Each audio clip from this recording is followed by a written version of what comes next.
Jiang Yuan traversed into a fantastical realm, becoming the imperial scion of the Jiang clan. Although he did not inherit the extraordinary talents of his illustrious parents, he unexpectedly awakened the innate sacred reproductive body, endowed with a system that promises abundant offspring and blessings. By begetting descendants with female prodigies possessing a qualification score exceeding 90, he could acquire sacred spirit pills to transform his mortal physique into a sacred one, enhancement elixirs to elevate his constitution, supreme imperial artifacts, and elixirs of longevity. Ding! The host has reached the age of 18. The multi-child and blessing system is officially activated. Ding! Detection reveals the host possesses the unparalleled, innate sacred reproductive body, perfectly aligning with the system. A beginner's gift pack is issued. Reclining on his bed carved from millennia-old warm jade, enjoying the gentle lap of his maid, Xiao Shui, and the occasional application of facial cream, a series of sounds rang in his mind, startling him into believing that his inner demons had arrived. But upon reflection, he realized, as a mere mortal, how could he have inner demons? System, you appear rather suddenly? Indeed, he was a transmigrant. 18 years ago, he had been a carefree young master indulging in pleasures, and in the blink of an eye, he found himself in this mystical world. The fortunate news was that he was reborn as the sole heir of an emperor, with a father who was a current sovereign and a mother on the verge of becoming an empress, a prodigious background as the imperial scion of the Jiang family.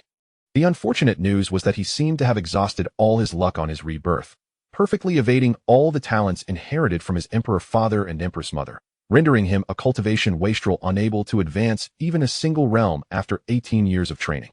Nevertheless, even as a mere mortal, the profound heritage of the Jiang family would allow him to live for thousands, even tens of thousands of years. Yet, having traversed into a fantastical world, it was indeed a lamentable affair if he could not ascend to dominion over the myriad realms. Jiang Yuan clapped his hands, signaling Xiao Shui to leave. She understood and began to disrobe, but after a playful smack on her backside, she realized the young master was not in a frivolous mood and obediently swayed her hips away. Innate sacred reproductive body? What in the world is this? Is there such a body listed in the record of all bodies? Once Xiao Shui departed, Jiang Yuan couldn't help but mutter to himself. The record of all bodies catalogs every unique physique that has ever appeared across the realms, and he was quite certain that this innate sacred reproductive body had never been documented. Over the past 18 years, the Jiang family had verified every method to awaken special physiques, confirming that he indeed possessed no extraordinary traits, making him a mere mortal even more unfortunate than the average person. Innate sacred reproductive body, the singular special sacred body of the ages, lacking any combat prowess. Its sole function is to significantly enhance the probability of producing offspring with the opposite sex, optimizing the genes of the progeny, thereby greatly increasing the likelihood of extraordinary heirs. Does this mean I've become a walking stud? Jiang Yuan's expression darkened immediately. While others enhanced their combat capability, his physique merely increased his chances of fatherhood. Oh, system, you arrive 18 years late to grant me this pitiful ability. The sole objective of this system is to assist the host in proliferating across the realms. The more descendants, the greater the rewards. When the host begets descendants with female cultivators possessing special physiques, the quantity and quality of the offspring will yield rewards such as talents, physique pills, sacred artifacts, supreme imperial weapons, celestial artifacts, and celestial techniques. Dear system, it's not that I look down upon you. Oh no, I do look down upon you. My Jiang family is an imperial lineage. We already possess everything you mentioned. Jiang Yuan's father was the current emperor. Why would he care about a mere supreme imperial weapon? Ding. Would you like to open the beginner's gift pack? Let's open it. He was eager to see what this multi-child and blessing system could offer. Congratulations, host. You have acquired one ascension pill. It can elevate your physique by 1 rank. Effective below sacred body. 10 physique enhancement pills. Ignore realms, bottlenecks, and obstacles. Temporarily enhance the host's physique for 12 hours. To elevate one's rank directly? Effective for those below the sacred body? That implies it could allow a lower-tier cultivator to instantaneously possess imperial quality. Jiang Yuan was taken aback. His father had attained the throne with the 10,000 paths desiring emperor's sacred body, which he generally referred to as the desiring emperor, while the outside world favored the title of eternal desiring emperor. The sacred body physique was indeed imperial quality. If one ascension pill could produce a potential quasi-emperor prodigy. If true, this multi-child and blessing system held remarkable promise. New beginner task. As the imperial scion of the current age, establish a connection with a female prodigy rated above 90, enabling her to conceive and bear descendants. Wait, what is this rating? Where am I supposed to find such a prodigious lady? Although the system's so-called prodigious ladies could be the saintesses of various sacred lands or powerful enchantresses, he couldn't just go and take them by force. Such actions would equate to declaring war on an immortal faction. Even though his parents were emperors, they wouldn't withstand such turmoil.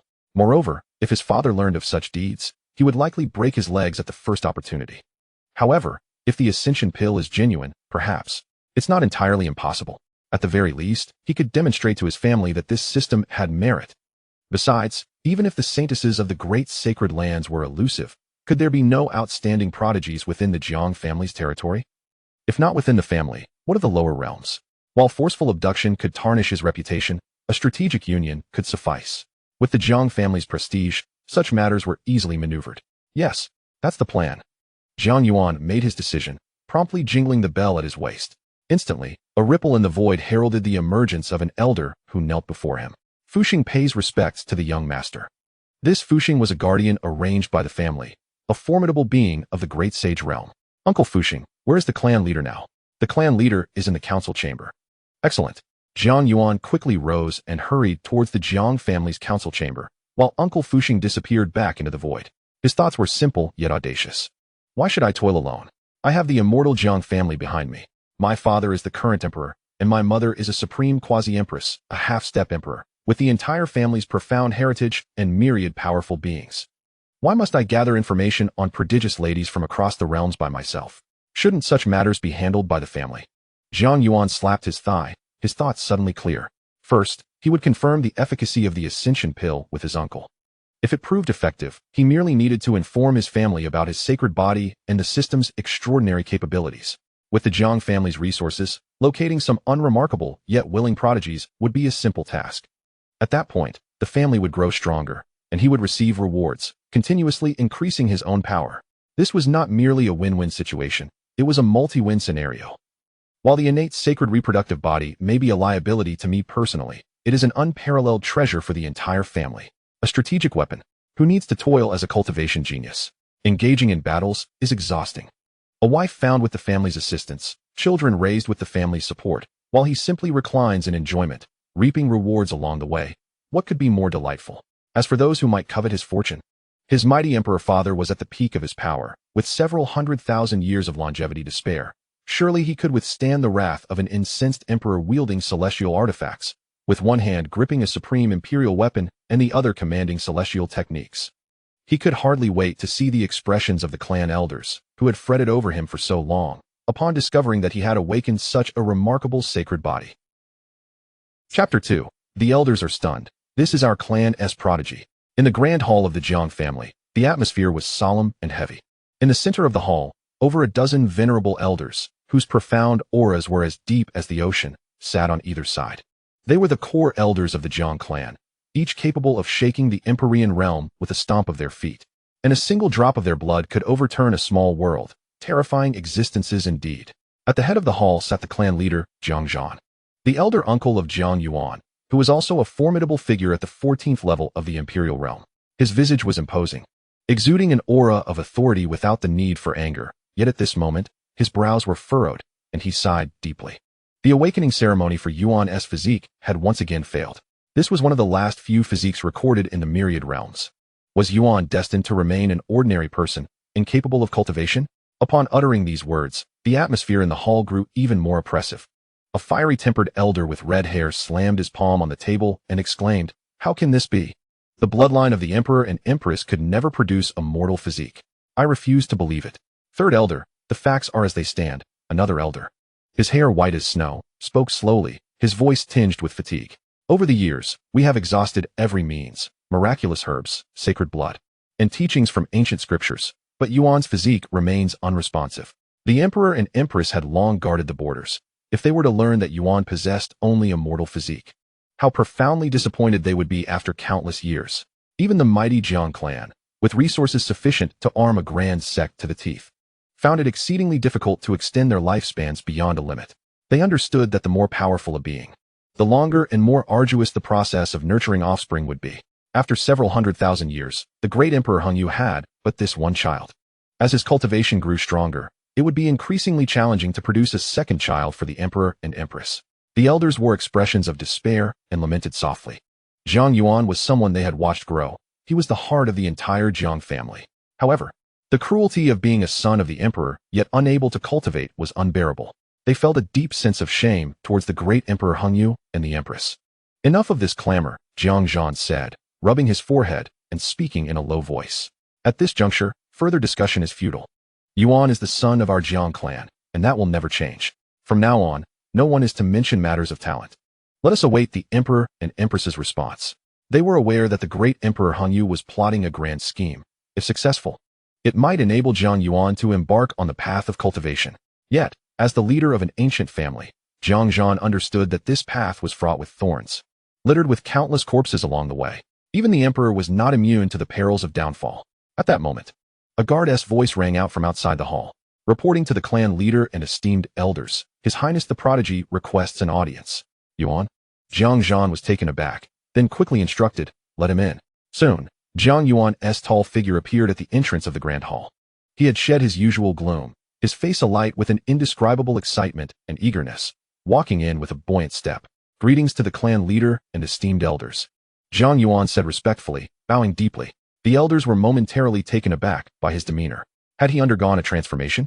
Why was he so courteous today? Yuan, what brings you here?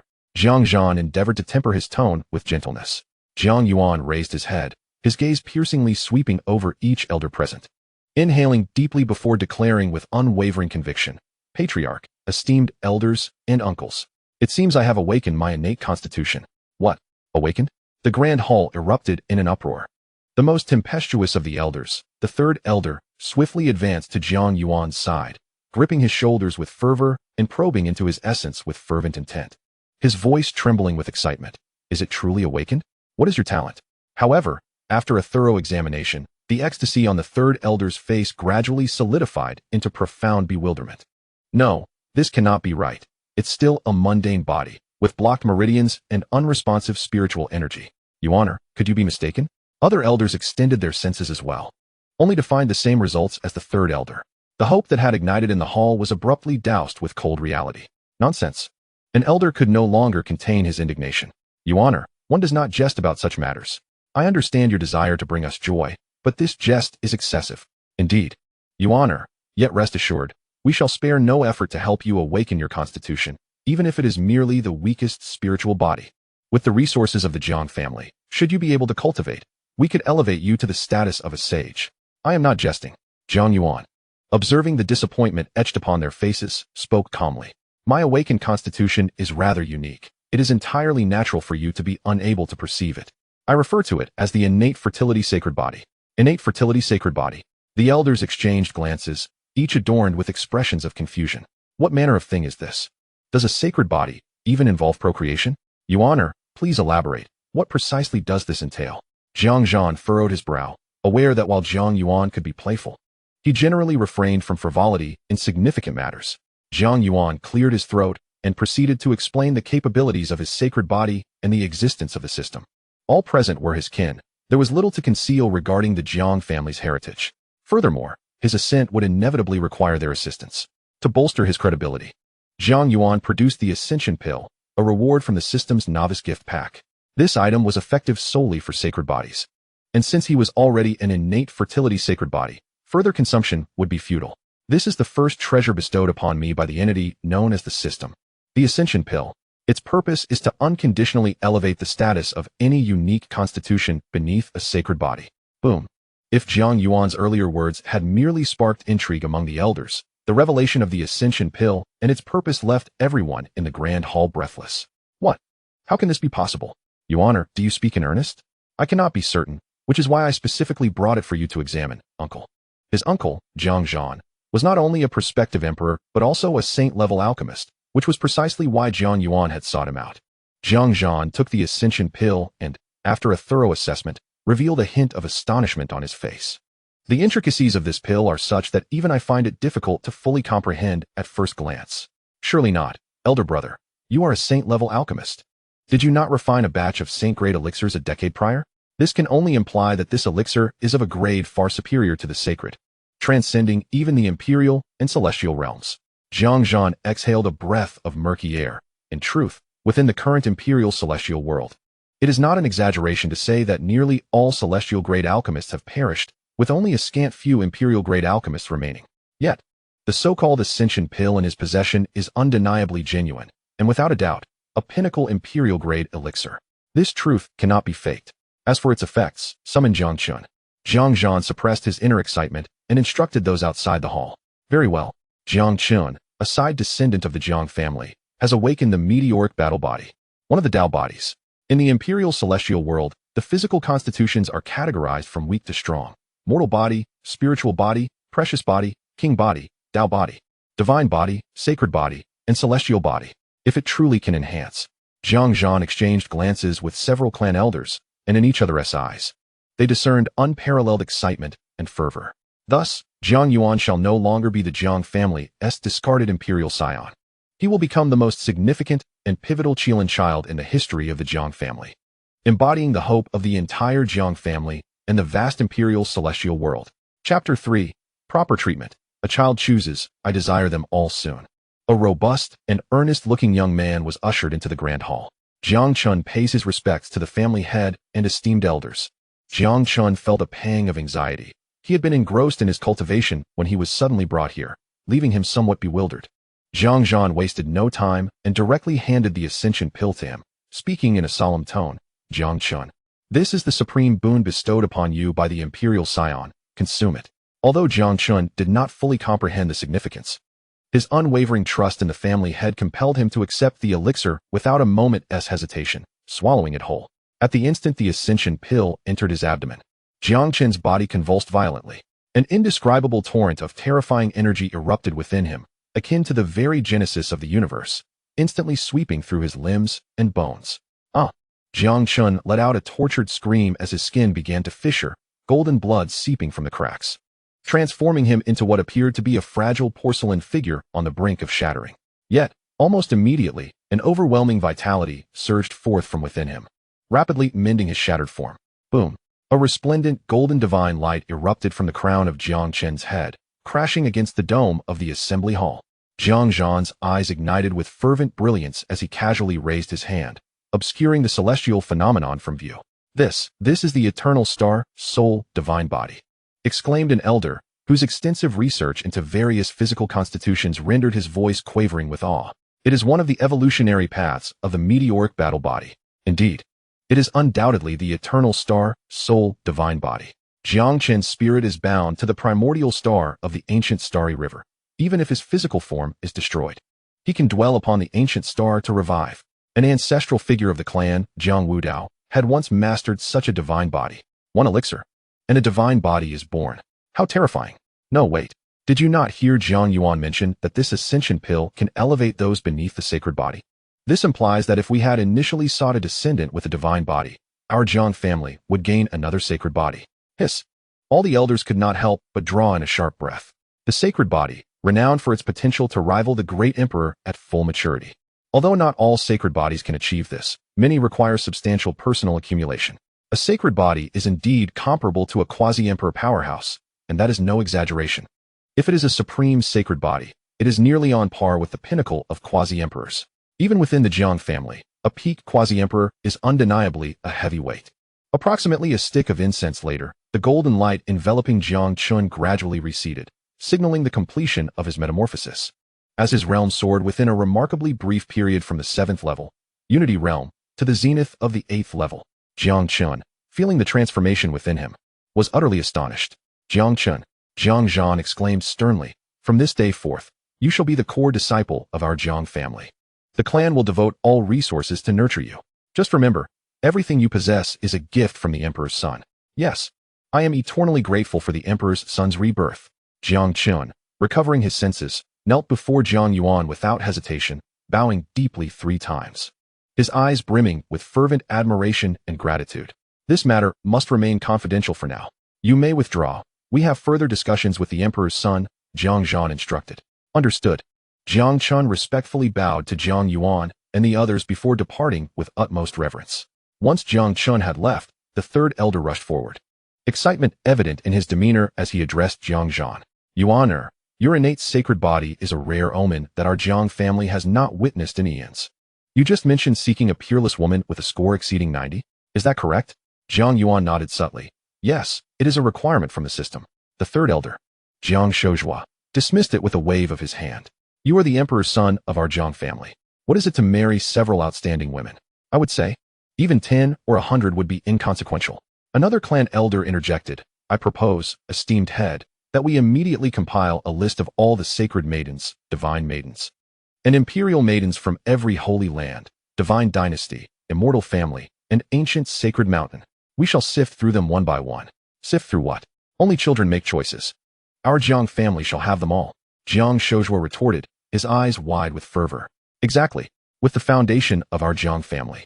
What is it to take multiple imperial consorts? Who dares to object? Wedding gifts. We must prepare the most lavish wedding gifts. The entire immortal realm should know that marrying the emperor's son of our Jiang family is a blessing earned over 8 lifetimes.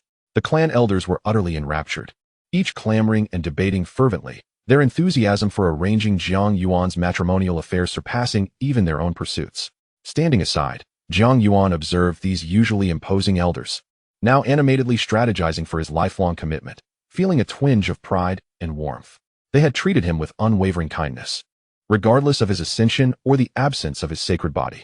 Jiang Zhan's face flushed with excitement as he made a decisive proclamation. By the authority of the head of the family, effective immediately, the resource allocation for the emperor's son, Jiang Yuan, shall be designated as 17. All events that transpired in today's assembly hall, including matters regarding Jiang Chen's sacred body, are to be classified as the highest family secrets. Any leaks will be met with lethal consequences. Establish a wedding preparation committee for the emperor's son. I shall personally serve as the head, with the third elder and fifth elder as deputy heads. From this moment forth, the entire clan shall mobilize to seek out the most exceptional women across the vast world, and even the middle 1,000 worlds and lesser 1,000 worlds. We must select the finest partner for the emperor's son. Should any holy land or divine dynasty attempt to obstruct us, they shall be dealt with severely. If any clan member submits a prodigious offspring not listed in the records, all resources will be elevated by 1 rank. The so-called rank of 17 corresponds to the internal resource allocation chart of the Jiang family. Typically, the highest rank is 16, which refers to the celestial emperor realm. As of now, no one in the imperial immortal world has surpassed this threshold. The 17th rank, however, signifies the legendary immortal. Within the Jiang clan, all resources can be prioritized for utilization. Even the family head must wait for Jiang Yuan to exhaust his resources first. At this moment, Jiang Yuan's significance within the Jiang family has surpassed that of all his predecessors. Elder Jiang Shozhua added, not just one, but the first batch of Dao companions. The more, the better. Indeed, the more, the better. Jiang Zhan nodded emphatically, his eyes sparkling with fervor. According to Jiang Yuan, the birth of a child would yield a reward, including the spirit-nurturing pill. While the probability might be low, what if there were 10 or even 100? The Jiang family lacks not in resources. They can certainly afford it. As long as a sufficient number of prodigies emerge from the Jiang family, it won't take a century for them to become the sole sovereign of the imperial immortal world. All hopes rest upon Jiang Yuan alone. Jiang Zhan approached Jiang Yuan, patting his shoulder, his tone unusually solemn. Yuaner, from this day forth, you need not concern yourself with anything. Your sole task is to maintain your health, and the family will clear all obstacles for you. Uncle, I understand. For the future of our family, it is my duty. Observing the resolute and tragic expression on Jiang Yuan's face, Jiang Zhan and the other elders were profoundly moved. Look, what a grand vision. What a sense of responsibility. He is indeed the scion of the Jiang family. You have endured much, my child. In the future, there will be ample rewards for you. Chapter 4. Setting the target. The Jiang elders' decisiveness is formidable. At the command of the family head, Jiang Zhan, the vast war machine sprang into action. Countless spies and informants were dispatched to every corner of the imperial immortal world, their singular mission to gather intelligence on all top-tier celestial maidens. Within 3 days, a substantial list was presented to the core elders of the Jiang family. In the assembly hall, the atmosphere was even more fervent than before. A dozen elders gathered around a colossal jade table, the surface empty, yet projecting vivid images and detailed profiles of the maidens through magical means. The holy maiden of the Yaoqi sacred land, Qin Mingyao, a natural Dao fetus. The princess of the Dian divine dynasty, Jiyu, a primordial spirit body. The divine woman of the Tai immortal sect, Lu Ruyan, a congenital sword body. And this one, the imperial daughter of the Beiyuan royal family, Wang Tingxua, rumored to possess the demeanor of an emperor. The elders gazed in awe, nearly drooling with excitement. All are exceptional. All are exceptional. Jiang Yuan mentioned that his innate reproductive sacred body is likely to inherit or even enhance the bloodlines of the offspring. Perhaps the Jiang family can produce a multitude of emperor seeds without even needing the spirit-nurturing pill. Elder Jiang Shouhua exclaimed, rubbing his hands together in excitement. If we could have them all marry Yuaner and bear children and secure the system rewards, wouldn't the Jiang family suddenly gain a host of sacred bodies? What a thought! Among these sacred dynasties, which one is a trifling matter? To win one of them over, we would have to endure considerable tribulation. A more rational elder doused the enthusiasm with a bucket of cold water. Jiang Zhan calmly analyzed, indeed, although our Jiang family stands at the pinnacle of the imperial clans, we have our fair share of hidden adversaries.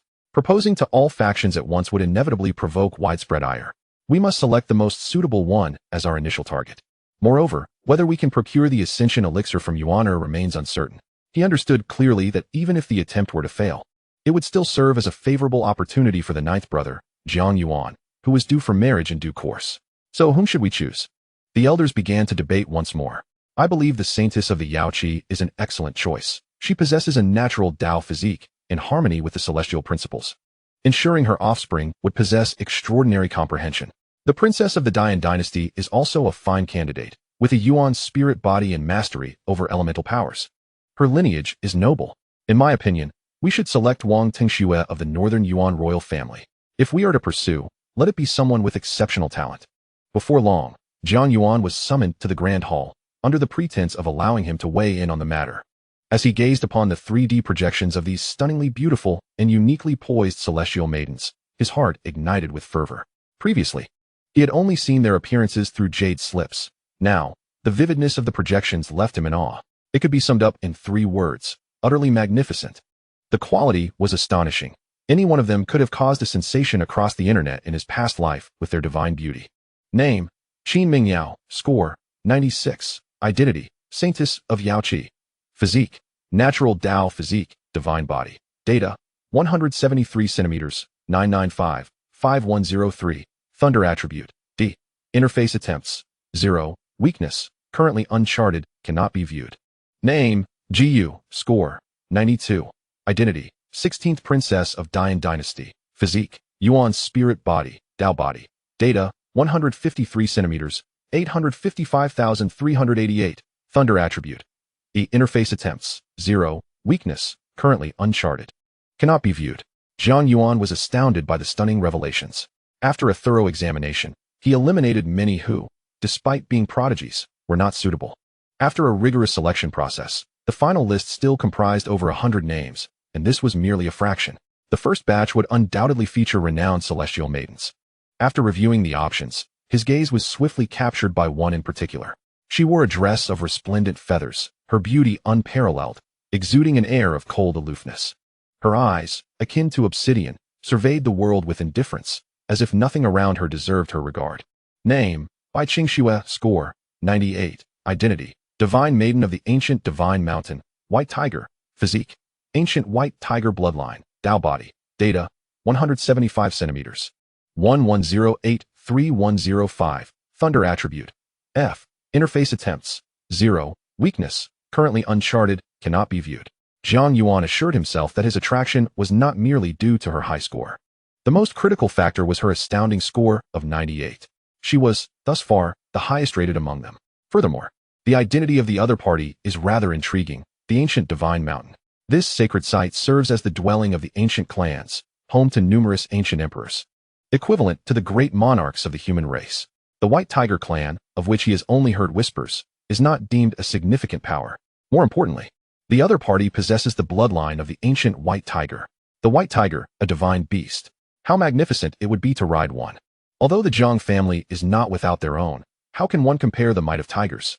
Moreover, the provided information contains a small note. Bai Qingxue possesses a lofty demeanor, wholly devoted to her path, and is notably averse to matters of love. A challenge. Indeed, I relish the prospect. Jiang Yuan chuckled inwardly. The more aloof and frigid the Ice Queen, the greater the sense of achievement in conquering her. Although the process may not require his effort, relying entirely on his family, head of the family, esteemed elders, Jiang Yuan projected Bai Qingxue's image and declared, I believe she is the one. All eyes converged upon the information regarding Bai Qingxue, the White Tiger maiden of the branch clan from the ancient Divine Mountain, By Qingxue, Yuan, are you not considering other options? Indeed, how could a mere branch clan be worthy of you? I find Jiyu from the Dian Divine Dynasty quite appealing. Although her primordial spirit is merely a Dao body, her ultimate chaos sacred body is the pinnacle among sacred physiques, undeniably formidable. The chaos sacred body is also known as the semi-divine body, a title that carries significant weight. However, soon after, another furrowed brow emerged. But the ancient divine mountain is notoriously difficult to engage with. Precisely, the ancient clans have always been insular, although it is merely a branch. Persuading them to marry their divine maiden to a human clan may prove challenging. Furthermore, the information indicates that Bai Qingxue is entirely devoted to her path, likely resisting any notion of a matrimonial alliance. Jiang Yuan shook his head. I beg to differ.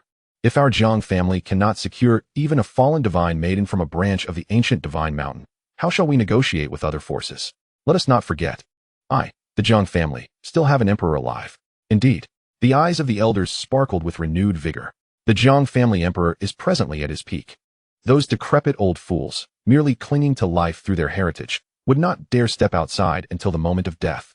Moreover, they are the ones making the proposal. What do they have to fear? A calculating smile flickered in Jiang Yuan's eyes. As long as we prepare a betrothal gift that those ancient relics of the ancient divine mountain cannot refuse, we need not utter a word. And the internal factions will naturally present the white tiger maiden to us. The elder's enthusiasm reignited. Head of the family, give the order. Jiang Yuan surveyed Jiang Yuan, noting his acquiescence, and nodded. Very well. Dispatch the order to open the family treasury. I shall personally select the betrothal gifts. Third elder, accompany me. In 3 days, I shall journey to the ancient divine mountain with the emperor's decree to propose for my Jiang family's heir. Jiang Yuan's voice reverberated through the hall, imbued with an undeniable authority. Meanwhile, far away, beneath the ancient white tiger relics atop the ancient divine mountain, Bai Qingxue, engrossed in her cultivation, remained blissfully unaware that she had caught the eye of a being with a sacred physique. Chapter 5. The Imperial Proposal, the ancestor of the divine mountain stunned. 3 days later, the ancient divine mountain. Here lies the ancestral ground of the ancient races, where the endless mountains float above the clouds, each exuding an aura of timeless grandeur. Divine light dances around, auspicious air fills the atmosphere, and celestial cranes soar as the sounds of dragons and phoenixes resonate in the air. This is one of the 9 forbidden zones, a place where ordinary human cultivators dare not tread. However, today, an immensely colossal golden divine ship, tearing through the void, descended before the gates of the ancient sacred mountain amidst the resonant echoes of the great Tao.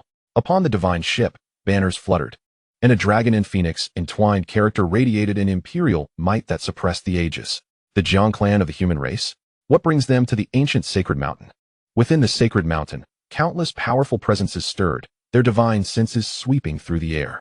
Upon sensing the unfathomable aura of the 2 foremost figures aboard the golden divine ship, they were taken aback. It was Jiang Yuan, the patriarch of the Jiang clan, along with the fiery-tempered 3rd elder, Jiang Shozhua, 2 peak experts at the 14th realm. They actually came in person?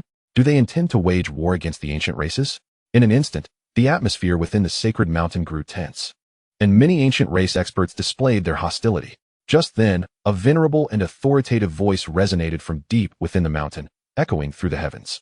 Unbeknownst to the patriarch of the Jiang clan, what brings you here? This voice belonged to one of the guardians of the ancient sacred mountain, an ancient ancestor of the Phoenix clan, a being who had lived for countless millennia. The ancient sacred mountain, known for its myriad races, was in fact governed in rotation by the 3 royal families, the Phoenix, the Golden Lion, and the Divine Clan. On the golden divine ship, Jiang Yuan stood with his hands clasped behind his back, exuding an air of composure as he proclaimed, Esteemed elder foe, I, Jiang, am not here to provoke, but to propose marriage on behalf of my son, the Jiang clan's imperial heir, to the goddess of the ancient sacred mountain. Boom. As these words fell, the entire ancient sacred mountain fell into an eerie silence. All the awakened ancient race experts were left dumbfounded. A marriage proposal? The Jiang clan's imperial heir wishes to wed the goddess of the ancient sacred mountain? After a brief moment of stunned silence, countless ancient races seethed with indignation. What? Surely I misheard. The Jiang clan seeks to ally through marriage with us? What a jest. Does their imperial heir even deserve our noble bloodline? That Jiang Yuan, isn't he a born mortal unable to cultivate? Has the Jiang clan gone mad, sending a worthless individual to propose to us? The one speaking from the ancient sacred mountain was only halfway through when suddenly, they felt as if they had plunged into an icy abyss. Jiang Yuan, how dare you? A chorus of threats echoed throughout the mountain. To insult our Jiang clan's imperial heir is a death sentence.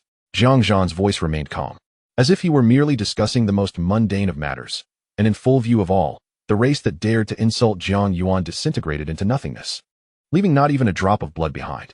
Patriarch Jiang, this is my ancient sacred mountain. A powerful expert of the 13th realm from the mountain spoke up. Yuaner is the heir of my Jiang clan. Jiang Yuan's voice remained steady. Even within the ancient sacred mountain, he felt no fear of anyone. That saintly expert fell silent. Not just him, but even the 3 royal families of the ancient sacred mountain were rendered mute. They would not offend the rising Jiang clan for the sake of a mere dead man. Patriarch Jiang, let us discuss this further within our mountain. Agreed. The majestic golden divine vessel entered the forbidden realm of the Taiku divine mountain, leaving countless spectators in awe. Is this the unparalleled might of the imperial clans of our time? It is truly astonishing. Furthermore, Jiang Yuan's favor is excessive. He kills at the slightest disagreement, displaying an overwhelming dominance. Yet, if one were to be protected in such a manner, it would indeed be delightful. Within the Grand Phoenix Hall, a cacophony erupted among the Phoenix clan. How outrageous! An elder of the Phoenix clan trembled with fury, declaring that the Jiang family had gone too far. Believing that their clan had no champions, a mere cultivator, daring to covet the jewel of our clan, they should be cast out. Ancestor, we cannot acquiesce. If this were to spread, what face would the Phoenix clan have left? Seated in the main hall was an elder, adorned in a splendid robe of multicolored feathers. The venerable ancestor of the Phoenix clan. Calm yourselves. Perhaps the Jiang family seeks to propose to a goddess from another royal lineage? Suggested one elder. Are you referring to Jiang Yuan of the Golden Lion clan, or the Divine Lin of the Divine clan? The Phoenix ancestor replied. I almost overlooked that only our Phoenix royal family possesses a goddess in this generation, while the other 2 royal families are represented by sons of divinity.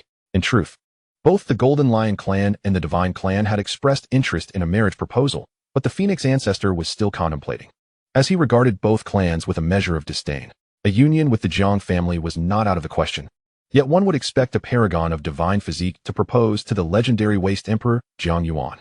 Such an act would be an affront to our Phoenix royal lineage. And if we refuse?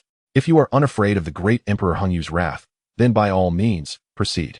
Should you dare to do so, I shall relinquish my position as clan leader today.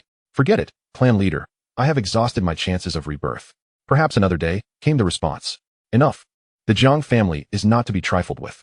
If we can dismiss them swiftly, then let us do so, the Phoenix ancestor said, suppressing his inner fury. Meanwhile, at the Golden Lion clan, the arrival of the Jiang family head was bound to stir trouble. An elder with golden hair raised his wine cup, his eyes gleaming with mirth. I wonder what expression the Phoenix ancestor wears now, he chuckled. Ha ha ha, what else could it be but one of utter humiliation? The grand elder of the Golden Lion clan stroked his beard, reveling in the misfortune of others. Not long ago, I sought to negotiate a marriage alliance with that old fool, only to be met with his lofty disdain, claiming the Phoenix goddess is a jewel of the divine mountain, unworthy of ordinary talents. Now that the Jiang family has come to propose, I shall see whether he accepts or rejects. The last time the divine clan's Lin sought a proposal, that old man left him waiting in the outer hall for 3 days. Now, the Jiang family has taken notice. If you ask me, that old fool simply wishes to drive up the price, looking down on my Golden Lion clan. Humph. That old coot has sent word for us to support him. No rush. Let us leave him waiting for a while. As our Golden Lion clan has no goddess this generation. In the divine hall, Divine Lin sat cross-legged on a mat, engrossed in meditation.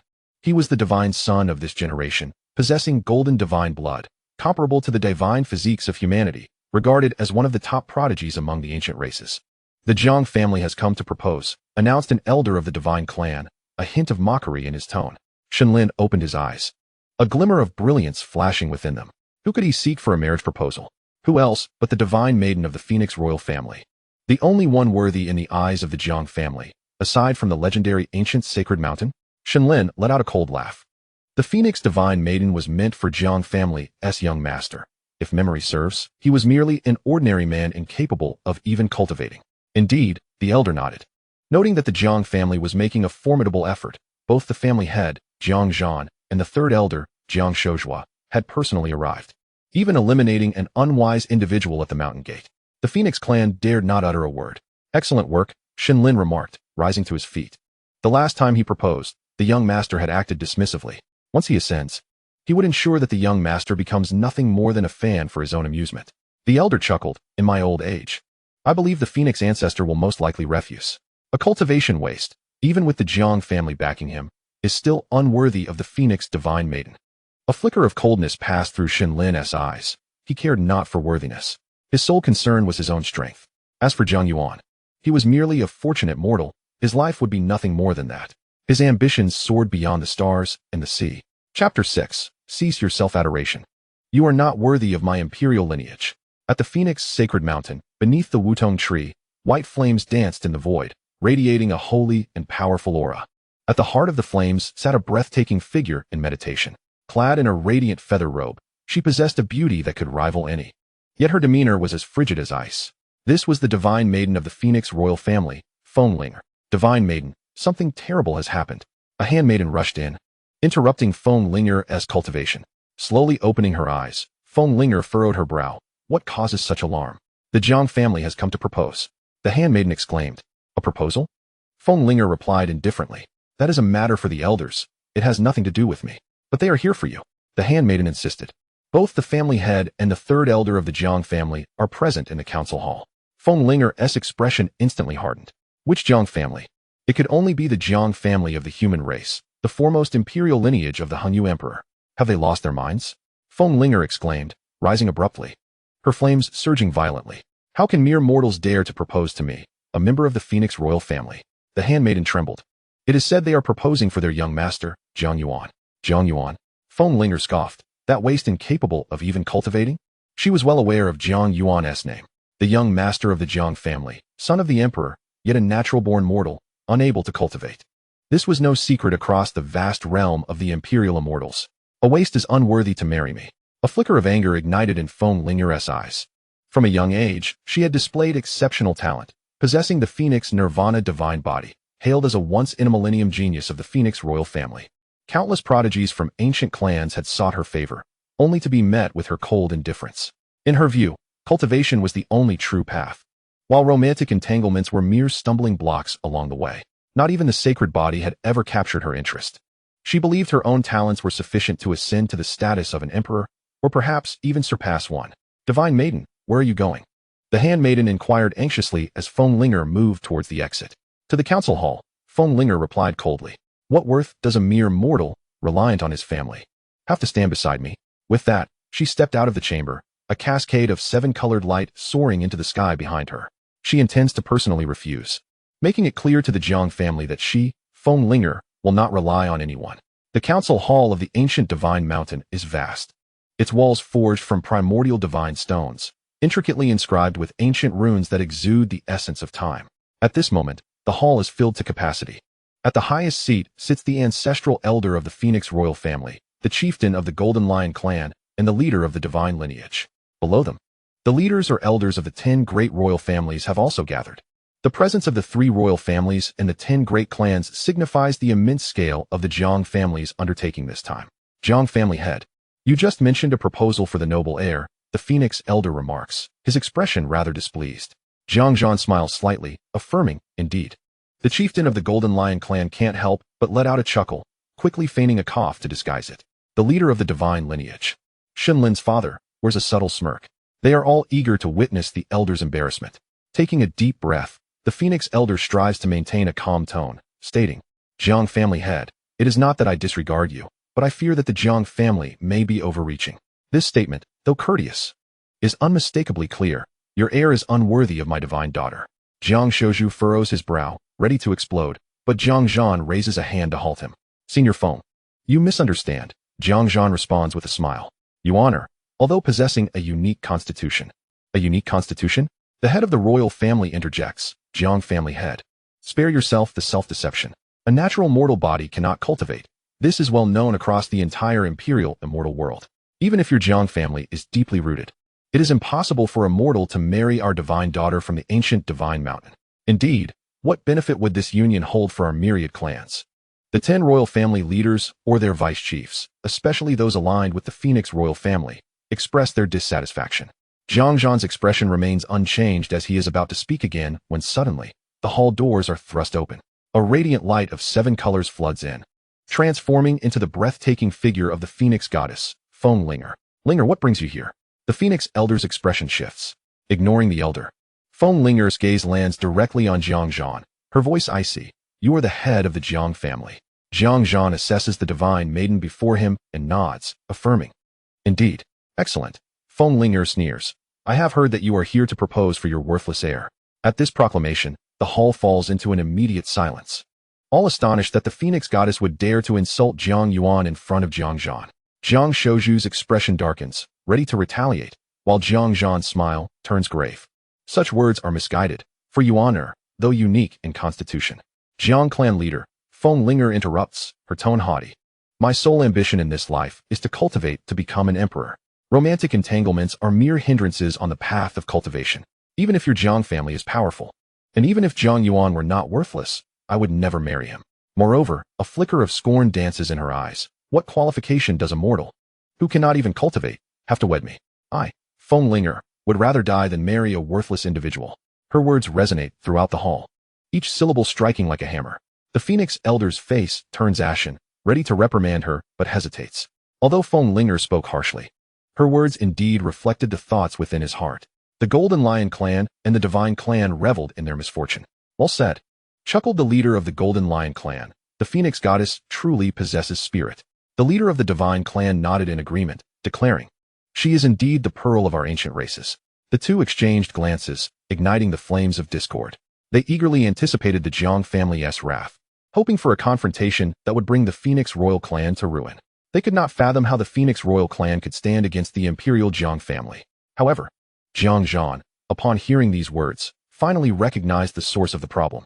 A mere score of 85, promptly dismissed by Yuan had the audacity to harbor such confidence? It seemed I had not made myself clear. My visit was not intended to propose to the Phoenix goddess. Yuan betrothal target lies elsewhere. As for you, to be worthy of our imperial son, you remain far from adequate. His voice was calm, his gaze directed at the Phoenix goddess filled with disdain and coldness. Chapter 7. The awe-inspiring power of the Imperial clan. The hall fell into an eerie silence. No one expected Jiang Yuan to utter such words. Not here to propose to the Phoenix goddess? Who among the ancient mountain clans could possibly match Jiang Yuan? After all, even if Jiang Yuan was unable to cultivate, he was still the son of an emperor, and in terms of status, only the three great royal clan goddesses could barely be deemed his equals. Feng Linger's expression stiffened, her once proud demeanor now appearing somewhat ludicrous. The Phoenix ancestor was also taken aback, his expression turning peculiar. The leaders of the Golden Lion clan and the Divine clan exchanged glances, both reflecting shock. What do you mean by that, Master Jiang? Jiang Yuan, standing with his hands clasped behind his back, surveyed the room. I have come to the ancient divine mountain to propose on behalf of Yuan to the White Tiger clan's goddess, by Qingxue. Boom. The moment these words left his mouth, the entire hall erupted in uproar. The White Tiger clan, a once majestic lineage, now diminished. By Qingxue, while her ancient White Tiger bloodline was indeed commendable, was from a clan that no longer boasted even a single saint-level powerhouse. The Jiang family had set their sights on the White Tiger clan. The leaders of the 10 great clans murmured amongst themselves, their faces etched with disbelief. The White Tiger clan, originally a royal family, had fallen from grace due to a rebellion against the Divine Mountain, leading to the near extinction of its strongest members. After millions of years of recuperation, a few quasi-emperor powerhouses had emerged, but after a catastrophic battle tens of thousands of years ago, only a few hundred clansmen remained, with none reaching the 13th realm. The strongest among them was merely the clan leader, a quasi-saint of the 12th realm, whose status in the ancient Divine Mountain had long since plummeted. Were it not for the White Tiger bloodline still being relatively pure and the Golden Lion clan's nostalgia, they would have likely been expelled from the ranks of royal clans long ago. Although Bai Qingxue had awakened the ancient White Tiger bloodline and achieved the status of goddess through the White Tiger clan, she could only be considered above average among the denizens of the ancient Divine Mountain. Compared to the Phoenix goddess Feng Linger, a once-in-a-millennium talent, she paled in comparison. Feng Linger was left utterly stunned. Her previous righteous declaration now felt utterly misplaced, as the visitor was not even there for her. What did her earlier stance amount to? If not a misplaced affection? Her complexion shifted between shades of green and white, her chest heaving violently, clearly infuriated. The expression on the face of the Phoenix ancestor grew exceedingly grim. He had anticipated that the Jiang family summoned the 3 great royal families and the 10 noble clans to propose a marriage to Feng Linger, believing that regardless of the outcome, it would reflect the might of his Phoenix lineage. However, the Jiang family was not seeking them at all. Was this not a slap in his face? Are you certain you did not misspeak, Master Jiang? Does a declining clan such as the White Tiger clan truly merit your Jiang family's consideration? Whether they are worthy or not is not for you to decide. It is for my Jiang family to determine. Moreover, did not the esteemed elder Feng just imply that it was an overreach for the Jiang family? The Phoenix ancestor was momentarily rendered speechless.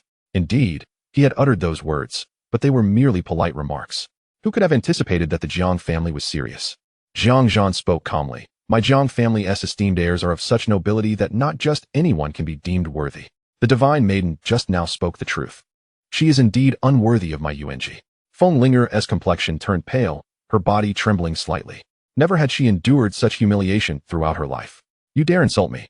Insult you? At this moment, the third elder, Jiang Shozhua, who had remained silent until now, could no longer contain himself. He stepped forward, unleashing a terrifying aura of quasi-emperor dominance that enveloped Feng Linger instantly. Jiang Shozhua had a notoriously fiery temperament, and ever since entering the ancient divine mountain, he had been seething with anger. First, there was that fool at the mountain gate who dared to insult Yuanji and was casually crushed by the family head. Now, within this Phoenix divine hall, these avian beings presented themselves with an air of superiority, subtly belittling Yuanji as a waste. Had it not been for the family head's silent cue, he would have overturned the table long ago. Did they truly believe that he, named Shozhua, would simply endure? How dare a mere Phoenix divine maiden show disrespect to my imperial lineage? Let me enlighten you. My Yuanji is the offspring of an emperor, of unparalleled noble blood, one that has not been seen for eons. Do not think that merely being a divine body, or even a sacred body, grants you the right to wed my Yuanji without the approval of the Jiang family. Should you dare to show further disrespect to my Jiang family and my esteemed heir, believe me when I say I will pluck every feather from your wretched form and roast you as a delicacy. With that, Jiang Shozhua, disregarding the many quasi-emperors present, intended to teach this old fool and the little wretch a lesson. Jiang Shozhua, you are being outrageous. The Phoenix ancestor, recovering from his shock, unleashed his own aura of quasi-emperor might. Boom. The two formidable presences collided within the hall, unleashing a terrifying wave that swept through the chamber, reducing the divine gold tables and chairs to mere dust in an instant. Outrageous. Today, I shall show you what true audacity is. Jiang Shozhua's hair stood on end, not allowing the Phoenix ancestor a moment to react. He formed his fingers into a sword, and a gray beam imbued with the essence of destruction pierced through the void, ignoring the distance of space, targeting Feng Linger's dantian. Quick. It was too fast, so swift that even the Phoenix ancestor, a quasi-emperor, could only emit a roar of fury. You dare. For the first time, terror and astonishment appeared on Feng Linger's proud face. He actually dared to make a move? This was the ancient divine mountain. How could he be so audacious? Boom. Even with the fervent protection of the Phoenix ancestor, it merely suffices to ensure that Feng Linger does not perish. A single, wrathful strike from a peak quasi-emperor would be more than enough to annihilate her. She would require 100 chances at rebirth to withstand such a blow. Witnessing Feng Linger's nearly shattered cultivation, his eyes brimmed with fury. Her powers have been so drastically impaired.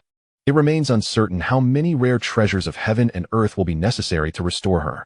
Jiang Shozhua, this is the ancient divine mountain, not your Jiang family. Do you presume to rampage here? And yet, what if you do?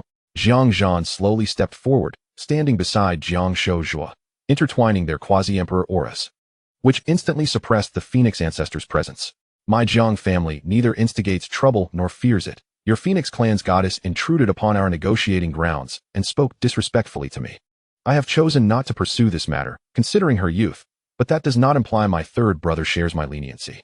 Or do you, Phoenix ancestor, seek to provoke a conflict with my Jiang family and experience the might of our ultimate imperial weapon, the 10,000 Paths Desire Emperor banner?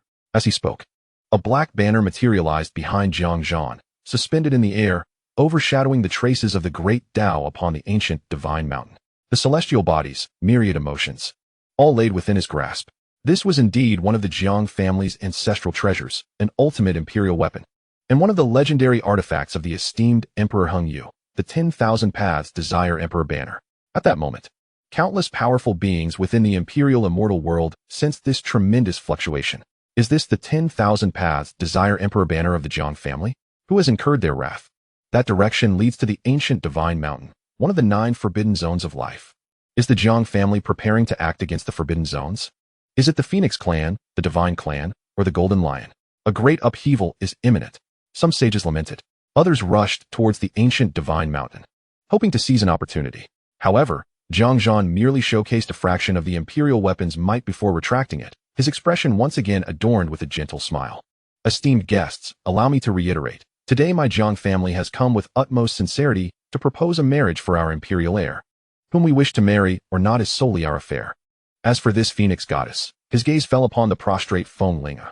This time he refrained from exerting the pressure of a quasi-emperor, his eyes tranquil as if stating a fact. You indeed possess commendable talent, but your disposition is lacking, and your perspective is narrow. What you perceive as an endpoint is merely a starting point before my family's honor. All that you take pride in is of little consequence to my Jiang family. The phoenix ancestor hastily restrained himself, taking a deep breath, feeling a wave of humiliation wash over him. Does the Phoenix royal clan lack ultimate imperial weapons? No. But would he dare to use them? To do so would equate to declaring war against the Jiang family. Are the Phoenix royal clan truly the Jiang family's adversaries? Unless they summon their hidden power and utilize an ultimate imperial weapon, it is doubtful that all of them combined could withstand Jiang Yuan, an 8th-level quasi-emperor, and Jiang Shouzhua, a 9th-level terrifying entity. Thus, he must endure this humiliation. The head of the Jiang family's words have been etched into my mind. And with that, I shall refrain from further discussion. Bring forth the leader of the White Tiger clan. He merely wished to hastily send away these two harbingers of misfortune from the Jiang family. What an embarrassment, such utter disgrace. The leaders of the Golden Lion clan and the Divine clan struggled to suppress their laughter as they beheld the Phoenix ancestor's face, dark as a pot's bottom, feeling immense delight within. In the past, you often maintained a facade, but now you find yourself colliding with the very source of conflict. After all was said and done, the venerable ancestor of the Phoenix glanced at the frail Feng Ling, a flicker of compassion passing through her eyes. Fortunately, they belonged to the Phoenix clan, naturally gifted in the art of rebirth. The obliteration of one's cultivation could indeed be remedied. He conveyed a message to a certain elder of the quasi-emperor level, instructing them to escort the Phoenix goddess to seek the guidance of the ancient matriarch, for she alone possessed the ability to restore their divine daughter, even to the point of rebirth. Chapter 8. The Betrothal Gifts from the Jiang family, Quasi-Emperor Armaments. In the stronghold of the White Tiger royal family, located in a valley at the edge of the ancient Divine Mountain, the spiritual energy was notably sparse, a stark contrast to the blessed lands of the larger clans. Within a modest stone hall, the clan leader, Bai Tianqing, was in a state of quiet meditation. Although he appeared to be merely in his 40s, his true age exceeded 10,000, and he had remained stuck at the pinnacle of the 12th quasi-saint realm for many years, unable to break through to the 13th great saint level. This stagnation was one of the contributing factors to the decline of the White Tiger clan. Without a 13th great saint to command respect at the ancient Divine Mountain, they held little sway. Suddenly, a clan member burst in, flustered and anxious. What troubles you? Bai Tianqing inquired, opening his eyes and furrowing his brow.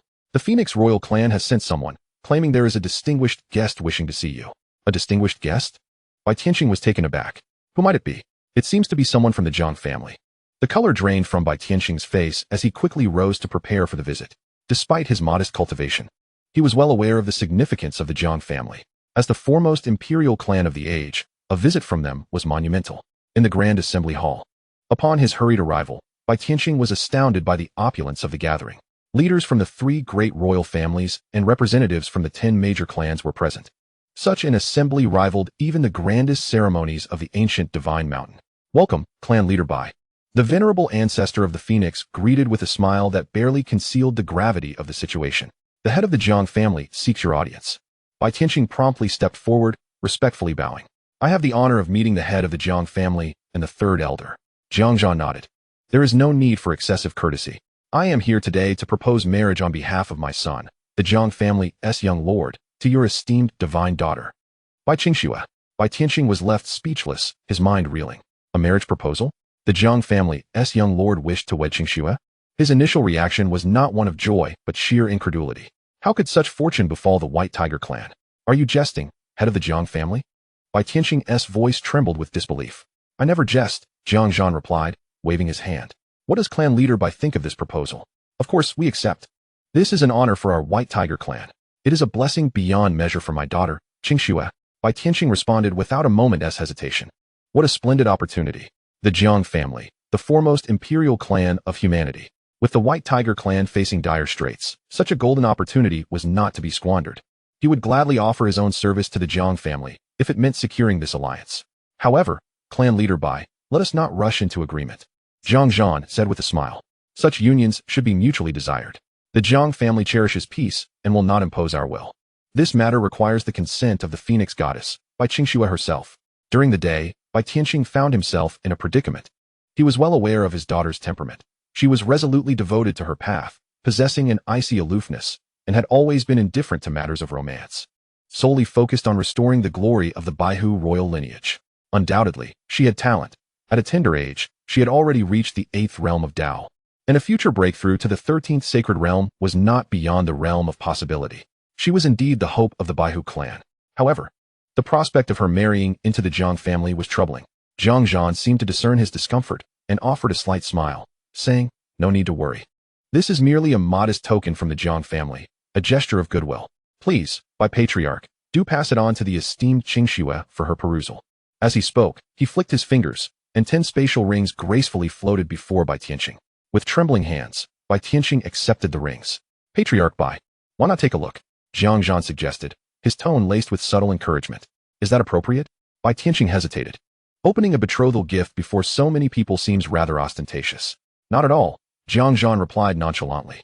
"The Jiang family operates with transparency. This betrothal gift is meant to showcase our sincerity to the world regarding this union." Upon hearing this, Bai Tianqing quickly grasped the underlying intention. The Jiang family aimed to establish their authority, using this astonishing gift to demonstrate their formidable resources. In the next moment, as he beheld the contents within, Bai Tianqing's body stiffened, his eyes widening in disbelief, his expression shifting from shock to elation, then to incredulity. "Patriarch Bai, what is it?" the surrounding clan leaders urged. Unable to contain their curiosity, Bai Tianqing did not respond. Instead, he quivered as he retrieved an item from the ring. It was a long spear entirely forged from gold. The instant the spear materialized, an overwhelming and unparalleled aura surged forth, as if it could pierce the heavens, flooding the entire hall with its presence. The spear emitted a soft hum, and the entire Phoenix shrine trembled violently, the runes on the walls flickering wildly, threatening to collapse at any moment. All the powerful figures present sensed a lethal threat, as if an invisible spear tip was pressed against their foreheads, causing their souls to tremble in fear. "This is a quasi-emperor weapon," the leader of the Golden Lion clan exclaimed in shock, abruptly rising from his seat, his eyes wide with astonishment. Indeed, it was unquestionably a quasi-emperor weapon, and it was one imbued with formidable offensive capabilities. The leader of the Divine clan also stood, fixated on the golden spear, his gaze filled with greed and awe. A quasi-emperor weapon. Such treasures were crafted through the lifelong devotion of quasi-emperor powerhouses, each possessing the power to annihilate the world. In the entire Imperial Immortal realm, the forces that could claim such weapons were exceedingly rare, even among the 3 great royal families, which had inherited their legacies for countless millennia. They possessed only a handful of quasi-emperor weapons, many of which were damaged and unusable. Yet now, the Jiang family had effortlessly presented a complete and pristine quasi-emperor weapon as a betrothal gift. This was an extraordinary display of grandeur. The ancestral Phoenix swayed, his heart bleeding. A quasi-emperor weapon. Nevertheless, being a quasi-emperor himself, he quickly regained his composure. What of a quasi-emperor weapon? In the future, Fenglinger would at least ascend to the status of a quasi-emperor. Trading a future quasi-emperor for a quasi-emperor weapon? That would be an utter loss. It was indeed wise not to agree with the Jiang family. At this moment, he could only comfort himself with such thoughts, oblivious to the fact that this was merely one of the 10 void rings gifted to Bai Tianqing by Jiang Yuan. Chapter 9. Imperial Blood. Fenglinger proclaimed, "Fenglinger, require no one to attain the status of an emperor." Bai Tianqing appeared momentarily stunned, trembling for a while before retrieving another gift from the second void ring. It was a crystal-clear jade vial. Within the vial was a single drop of golden blood. Though the droplet was no larger than a fingernail, it seemed to contain an entire world, emanating an unparalleled and terrifying imperial might that suppressed the ages. Imperial blood. This time, even the ancestral Phoenix could no longer contain himself, his voice rising in pitch as he screamed in astonishment. The life essence of an emperor. Could it be the blood of the great Emperor Hengyu? My heavens, am I truly not mistaken? The Jiang family has made an extraordinary offering. A single drop of imperial blood, if utilized properly, could nurture a quasi-emperor of the 14th realm. How could the Jiang family be so generous as to present such a treasure as a betrothal gift? The entire hall erupted in chaos. The heads of all ancient royal clans gasped for breath, their eyes turned bloodshot, fixated on that drop of imperial blood, ready to rush forth and seize it.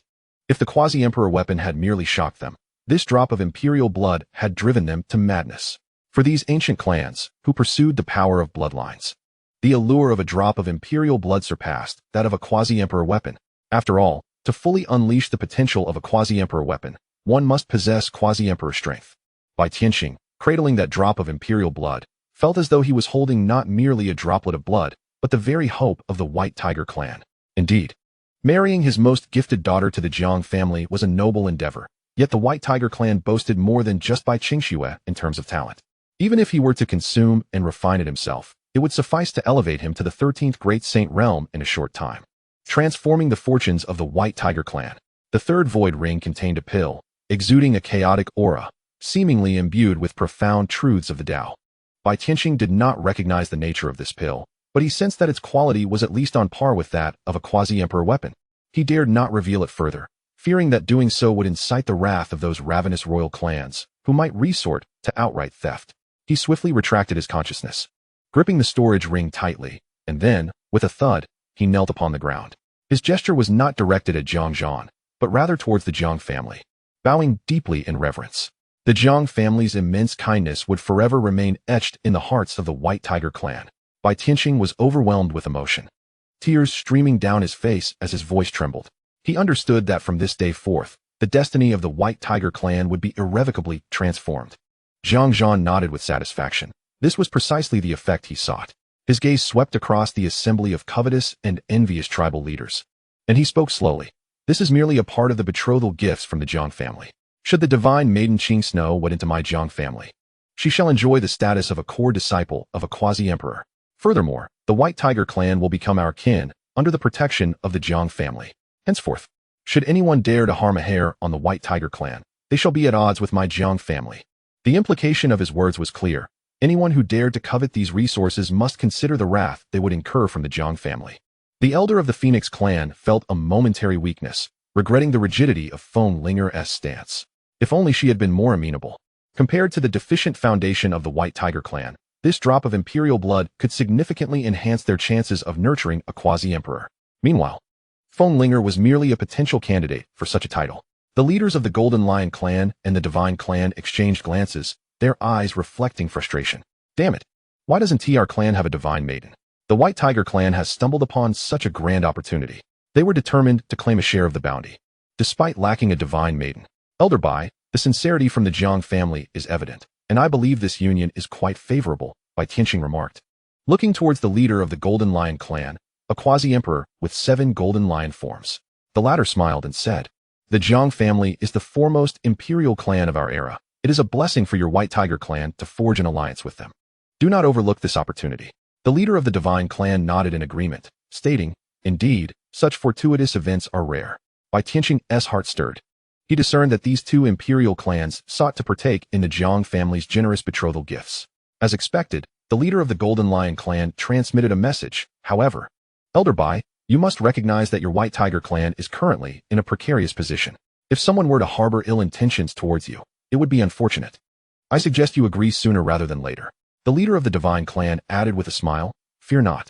We, as branches of the same tree, will assist if needed, though we may require your quasi-emperor weapon for a while." Soon, the leaders of the 10 great clans began to voice their eagerness, their eyes gleaming with desire. Jiang Yuan and his companion were well aware of the cacophony of telepathic communications, yet they remained unfazed. Wealth captivates the heart. The White Tiger clan found themselves ensnared in a dilemma. Refusing the marriage alliance would only lead other royal and noble clans to perceive them as discarding a vast resource, regardless of whether it rightfully belonged to them.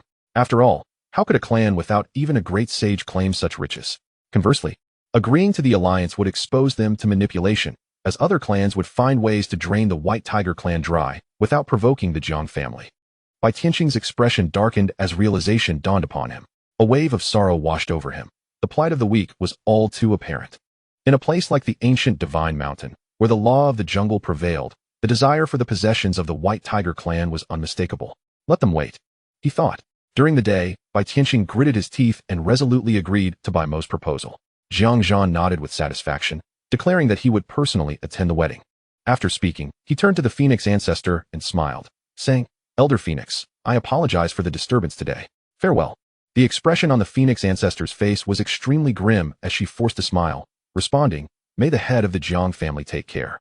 With that, Jiang Yuan and Jiang Shouzhua turned to leave. Silence enveloped the grand hall, with everyone lost in thought.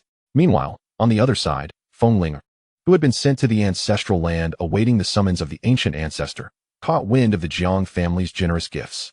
Unable to restrain herself, she bit down hard on her lip, her nails digging into her flesh. She felt a surge of bitterness. Why should a fallen royal family's goddess receive such favor from the Jiang family, while she, a dignified phoenix goddess, was subjected to humiliation?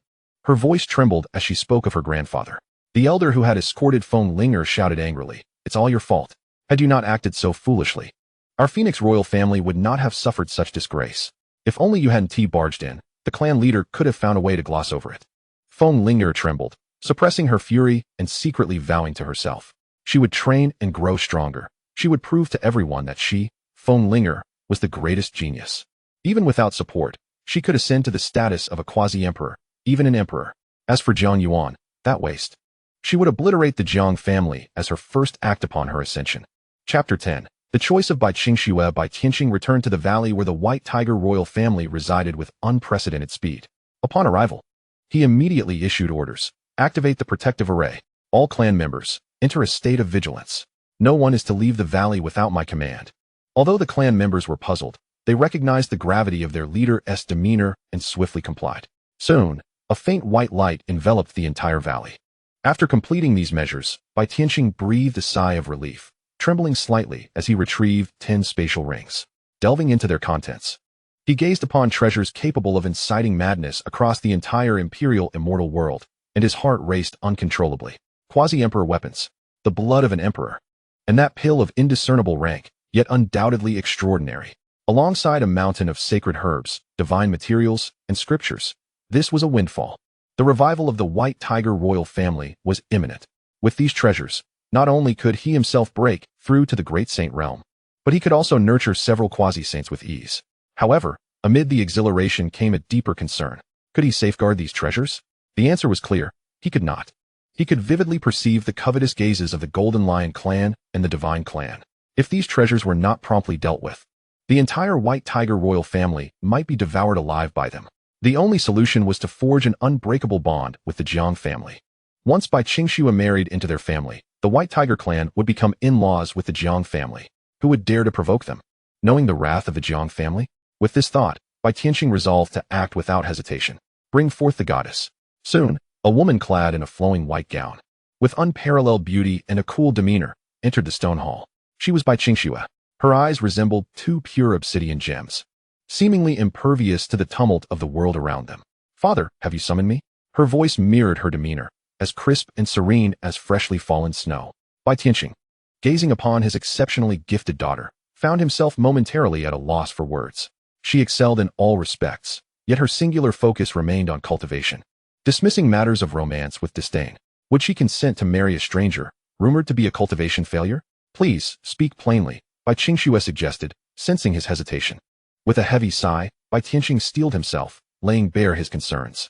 "Qingxue, I understand your unwavering dedication to the path of cultivation, but our Baihu royal clan stands at the brink of life and death." He recounted the events that transpired at the Phoenix Divine Hall, from the Jiang family's proposal to Fenglinger's disgrace, culminating in the Jiang family's astonishing betrothal gifts and the openly avaricious intentions of the Golden Lion clan and the Divine clan. Bai Qingxue listened in silence, her expression unchanging until Bai Tianqing presented her with 10 void rings. "This is the betrothal gift from the Jiang family. Take a look." As she accepted the rings, her consciousness delved within.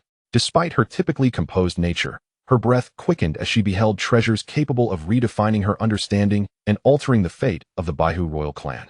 The drop of golden imperial blood exuded a pressure that made her Baihu bloodline tremble with excitement.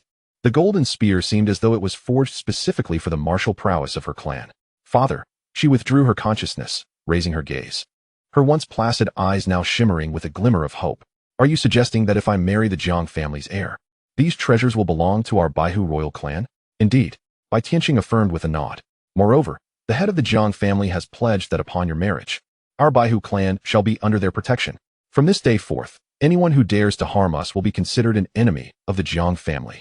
"Is Jiang Yuan, the Jiang family's heir, truly an incapable mortal?" Bai Qingxue inquired further. "That is the prevailing rumor," Bai Tianqing replied, though his confidence wavered. "However, rest assured, the Jiang family is an imperial lineage, Even if he cannot cultivate, his status is incomparable to ordinary prodigies. Your marriage will ensure you face no indignity. A silence enveloped the grand hall, the atmosphere growing tense. Bai Tianqing watched his daughter anxiously, beads of sweat forming in his palms, aware that her decision would dictate the future of the entire Baihu royal clan. Though these treasures were currently in his possession, should Bai Qingxue resolutely refuse or threaten to take drastic measures, the Jiang family would ultimately have to relinquish their offerings. After a prolonged pause, Bai Qingxue finally spoke, her voice retaining its icy clarity. I will marry. What? Bai Tianqing questioned, doubting his own ears. I said, I will marry, Bai Qingxue reiterated, her gaze unwaveringly fixed upon her father. To me, the identity of my partner matters not. Whether he is deemed a failure is inconsequential. It is of utmost importance that he brings forth the resources to rejuvenate the white tiger lineage and grants me the strength to protect our kin. That alone suffices. She picked up the jade vial containing the Emperor's essence and handed it to Bai Tianqing. Father, you must refine this drop of imperial blood immediately. Our white tiger clan cannot afford to be without a guardian of the 13th realm. Then, she turned her gaze toward the other rings. Distribute these resources at once. Prioritizing the exceptionally gifted youths of our clan, we have no time to squander. Very well. Bai Tianqing abruptly rose, accepting the imperial blood, tears streaming down his weathered face. Qingxue, do not worry. I shall stake my very life to ensure those wolves do not prevail. From this day forth, our white tiger clan shall experience a renaissance. Within the resplendent hall of the Golden Lion clan, an elder with a red beard sparkled with cunning in his eyes. Patriarch, the Jiang family wields significant power, and we cannot simply seize their assets. However, the white tiger clan, they currently possess treasures akin to a child clutching a mountain of gold. Who wouldn't he covet it? Indeed, another elder chimed in. The betrothal gifts from the Jiang family are ostensibly for Bai Qingxue, yet they remain in Bai Tianqing's possession. As long as these treasures reside on the ancient divine mountain, there lies an opportunity for us. What kind of opportunity do you propose? The head of the Jiang family has declared that any assault on the White Tiger clan would be tantamount to declaring war against them. Who would dare to test the sharpness of Emperor Hengyu's myriad desires? The hall fell silent. The might of the Imperial clan was not to be trifled with. Patriarch, a direct confrontation is out of the question, the first elder resumed, a malevolent grin spreading across his face. However, we could negotiate. Negotiate? Precisely. Even if Bai Tianqing acquires the resources, refining them will require time. Without a decade or more, he cannot possibly ascend to the Great Sage realm. We could approach him with a proposition, suggesting that the Golden Lion clan ally with him to fend off the covetousness of other royal clans. The condition would be that he temporarily entrusts us with that quasi-imperial weapon until the White Tiger clan produces a peak 13th realm Sage King. At which point we would gladly return it. Haha, splendid. And how would the Jiang family respond? We have neither attacked nor killed anyone. Even the Jiang family, as an imperial clan, cannot be so tyrannical. Listening to the elder's scheme, Patriarch Jinchanga displayed a satisfied smile. Excellent. However, we cannot proceed alone. Let those ancient beings of the divine clan be involved as well. As for the Phoenix clan, there is no need to inform them. They have been aloof for far too long and are due for a setback. At the divine clan's hall, the atmosphere was equally fervent. The clan leader, Shen Wudao, sat upon a mat, exuding an air of mystery and grandeur, with divine light swirling around him. His son, Shenlin, stood beside him. Father, the Golden Lion clan has sent word. They wish to join forces with us to pressure the White Tiger clan. Shenlin spoke, his tone laced with disdain. Anticipated. Shen Wudao slowly opened his eyes. That old lion is insatiably greedy, yet he makes a valid point. Such a substantial prize is too enticing for our divine clan to disregard. But what of the Jiang family? Shenlin expressed some concern. The Jiang family? Shen Wudao let out a cold laugh, shaking his head. The Jiang family was merely concerned about that little tiger for the moment. In due time, whether it lived or perished, who would truly care? Moreover, we are not here to annihilate a clan, merely to borrow a few items. Even if the Jiang family were to discover this, would they truly wage war against us, the two great royal families, over such trivial matters? More than this, I am intrigued by another matter. What is it? The imperial scion, Jiang Yuan, is but a mortal, even with his father being the current emperor. Is it truly worth expending such vast resources for a marriage? Shenlin furrowed his brows. I have heard that the human race places great emphasis on lineage. Shen Wudao remained non-committal, perhaps. Now go, inform the Golden Lion clan that we concur. Tomorrow, we shall visit the White Tiger Valley to extend our congratulations to the clan leader, Bai Tianqing. Chapter 11. The Imperial Wedding and Reactions from All Sides. Unlike the turbulent undercurrents of the ancient Divine Mountain, the Jiang family was currently enveloped in jubilation. As Jiang Yuan and Jiang Shouhua returned to the family territory aboard the Golden Divine Ship, amidst the harmonious sounds of the Great Tao, the waiting elders of the clan immediately rushed forth to greet them. Clan Master, Third Elder, you have returned. How did it go? Was the matter settled? Did the White Tiger royal family show any disrespect? The elders encircled them, their voices a cacophony of anticipation etched upon their faces. Ha, calm down, everyone. No need to rush. The third elder, Jiang Shouhua, had not even touched the ground when his hearty laughter resonated throughout the imperial palace. He leapt down from the divine ship, his face aglow with excitement, far exceeding even his own joy at marrying. It is settled. Perfectly so. You should have seen the expressions on those old geezers from the ancient divine mountain when the clan master presented the betrothal gifts. Their eyes nearly popped out. Especially that old bird from the Phoenix clan, his face turned green. And their so-called goddess, Feng Linger, who once dared to look down on our Yuaner, claiming he was unworthy of her. Well, I put an end to that right then and there. Jiang Shouhua vividly recounted the events that transpired at the ancient divine mountain. The elders present listened, their faces brightening with glee, clapping in delight. Excellent. Well done. That is how it should be. Let them know that our Jiang family's imperial scion is not someone they can casually disparage. Those bird folk, boasting of their unique bloodlines, have always looked down upon others. Finally, they have met their match. Serves them right. Who could blame her for being blind to the remarkable Qilin that is our Yuaner? The elders chattered among themselves, their words imbued with pride for the Jiang family and disdain for the Phoenix clan. Jiang Yuan slowly descended from the divine ship, a hint of a smile gracing his face as he gestured for silence. The matter has been settled. The White Tiger royal family has agreed to the marriage. In 1 month's time, it will be Yuaner's wedding day. Wonderful. Our Jiang family's Qilin is finally to be wed. Quickly, where are the wedding preparation team? Let us organize the event with the utmost grandeur. We must let the entire immortal realm know of our family's commitment to this union. The entire Jiang family basked in an atmosphere of joy. As the central figure of the event, Jiang Yuan lay leisurely in his chamber. Listening to the report from the maid, Xiao Chui, the third elder remarked that the face of the Phoenix goddess turned pale with rage, and she was promptly dismissed. The family head even declared that she was unworthy of you, young master. While kneading Jiang Yuan's legs, Xiao Chui chattered excitedly, her face alight with admiration and pride. Oh, did my uncle truly say that? Jiang Yuan raised an eyebrow, feeling a wave of contentment wash over him. Indeed, this was the treatment befitting an imperial scion. Here he lay at home, while fortune, no, pressure, rained down from above, requiring no effort on his part, as everything unfolded effortlessly. How to describe this sensation? Exquisite, truly delightful.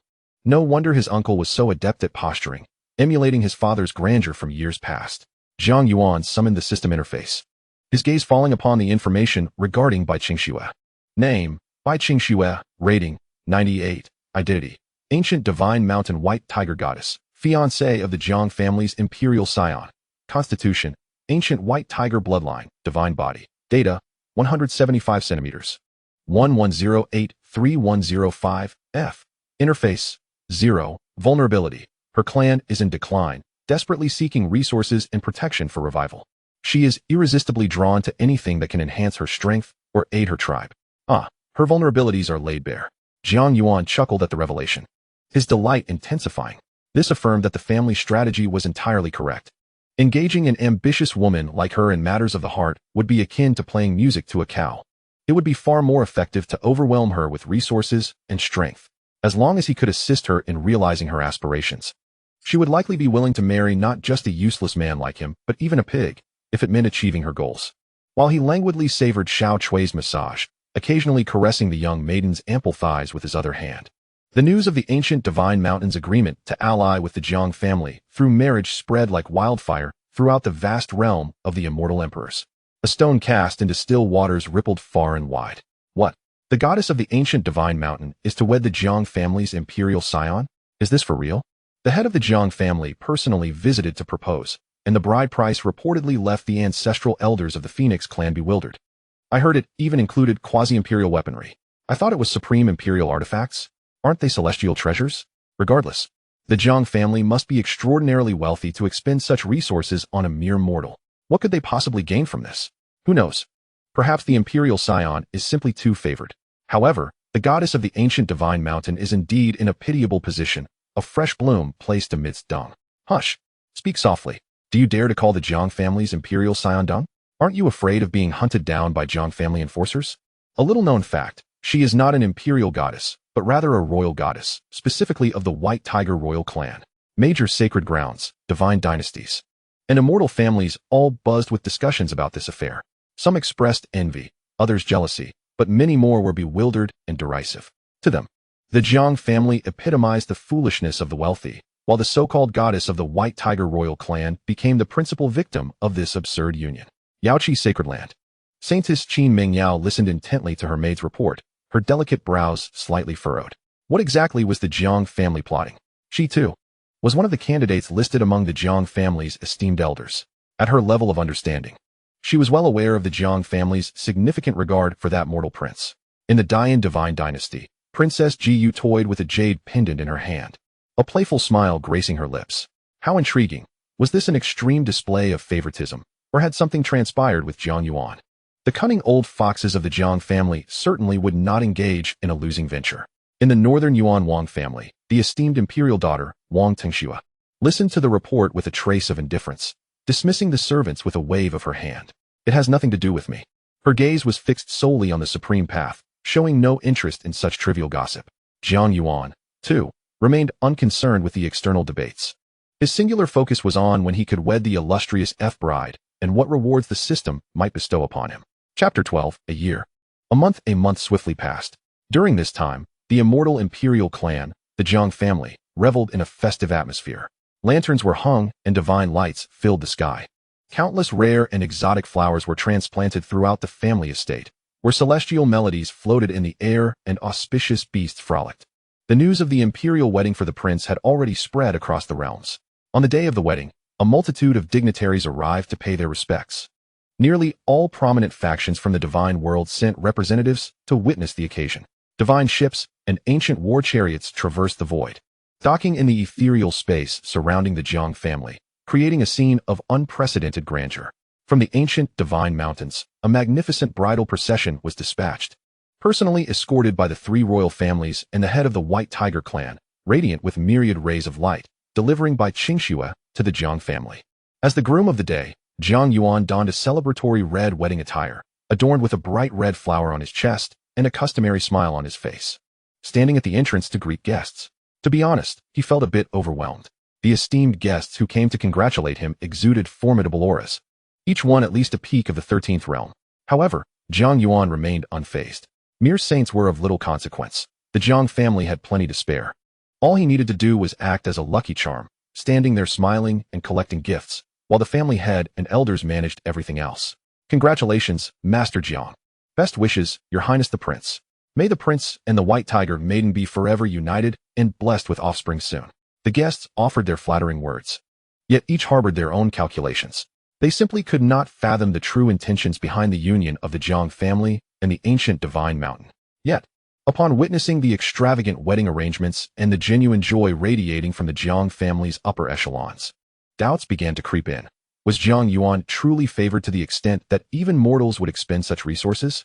The wedding proceedings were intricate and grand. After paying homage to heaven and earth, the second bow to the high hall was performed, due to the absence of Jiang Yuan's parents, Emperor Hengyu and the Empress. It was Jiang Zhan, the patriarch of the Jiang family, who received the reverence. As the couple's ceremonial bow came to an end, Jiang Yuan finally led his bride back to the opulent wedding chamber prepared for them. The room was adorned in extravagant luxury, festooned with festive shades of red. Bai Qingxue, clad in a magnificent phoenix coronet and flowing silk gown, sat quietly at the edge of the bed, her red veil obscuring her exquisite features. Jiang Yuan sensed her slight nervousness as her hands rested on her lap, gently clenched. After dismissing the attendants, the room was enveloped in an intimate silence, leaving just the two of them. The atmosphere grew somewhat awkward.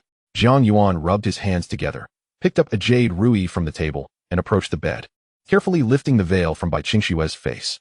Before him appeared a visage of unparalleled beauty, her skin as pristine as snow, brows like distant mountains, a delicate nose and rosy lips, breathtakingly enchanting. Especially under the flickering candlelight, her ethereal demeanor was tinged with a hint of shyness, adding an irresistible charm. Even Jiang Yuan, accustomed to the most beautiful women, found himself momentarily entranced. With a gulp, he couldn't help but exclaim inwardly, what a fortune. The form-fitting red wedding gown clung to her like a second skin. Feeling his gaze, Bai Qingxue lowered her eyes slightly, her long lashes fluttering like tiny brushes. "Are you Jiang Yuan?" she inquired, her voice cool as spring water, yet laced with a trace of unease. "Indeed," Jiang Yuan replied, snapping back to reality with a grin as he seated himself beside her. "You are even more stunning than in 3D, truly a 36D. "What does 36D mean?" she asked, puzzled. "It means you are beautiful." "Oh, no, I mean exceptionally lovely." His blunt compliment caused a blush to rise on by Qingshue's cheeks. After a moment of silence, she mustered the courage to voice her greatest concern. "Why would the Jiang family choose me?" "Because you are beautiful," Jiang Yuan answered without hesitation. Bai Qingxue was taken aback, clearly not expecting such an answer. Frowning, she asked, "Do you believe I am worthy of you?" Jiang Yuan shook his head. A flicker of disappointment crossed her eyes. However, Jiang Yuan clarified, "My shaking head does not imply you are unworthy. Rather, it signifies that as long as I am fond of you, no one can dictate your worth." Bai Qingxue regarded him with a spark of intrigue. "You are quite self-assured." Jiang Yuan laughed heartily. "My father is the emperor." These 5 simple words conveyed enough weight, rendering any further explanation unnecessary. "I have another question," he said eagerly. "Go ahead," she encouraged, although he was aware of his impatience. There would be ample time ahead. The system had indicated that the affection of a partner would influence some rewards, so he endeavored to appear benevolent. "Though I realize this may be a late inquiry, will I still be able to cultivate after we become partners?" She looked at him, a hint of worry in her eyes. She feared that Jiang Yuan might restrict her cultivation, knowing that some individuals with lesser talents resorted to such means to regain their self-esteem. Ultimately, even if Jiang Yuan's father was an emperor, he could not alter the fact that a mortal body could not cultivate. "Why not?" Jiang Yuan countered. "You won't stop me?" Jiang Yuan embraced by Qingxue, puzzled, and remarked, "If my wife were to become a great emperor, would that not mean I have a female emperor by my side? What reason do I have to be anything but delighted? In fact, I could even have the Jiang family support your cultivation." He continued, "How could my illustrious Jiang family not accommodate a quasi-emperor?" Bai Qingxue gazed at him, her eyes shimmering with a hint of bewilderment. "However, I do have a modest condition. Please, do share." Jiang Yuan, observing the enchanting young woman before him, replied calmly, "We must have children, many, many children." Bai Qingxue's beautiful eyes dimmed slightly, her cheeks flushed. "But I am at the 8th realm, whereas you are a mere mortal. Our fertility may be quite low." Implicit in her words was a lack of rejection. "As long as you do not reject the idea." Jiang Yuan was thrilled to hear this. "Fear not, I shall find a solution." "You have a solution? How so?" Bai Qingxue was aware that for a mortal and a cultivator to bear children, especially in abundance, was a challenge akin to 2 inferior spiritual bodies producing a Tao body. All right. A moment of intimacy is worth 1,000 gold coins. Let us proceed without delay." Bai Qingxue's cheeks instantly turned a deep shade of crimson as she accepted the wine cup presented to her, her face growing even warmer. The two drank from the ceremonial cup, the red candle flickering, marking a moment of springtime intimacy. In the bedchamber, Bai Qingxue held Jiang Yuan close, biting her lip. Her eyes dreamy. "Emperor husband, I almost forgot to ask, how many children should I bear?" Jiang Yuan released one of her hands, extending a single finger. Bai Qingxue squinted slightly. 10? To her, having 10 offspring would be commendable, considering that Jiang Yuan, as an emperor's son, undoubtedly had other partners. However, Jiang Yuan simply shook his head calmly, stating, 1 each year. Chapter 13, Abundant Rewards. The astonished head of the Jiang family. Ding. Connection established successfully with partner by Qingxue. Rating, 98. Novice task, completed. Evaluation, perfect. Calculating rewards, triggering critical reward. Reward amplification, 2000. Congratulations, host. On receiving the final rewards. 1. Cultivation, pinnacle of the 3rd realm, divine soul. 2. Primordial creation technique. 3. 2 spirit elevation pills. 1 holy spirit pill. 4. 20 physique amplification pills. 5. Increased probability of offspring bloodline strength upgrade by 20. Boom. A torrent of immense rewards flooded Jiang Yuan's mind, leaving him utterly stunned. Primordial creation technique, celestial method. They actually provided a celestial method? Incredible. And a complete one at that. The Jiang family indeed possessed celestial methods. But those were fragmented remnants collected over 1,000,000 years. And now, the system had directly bestowed a complete celestial method upon him. Holy Spirit Pill directly elevates physique to the supreme holy body, to be elevated to the supreme holy body. A physique that could rival a great emperor in the future? The system is extraordinary. Alas, he was already a holy body. Consuming this would be futile. Otherwise, he would have been the first to partake. Soon, Jiang Yuan realized another issue. This technique seemed incapable of being transmitted to his ancestors. To be precise, it was not that it could not be shared, but rather the resolution was insufficient. The Genesis of Hongmeng, Celestial Law Current Resolution 001, reaching 10, 30, 50, and 100 will unlock celestial powers. Achieving a resolution of 100 allows for importation. Resolution will automatically increase daily. Mastering special knowledge can expedite the progress. In brief, one must simply wait, is it not? It is somewhat regrettable. Otherwise, allowing the ancestors to contemplate might very well enable them to transcend to the 16th realm of the Celestial Emperor. Naturally, aside from the techniques, the most crucial aspect for Jiang Yuan is the direct elevation of his cultivation to the divine soul realm. This signifies that even though he possesses the innate holy body of procreation, which cannot cultivate further as long as he can receive rewards, he shall continuously grow stronger and prolong his lifespan. Do you accept the elevation of your cultivation? Yes. In the next moment, a surge of power emanates from within Jiang Yuan. The so-called mundane foundation, unacknowledged by the heavenly Tao, is eradicated in this instant. First realm, second realm, third realm. Within mere moments, he reaches the pinnacle of the third realm of the divine soul realm. Indeed, the third realm would scarcely compare to even the 6 or 7-year-old children of the Jiang family. Yet for an ordinary mortal of 18 years, it is an immense advancement. At this moment, Bai Qingxue is roused from her slumber by the commotion caused by Jiang Yuan. Her eyes still carry a hint of the disorientation and languor of someone new to the world, incredulously gazing upon the scene before her. What has she witnessed? The rumors of Jiang Yuan, the mortal body, achieving cultivation in mere moments, and even breaking through to the divine soul realm? Husband, what is this? She inquires. Her voice laced with the huskiness of dawn, imbued with a unique charm. Oh, it's nothing at all. Jiang Yuan suddenly realizes his breach of decorum. Hastily concealing his ecstatic expression, clearing his throat, I have disturbed you. Dear wife, please continue to rest. He plants a kiss on her forehead. Mentions he must seek out his uncle, hastily dons his attire, and dashes out. Bai Qingxue remains momentarily stunned, filled with myriad questions for her husband. She instinctively touches the spot he kissed, and inexplicably, a strange sensation surges within her heart. It seems that marrying this celestial prince and engaging in dual cultivation may not be as dreadful as she once imagined. As soon as Jiang Yuan departs the courtyard, he encounters Jiang Zhan.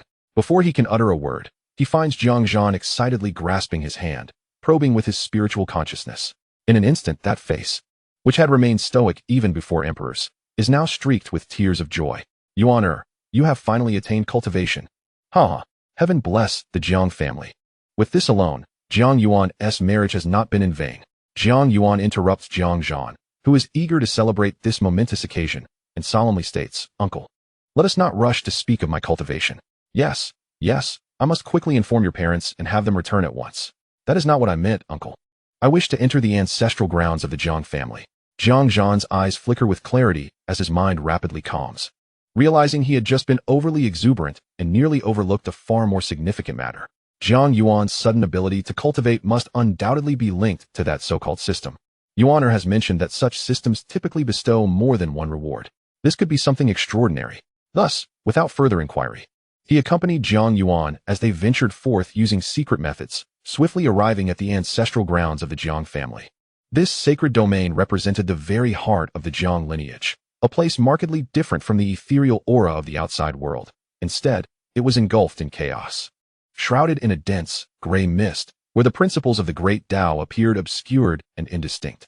Ordinary clan members, even the elders, were forbidden to tread upon this ground without the express command of the family head or a reclusive elder.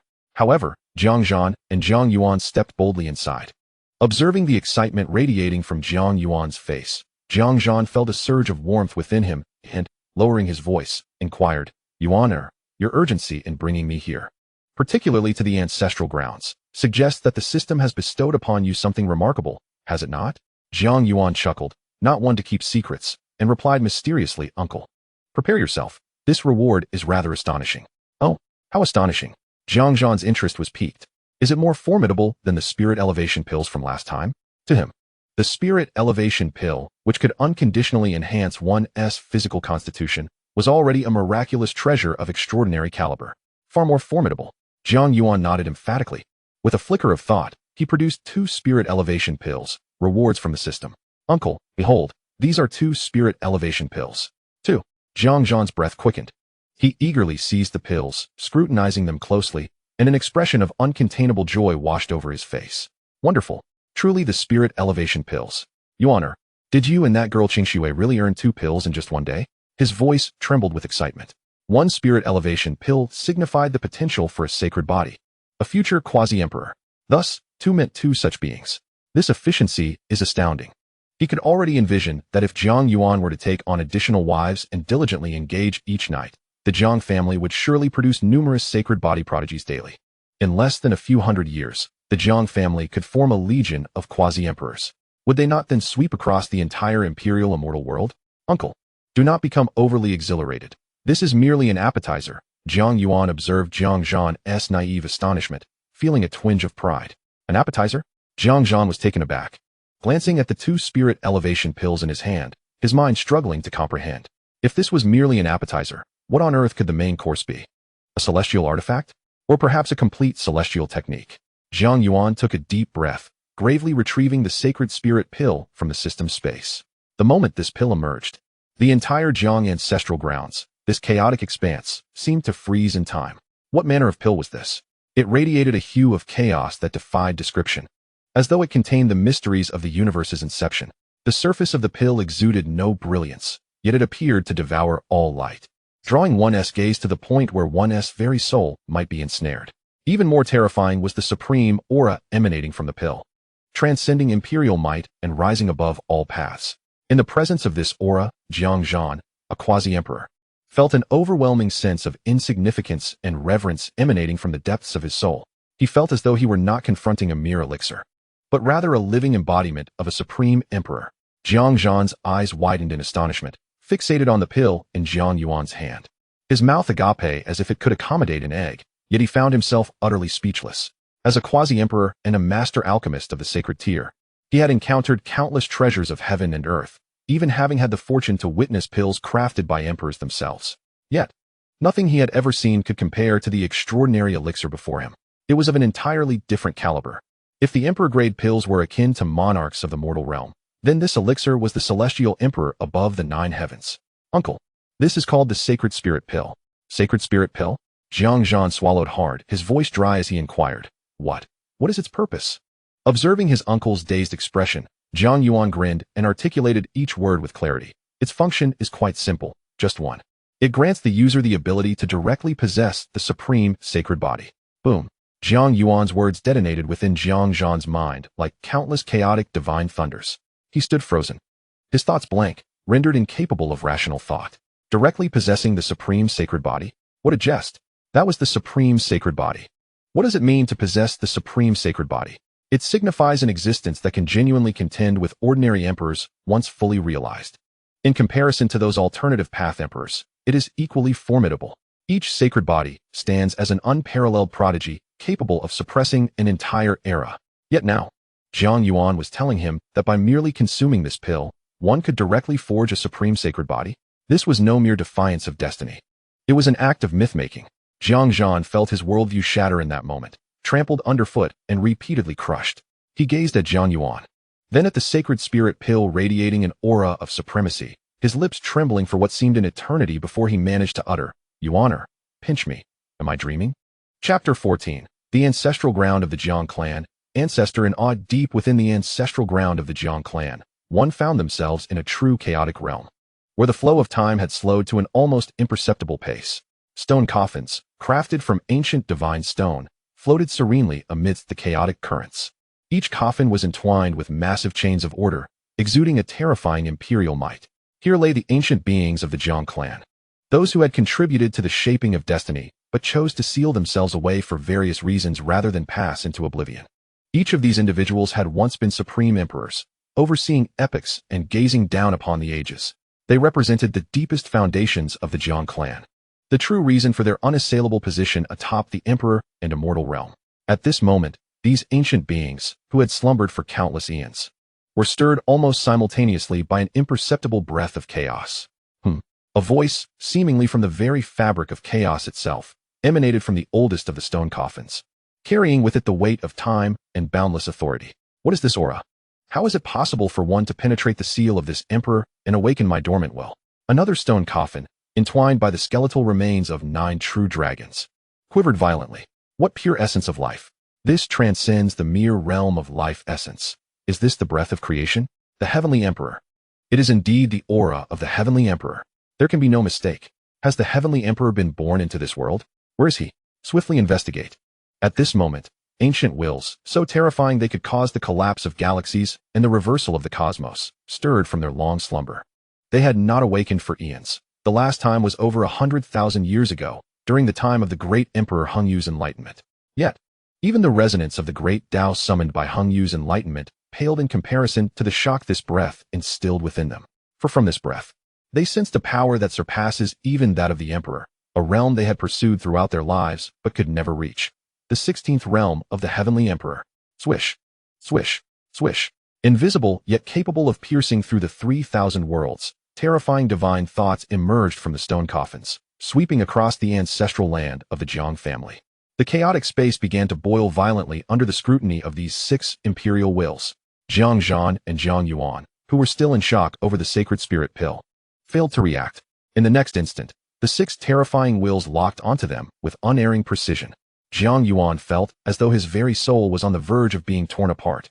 An indescribable pressure of terror enveloped him from all sides, pinning him to the spot, rendering him immobile. In his eyes, the surrounding chaotic mist seemed to vanish, replaced by 6 towering and fearsome demonic deities. Some were entwined with the stars, others trod upon the depths of the abyss, and some held the sun and moon in their hands, each radiating an aura that instilled despair within him. He felt like a tiny ant caught in a tempest, at any moment susceptible to being crushed into dust. Little Jiang Yuan, humph. Just as Jiang Yuan felt he would be crushed beneath that overwhelming pressure, a cold snort echoed beside him. Jiang Yuan stepped forward, positioning himself protectively in front of Jiang Yuan. A similarly formidable quasi-emperor pressure erupted from him, though it was far inferior to the terrifying imperial might surrounding them. It stood as an unyielding dam, staunchly blocking the overwhelming force from advancing. Esteemed ancestors, please temper your wrath. Yuan is but a mortal body, unable to withstand your imperial might. Jiang Yuan's voice, tinged with urgency and reverence, resonated within the chaos. The terrifying pressures momentarily receded but remained firmly locked onto them. Jiang Yuan, a voice, ancient and authoritative, resonated directly within the minds of Jiang Yuan and Jiang Yuan. What is the object in your possession? This voice emanated from the most ancient of the stone coffins. Jiang Yuan dared not delay, swiftly responding with utmost respect. Esteemed third ancestor. This item is known as the sacred spirit pill, obtained by Yuan through a fortuitous encounter. He understood that these slumbering ancestors were the stabilizing pillars of the Jiang family, with nothing to conceal. The sacred spirit pill? Another voice, laced with curiosity, interjected. Such grand claims.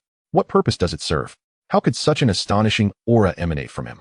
Jiang Yuan took a deep breath, fully aware that the words he was about to utter would unleash a tempest of upheaval. He glanced at Jiang Yuan beside him, who nodded slightly in encouragement.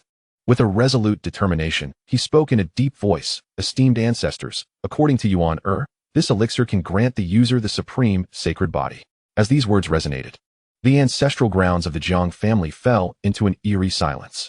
The ancient wills that had previously exuded overwhelming pressure seemed to freeze in that moment. After a prolonged pause, a voice filled with profound skepticism shattered the stillness. Preposterous. The voice thundered like a clap of lightning, shaking the very fabric of the chaotic space. Jiang Yuan, as the current head of the Jiang family and a semi-empowered sovereign, how could you possibly believe such absurdity? The sacred body is revered by heaven and earth. Cherished by the Tao, it is of unparalleled nobility. Can it truly be forged by a mere pill? This is utterly ludicrous. Another ancestor coldly interjected. Indeed, while the aura of this elixir is remarkable, to claim it can directly forge a sacred body is utterly impossible. Have you been deceived by this younger generation? Silence. Fourth ancestor. Jiang Yuan retorted. How could my descendants speak recklessly? Do you think they are like you? Back in the day, you deceived me with tales of a celestial maiden bathing, only for me to discover it was my sister-in-law who led me to be suppressed by my wife for 300 years. But in the end, did you not also capture your sister-in-law? Another ancestor responded. And you still dare to speak? My sister-in-law is a manifestation of the Water Mother. That was quite an experience. As the voices of the ancestors echoed like thunder, Jiang Yuan felt as though he were amidst the roar of a nuclear explosion. Numerous consciousnesses swept over him, gentle and devoid of malice.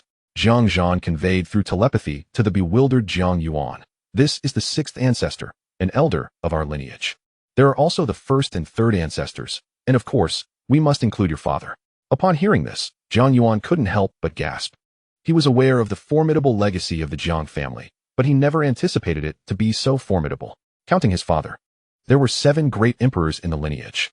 Although the 6th ancestor was not at the pinnacle, far from his father's strength, collectively they were indeed fearsome. It was no wonder Jiang Zhan could assume the role of family head. As Jiang Zhan elucidated to Jiang Yuan, the other great emperor ancestors concluded their debate. Suddenly, a youthful figure emerged from the swirling chaos. Jiang Zhan, upon witnessing this, straightened up and led Jiang Yuan in a bow, saying, "We pay our respects to the 6th ancestor." The 6th ancestor waved his hand and regarded Jiang Yuan with curiosity. "You must be Yuan. I recognize your aura. When your father brought you here years ago, you were but a mere child." He gestured to emphasize his point. Jiang Yuan recalled the encounter, realizing he had indeed met the 6th ancestor. Shortly after his birth, it had been determined that he possessed a mortal physique. In the imperial immortal world, one must have a suitable constitution to cultivate, even if it were the most inferior pseudo-spiritual body. Jiang Yuan's mortal physique signified that he would never be able to cultivate. To draw a parallel, it was akin to being without roots in his previous life of cultivation. Thus, shortly after his birth, Jiang Yuan was taken by his emperor father to seek remedies for his mortal condition, among whom was the very person standing before him. Yuaner, you have actually achieved cultivation? How did you manage that?" The 6th patriarch soon discerned that Jiang Yuan's cultivation was feeble yet existent. What? Could it be that rascal Hung Yu has resolved the predicament of the mortal body's inability to cultivate? Has his scheme succeeded? The other venerable ancestors voiced their thoughts, for they were well acquainted with the rising star of the Jiang family, the Emperor Hung Yu. Naturally, they were inclined to show him respect, recalling how they had all been awakened by Jiang Yuan's father to diagnose Jiang Yuan and seek remedies. However, the outcome was, of course, fruitless. The mortal body's inability to cultivate is a decree of the heavenly Tao. Even immortals cannot claim to defy fate. Esteemed ancestors, this matter is lengthy to discuss. Let us first address the issue of the Holy Spirit pill. The problem of Yuan's cultivation has been resolved for now, and there is no rush. Jiang Zhan clasped his hands towards the assembly. To speak frankly, I witnessed a disciple of our clan named Jiang Chun consume another ascension pill, and he instantaneously ascended from the meteoric battle body to the eternal star soul body. Words alone do not suffice. The original ancestor's voice echoed once more. Imbued with undeniable authority, Jiang Zhan, select 3 individuals to bring forth. I wish to witness the effects of the Holy Spirit pill and the Ascension pill with my own eyes. After all, compared to Jiang Yuan's ability to cultivate, the ancestors were far more concerned with this so-called pill that could bestow upon one the supreme sacred body, a matter that could significantly enhance the family's foundation. Chapter 15. 3 additional sacred bodies. We must find a partner for Jiang Yuan. The more, the better. Once the order was given, the upper echelons of the Jiang family were once again stirred. Before long, 3 imposing young individuals were brought to a secluded hall at the periphery of the ancestral grounds. The venerable ancestors, once they step outside the ancestral grounds, would rapidly deplete their vitality. Thus they would refrain from leaving unless absolutely necessary. Leading the trio was Jiang Yi, a robust figure with a gaze as sharp as a blade, possessing innate sword bones. The other 2 were a crimson-haired man enveloped in a faint, indomitable divine fire, none other than Jiang Yuan, who possessed the burning heaven divine body. The last was a woman bearing a purple crescent mark on her forehead, named Jiang Yu, who possessed the lunar divine body. Greetings, Patriarch. Greetings, young Emperor. The 3 bowed in unison. Jiang Zhan wasted no time and stated, "I have summoned you today for a significant matter." He extended his hand and retrieved 2 ascension pills from his storage ring, presenting them to Jiang Yuan and Jiang Yu. "These are the pills bestowed upon you by the young emperor. Consume them." Jiang Yuan and Jiang Yu exchanged glances, uncertain but complied and accepted the pills. "As for you," Jiang Zhan looked at Jiang Yi, his eyes reflecting complexity, "you shall consume yours last." "Understood." Jiang Yi stepped aside. Meanwhile, Jiang Yuan and Jiang Yu, after sharing a glance, each consumed their respective ascension pills. In the next moment, boom, the entire ancestral grounds of the Jiang family erupted with 2 soaring beams of divine light. The indomitable divine fire surrounding Jiang Yuan surged 100-fold, transforming from crimson to nearly pure white, its temperature so elevated that even the void began to melt. His body commenced its metamorphosis, with fiery patterns emerging on his skin, resembling the imprints of the great Tao, each imbued with the power to annihilate the heavens and the earth. Jiang Yuan let out a pained howl, his entire being akin to a burning sun. "Steady your mind, guide the medicinal power, and align it with the essence of your burning heaven divine body." Your divine body is transcending to a higher realm. This is both your tribulation and your destiny. Amidst the flames, Jiang Yuan heeded Jiang Yuan's guidance, and his roars gradually subsided. Boom! An incredibly resplendent golden divine light surged from the crown of his head, piercing through the chaotic space as if to bore a hole into the ancestral land of the Jiang family. Shortly thereafter, a colossal golden sun's phantom slowly emerged behind him. Within that sun, it seemed as though a golden crow was crying out, and celestial temples were rising and falling, exuding an aura of terrifying might that could scorch the heavens and boil the seas, dominating the universe. This was the Nine Suns' burning heaven's sacred body. An elder of the Imperial realm, well-versed in the study of physiques, gasped in astonishment, his consciousness filled with incredulous shock. Indeed, this was one of the evolutionary forms of the burning heaven divine body. It is said that when this sacred body reaches its pinnacle, it can transform into a true solar star, incinerating the 9 heavens and 10 earths with a mere thought, causing even the unconventional emperors to retreat in fear. My heavens! It has truly succeeded. A single elixir has genuinely birthed a sacred body. Unbelievable. This is nothing short of a miracle unseen for eons. The Imperial elders, who had slumbered for countless millennia, were utterly beside themselves at this moment. Their wills surged chaotically, stirring up colossal waves. A sacred body. A living sacred body was born before their very eyes. The impact upon them was immense.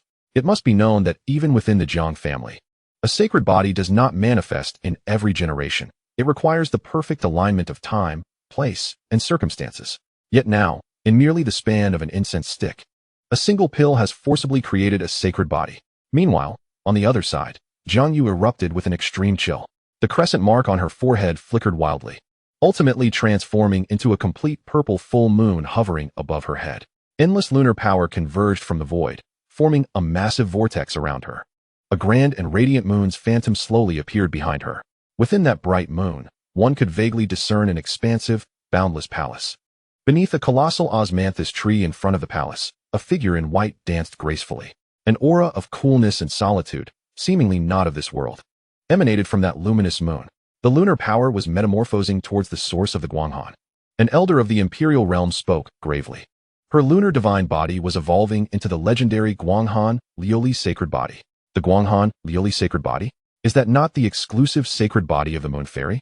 It is said that this sacred body can master the path of the lunar, freezing all things, allowing one thought to turn an entire star domain into an eternal, desolate ice plain. Yet, none of this could compare to the transformation of Jiang Yi. Upon obeying Jiang Zhan's command and consuming the sacred spirit pill, the innate sword bones around him began to transform.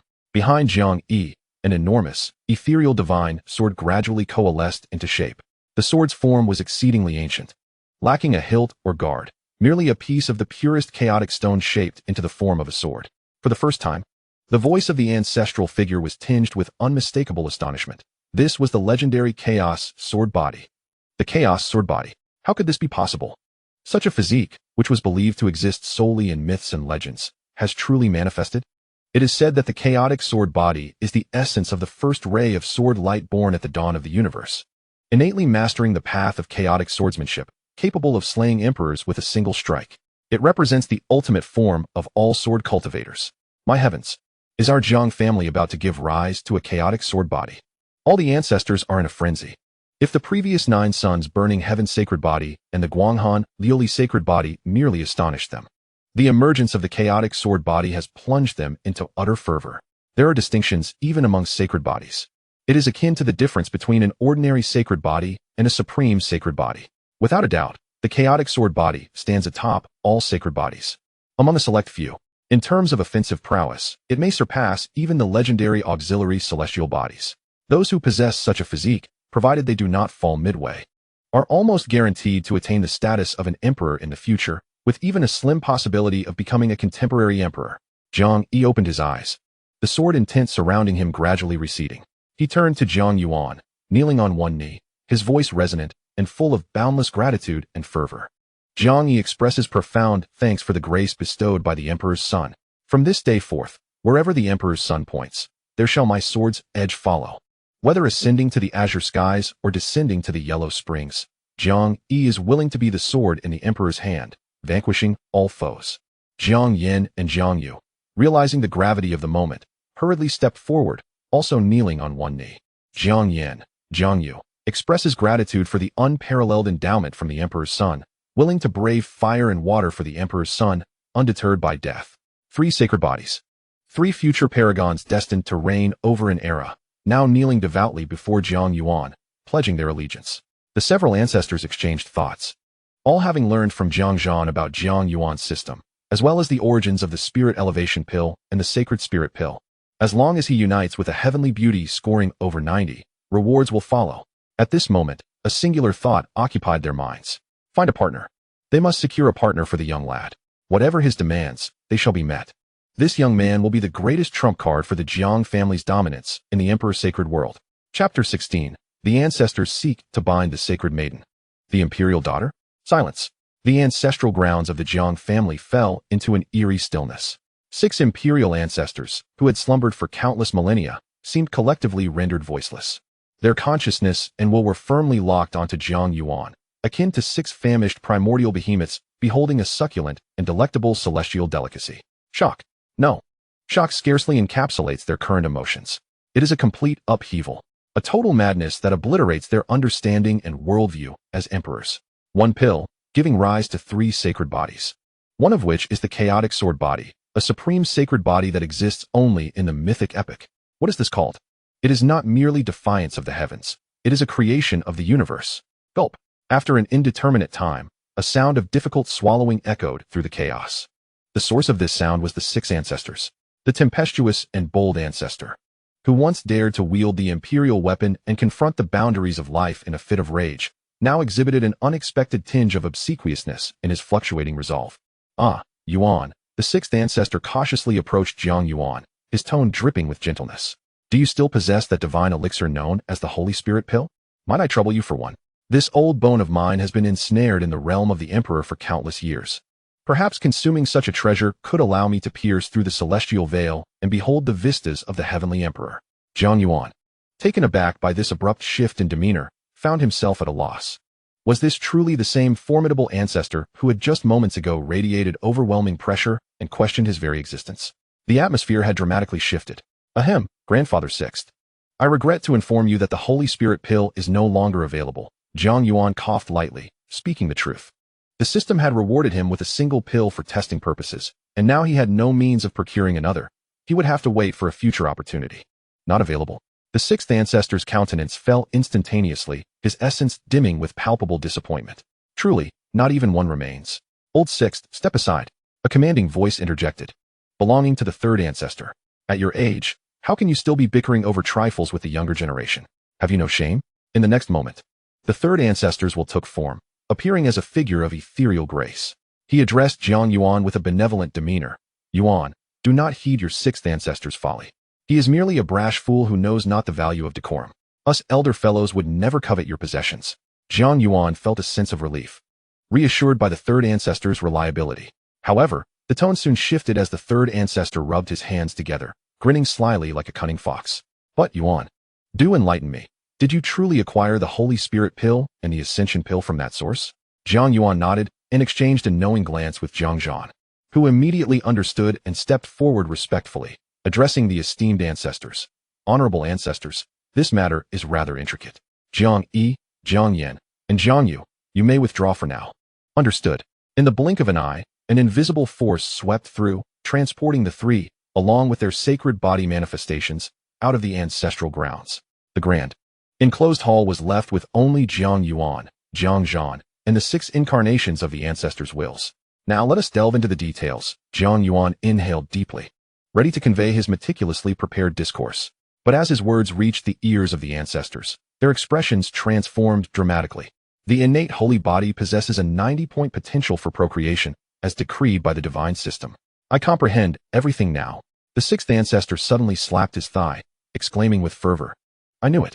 That lad Hengyu and his wife, with their noble bloodlines, how could they possibly produce an ordinary body? The root of the matter lies here. Yuan's physique is not incapable of cultivation. Rather, it requires a unique approach. This is likely the divine's reward for his constitution. This is far from a mere mortal body. This is a strategic grade supreme holy body. Nay, to call it a celestial body would not be an exaggeration. The 3rd ancestor, equally stirred, trembled with excitement. To think that one descendant could yield such a divine treasure as the Holy Spirit pill. What if there were 10, 100, 1,000? He dared not contemplate further. He feared that his heart might not withstand it. The audacity of the heavenly progeny was indeed remarkable. In the eyes of the ancestor, an unprecedented brilliance erupted, revealing the truth at last. This was the genuine path to transcendence. Our Jiang family is about to welcome a true immortal. In an instant, they comprehended the terrifying potential of this innate sacred body. For Jiang Yuan personally, it might merely serve as a golden opportunity for his ascent. However, for the entire Jiang family, it signified an inexhaustible supply of top-tier prodigies and unparalleled divine treasures, heralding an expansion at an unimaginable pace that even those among them who were emperors could scarcely fathom. In that moment, the 6 ancestors gazed upon Jiang Yuan with entirely transformed expressions, eyes filled with affection, satisfaction, and a hint of fervor. It was as if they were beholding a rare treasure. Nay, a treasure 1,000,000,000 times more precious than any gem. Cough, cough. Esteemed ancestors, please maintain your composure. Jiang Yuan felt somewhat uneasy under their gaze. Composure, my foot. The 6th ancestor exploded with exclamations. Yuaner, listen closely. From this day forth, you need not concern yourself with anything else. Cultivation? Nonsense. Your sole task is to reproduce. To reproduce with vigor. If your wife is insufficient, the family will assist you. In the grand realm of imperial immortals, whomever you desire, just inform your grandfather. Be it the holy maidens of sacred lands or the imperial daughters of divine dynasties, even the daughters of ancient emperors from life-restricting zones, your grandfather will personally intervene, either to bind them or to propose. Should anyone dare to oppose, I shall raise their stronghold. Chapter 17. I have a plan. They should take the initiative to send people here. The 6th ancestor's words reverberated like thunder in the chaotic hall. Jiang Yuan, listening nearby, felt his eyelids twitch. Bind them here? Grandfather, you are rather too direct. Though the notion was indeed enticing. 6th, mind your language. The ancestor shot a glare at the 6th ancestor before turning to Jiang Yuan, his face breaking into an exceedingly gentle smile. Yuaner, do not heed your 6th grandfather's wild remarks. Our Jiang family is a prestigious imperial clan. How could we engage in such abductions of common women? Jiang Yuan breathed a sigh of relief, thinking that the ancestor was indeed more reliable. Yet, on the flip side, they were not common women. Jiang Yuan. Ha ha ha, merely jesting. As an imperial clan, we naturally approach directly for marriage proposals. The ancestor leisurely added. With the sincerity of our Jiang family and several imperial artifacts, we shall calmly negotiate. If they refuse reason, we shall then introduce them to reason. And should they still be unyielding, we shall discuss physics. Jiang Yuan. Goodness, each more ruthless than the last. He realized that in the eyes of these ancestors, as long as it meant he would have more children, they would not hesitate to initiate a grand imperial conflict. Yuaner, the awakening of this sacred body holds immense significance for our Jiang family. The ancestor's tone grew profoundly solemn as he rose, his seemingly indistinct figure at that moment appearing to uphold the entirety of chaos. It is not merely a pathway for your personal strength. It is the very foundation concerning the Jiang family's fortunes for countless generations to come. We, the elder generation, have been ensnared in the realm of the great emperor for far too long. The path ahead has become severed, leaving us to languish in our ancestral land, awaiting the day our lifespans are spent. We once believed that the illustrious legacy of the Jiang family would gradually fade into obscurity after our generation. However, your emergence has rekindled a glimmer of hope. The gaze of our progenitors swept across the other esteemed ancestors, their spirits now imbued with profound gravity. The Holy Spirit elixir possesses the power to forge a sacred body, signifying that our Jiang family shall perpetually give rise to unparalleled warriors. Ultimately, the progenitor's gaze settled upon Jiang Yuan, brimming with boundless anticipation. You are the very essence of it all. As long as you continue to bear offspring and receive the blessings of the heavenly path, our Jiang family may shatter the ancient fetters and give birth to a true immortal. In that moment, our Jiang family shall transcend the mere status of an imperial lineage, evolving into the first and genuine immortal clan of this realm, eternal and undying, existing perpetually. Therefore, Yuaner, the progenitor bowed slightly before Jiang Yuan, the most venerable and enigmatic existence in the Jiang lineage, and offered a gesture of respect. From this day forth, your affairs shall be of utmost significance to our Jiang family. Your safety is our paramount concern. Your desires are our obligations to fulfill. You, indeed, are the singular hope of our Jiang family throughout the ages. Boom. The progenitor's words resonated within Jiang Yuan's mind, leaving him in a state of shock. To receive a bow from a venerable great emperor ancestor is an immense burden. Progenitor, what are you doing? Please rise. You humble me. Jiang Yuan hastily moved to assist him. No, this gesture of reverence is one you deserve. The progenitor shook his head solemnly. This is our solemn entrustment of the future of the Jiang family. The other esteemed ancestors also inclined their heads slightly towards Jiang Yuan. Yuaner, should any matter arise, do not hesitate to speak to us. If anyone dares to lay a finger on you, I shall be the first to oppose it. Indeed, our Jiang family's hope must remain untouched. Observing the 6 once mighty great emperors, who had once commanded the world, now appearing as the most benevolent elders, placing all their hopes upon him, Jiang Yuan felt an indescribable warmth and sense of responsibility swell within him. He understood that from this moment onward, he was no longer merely an idle prince. Instead, he must rise to shoulder the future of the entire Jiang family alongside the other heirs. Esteemed ancestors, Jiang Yuan took a deep breath, his gaze now imbued with unprecedented resolve. I comprehend my responsibilities. For the sake of our clan, I shall not waver. The most I shall endure is a measure of hardship for myself. His expression, one of tragic heroism, moved the gathered ancestors profoundly. A fine child, truly a commendable child.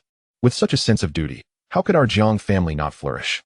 You have borne too much for the family, Yuaner, Jiang Zhan observed from the side. His heart filled with myriad emotions. He recognized that from this day forth, Jiang Yuan's position within the Jiang family would truly transcend all, including his own as the family head, even surpassing the distant Emperor Hengyu in the wilderness. For Jiang Yuan embodies the future. He symbolizes hope. Enough with the sentimentalities. The 6th patriarch waved his hand nonchalantly, shattering the touching atmosphere. Let us get down to business. Yuaner, regarding the heavenly rewards. Does it suffice that the candidates are merely women of exceptional talent? Jiang Yuan nodded, stating, the system indicates as much and has provided a scoring mechanism. The higher the score, the greater the potential of the offspring, along with more substantial rewards. For instance, Qingxue, my bride, a lady of the White Tiger royal lineage, boasts an impressive score of 98. 98? What is the maximum score? 100. Then what are we waiting for? The 6th patriarch exclaimed with eagerness, rubbing his hands together. Quickly, compile a list of all the distinguished women with scores above 90 from the Imperial Celestial Realm. We shall approach them one by one. Head of the family, you are most knowledgeable about this. It falls to you. The 3rd patriarch turned to Jiang Zhan. Jiang Zhan sighed, and with a mere thought, a detailed list, composed of magical energy and replete with illustrations, materialized before everyone, the same one he had previously shown to Jiang Yuan. The list included Yaoqi Holy Maiden, Qin Mingyao, score, 96, Princess of the Dian Divine Dynasty, Jiyu, score, 92, Imperial Daughter of the Beiyuan Royal Family, Wang Tingxue, score, 95. The ancestors' gazes swept rapidly across the list, their hearts swelling with joy. All splendid choices. Each of these young ladies is a fine prospect for progeny. Yuaner, take a look. Which one do you fancy? Speak up to your grandfather. Jiang Yuan, observing the eager ancestors who would even resort to force to secure a bride for him, felt a warmth in his heart, but shook his head, saying, grandfathers, I have an idea. Perhaps we can entice the major sacred lands and divine dynasties to willingly send their princesses and holy maidens to our Jiang family. Chapter 18. The suspected thunder controller system voluntarily send them over? The 3rd patriarch paused, stroking his beard, perplexed. How could this be? Those sacred lands and divine dynasties treasure their holy maidens and princesses like jewels, almost wishing to hide them away. Why would they willingly hand them to us? It is precisely because they cherish them that we have an opportunity, Jiang Yuan chuckled. Esteemed ancestors, a single ascension spirit pill guarantees the creation of a holy body.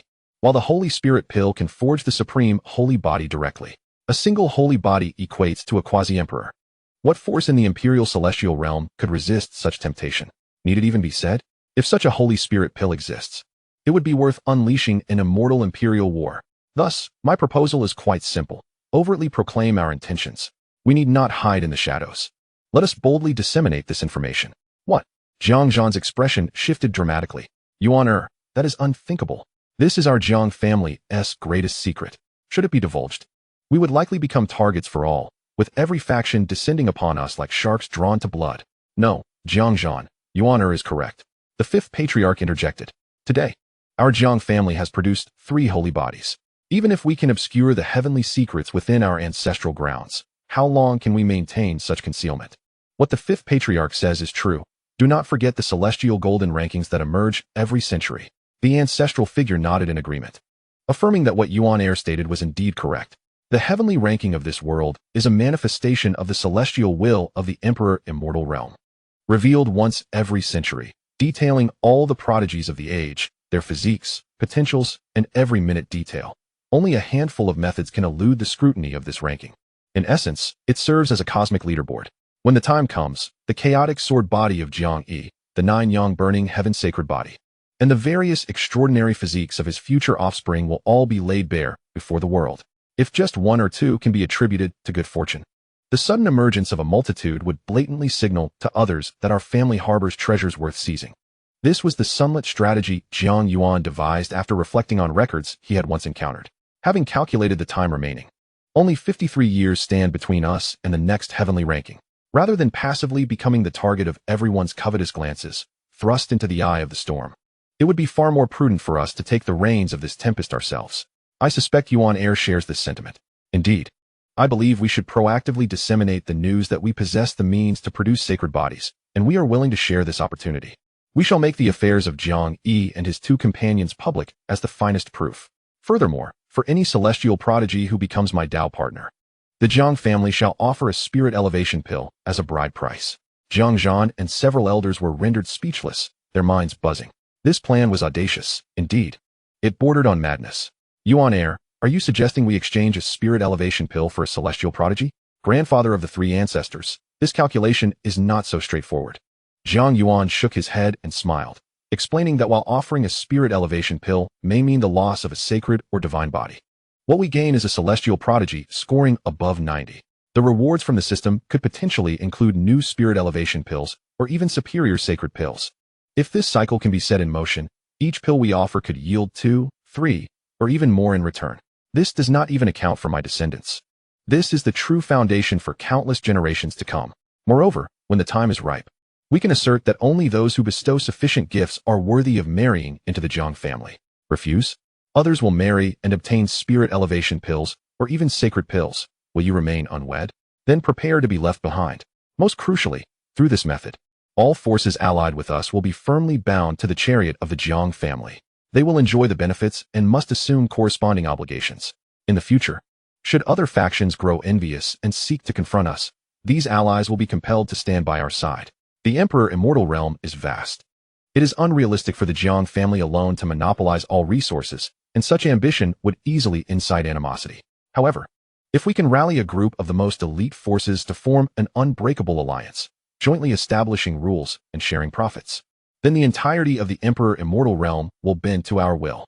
Upon concluding his discourse, an uncanny silence enveloped the entire chaotic hall.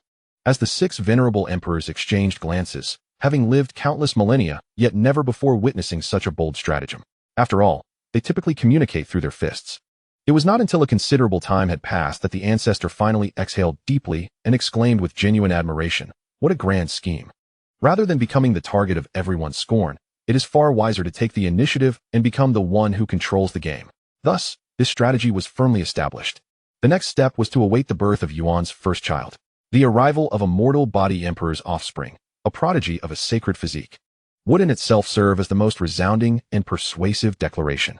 It would herald the dawn of the Jiang family's dominance over the vast world of celestial emperors. Indeed, I eagerly anticipate the birth of my great-grandson. The 6th ancestor rubbed his hands together in excitement, suggesting that we should present a spirit-enhancing elixir to that girl from the White Tiger royal clan, allowing them to produce a divine body as well. At that time, we could also cast out those 3 young men. Ideally, during this period, we should find you a wife. With this trifecta approach, 6 or 7 sacred bodies and divine physiques would emerge, leaving us unafraid of those cunning old foxes taking the bait. The elder ancestors exchanged words, swiftly finalizing the details of their plan. Jiang Yuan stood to the side, his mind buzzing as he observed these formidable figures, whose mere stomping could shake the world, fervently strategizing for his matrimonial ambitions. Upon departing from the ancestral grounds, 3 figures immediately approached. They were Jiang Yi, Jiang Yan, and Jiang Yu, who had just undergone a remarkable transformation and ascended to sacred physiques. Seeing Jiang Yuan and Jiang Zhan, the 3 knelt on one knee in perfect unison, their eyes brimming with fervor and admiration. "We pay our respects to the family head. We pay our respects to the emperor's son." Their voices rang out powerfully, imbued with a newfound strength that caused the surrounding space to tremble slightly. "Rise," Jiang Zhan gestured, observing the 3 newly elevated sacred bodies before him, his heart swelling with emotion and excitement. 3 sacred bodies. In times past, any one of them would have warranted the family pouring forth its resources for cultivation, regarded as a pillar for the future.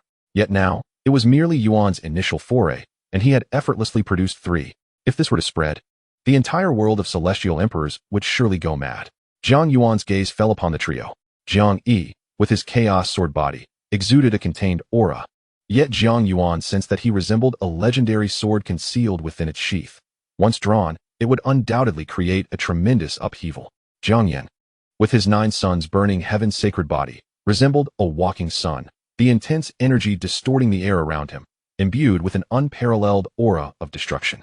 Meanwhile, Jiang Yu's Guanghan, Liuli's sacred body emanated an ethereal coolness, enveloped in a faint lunar radiance, her beauty transcending that of mere mortals.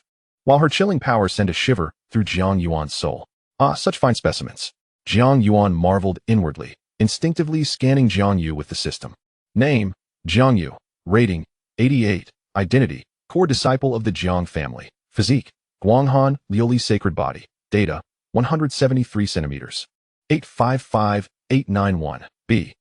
Interface, 0. Vulnerability, holds an exceedingly high admiration and gratitude towards the emperor's son, Jiang Yuan. His words exert a powerful guiding influence on her. An 88 is a pity, Jiang Yuan mused to himself. With just 2 points shy of reaching 90, it seems he has suffered the consequences of his own actions. However, one must wonder if the grading criteria of this system is somewhat biased. It appears that the minor infractions have gone unnoticed. Could it be that the system is under the influence of favoritism? Quite possibly. Regrettably, the conditions are excessively stringent, compounded by certain mechanisms. Otherwise, internal family matters could yield a substantial amount of rewards.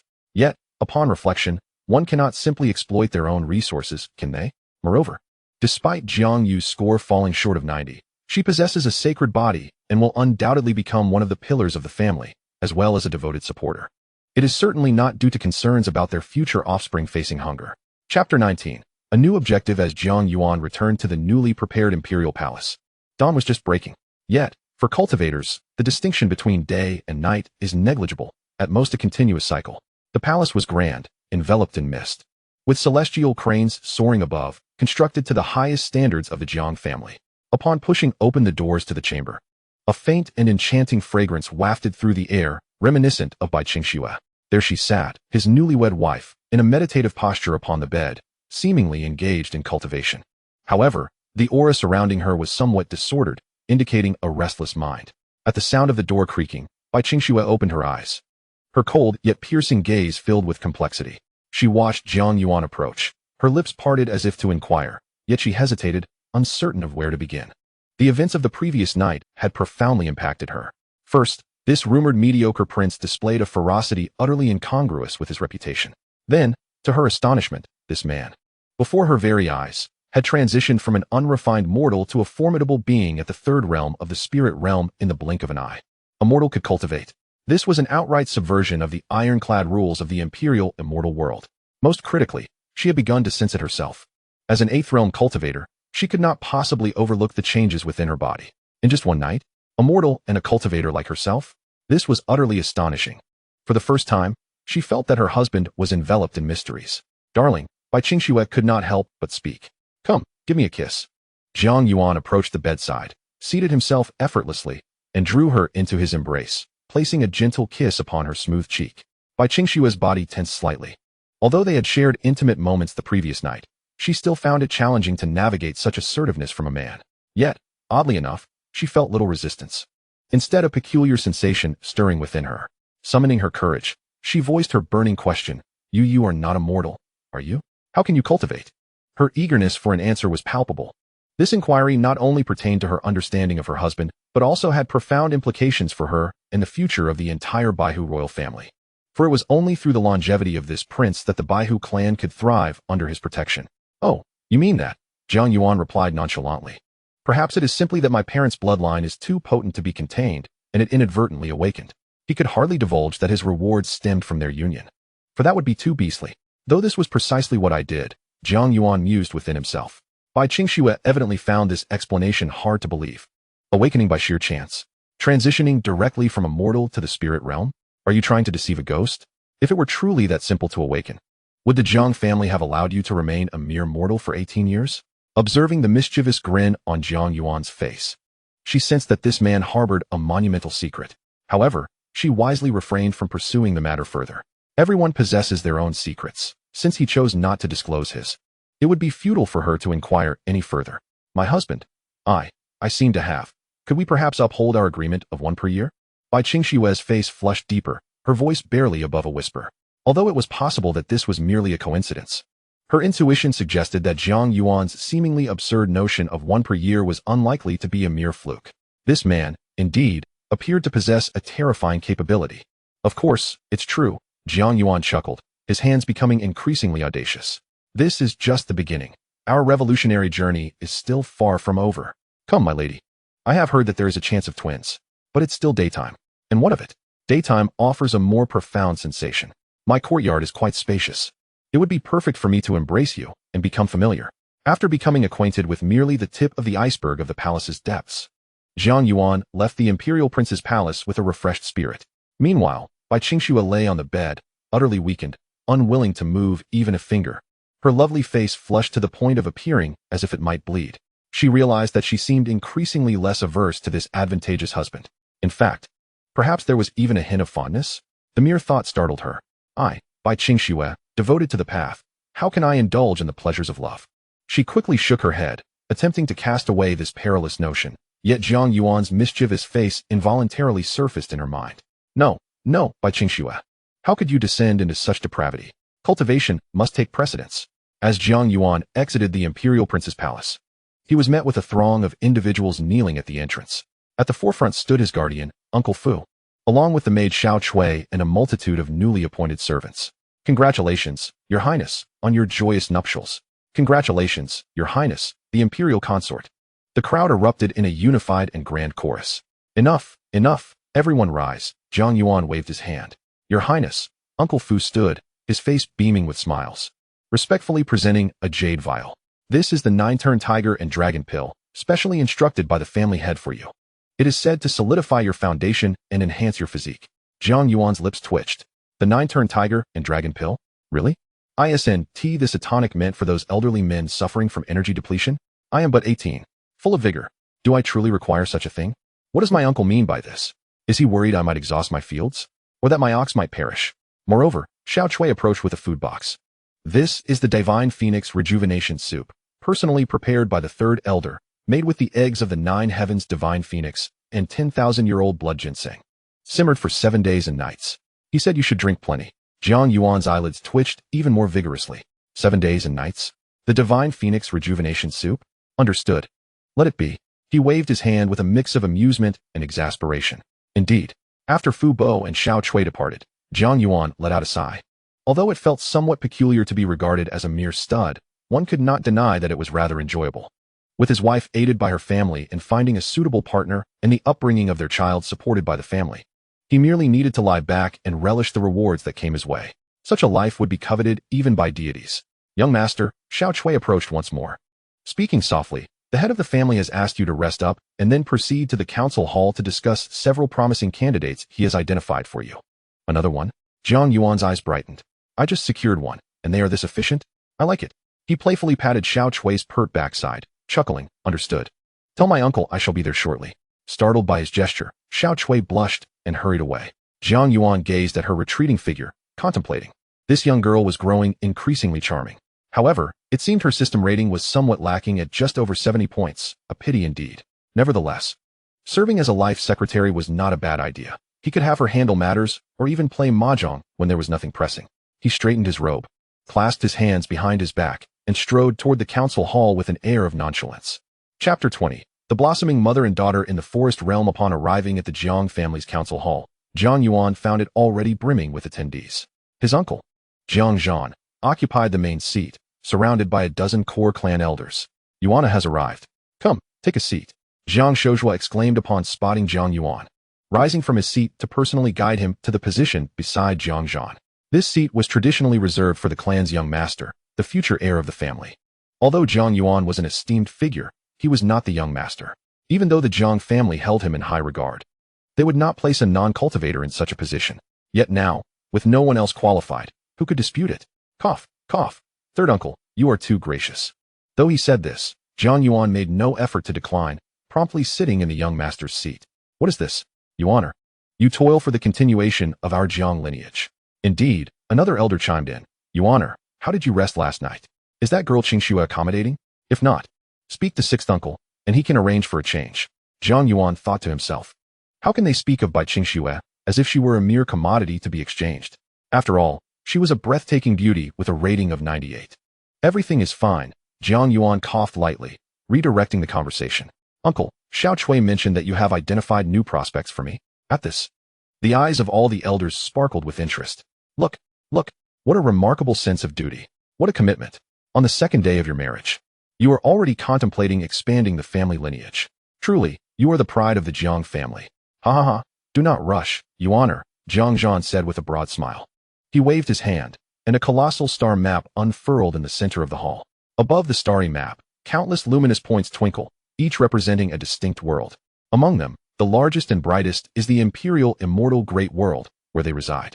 Surrounding this grand realm are myriad points of varying sizes, which are the numerous middle thousand worlds and lesser thousand worlds that are affiliated with the Imperial Immortal Great World. You honor, with the consent of the ancestor, has activated the family intelligence network to its fullest extent, expanding its reach from the Imperial Immortal Great World to the 30,000 lesser worlds and 800 middle thousand worlds under our control. Naturally, due to time constraints, we have not yet completed the full coverage. We will initially focus on the few hundred worlds closest to our Jiang family's ascension platform. Jiang Zhan pointed at the star map, his tone imbued with pride. Take a look. These are the 500 women we have inferred based on the scoring data you provided earlier, each with a score of 90 or above. As he spoke, detailed documents, replete with illustrations, materialized in the void before Jiang Yuan, like drifting snowflakes. Name, Zhao Yer, score, 90. Identity, Princess of the Great Zhao Dynasty. Tianfeng Lesser World. Physique, Heavenly Water Precious Body. Name, Mu Qingqing. Score, 90. Identity, Saintess of the Qingyan Sect. Qingmu Lesser World. Physique, Imu Spiritual Body. Jiang Yuan was dazzled by the array of information. One could not deny the remarkable efficiency of the family. In such a short span, they had comprehensively scrutinized so many lesser worlds. Of course, not every woman scored a 90. In reality, fewer than 1/10 exceeded that threshold. And the overall quality of physiques was relatively modest, predominantly comprising precious and spiritual bodies. Compared to Bai Qingxue's Dao body, they were not even in the same league. You honor. These are our preliminary selections. We believe the first step of the Yangmo plan should ideally commence from these lesser worlds, one of the clan elders analyzed. Firstly, we can easily manage the forces within the lesser worlds, encountering little resistance. Secondly, the sudden emergence of a divine or even sacred physique in a barren lesser world would create an impact far more profound than in the Imperial Immortal Great World, showcasing the unparalleled capabilities of our Jiang family. Indeed, when the news spreads, it will undoubtedly incite a frenzy among all factions. The promotional effect will be utterly maximized. Jiang Yuan nodded in agreement, finding the elder's reasoning quite compelling. The spectacle of rural individuals amassing wealth overnight is far more eye-catching than the doubling of assets among city dwellers. As he continued to browse, his gaze quickly fixed upon one particular document. Name, Qin Yuebai, score, 94. Identity, Master of the Misty Rain Tower. Forest Realm, Physique, Twin Lotus Blossom Body, Dao Body. Data, 178 centimeters, 116, 6198, G. Attempts, 0. Weakness, currently unapproached, unable to view. A score of 94? A prodigy can emerge even from a lesser world? Jiang Yuan felt a surge of excitement within. This score was already impressively high. Moreover, the physical data was remarkable. She was undoubtedly a heavyweight contender. He quickly accessed more detailed information about her. Qin Yuebai, Master of the Misty Rain Tower in the Forest Realm, was at the pinnacle of the 5th realm of Law Domain and one of the 9 deities of the Forest Realm. Moreover, the information alludes to the presence of a daughter with a blood connection. Is there a partner involved? Jiang Yuan furrowed his brow. If that were the case, the system would not assign such a high score. He soon discovered the reason behind it. Name, Qin Wanshan. Score, 92. Identity, Young Master of the Misty Rain Tower in the Azure Realm. Physique, Twin Lotus Body, Dao Body. Separated. Data, 145 centimeters. 665586. A. Occurrences, 0. Vulnerability. Currently uncharted, unable to view. Qin Wanshan is a manifestation of the Twin Lotus Body, a result of Qin Yu by exhausting its power in pursuit of breaking through to the 6th realm, ultimately leading to the emergence of this Dao Body entity. Thus, in a certain sense, Qin Wanshan can indeed be regarded as the daughter of Qin Yubai. To put it simply, they are mother and daughter flowers, aren't they? Goodness. This was Jiang Yuan's first encounter with such an intriguing aspect of the twin lotus body. It is no wonder the system awarded such a high score. Had he been in a similar position, he would certainly not let this opportunity slip away. It is them. Jiang Yuan slapped his thigh, making an immediate decision. Only children make choices. As the son of an emperor, I shall have them all. Ha ha ha. I knew you would like it, Yuaner. To be honest, we didn't anticipate such a transformation in the twin lotus body. Jiang Shozhua laughed heartily, having observed Jiang Yuan's prolonged gaze at the information regarding this mother-daughter pair. He realized his excitement. However, Jiang Zhan's brow furrowed slightly. The information indicated that the circumstances of this duo seemed rather dire. Chapter 21. Of course, I shall personally rescue the mother-daughter flowers. Dire circumstances? Jiang Yuan raised an eyebrow. How so? Jiang Zhan waved his hand, and detailed intelligence regarding the Misty Rain Tower in the Woodland Realm flowed into Jiang Yuan's mind. The Woodland Realm is but an inconspicuous existence among the 3,000 minor worlds. The cultivation level in this world is exceedingly low, with the strongest being merely at the 6th realm, lacking even the qualifications for ascension to the middle thousand worlds. The Misty Rain Tower, within the Woodland Realm, is merely a first-rate sect, with its leader, Qin Yubai, at the pinnacle of the 5th realm, making him the strongest in the sect. Originally, given the strength of the Misty Rain Tower, it could have led a peaceful existence in its secluded corner. However, the predicament arose from Qin Yubai's twin lotus body.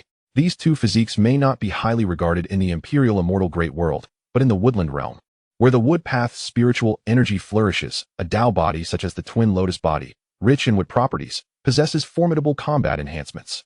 Additionally, the founder of the Woodland Realm was a supreme being with an 11th realm wood Tao body from 1,000,000 years ago. Under these multiple influences, the twin lotus body in this small locale is akin to a top-tier alchemical body. Especially for those cultivating demonic path techniques, it is an extraordinary boon. Thus, the Misty Rain Tower has drawn the attention of the Woodland Realm's foremost demonic sect, the Bloodslaughter sect. The sect leader, Shui Wuya, is a 6th realm powerhouse whose cultivation method necessitates the practice of yin and yang replenishment. He had long harbored an insatiable desire for Qin Yubai, yet he was restrained by the profound legacy of the Misty Rain Tower. Coupled with the unique attributes bestowed by the dual lotus physique and the combined spiritual strength of his daughter, Qin Yuan, he could momentarily be regarded as a formidable presence, perhaps even equivalent to a significant portion of the 6th realm. Even the notorious Shui Wuya would need to tread cautiously, lest he find himself the unwitting recipient of another's spoils. However, not long ago, Shui Wuya encountered an unforeseen complication in his cultivation of demonic arts, rendering him in urgent need of a high-quality furnace to heal his wounds and, simultaneously, to break through his limitations. Thus, his gaze fixated entirely upon the mother-daughter duo of Qin Yubai and Qin Yuan. He issued a final ultimatum to the Misty Rain Tower within 7 days. Qin Yubai must personally bring her daughter to the Bloodslaughter sect to atone for their perceived transgressions, or he would raise the Misty Rain Tower to the ground, leaving no trace behind. 7 days? Calculating the time, today marks the 3rd day, does it not? Jiang Yuan furrowed his brow. Indeed, Jiang Zhan nodded, affirming that they had utilized the celestial patrol hall of the Jiang family in the middle thousand worlds to relay the message via a dimensional transmission array. The forest realm is simply too distant. The timeline is indeed tight. Are we to assume that if we linger any longer, these two flowers of mother and daughter will fall victim to this so-called Shui Wuya? Jiang Yuan's expression darkened. Damn it, the woman I have set my sights on. How dare you lay your hands upon her? Have you a death wish? Yuan, do not be hasty, Jiang Shozhu consoled. He is but a minor demon from a lower realm. The clan head has already prepared to send someone forth, utilizing our Jiang family's Imperial Immortal vessel. We shall still make it in time. Who shall we send? A quasi-saint? Or a great saint? Jiang Yuan inquired. Fushan will suffice. As a 13th realm great saint, and a saint king at that, he can sweep through the middle thousand worlds without issue, Jiang Zhan replied. That will not do, Jiang Yuan flatly rejected. I do not trust Fu Bo to go alone. It was not that he doubted Fu Bo's prowess. After all, a 13th realm great saint entering a world where the highest realm barely reached the 6th would be akin to a dimensional assault, much like deploying an aircraft carrier to a primitive tribe. Yet, his concern lay with time. Should unforeseen complications arise along the way, how could he risk the safety of his cherished mother and daughter? He would not engage in such a foolhardy venture. What, then, do you propose? Jiang Zhan asked. I shall go myself, Jiang Yuan declared resolutely, rising to his feet. What? Absolutely not. This is preposterous. The hall erupted into chaos. All the clan elders stood, their faces etched with dissent. Yuan, what is your status now? You are a priceless treasure. How could you venture into such a remote and perilous realm? Indeed, the spiritual essence in the forest realm is scarce, the laws are incomplete. What if it adversely affects your health? No, absolutely not. Your safety is of paramount importance to the Jiang family. We cannot afford any mishaps. The elders were beside themselves with worry. What nonsense is this? To send the clan's strategic breeding corps to the front lines? What if he encounters an accident? Who would bear the responsibility? Esteemed elders, uncles, please listen to me. Jiang Yuan raised his hand to quell the uproar, signaling for calm. Observing their anxious expressions, he felt a mix of amusement and warmth. Elder Lu will accompany me. With those words, a profound silence enveloped the assembly. The grand hall erupted with fervor. The sixth patriarch? He has awakened? The emperor stands guard closely. Such treatment is not unwarranted. If I were the emperor, I would not mind either. If the sixth patriarch consents, none of us shall object. If even the presence of a great emperor proves problematic, the Jiang clan might as well choose collective demise. Naturally, the sixth patriarch would have no objections. He had just communicated this thought to me. He had lingered too long in the ancestral land, to the point of losing track of time, and yearned to step outside. However, as the sixth patriarch mentioned, the emperor finds it inconvenient to descend personally, especially into a lesser realm. The emperor's rules could cause the small world to collapse. Jiang Yuan pondered for a long while before finally relenting. Since you insist, and the sixth patriarch agrees, I can acquiesce, but it is imperative to bolster your protection. Very well, no problem at all, Jiang Yuan replied readily. The more, the merrier. A grand display enhances the effect of pretense. Who should be dispatched, esteemed patriarch? One elder inquired. Before Jiang Yuan could respond, a robust voice resonated from outside the hall. I shall go. Everyone turned to see a tall, sharp-eyed young man striding confidently into the chamber. It was Jiang Yi, who had just ascended to the chaotic sword body. Your Highness, the Prince of the Empire, intends to descend to the lower realms. Jiang Yi is willing to serve as your sword, clearing all obstacles. Jiang Yi approached Jiang Yuan, kneeling on one knee with a voice that rang with conviction. His gaze towards Jiang Yuan was filled with fervent admiration. To him, Jiang Yuan was a divine being reborn. Serving Jiang Yuan was his utmost honor. Chapter 22. The luxurious escort capable of annihilating thousands of worlds, set forth. Jiang Yi hailed from a collateral branch of the Jiang family situated in a lesser world, one that was among the most insignificant of bloodlines. Its lineage so diluted it was nearly inconsequential.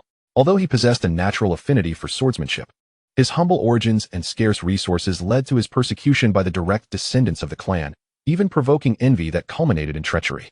Just as he teetered on the brink of death, a glance from the Prince of the Empire pulled him from the mire, guiding him to the grand world of the immortals. He was granted elixirs to heal his wounds and was generously bestowed with divine artifacts that refined his sword bone, altering his fate and enabling him to achieve the legendary chaotic sword body. Patriarch, the prince has bestowed upon me a rebirth. Now that he requires aid, Jiang Yi would face 1,000 deaths without hesitation. Jiang Yi's resolve was unwavering. Excellent. Before Jiang Yuan could speak, the resonant voice of the sixth patriarch echoed in the minds of all present. Truly, a fine son of the Jiang family, grateful and responsible. Young Yi is commendable. Let him accompany Yuan. It will also serve to instruct Yuan in combat within the same realm. Indeed, despite possessing a sword bone comparable to a Dao body, Jiang Yi had only reached the second realm upon his arrival. However, due to the extraordinary nature of the chaotic sword body, he swiftly ascended to the pinnacle of the third realm within mere days, aided by the abundant resources of the Jiang family. But ancestor, Jiang Yi has only just awakened his holy body. His foundation is still unstable. What is there to fear? Without enduring storms, how can one behold the rainbow? Allow him to accompany Yuan to the small world for some training. It's an excellent opportunity to hone his skills against that blood-shattering sect and solidify his chaotic sword path, the sixth patriarch stated nonchalantly.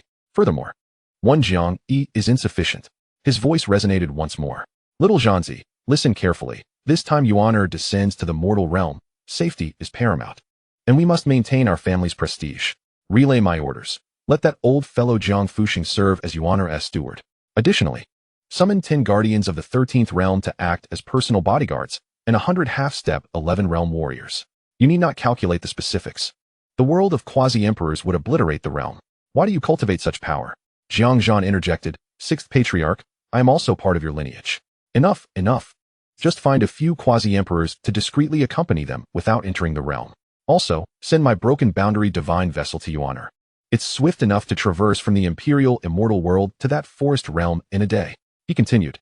And don't forget to bring along the replica of my emperor-slaying sword. While extreme Imperial weapons cannot enter the small world, a holy artifact of half-step quasi-emperors should suffice for Yuan's protection. The sixth patriarch issued a series of commands in one breath, leaving the assembly in the grand hall both astonished and yet unsurprised.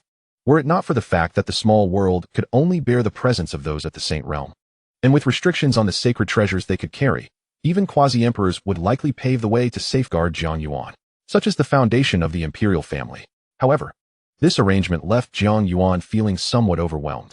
Deploying enough force to annihilate 10 mid-tier middle thousand realms for a trip to a small world with a maximum combat capacity of only the sixth realm, merely to woo a mother and daughter? Wasn't this a bit excessive? He felt a twinge of embarrassment. Excessive, my foot. The sixth patriarch scoffed.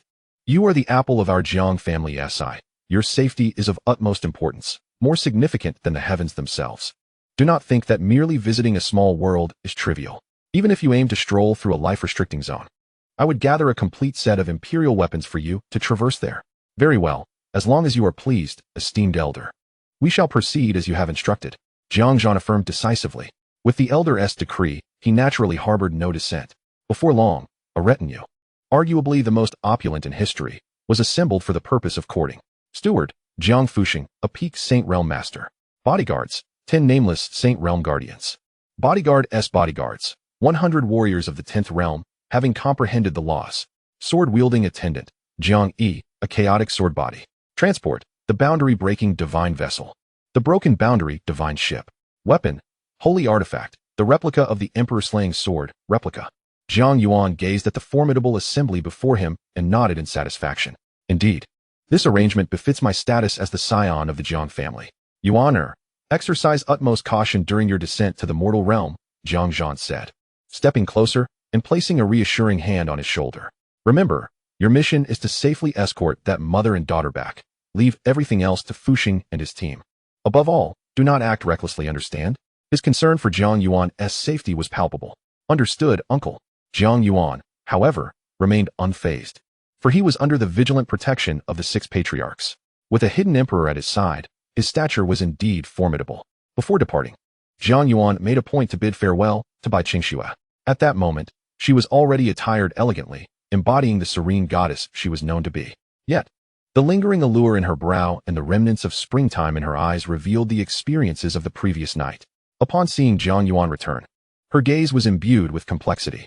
Husband, she called softly, her tone more natural than before. My lady, I must venture out, Jiang Yuan said as he approached her, effortlessly enveloping her in his embrace. Bai Qingxue's body tensed momentarily before she relaxed, yielding to his hold. Where are you going? She inquired. To a small realm known as the Forest World, to attend to some matters, Jiang Yuan whispered in her ear, adding, and to bring back a sister for you. He spoke openly, for such matters were impossible to conceal and unnecessary to mask. Bai Qingxue calmly nodded, showing no surprise. She had long understood that a man of Jiang Yuan's caliber could not possibly have only one woman, especially after learning the extraordinary nature of his physique. She comprehended that his future would undoubtedly involve numerous women flourishing alongside him. She did not mind this notion. The Baihu clan revered strength, and a powerful individual having multiple partners was no different than a formidable woman having countless suitors. With a gentle nod, she replied, Husband, be cautious in all things. Do not worry, I shall return shortly. Observing her obedient demeanor, Jiang Yuan bestowed a soft kiss upon her lips.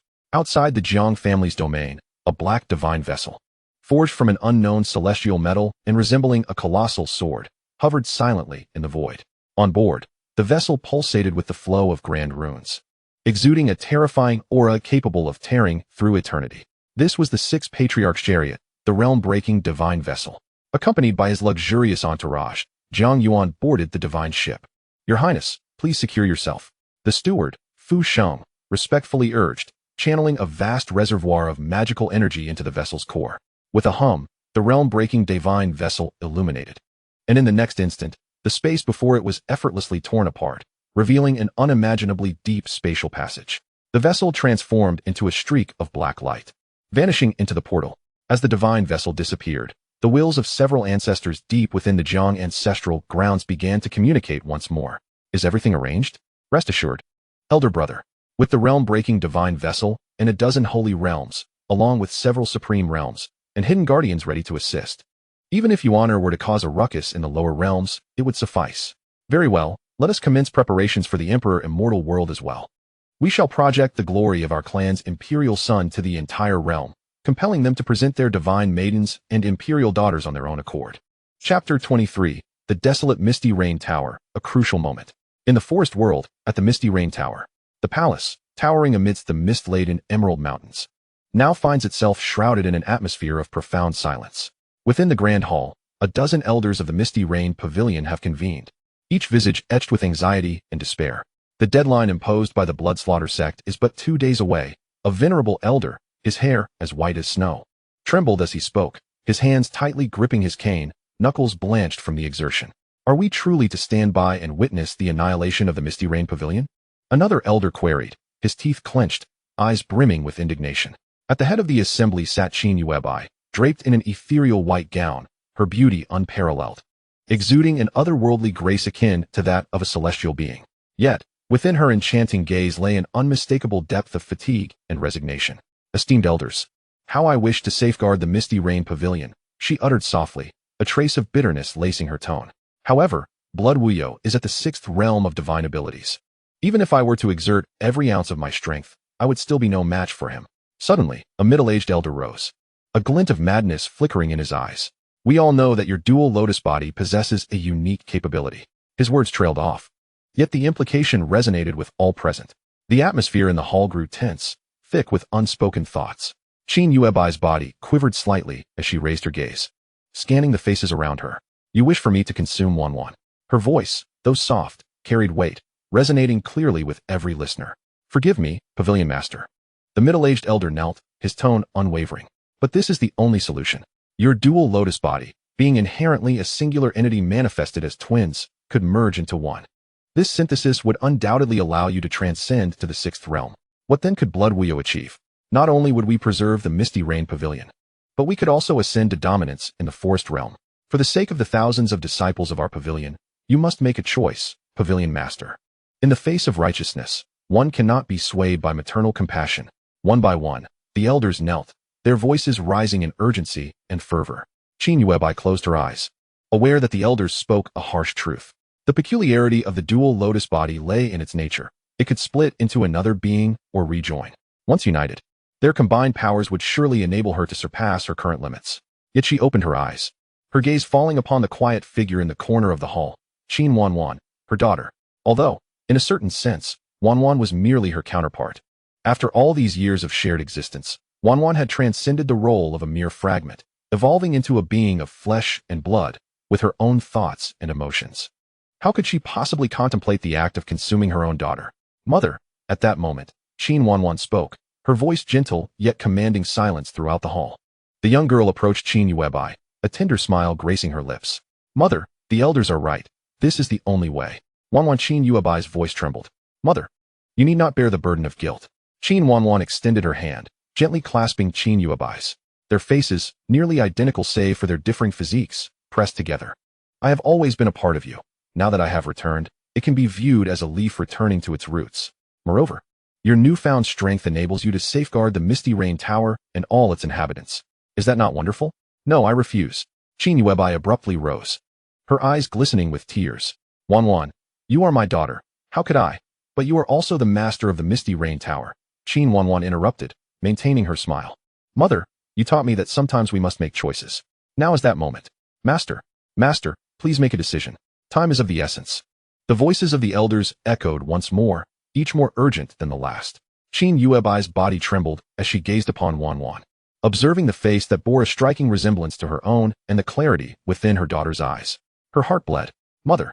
Suddenly, Jiang Yuan embraced her, whispering softly in her ear, these past years, being by your side as your daughter has brought me immense satisfaction. Now allow me to do one final thing for you. For the Misty Rain Tower. With that, she released her hold, stepped back, and closed her eyes. Mother, come. Tears finally streamed down Jiang Yuan's face. Just as she struggled to make a decision, a terrifying surge of demonic energy descended from above, shaking the entire Misty Rain Tower violently. Ha ha, Jiang Yuan. Are you bidding farewell to your daughter? How touching. A boisterous laughter reverberated throughout the Misty Rain Tower. Following this, A figure enveloped in crimson demonic energy tore through the void, descending upon the misty rain tower. It was Shui Wuyo, the leader of the Blood Fiend sect. Behind him trailed dozens of elders and disciples from the sect, each radiating a potent aura of malevolence. Shui Wuyo. Qin Yuebai gasped, her eyes filled with shock and fury. Why are you here early? There were still 2 days left. 2 days? Shui Wuyo sneered. I suddenly changed my mind, for days felt excessive. So I arrived ahead of schedule. What? Do you have a problem with that? You. Qin Yuebai trembled with rage. She understood that Shui Wuyo was deliberately springing a surprise attack before she was prepared. All disciples of the Misty Rain Tower, heed my command. Qin Yuebai inhaled deeply. Her voice stern. Form the defensive formation. Yes. The disciples of the Misty Rain Tower swiftly reacted, summoning their magical artifacts to establish a vast defensive array. However, boom. With a mere flick of his hand, Shui Wuyo shattered the formation as though it were made of paper, sending dozens of disciples flying, blood spilling from their mouths. Their fate's uncertain. I have long since discerned the weaknesses of your Misty Rain Tower's formation, Shui Wuyo taunted, his form flashing as he appeared before Qin Yuebai. Qin Yuebai, I offer you one last chance. Comply and become my furnace. I may spare the Misty Rain Tower. Otherwise, his gaze swept over the disciples below, a glimmer of cruelty flickering in his eyes. In the ethereal realm above the forest boundary, amidst the endless void, the transcendent vessel, the breakthrough divine ship, quietly suspended in place. Not to mention the sixth realm, even the Holy Realm could not fathom the depths of this supreme imperial artifact. On the deck of the ship, Jiang Yuan reclined upon a lounge chair crafted from spirit jade, cradling a cup of spiritual tea in his hand, observing the unfolding events at the Misty Rain Tower below. Fu Sheng stood respectfully beside him, his brow furrowed as he watched the nearly collapsing defensive formation. Your Highness, the Blood Fiend sect has made their move. Indeed, I see. Jiang Yuan exhaled gently over the steam rising from his tea, taking a delicate sip. That Shui Wuya possesses commendable strength, being at mid-stage of the sixth realm. A peak presence in such a minor world. Fu Sheng nodded, though his tone conveyed skepticism. Yet, that is merely the extent of his capabilities. Not to mention myself. Even His Highness Jiang Yi could easily defeat him. Ever since the emergence of the Chaos Sword body, Jiang Yi has also received a princely title. I am aware. Jiang Yuan smiled lightly. Let us act swiftly. There is little reason to linger in this insignificant place, aside from Qin Yuebai and Qin Wanjian. We shall fetch our people and depart. Fu Sheng hesitated. Your Highness, shall we not wait a moment longer? Why should we? Jiang Yuan replied. If we allow the disciples of the Misty Rain Tower to suffer significant losses, will it not make the future empress of the empire more grateful to you? Jiang Yuan shook his head. Yes, but it is unnecessary. Fu Sheng, do you believe that, given my princely status, I need to engage in such roundabout tactics? Those who wish to join the Jiang family may do so willingly. Those who do not need not be coerced. Do you think they have any choices left? He chuckled softly. Cunning is best employed when strengths are comparable. When the disparity is vast and a mere finger can crush, it is best to strike directly. Fu Sheng's realization dawned upon him. Your Highness is indeed astute. Jiang Yuan waved his hand. Let us act. That sect master has harmed my wife and daughter. Your command is my duty. Chapter 24. The prince's descent below. The situation at the Misty Rain Tower was dire. Shui Wuyo's strength could be regarded as divine within this small world. Compared to the unskilled Qin Yuebai, his combat prowess was far superior. He was truly born for battle. Each of his strikes carried the power to annihilate, and even when the disciples of the Misty Rain Tower formed battle arrays, they were easily crushed like a mantis attempting to stop a chariot. Master of the tower, we cannot hold out any longer. Help! I do not wish to die. With the elders fallen, we are doomed.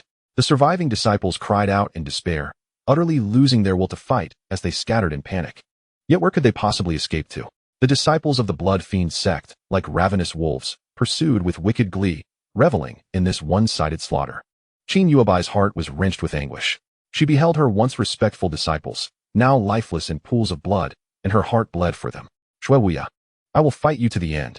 With a furious roar, Qin Yuebai unleashed her full magical power, a magnificent dual lotus flower shimmering behind her. The sacred radiance momentarily dispelling the surrounding demonic aura. She and Qin Wanshan joined forces, a mother-daughter alliance, their combined strength akin to that of intertwined lotus blossoms. Reaching its zenith, remarkably, they managed to engage in an even exchange with Shui Wuya. Oh, this is intriguing. A flicker of surprise crossed Shui Wuya's eyes, quickly replaced by an insatiable greed. Truly, they are embodiments of the Tao. Should you two unite, perhaps I could truly savor the fruits of your labor. Alas, it seems you will not have that opportunity. If these two women were to cultivate together, he would undoubtedly attain a breakthrough, becoming the first 7th-level Unity Realm expert in the Forest Realm in millennia, ascending to the Spirit Realm. At that moment, Qin Wanshan's combat prowess surged dramatically.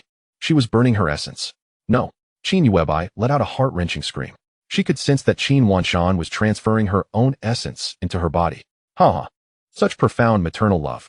I am nearly moved to tears. Shui Waya paused, watching this scene with keen interest. However, this is for the best. It saves me the trouble.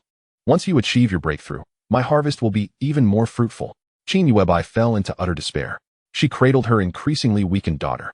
Feeling the foreign power coursing through her, her heart consumed by endless regret and anguish. Why?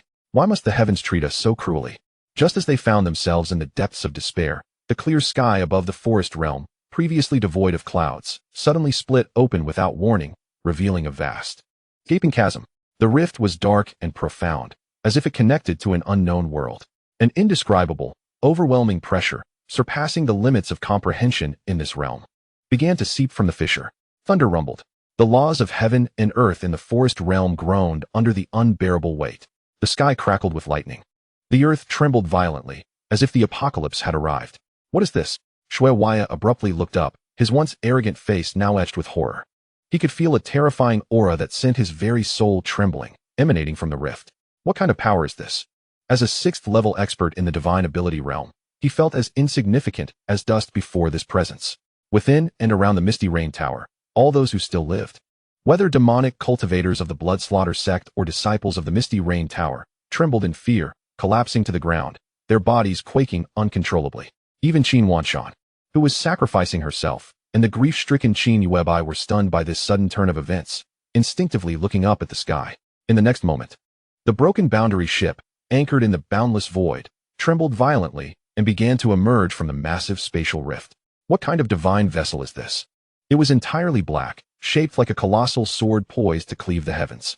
The hull was inscribed with intricate golden runes, each pulsating with a heart-stopping energy. It hung silently in the air, yet seemed to be the singular focus of this realm. The sun, moon, and stars dimmed in its presence, and the laws of space twisted and wailed around it. An overwhelming divine might, capable of subjugating eternity and gazing down upon the heavens, descended from the divine vessel with a thunderous roar, instantly enveloping the entire Misty Rain Tower. Thud! Thud! Blood Wuya and the members of the Blood Fiend sect behind him could no longer withstand the terrifying pressure. Their legs buckled, and they collectively knelt on the ground. Their bodies trembled uncontrollably, and their faces were etched with horror and disbelief. What on earth is this? Blood Wuya's teeth chattered, and his heart surged with tumultuous waves. As the strongest in the forest realm, he believed he had reached the pinnacle of this world, yet before this black divine vessel, he felt like an ant, ready to be crushed at any moment. This is impossible. The powerhouses of the Middle Thousand Realms cannot step into the Lesser Thousand Realms. This is a protection enforced by the world's rules for such minor realms. However, Blood Wuya overlooked one crucial detail. While the rules of a lesser realm can hinder those from the Middle Thousand Realms, they are powerless against the might of the Great Thousand Realms. Qin Yuan and Qin Wanwan stared blankly at the sky, their minds a void, momentarily forgetting even the notion of self-detonation. Meanwhile, on the deck of the divine vessel, dozens of figures emerged slowly. At the forefront was a young man clad in white, strikingly handsome. He appeared to be in his early 20s, a faint smile playing upon his lips, his gaze calm, yet exuding an indescribable sense of nobility, as if he were born to stand there, receiving the reverence of all. Behind him followed a young man in black with a stern countenance and eyes sharp as blades, resembling an unparalleled divine sword. Its brilliance reigned and yet daunting to behold. Further back was an elderly man dressed in a butler's attire, slightly bowing in a respectful manner. However, his occasional glances downward carried a dismissive indifference, as if looking down upon mere insects. Who are you? Blood Wuya strained to suppress the tremors of his soul, summoning his courage to shout, his voice laced with feigned bravado. He could not discern the cultivation levels of these three individuals, yet his instincts told him that each one was exponentially more powerful than he. Jiang Yuan ignored him. His gaze fell directly upon the tightly embraced mother and daughter below, a slight smile curling at the corners of his mouth. I finally caught up, he murmured softly. He then turned to Jiang Yi beside him, casually instructing, Jiang Yi, dispose of these bothersome flies. As you command, Your Highness, Jiang Yi replied with a bow. He then raised his head, his sharp eyes fixing upon the members of the Blood Fiend sect below. Slowly, he lifted his hand, his fingers poised like a sword. There was no earth-shattering aura, No cataclysmic power. He simply made a gentle swipe downward. Swish. A nearly imperceptible gray sword energy shot forth from his fingertips. The sword energy appeared so ordinary, so unremarkable, as if a mere breeze could disperse it. Blood Wuya could not help but chuckle, for he sensed the opponent's cultivation level, merely at the third realm. Yet, in the next moment, his smile froze completely. The gray sword energy, upon its release, suddenly surged explosively. It seemed to disregard the distance of space and the passage of time, enveloping the entire Misty Rain Tower in an instant. Immediately thereafter, all the disciples of the Blood Fiend sect, whether ordinary members or those esteemed elders with profound cultivation, found their bodies eerily frozen at the same moment. Then, with a series of faint sounds, poof, poof, poof, poof, the dozens of arrogant Blood Fiend sect warriors quietly erupted into clouds of crimson mist, not even having the chance to utter a single scream. Chapter 25. Do you really think I would fight you? With just one sword. Merely one strike. The Blood Fiend sect, save for its leader, Shui Wuya, was utterly annihilated. At that moment, the entire world seemed to have been muted. Silence. A deathly stillness. All the surviving disciples of the Misty Rain Tower stood petrified in place, their mouths agape, eyes nearly popping out of their sockets, their faces reflecting an indescribable shock and fervor. Qin Yuebai and her daughter, Qin Wanfeng, were equally dazed. They stared blankly at the blood mist filling the sky, and then glanced at the young man in black who had merely waved his hand, feeling as though their worldview had been entirely shattered in that instant. Was that truly the Blood Fiend sect? The foremost demonic sect that had roamed the forest realm for centuries? Just like that, it was gone. Shui Wuya was so frightened that his soul nearly left his body. His legs turned to jelly, and he collapsed to the ground, a foul odor emanating from his trousers. He had urinated himself in terror. Spare me. Senior, have mercy. He had lost all semblance of the arrogance he had just displayed, now prostrating like a dog on the ground, frantically bowing and pleading for mercy before Jiang Yuan and the others in the sky. I was wrong. I failed to recognize the mountain. I beseech you, let me off the hook. However, Jiang Yuan merely lifted his gaze, looking down with a calm demeanor at the once formidable, now pitifully submissive leader of the demonic sect, and shook his head gently. I refuse. Shui Wuya, sensing the seemingly weak aura emanating from Jiang Yuan, was momentarily struck with bewilderment and confusion. A mere third-tier cultivator? What nonsense is this? How could such a lowly practitioner be the master of these terrifying beings? The thought of capturing the leader first surged in his mind like rampant weeds. The instinct for survival drove him to madness. Die, brat. A fierce glint flashed in Shui Wuya's eyes as he leapt up from the ground, channeling all his demonic energy into a massive blood claw aimed directly at the nearby Jiang Yuan. In the next moment, a pitch-black, ancient-looking longsword appeared out of thin air. It was the Slayer's sword gifted to him by the sixth patriarch. The sword then slashed downward towards the enormous blood claw. With a swift whoosh, a dark sword light flashed past. There was no violent explosion, no clash of energies. In the blink of an eye, the sword energy pierced through the blood claw. How is this possible? Shui Wuya's eyes widened in disbelief, his face awash with utter shock and horror. He had yet to comprehend the situation when the black sword light, having shattered the blood claw, continued unabated, slicing through the center of his body with a singular motion. Blood Wuya's form hung, suspended in midair. He looked down at his chest, where a fine black line extended from his forehead all the way down to his groin. Then, both his body and soul, without a sound, transformed into the most primitive particles, completely dissipating into the void of heaven and earth. The once mighty leader of the demon sect, the strongest in the forest realm, was utterly extinguished, both in body and spirit. The entire Misty Rain Tower fell once more into a deathly silence. Everyone stared blankly at the figure in white, standing with a sword in the sky, feeling as though they were caught in a dream. One sword, another sword. A young man of the third realm had slain a formidable figure of the sixth realm with a single stroke. This was no mere challenge across levels. It was the birth of a legend. Qin Yubai and her daughter Qin Wanwan had their eyes wide open, mouths agape, utterly stunned by the scene before them. They had believed that Jiang Yuan was merely a privileged young master, with true strength residing in the bodyguards behind him. Who could have anticipated that this young man possessed such extraordinary prowess himself? Jiang Yuan sheathed the emperor-slaying sword, nodding in satisfaction. Truly, it was a sacred artifact. Even a replica of a replica wielded considerable power. He turned to gaze at the utterly dazed mother and daughter below, his face once again adorned with a gentle smile. Are you two all right? His voice was like a spring breeze, soothing the racing hearts of Qin Yubai and Qin Wanwan. We're fine, Qin Yubai instinctively replied, her voice trembling slightly. Thank you so much for saving us. As she spoke, she attempted to pull Qin Wanwan down to kneel in gratitude. No need for such formalities. Jiang Yuan extended his hand to support them, a gentle force lifting them. He gazed at Qin Yubai's tear-streaked, exquisitely beautiful face, then glanced at the petite and charming Qin Wan beside her, his heart aflame. Goodness, this mother-daughter pair is truly remarkable, especially Qin Yubai, with her mature and voluptuous figure, complemented by an aura that was both ethereal and delicate, simply breathtaking. I am Jiang Yuan, he introduced himself, from the upper realm. Of the Jiang family. The upper realm. The Jiang family. A tremor ran through Qin Yubai.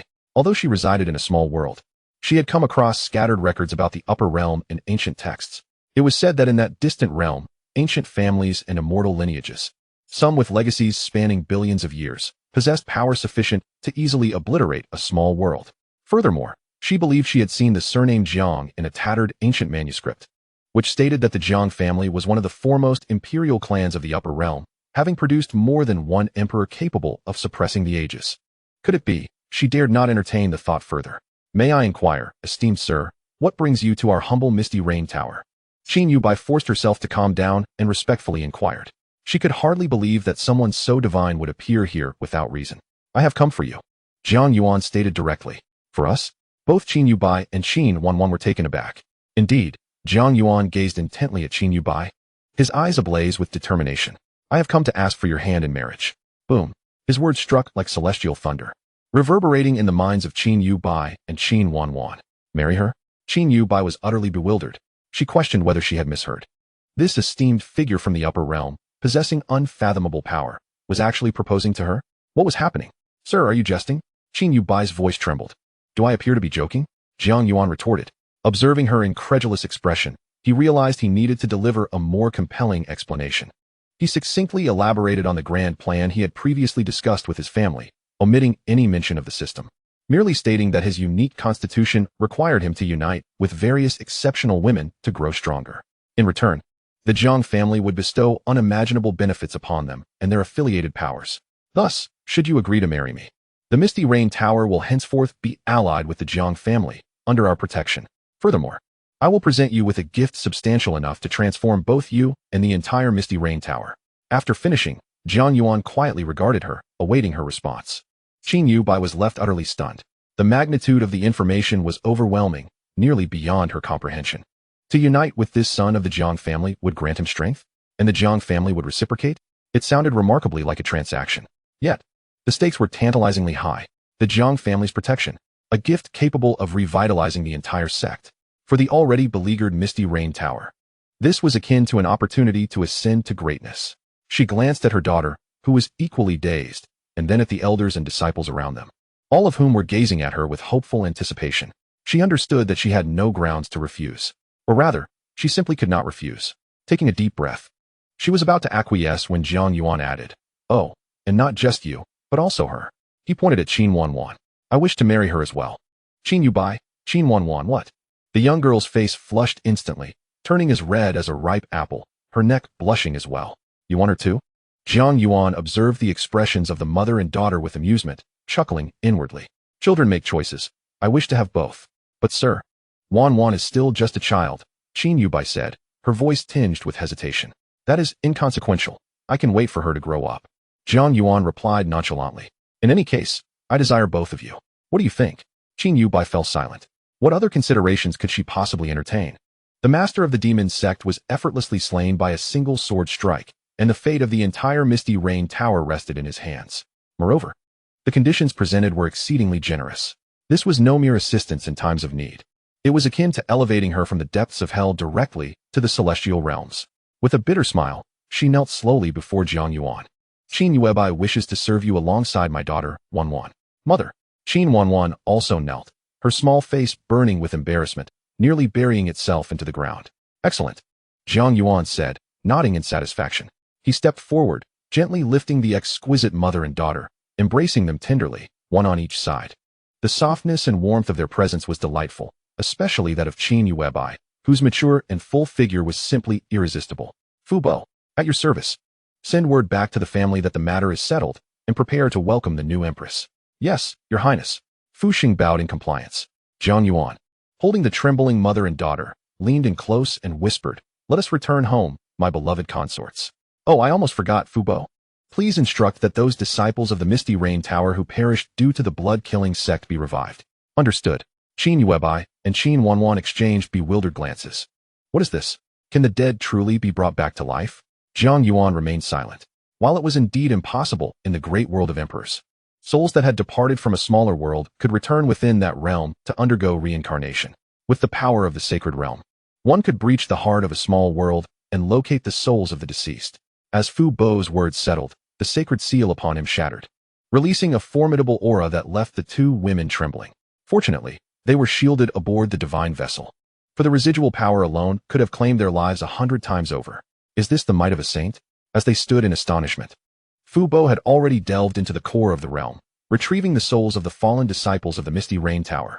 With a casual motion, he scattered them, and the once dead disciples began to gradually awaken. Though the entire forest realm suffered significant damage from Fu Shang's forceful extraction of souls, it dared not retaliate against the peak saint, merely hoping for his swift departure. However, Jiang Yuan was not one to act without compassion.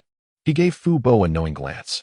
Understanding the unspoken command, Fu Bo produced a sacred-grade elixir, crushed it, and scattered it into the air. Instantly, the forest realm came alive, ravenously consuming the elixirs. It possessed little self-awareness but recognized the immense benefits these elixirs offered, even aspiring for further advancement. Jiang Yuan explained to the bewildered women, "This is the Realm Restoration Elixir, crafted from the core essence of the Middle Thousand Worlds. It holds a powerful allure for all sources of worlds. Once the core of the forest realm has consumed it fully, it should ascend to become a top-tier existence among small worlds." After a moment of contemplation, he added, "Within a century, I shall assist the forest realm in its growth to the Middle Thousand Worlds. This is my promise as the Crown Prince." Chapter 27. The Submission of World Essence. Jiang Emperor declines. Jiang Yuan and Jiang Yuan found their thoughts utterly muddled, struggling to comprehend the situation. The dead can truly be revived? With just a wave of the hand? This has surpassed their comprehension. A saint? Is this the power of a saint? Merely a wisp of aura makes them feel like a fragile boat amidst a tempest, on the verge of capsizing at any moment. Yet, such a terrifying presence bows in deference like a servant before the young man named Jiang Yuan. Is the imperial lineage truly that formidable? Just as their astonishment reached its zenith, an even more astonishing scene unfolded before their eyes. Suddenly, a cascade of endless golden rain descended from the heavens, each droplet infused with the purest essence of life and the primordial force of the world. On the ground, withered trees blossomed anew, and spiritual herbs thrived wildly. The once sparse spiritual energy in the air thickened at a visible pace. The parched spiritual veins revitalized, even giving birth to stones of higher quality. The entire world seemed to rejoice and exult. Soon after, an indistinct yet immensely powerful will descended from the sky, enveloping the divine vessel that breached the realms. This will bore no malice. Instead, it radiated pure gratitude, affection, and even a hint of flattery. Indeed, flattery, like a starving beggar unexpectedly presented with a lavish feast. The sheer excitement and eagerness emanating from the depths of the soul were inescapable. Jiang Yuan was rendered utterly speechless. As a practitioner native to the forest realm, she could distinctly sense that this will was none other than the world's primordial will of the forest realm. It was the heavenly law of this domain. Yet now, the heavenly law of this world was behaving like a subordinate, fervently flattering that black divine vessel. A resonating wave of will, comprehensible only to Jiang Yuan and his companions, echoed in their minds. Gratitude for the gifts from the exalted one of the upper realm. This will was intermittent, clearly lacking complete cognitive capability. Yet its gratitude was profoundly sincere. Fu Bo found this unremarkable. He merely cast a fleeting glance before redirecting his attention. The will of a mere small world's heavenly law was but an infant in the presence of a great sage like him. Saints possess the ability to create their own small worlds, though it requires consuming their sage essence, feasible, yet unnecessary. Typically, only those on the path to becoming an emperor or those endeavoring to establish a legacy spanning millennia would expend effort to construct a small world. Jiang Yuan, however, was intrigued by this will.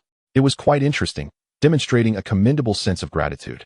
He sensed that the heavenly law of this world was actively opening all permissions to him, even offering a heavenly heart seal with utmost reverence.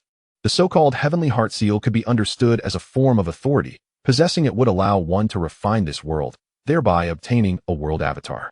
Jiang Yuan had encountered this in his family scriptures.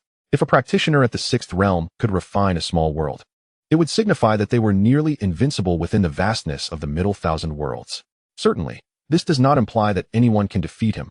Rather, this individual possesses a worldly avatar that mirrors his true strength, allowing him to continuously venture into the vast expanse of the Middle Thousand Worlds, effectively granting him countless lives for his endeavors. The notion of being unable to slay him is utterly inconceivable. However, this is confined to the Sacred Realm, specifically below the 11th level. Upon reaching the Sacred Realm, a mere thought suffices to obliterate the essence of life, rendering any attempts to hide within a minor world futile. After all, a being of the Sacred Realm possesses the capability to annihilate and create minor worlds at will. How could they possibly regard the protection of a so-called world as significant?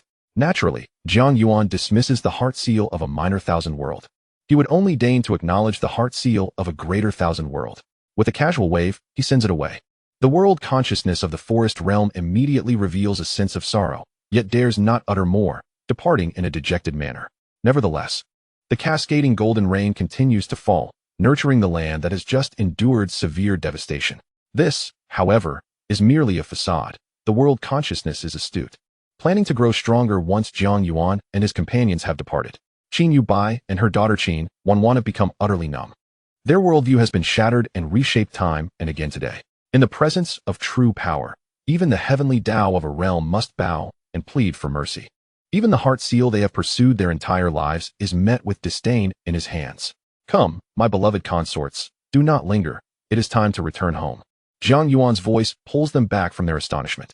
He embraces one, relishing the warmth of their soft bodies, his spirits elevated. Qin Yubai trembles slightly, her cheeks flushing crimson at the affectionate title, her body growing weak, succumbing to his embrace as they proceed towards the black divine vessel that resembles a deity as chariot. Qin Yuan, equally flustered, nearly buries her head in her modest bosom, her small hands nervously clutching her garment, following closely behind. The remaining elders and disciples of the Misty Rain Pavilion watch their figures with fervent admiration and reverence. They understand that from this day forth, the fate of the Misty Rain Pavilion will be irrevocably transformed. They have latched onto an unprecedented, unimaginably formidable golden pillar of support. As Qin Yubai and Qin Yuan step onto the deck of the dimensional ship, they are once again astounded by the spectacle before them. The interior of this divine vessel resembles a moving celestial palace. The deck beneath their feet is paved with a divine jade they have never encountered before. As they tread upon it, pure spiritual energy flows into their bodies, enveloping them in comfort.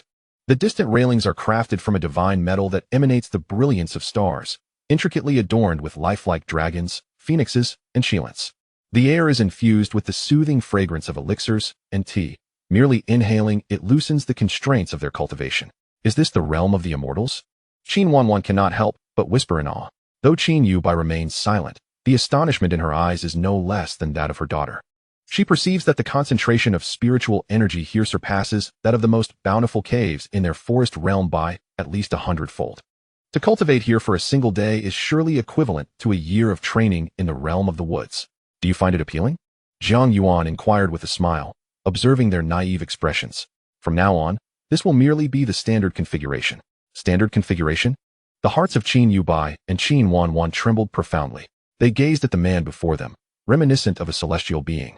And a torrent of indescribable emotions surged within them: gratitude, reverence, trepidation, and an apprehension of the unknown path ahead. Your Highness, all is prepared, and we are ready for departure. Fu Bo approached respectfully, voicing his announcement. Very well, let us proceed. Jiang Yuan nodded affirmatively.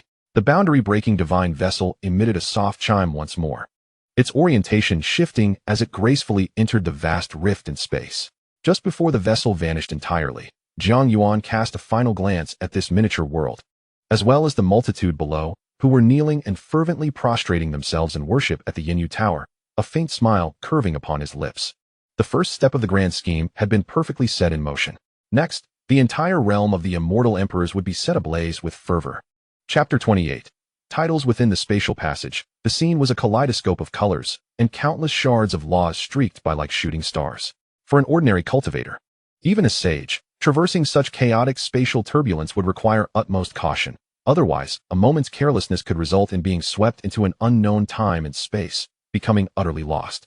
However, the boundary-breaking divine vessel navigated these tumultuous currents with ease, enveloped in a stable black luminescent shield that repelled all chaotic flows.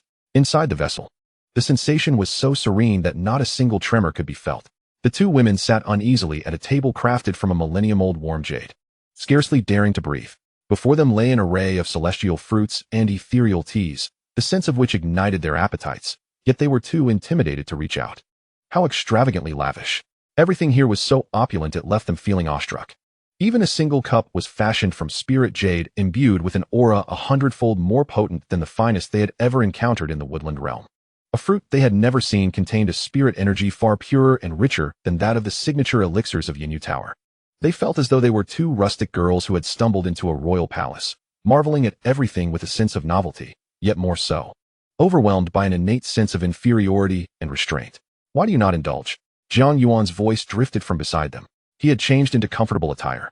Reclining on a plush couch, a scroll of literature in hand, exuding an air of effortless nobility. Young master, we are not hungry, Qin Yubai replied nervously. Address me as your husband, Jiang Yuan gently corrected, lowering the scroll. Husband. Qin Yubai's cheeks flushed crimson, her voice barely above a whisper. Qin Wanwan buried her head low, unable to meet Jiang Yuan's gaze. Now that's the spirit, Jiang Yuan chuckled, rising from the couch to sit beside them. Naturally plucking a purple grape, peeling it, and offering it to Qin Yubai. Do give it a taste. This is a purple crystal dragon whisker fruit, a delightful flavor. And beneficial for your constitution. Qin Yubai stiffened, instinctively recoiling at the gesture. However, upon encountering Jiang Yuan's unyielding gaze, she found herself paralyzed. Her small mouth reluctantly parting to consume the grape. She noticed the man's hand resting within her mouth, yet she dared not utter a word. Her focus captivated by the fruit's luscious flesh. As it melted in her mouth, a wave of sweetness exploded upon her taste buds, followed by an influx of pure wood elemental energy coursing through her limbs, causing her meridians to unfurl with relief. Her eyes widened in astonishment. With merely one fruit, she felt her injuries mend and her cultivation advance, albeit slightly. Yet, this was just a single grape. The platter before her held at least hundreds. If she were to consume them all, stepping into the sixth realm would be effortless. Delicious, isn't it? Jiang Yuan inquired, presenting another grape to Qin Wanshan's lips. Do you wish to partake? Instinctively, Qin Wanshan nodded at the sight of Qin Yubai, only to quickly shake her head. I do not. There's no need to worry, just eat. Jiang Yuan encouraged with a smile, then queried with curiosity. Why does your constitution split into two entities? As far as he knew, the dual lotus body did not possess such an ability. Only the sacred three-life primordial body could do so. It was said that the three-life primordial body could simultaneously summon its past, present, and future selves to engage in combat, and even if two perished, the remaining one could survive and later reconstitute itself during cultivation, effectively granting it 3 lives. At the mention of this, Qin Yubai's gaze dimmed slightly as she gently elucidated. My lord, the dual lotus body is inherently a singular entity that can manifest 2 forms. Typically, it exists as one. But when faced with life-threatening peril or during a forced breakthrough, it can split its essence to create an independent counterpart. This counterpart possesses nearly identical talents and potential, capable of independent cultivation. When necessary, the main body can absorb the counterpart back, merging their strengths to unleash power far exceeding their original realm. Though this split can only occur once. Years ago, I nearly perished while attempting to break through to the 6th realm.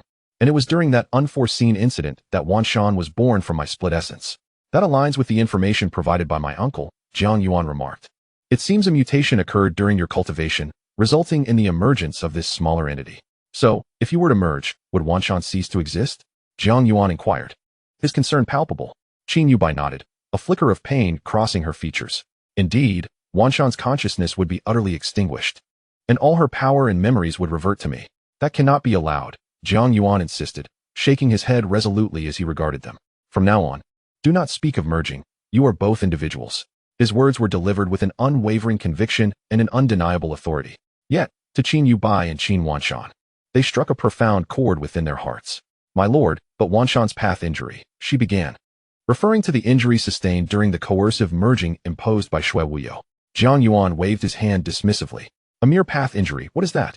Consuming more is far more beneficial. Indeed, it seemed he had recalled something, and he turned to the elder Fu beside him, saying, Fu, present the betrothal gifts we have prepared for the Misty Rain Pavilion for her inspection. Yes, your highness, replied Fu respectfully, bowing slightly before producing a storage ring and handing it to Qin Yubai. Mistress Qin, this is the betrothal gift that his highness has prepared for you in the Misty Rain Pavilion. Please take a look. With trembling hands, Qin Yubai accepted the ring and probed its contents with her consciousness. In the next moment, her breath caught in her throat. Chapter 29. The astonished mother and daughter. The internal space of the ring was vast, resembling a miniature world. Hills crafted from exquisite spirit stones emanated an overwhelming aura of spiritual energy that made her heart race. In their woodland realm, even a single top-tier spirit stone could incite fierce competition among cultivators. Yet here, the most inferior stones were of the highest quality, and they were measured in mountains. This was merely an appetizer. Adjacent to the hills of spirit stones lay a sprawling medicinal field. Within this field grew various sacred herbs and divine medicines that she had only encountered in ancient texts, long extinct for countless millennia. Millennium blood dragon ginseng grew here as casually as cabbages, and 10,000-year-old nine-leaf spirit mushrooms exuded a captivating fragrance. A single specimen could elevate the foundation of their misty rain pavilion several-fold. There were also countless extraordinary flowers and grasses whose names she could not even utter. Yet merely sensing their profound essence indicated that their rank transcended her comprehension. Her consciousness trembled as she ventured deeper. Then, she beheld rows of jade bookshelves. On these shelves lay a multitude of jade slips. She casually picked one up and delved into it with her consciousness. 9 turns profound technique, a quasi-emperor level body refinement method. Boom. Jiang Yuan's mind buzzed, nearly losing her grasp on reality. Quasi-emperor level techniques. In their woodland realm, a tome capable of cultivating to the spirit realm, classified as a heaven-tier technique, would be regarded as a treasure of the sect, passed down for millennia. Yet here, simply by picking one up, she encountered a supreme scripture of quasi-emperor rank. That was an existence beyond the legendary sacred realm. She picked up another jade slip. Great Luo sword cannon, a quasi-emperor level sword technique. Then another. Void teleportation, a quasi-emperor level movement technique. After probing through over a dozen jade slips, without exception, they were all quasi-emperor level techniques and secret arts. Jiang Yuan felt herself on the verge of madness. What on earth was this place? Was this truly a storage ring and not the ancient library of some imperial clan? Her consciousness had grown numb, mechanically continuing to explore. At the back of the library, there lay a weapons cache. Swords, spears, halberds, and various other magical artifacts exuded a chilling aura of slaughter, quietly suspended in the air. The least among them were of saint-level quality. Among them, there were even a few artifacts she dared not even gaze upon further. Unable to withstand the overwhelming impact any longer, Jiang Yuan abruptly withdrew her consciousness, her body going weak as she nearly collapsed to the ground. Mother! Jiang Yuan quickly supported her, her small face etched with concern. I am perfectly fine. Jiang Yuan waved her hand. Her complexion pale as she gazed at Jiang Yuan, her eyes reflecting the astonishment of encountering a creature from a different world. The items within this collection left her trembling, unable to articulate a coherent thought. Oh, you mean this? Jiang Yuan replied nonchalantly. This is the betrothal gift for you from the Misty Rain Tower. Are you not pleased? Not pleased? Jiang Yuan felt tears welling up. This is beyond mere satisfaction. Any single item here could bring ruin upon our woodland realm. Indeed, it is not a matter of competition, but annihilation. My dear, this is far too extravagant. We cannot accept such a gift. Jiang Yuan's voice quivered with disbelief. What is there to not accept? Jiang Yuan dismissed her concerns with a wave. These items are merely commonplace within the Jiang family, piled high in our storerooms. You shall be part of my Jiang family from now on. What significance do these trivialities hold? Commonplace, piled high in storerooms. Jiang Yuan and her daughter, Jiang Yuan, felt their understanding of the world being thoroughly upended once more. They could hardly fathom the magnitude of a family that regarded imperial weapons and techniques as mere trifles. This was no longer mere extravagance. It was mythic. Very well. Keep these items for now. Once we return to the Jiang family, you can examine them at your leisure. Jiang Yuan chuckled softly at their naive expressions, drawing both women into his embrace, savoring the delicate warmth that captivated his heart. From now on, you are my women. No one shall dare to bully you again. As Jiang Yuan basked in the warmth of his embrace and his domineering words, her heart inexplicably trembled, a wave of unfamiliar warmth surging within her. Jiang Yuan observed her mother and father, a complex array of feelings stirring inside her. Jiang Yuan was in no rush to consummate their bond. There would be ample time upon their return to the Jiang family. A day later, the divine vessel shattered the void, returning to the Jiang family domain with overwhelming imperial majesty. Your Highness, we are nearing the Jiang family, an attendant announced. Jiang Yuan nodded, wrapping an arm around each of the still-dazed mother and daughter as they exited the cabin. Upon witnessing the breathtaking scenery outside, Jiang Yuan and Jiang Yuan were once again profoundly shaken. Before them lay an endless expanse of celestial grandeur, with colossal floating islands suspended above a sea of clouds, each island vaster than their woodland realm. Golden divine bridges connected the islands, adorned with shimmering celestial light and auspicious energies. Countless cranes and phoenixes danced amidst the clouds, their melodious calls resonating in the air. Occasionally, magnificent true dragons and cheilants, as massive as mountains, emerged from the clouds, inhaling the essence of the sun and moon. The spiritual energy here was so dense it manifested as tangible mist. And with each breath, they felt their own powers augmenting. Is this truly the upper realm? Is this the domain of the Imperial clan? Qin Yubai and Qin Yuan felt as though they were two frogs, suddenly cast from a rural pond into an infinite ocean. The reality before them far exceeding the limits of their imagination. As they stood in awe, the transcendent vessel gently docked upon the most magnificent celestial island. The harbor of the island was already thronged with people. At the forefront stood Jiang Yuan, the head of the Jiang family, along with Elder Jiang Shozhua and other esteemed clan elders. Behind them stood thousands of formidable Jiang family guards, each exuding an aura of profound strength that far exceeded their expectations. Upon witnessing the vessel's arrival, Jiang Yuan and Jiang Shozhua approached with beaming smiles. Yuan, you have returned. The journey must have been arduous. Ah, Yuan, my dear nephew. At last, you are back. Before Yuan could even step foot on the dock, Jiang Shozhua's distinctive booming voice resonated throughout the harbor. He swiftly dashed to Jiang Yuan's side, his aged face adorned with a beaming smile akin to blooming chrysanthemums. Scrutinizing Jiang Yuan from head to toe, fearful that he might have sustained any harm. How was the journey? You weren't overly fatigued, were you? That realm below has such scant spiritual energy and incomplete laws. Did you feel unwell at any point? Third uncle, I am perfectly fine, Jiang Yuan replied, bemused. Despite having attained the third level of the divine soul realm, he still felt as fragile as a porcelain doll in the eyes of these elders, as if he might shatter with the slightest touch. Thank heavens. As long as you are well, Jiang Shozhua exclaimed, patting his chest, visibly relieved. Yuan, welcome home, Jiang Yuan said, joining them. While he lacked Jiang Shozhua's theatricality, the concern and joy in his eyes were unmistakable. Uncle, esteemed elders, I have returned. Jiang Yuan greeted everyone with a smile. The elders encircled him, showering him with warmth and inquiries, their enthusiasm overwhelming him. Yuan has lost weight. It must be that you were unaccustomed to the food down there. Indeed, I shall instruct the kitchen to prepare a nourishing soup for you to restore your vitality. Yuan, how was your experience? Did you encounter any charming young ladies? If so, inform seventh uncle, and I shall dispatch someone to bring her back for you. Jiang Yuan felt a few beads of sweat form on his forehead. Goodness, seventh uncle, you are rather direct, aren't you? I have only just returned with one. And you are already contemplating the next? Behind him, Qin Yubai and her daughter Qin Yuan were utterly astounded by this spectacle.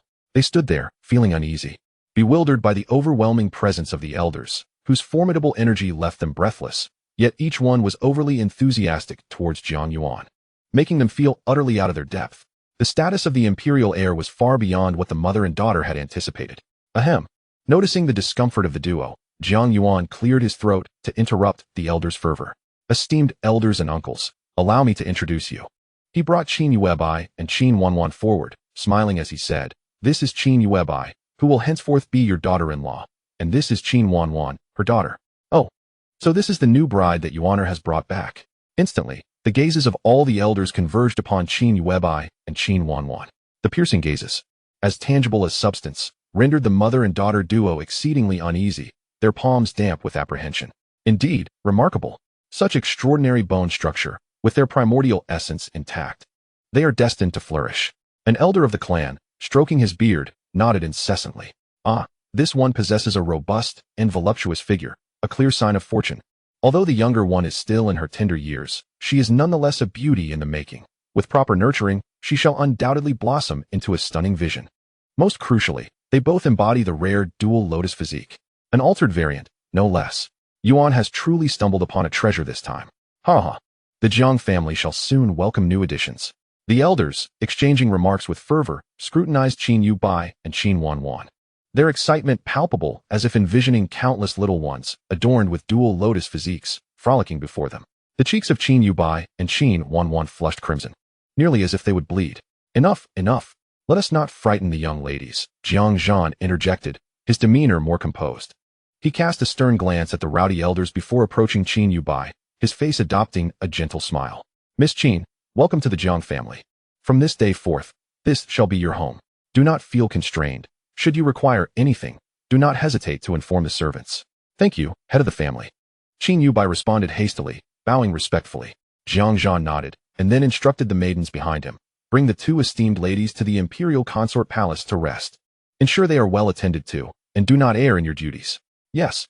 Several beautiful maidens with profound cultivation stepped forward, respectfully bowing to Jiang Yuan and Jiang Yuan. Esteemed Imperial Consorts, please follow us. Casting a glance back at Jiang Yuan, who nodded reassuringly. Jiang Yuan and Jiang Yuan followed the maidens, their hearts laden with trepidation. Once they departed, Jiang Shozhua eagerly pulled Jiang Yuan aside, lowering his voice. His expression lecherous as he inquired, Yuan, tell your third uncle, what are your impressions? Jiang Yuan rolled his eyes. Third uncle, can you be serious for once? Hee. This pertains to the everlasting legacy of our Jiang family. How can I not be serious? Jiang Shozhua said, winking mischievously. Now, when do you plan to take action? Should I procure some stimulating elixirs for you? Go away. Jiang Yuan dismissed him, striding towards the council hall. Hey, don't leave, Yuan. I have the legendary 27 times of the night elixir, preserved for 10,000 years. Jiang Shozhua called out, undeterred. Jiang Zhan shook his head helplessly, exasperated by his whimsical younger brother. He waved his hand to the assembly, saying, everyone, no need to linger here. Let us proceed to the council hall. Yuan has significant matters to discuss. Upon hearing this, the crowd's demeanor shifted to one of solemnity, and they followed Jiang Yuan towards the council hall. In the Jiang family's council hall, the atmosphere was both grave and fervent. Surrounded by the clan elders, Jiang Yuan took his place upon the throne beside the family head, Jiang Zhan, a seat that symbolized his status as the heir. He succinctly recounted his journey to the woodland realm, emphasizing how he had miraculously appeared during the most desperate moments of the mother and daughter duo, vanquished a formidable adversary with a single stroke, and instilled such overwhelming authority that they prostrated themselves before him. The elders present were stirred with excitement, bursting into laughter. What a splendid tale of a hero rescuing a damsel. Yuan has executed this splendidly. Ha ha ha. I always said, when dealing with women, one must seize the moment when they are at their most vulnerable. This is the essence of psychological warfare. Not only has Yuan inherited the supreme bloodline of the emperor, but he has also embraced the emperor's remarkable wisdom. The emperor engaged in such acts as well? Who could say otherwise? Let me tell you. Hun Yu once secretly imprisoned a saintess from the Holy Land, and even stripped her of her garments. But only the empress had the authority to maintain order. Jiang Yuan raised an eyebrow, amused to learn of such scandalous tales about his father. Perhaps he could use this information to his advantage upon his return. Coughing to redirect the conversation, Jiang Zhan interjected, Yuan, why don't you share your plans? Following the previous council meeting concerning the ancestral grounds, Jiang Yuan's strategic position had risen above all others. His every decision would undeniably shape the future of the Jiang family. Jiang Zhan's inquiry served to establish his authority while also providing Yuan an opportunity to express himself.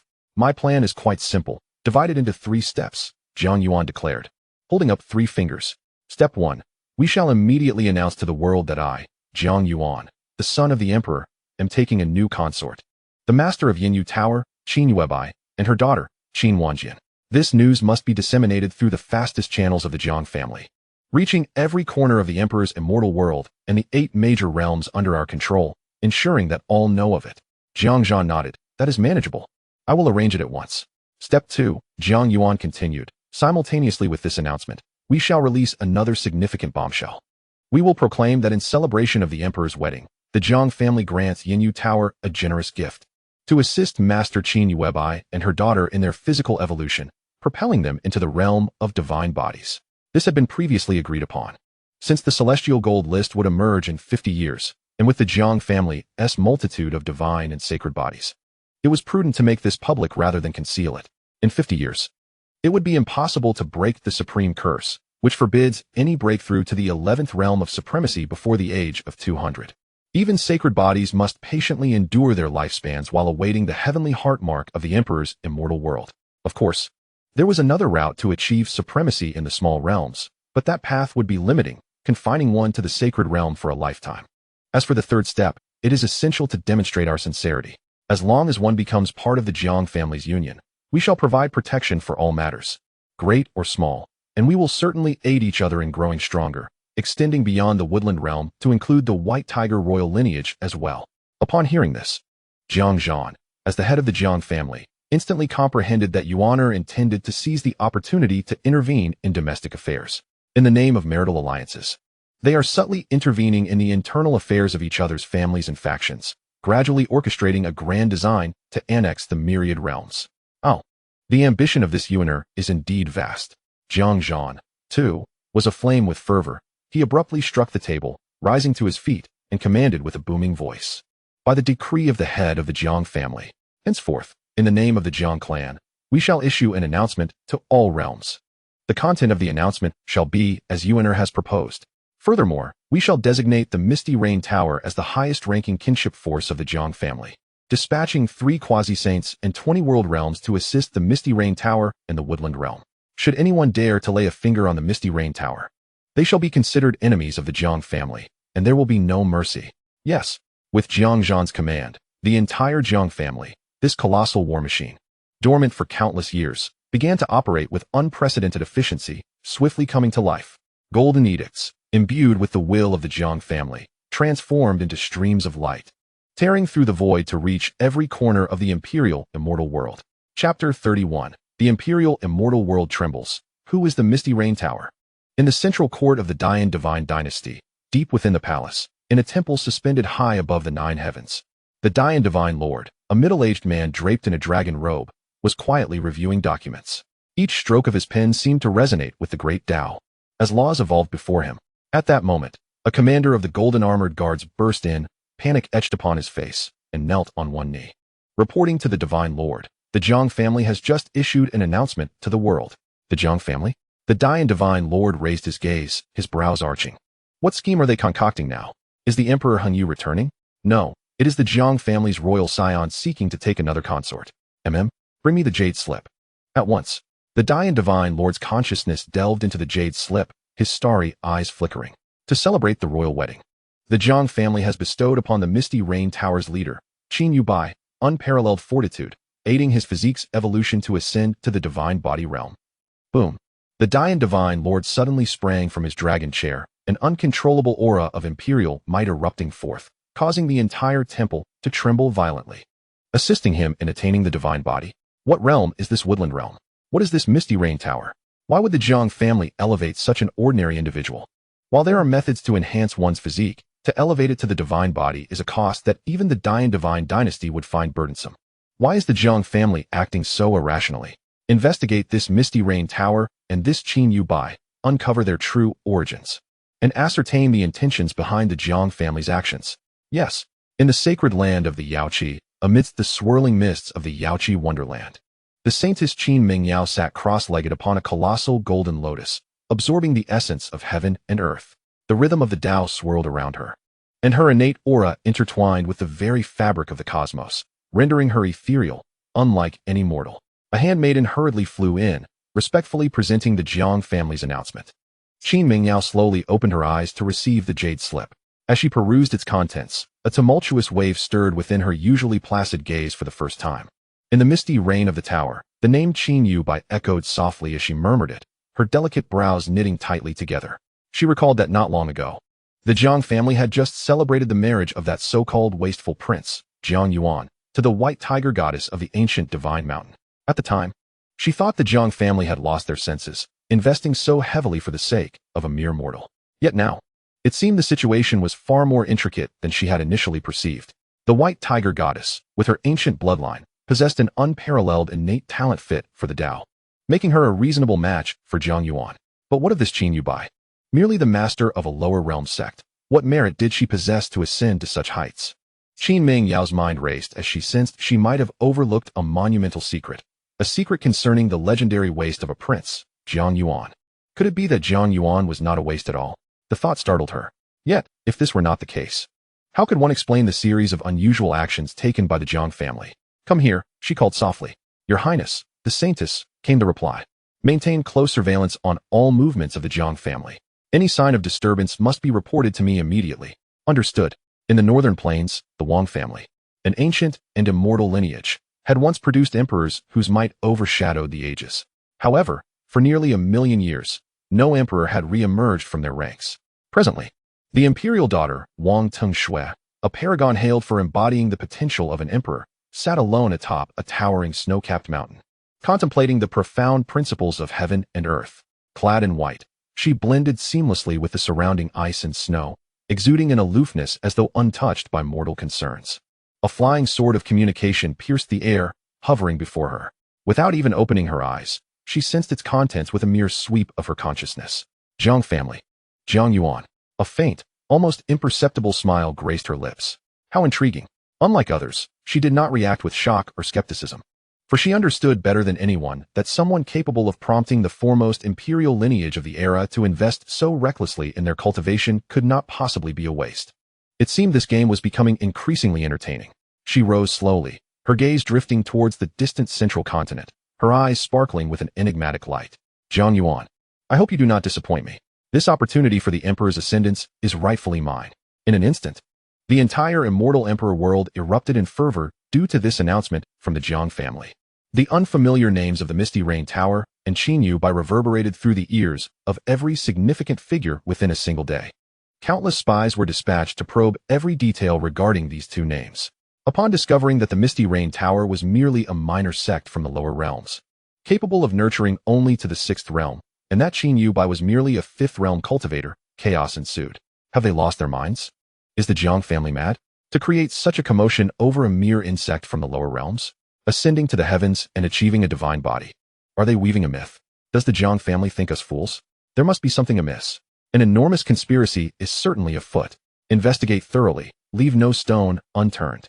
I refuse to believe that Qin Yu harbors no secrets. Numerous factions are interpreting the actions of the Jiang family in their own ways. Some are skeptical, others mock. And many express disdain, yet an overwhelming sense of unease pervades. They all comprehend a fundamental truth. The extraordinary actions of such a colossal entity as the Jiang family signify something of great consequence. An invisible undercurrent is surging violently throughout the entire realm of the immortal emperor, while at the storm's center, the Jiang family remains utterly indifferent. This is precisely the effect they desire. They aim to confound everyone, to render them unable to comprehend or predict, thus creating the most effective marketing impact. Chapter 32. Blossoms of Mother and Daughter, Ordinary Rewards. Critical rewards in the Imperial Palace. Qin Yu and Qin Yuan have been accommodated in a secluded chamber. Although it is termed a side hall, its scale and opulence far surpass that of the entire Misty Rain Tower in their previous realm. At this moment, the mother and daughter sit anxiously within the hall, gazing at the dreamlike surroundings, their breaths cautious and measured. Mother, are we truly to reside here? Qin Yuan whispered, her large eyes filled with trepidation and wonder. I suppose so, Qin Yu responded, somewhat uncertain, as she felt the softness of the cushion beneath her, woven from unfamiliar fabrics, stirring a mix of emotions within her. The rarity of this cushion alone could rank among the top 3 in their previous realm, including the central domain. From being the soon-to-be exterminated leader of a minor sect, she had swiftly transformed into the consort of the foremost imperial clan in the upper realm. A transition so rapid it rendered everything surreal. Though the cost required both mother and daughter to share this fate, who, in the bloom of youth, does not yearn for a formidable partner? As she indulged in her thoughts, filled with apprehension, the hall doors swung open, and Jiang Yuan entered with leisurely strides. He was unaccompanied by any guards or attendants, his face adorned with a hint of mischievousness. Good husband, they exclaimed in unison, hastily rising to offer their respects. Enough, enough. I've already said there are no strict rules here. Jiang Yuan waved his hand dismissively, proceeding to take his seat in the main position. He then gestured for them to come closer, patting his thighs. Come, sit here. Both mother and daughter were momentarily taken aback, their cheeks instantly flushed. To sit on his lap? In front of her mother-daughter? This was too. What? Unwilling? Jiang Yuan raised an eyebrow, teasingly adding, do you want me to compel you? Qin Yu trembled slightly, biting her lip, and reluctantly complied. With the fragrant warmth of soft jade in his embrace, Jiang Yuan displayed a satisfied smile.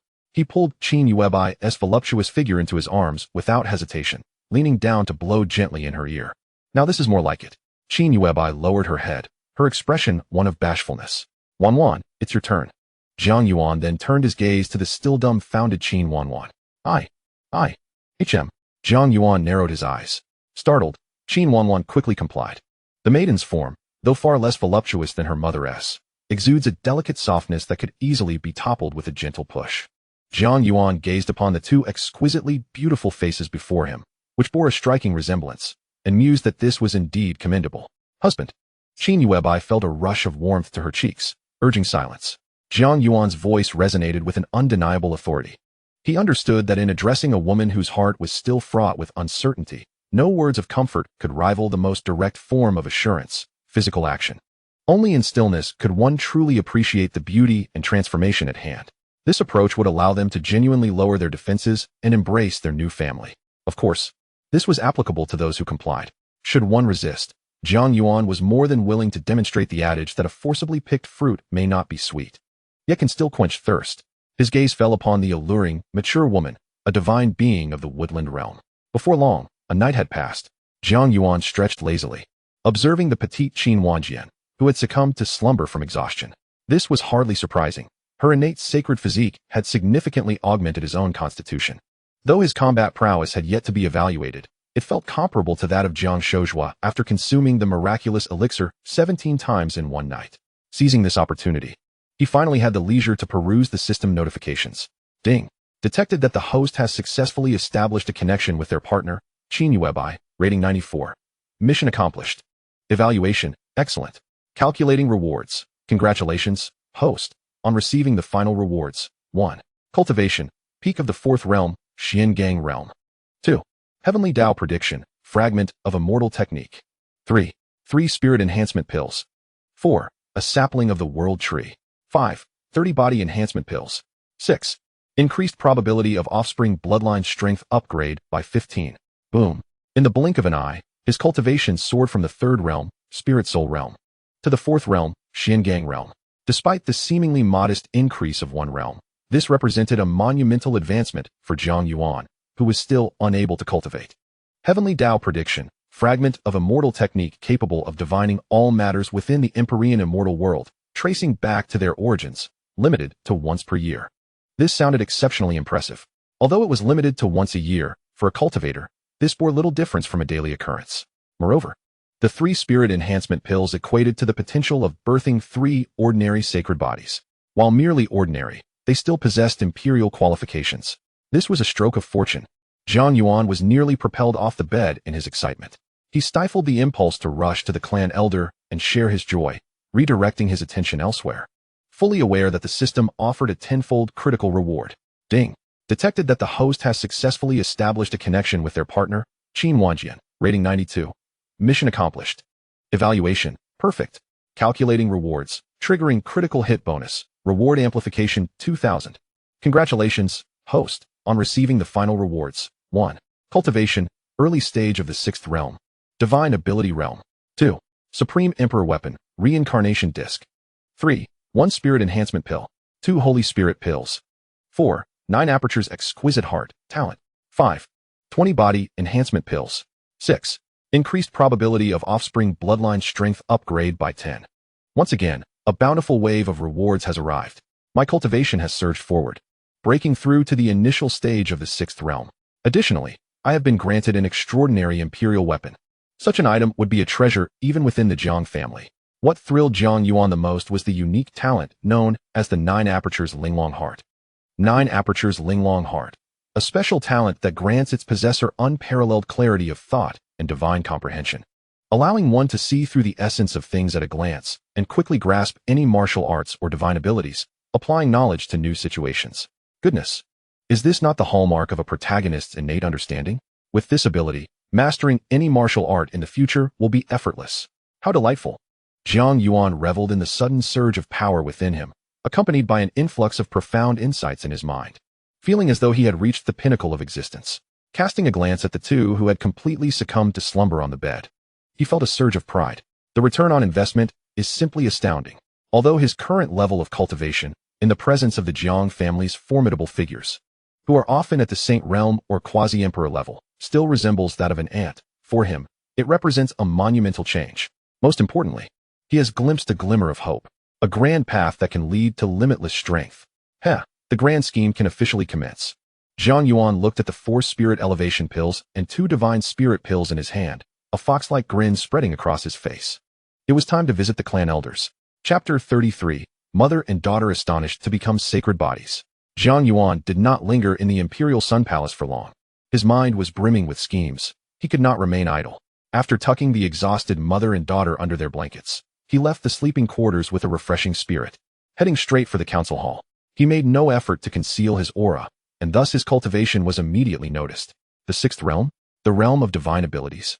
Jiang Shouzhu's eyes nearly bulged out. He swiftly darted to Jiang Yuan's front, scanning him repeatedly with his divine sense, his old face awash with indescribable shock. What? Is this real? The other clan elders quickly gathered around, gazing at Jiang Yuan as if he were a marvel. Yuana, what is this? Jiang Yuan stood up in excitement, his voice trembling. He was already aware of the system's prowess, but witnessing such a leap from the third to the sixth realm in a single night was still rather astonishing. Ahem, uncle, esteemed elders, please remain calm, Jiang Yuan said, secretly relishing the awe on their faces. This was merely a small spectacle, a routine occurrence. A routine occurrence? A small spectacle? The corners of the elders' mouths twitched. Is this what you call a small spectacle? What then constitutes a grand spectacle? All right, everyone, let us not overreact, Jiang Yuan waved his hand, redirecting their attention to more serious matters. With a thought, 6 spirit elevation pills, radiating an aura of profundity, levitated before them. 4 spirit elevation pills and 2 divine spirit pills. The moment the 6 pills were revealed, the air in the council hall seemed to freeze. The breaths of all the clan elders grew increasingly rapid, their eyes wide and bloodshot, fixated intently on the 6 elixirs before them. Their gaze was so intense that one could almost sense their desire to rush forward and consume them instantly. Your Honor, this is all due to your actions last night. Jiang Yuan's voice was parched and dry. The system's reward, it was said, had triggered a critical hit. Boom. The great hall erupted into chaos. My heavens. In a single night, 6 elixirs. Such efficiency is truly terrifying. This means that if Your Honor exerts a little more effort, our Jiang family could potentially produce 6 sacred bodies in a day. The critical issue now is whether our Jiang family possesses that many divine bodies. Even if we don't, we could at least cultivate 4 additional sacred bodies. The clan elders were utterly frenzied, their faces flushed with excitement, gesturing animatedly as if they could already envision the Jiang family reigning supreme over the heavens and dominating the myriad realms. Silence. Jiang Yuan, more composed than the others, took a deep breath to suppress the exhilaration swelling within him and solemnly commanded. The crowd gradually calmed, yet their gazes toward Jiang Yuan were charged with even greater fervor. The intensity of their stares made Jiang Yuan feel somewhat uneasy. Your Honor, your purpose for coming here is. Jiang Yuan looked at him. Understanding that since Jiang Yuan had produced these 6 ascension pills and sacred spirit pills, he must have a plan in mind. Jiang Yuan nodded, a playful smile gracing his lips. Uncle, we can commence with the grand scheme we discussed earlier. I intend to have Qin Yu Bai and Qin Wan Wan ascend to greatness before the eyes of the entire world and achieve sacred bodies. Now. Jiang Yuan was momentarily taken aback. Yes, precisely now, Jiang Yuan declared resolutely. The news has already been disseminated. The entire imperial immortal world is watching our Jiang family, either anticipating our downfall or scrutinizing our methods. We must seize this moment to deliver them an enormous surprise. We will present a living sacred body to demonstrate that our Jiang family stands by our word. Jiang Yuan exchanged glances with the other clan elders, seeing in each other's eyes an unparalleled excitement and fervor. As for the remaining 4 ascension pills, I have my own thoughts. I will keep one as a reserve, and I plan to bestow one upon the White Tiger royal family, allowing them to produce another sacred body from their ranks. The remaining 2 ascension pills and 1 sacred spirit pill. Uncle, it is imperative to find suitable candidates. I want our Jiang family to simultaneously give birth to 3 sacred bodies. Lastly, Uncle, please bring my father back and kindly ask the esteemed ancestors to prepare to emerge from seclusion. Jiang Yuan paused for a moment before the realization struck him. So that was the plan. To birth a sacred body on-site to unveil the ambitions of the entire imperial immortal world. While they hesitated, we would then consecutively produce 3 sacred bodies, thoroughly shocking the forces of the imperial immortal world. It is indeed a scheme fraught with risks. However, with the Jiang family's profound heritage revealed, coupled with the presence of the current emperor, this would undoubtedly make for a sensational announcement across the heavens. It would prompt all factions to take heed. The petty underlings would not dare to act recklessly, at most resorting to covert attacks. Yet, with such a display, how could the Jiang family's prodigies fear any challenges? Very well. Jiang Yuan slammed the table decisively. Let us proceed as Your Honor suggests. Relay my orders. Activate the celestial mirror, and broadcast the grandeur of my Jiang family's imperial palace to every corner of the divine immortal world. Furthermore, send invitations to all the sacred lands, divine dynasties, and immortal families, proclaiming that I, the scion of the Jiang family, shall publicly purify my newly acquired partner, transforming their fate against all odds. I wish for the entire world to witness how the Jiang family forges legends. At the command of Jiang Yuan, the entire Jiang family sprang into swift action once more. Within the imperial palace, Qin Yubai and her daughter Qin Yuan had just awakened from their slumber, only to discover that the palace had been transformed into an immense altar adorned by countless maids and servants. At the center of the altar, 2 lotus thrones carved from eternal cold jade stood majestically. Surrounding the altar were colossal water mirrors, within which flickered the silhouettes of formidable figures from various great powers. Their auras ominous and commanding. The mother and daughter were momentarily bewildered, utterly unaware of the unfolding events. Just then, Jiang Yuan entered alongside Jiang Zhan and a host of elder clan members. "My lord, what is the meaning of this?" Qin Yubai inquired anxiously, observing the elaborate setup. "Fear not," Jiang Yuan replied with a reassuring smile. "Do you recall my promise to present you both with a grand gift? Today, I shall fulfill that promise." He produced a sacred spirit pill from his storage ring and handed it to Qin Yubai. As the embodiment of the dual lotus physique, her ascension to the sacred body would naturally elevate Qin Yuan alongside her. "This is an ascension pill.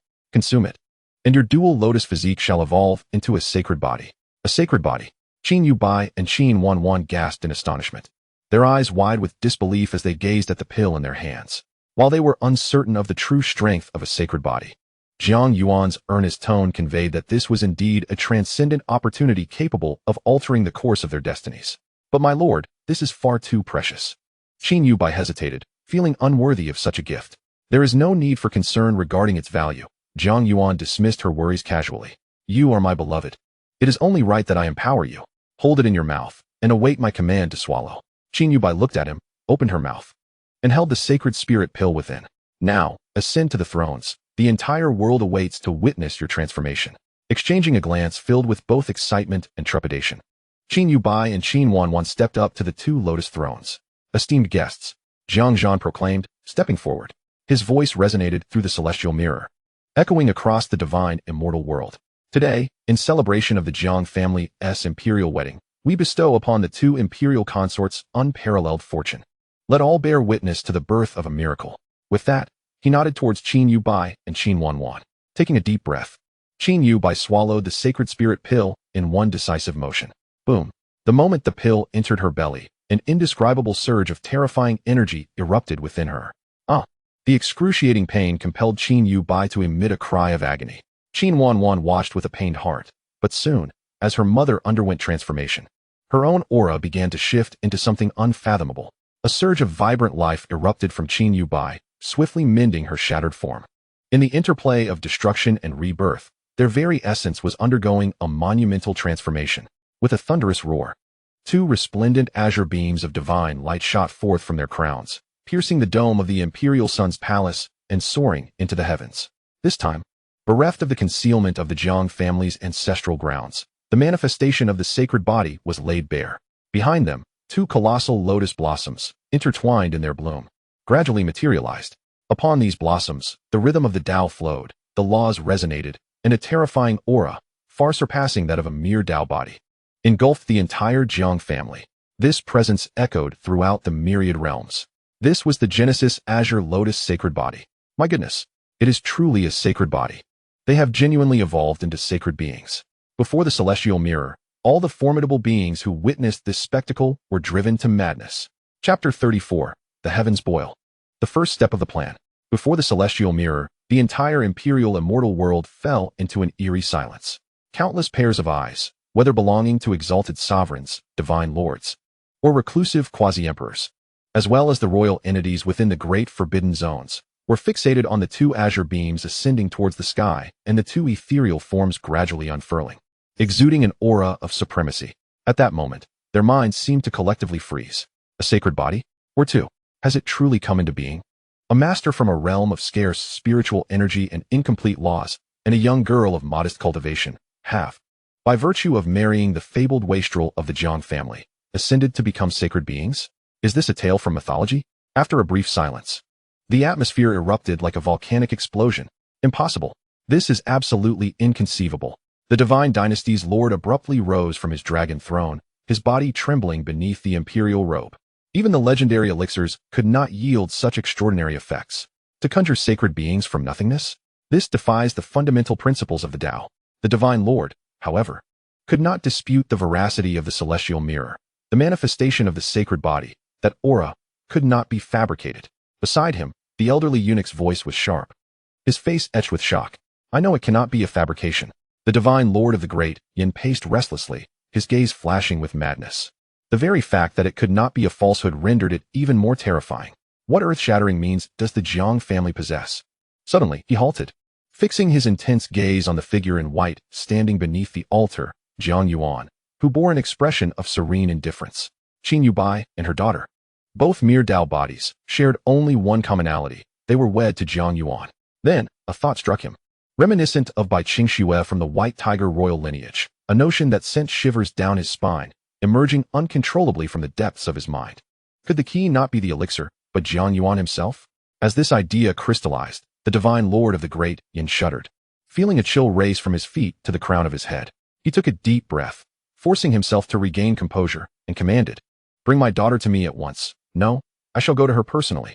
He needed to inquire directly with his precious daughter about her perspective on this matter. The Yaoqi sacred land. On the mist-shrouded peak of the Holy Maiden, a group of elders from the Yaoqi, typically ethereal and detached from worldly affairs, now resembled ordinary market vendors, bustling around a reflective water mirror, chattering incessantly. My heavens! The Genesis Qinglian sacred body. I have only encountered sporadic references to this sacred physique in the most ancient texts, which claim that it is a descendant of the chaos Qinglian. Inherently harmonious with myriad paths and capable of unprecedented cultivation speed. The individual named Qin Yuan, I have just verified, was indeed taken from the lower realm of the woodland domain by members of the Jiang family, possessing merely a fifth-tier cultivation and endowed with the Dao body of the dual lotus. The other presence is a fragment of her being. What exactly are the Jiang family plotting? Have they truly discovered a method for mass-producing sacred bodies? The sovereign of the Yaoqi, a stunning beauty adorned in majestic palace attire, appeared visibly shaken as she gazed into the mirror, where two increasingly resplendent sacred phenomena emerged, stirring tumultuous waves within her heart. She recalled the recent proposal from the Jiang family for Jiang Yuan, which had been graciously declined by the Yaoqi. At the time, she believed the Jiang family had lost their senses, attempting to entangle their precious jewel with a seemingly worthless imperial scion. However, the current circumstances suggested otherwise. Turning her gaze towards the enormous golden lotus pedestal behind her, she observed the serene figure of the exquisite Dream Yao, who seemed untouched by the unfolding chaos. "What is your perspective, Dream Yao?" the Yaoqi sovereign inquired softly. Qin Mingyao slowly opened her eyes. Her gaze, seemingly infused with the essence of 3,000 paths, radiated an unusual brilliance. Rather than addressing her superior's question, she gently posed one of her own. "Master, might it be possible that the Jiang family's offerings were never the crux of the matter?" The Yaoqi sovereign was momentarily taken aback. "What do you mean? From the White Tiger goddess to the present-day mother-daughter duo of Qin Yuan, what is their sole commonality?" Qin Mingyao's voice was barely above a whisper, yet it silenced all present elders. The singular connection? They all wed Jiang Yuan. A chilling yet seemingly plausible hypothesis took root in the minds of those gathered. "Are you implying Jiang Yuan?" The Yaoqi sovereign's voice trembled. Qin Mingyao fell silent once more, her eyes fluttering shut again. But the slight tremor of her lashes betrayed the turmoil within. "So it is this way? The imperial scion who lived as a mortal for over 20 years has finally ceased to conceal his prowess?" In the northern plains, atop the towering snow-capped mountains, Wang Tengxue stood in tranquil poise. Before her, the void held a water mirror, clearly reflecting the events transpiring within Jiang Yuan's palace. Her expression remained as cold and unchanging as the ages, as if nothing in this world could stir her emotions. Yet, upon closer inspection, one could discern the subtle tightening of her hand upon the sword hilt, her knuckles paling. "Jiang Yuan," she murmured, the name igniting an unprecedented fervor in her eyes, as well as a glimmer of curiosity that even she had not acknowledged. Her lifelong ambition had been to attain enlightenment and ascend to the throne of the world. To achieve this goal, she was willing to forsake everything, including her emotions. She once believed that in this era, no one could rival her. Her path to supremacy would be a smooth one. Yet now, a colossal variable had emerged, Jiang Yuan. This man intruded upon her vision in a manner utterly incomprehensible and unimaginable to her. The notion of mass-producing a sacred body was intriguing. Wang Tengxue suddenly laughed, her smile reminiscent of a snow lotus blooming atop a glacier, breathtakingly beautiful. It seemed that her path to dominance would not be so monotonous after all. She turned and took a step forward, her figure vanishing instantaneously into the swirling snow. "Convey my orders, prepare lavish gifts. I shall personally visit the Jiang family to meet that esteemed heir." On this day, the entire imperial immortal realm was thrown into chaos. Countless factions and powerful beings were astonished and frenzied by the Jiang family's monumental endeavor. They were perplexed, unable to fathom the depths of this development, and resorted to every means to investigate and analyze. At the epicenter of this world-spanning tempest, within the Jiang family's palace, Jiang Yuan reclined leisurely in a rocking chair, a cup of spirit tea in hand, admiring the two flawless figures undergoing a breathtaking transformation on the altar, a playful smile gracing his lips. This was merely the beginning. It was just the first step towards the Jiang family's ascendance over the heavens. Chapter 35. The Heavenly Tao Golden List has arrived early. On the altar, two beams of azure divine light grew increasingly resplendent as Qin Yuebai and Qin Wanwan's transformation entered its final phase. Jiang Yuan set down his teacup and strolled to the edge of the altar, his gaze tenderly fixed upon the two figures undergoing a miraculous metamorphosis. Husband. Qin Yuebai opened her eyes, a faint azure glow shimmering within them, her demeanor having undergone a profound transformation. If she had previously been a lotus blossoming in a pond, she was now a divine lotus rooted in chaos, noble and sacred. How do you feel? Jiang Yuan inquired with a smile. Very well, unprecedentedly well. Qin Yuebai rose, feeling the surging power within her, a glimmer of disbelief crossing her eyes. Have I truly advanced to the 8th realm? Not just that. Jiang Yuan gestured toward Qin Wanwan beside her. She is on the cusp of breaking through to the pinnacle of the 5th realm. Qin Wanwan opened her eyes as well, her small face radiating excitement, instinctively leaping into Jiang Yuan's embrace. Daddy, I've become so powerful. Jiang Yuan was momentarily taken aback by the term daddy. Looking at the young woman who, despite her maturity, retained a childlike spirit, a strange sensation welling up within him. Indeed, very powerful, he replied, ruffling her hair. Qin Yuebai approached, a hint of shyness adorning her features. She had fully embraced her identity as Jiang Yuan's partner. Husband, our achievements today are entirely due to your grace. She performed a graceful bow, saying, I have nothing to offer in return, except to offer yourself? Jiang Yuan interjected with a mischievous grin. Haven't you both already done so? Qin Yuebai's cheeks flushed crimson as she gently scolded her husband for his playful teasing. Ha ha. I was merely jesting with you all. Jiang Yuan wrapped his arms around the two women, declaring, from now on, you shall both be part of the Jiang family. There is no need for such formalities. But isn't that against the rules? Qin Yuebai hesitated. What rules? I make the decisions here, Jiang Yuan asserted with a domineering tone. At that tender moment, Jiang Zhan entered with a group of clan elders. Yuaner, the transformation of the two empresses has been completed. It is time to proceed with the next phase of our plan. Jiang Yuan nodded, releasing the two women from his embrace. He retrieved a spirit elevation pill from his storage ring. Fu Bo, immediately send this spirit elevation pill to the ancient divine mountain for the White Tiger royal clan. Yes, Your Highness, Fu Bo replied respectfully, taking the pill and vanishing from the grand hall in an instant. Uncle, have you selected candidates for the remaining 3 spirit elevation pills and 1 holy spirit pill? Jiang Zhan inquired. Nodding, Jiang Zhan replied. We have chosen 2 from both the direct and collateral lines, all possessing divine physiques, and their loyalty has been proven. From the direct line, 1 candidate is Jiang Hao, endowed with the purple cloud thunder body, naturally attuned to the thunder Tao and possessing formidable combat prowess. The other is Jiang Haori, who embodies the sun god body, brimming with yang energy and possesses an unyielding martial arts aptitude, truly a remarkable talent for combat. From the collateral line, 1 candidate is Jiang Shan, whose immovable king body is among the family's rarest top-tier defensive physiques. The last candidate, also for the Holy Spirit pill, is the prodigious Jiang Chun, whose unique physique, known as the Annihilation Blade Soul, despite not being a traditional corporeal form, harmonizes perfectly with soul energy and blade intent, showing promise to evolve into a chaos blade body. Much like Jiang Yi, the ease with which 4 divine physiques could be assembled underscores the formidable foundation of their clan. However, Jiang Yuan understood that for the collateral line to contribute so significantly, the direct line must be running low on divine physiques. Even within the Jiang family, such physiques are not commonplace. While slightly inferior qualifications may be acceptable, unwavering loyalty to the family is paramount. You need not worry about that. We certainly do not wish to cultivate a treacherous wolf. They exchanged knowing smiles. Jiang Yuan nodded. Then let us proceed as previously agreed. Once Qingxue has given birth, we shall elevate them together. This marks the second phase of Jiang Yuan's grand strategy, where multiple individuals ascend to the holy body simultaneously. A spectacle that would undoubtedly send shockwaves throughout the entire divine, immortal realm.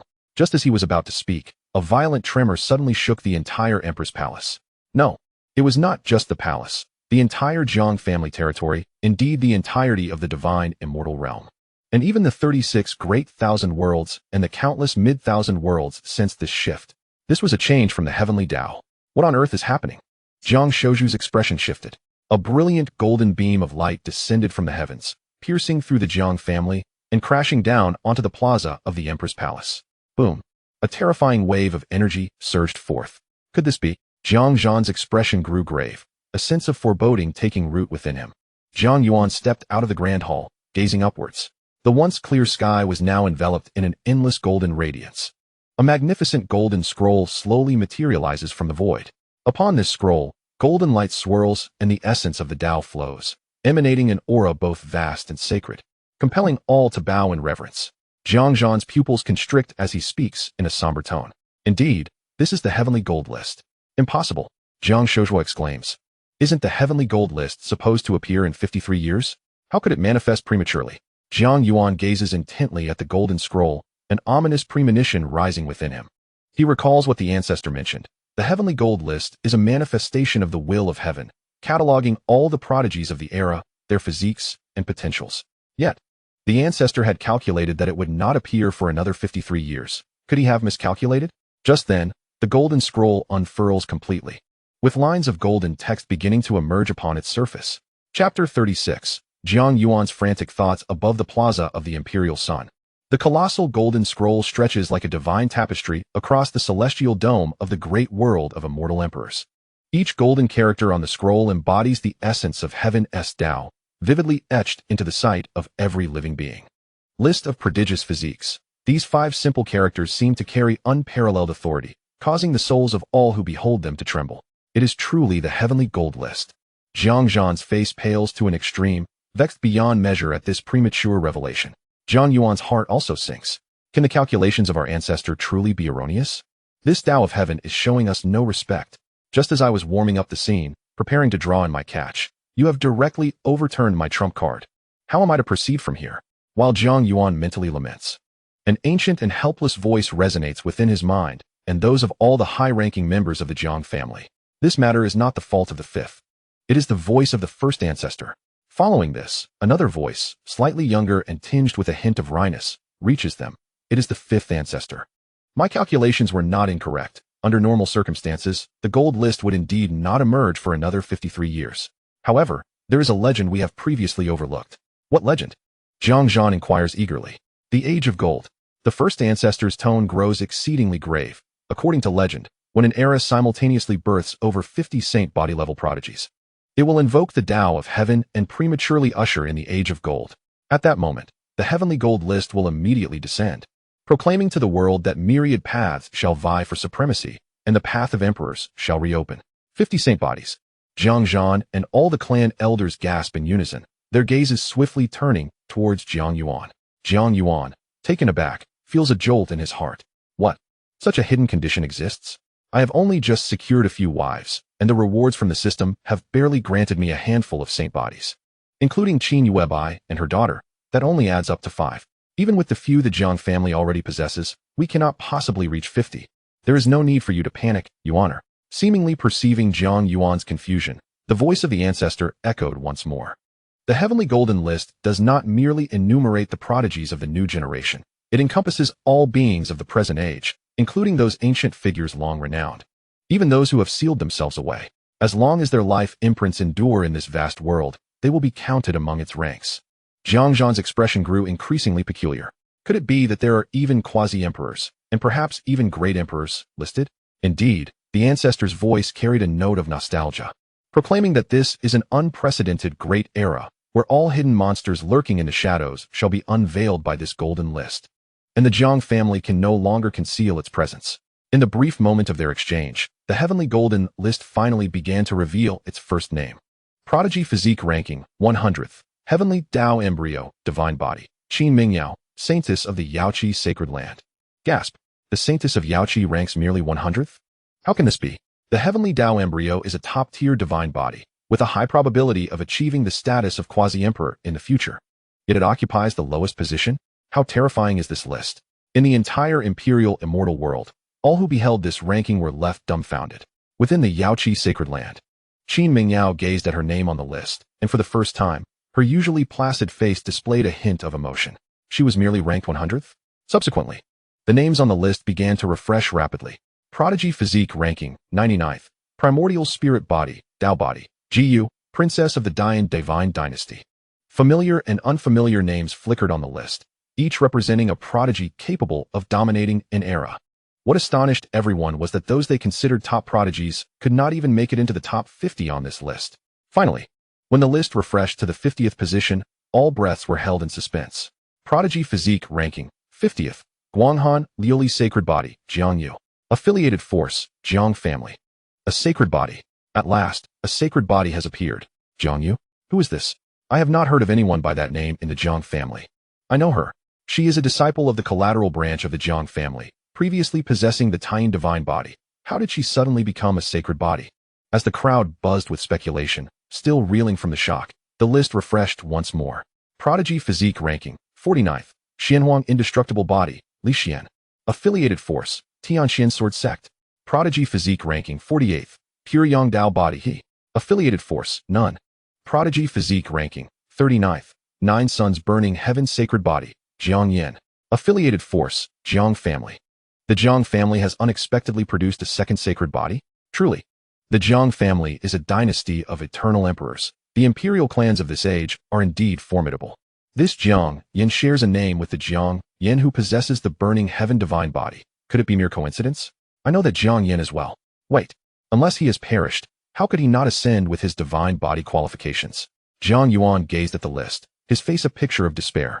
Originally, his plan was to proceed with caution, first using the example of Qin Yuebai and her daughter to pique everyone's interest. Then, he would wait for Bai Qingxue to give birth, thereby reaping new rewards, and gradually unveil more sacred bodies, slowly dragging the entire imperial celestial world into chaos. However, the sudden revelation of the heavenly gold list exposed all his cards. How could he continue? Was it as if the story was fast-forwarding to its conclusion? No. Since concealment was no longer an option, he decided to abandon the pretense altogether. If they were to play, it would be a grand spectacle. A glint of madness flickered in Jiang Yuan's eyes. He lifted his gaze to the continuously updating list, then turned to the stunned clan elders beside him. Taking a deep breath before speaking in a solemn tone, "Uncle, I have a wild idea." Zhang Zhan seemed to anticipate his nephew's thoughts. Yet, the audacity of that idea was so bold, so outrageous, that he found it hard to believe at first. Indeed, Jiang Yuan nodded emphatically, his voice resolute. Since his trump cards had already been revealed, hiding them served no purpose. Rather than waiting for others to react and engage in covert maneuvers, it was better to take the initiative. He scanned all the clan elders present and declared, "I want the entire world to understand that what they witnessed today is merely the beginning. The glory of the Jiang family has only just begun." Jiang Yuan's words resonated like thunder in the ears of every elder. They gazed at the 18-year-old youth before them, whose face flushed with excitement, yet radiated boundless confidence and authority, igniting the fervor within their hearts. Indeed, what was there to fear? They were the Jiang family, the foremost imperial clan of the age, with a great emperor backing them, and several slumbering ancestral emperors lying in their ancestral land, who could rival their foundation and strength. Since the secret could no longer be kept, they would lay it all bare. Let the world witness just how formidable the Jiang family truly was. Yuan is correct. The hot-tempered Jiang Shojua suddenly slammed his thigh, shouting excitedly, "Hide what? At this point, we must go all out. Let them know what a surprise truly means." Zhang Zhan observed the reactions of the crowd, then slammed the armrest of his throne and stood up, an aura of impending imperial might sweeping through the entire assembly hall. "Very well, let us embrace madness." His voice rang out, resounding with undeniable authority. "By the command of the family head, immediately bring Jiang Hao, Jiang Heori, Jiang Shan, and Jiang Chun to the imperial son's altar. Today, our Jiang family shall add 4 more sacred bodies." Chapter 37. The 4 sacred bodies emerge. The top of the list.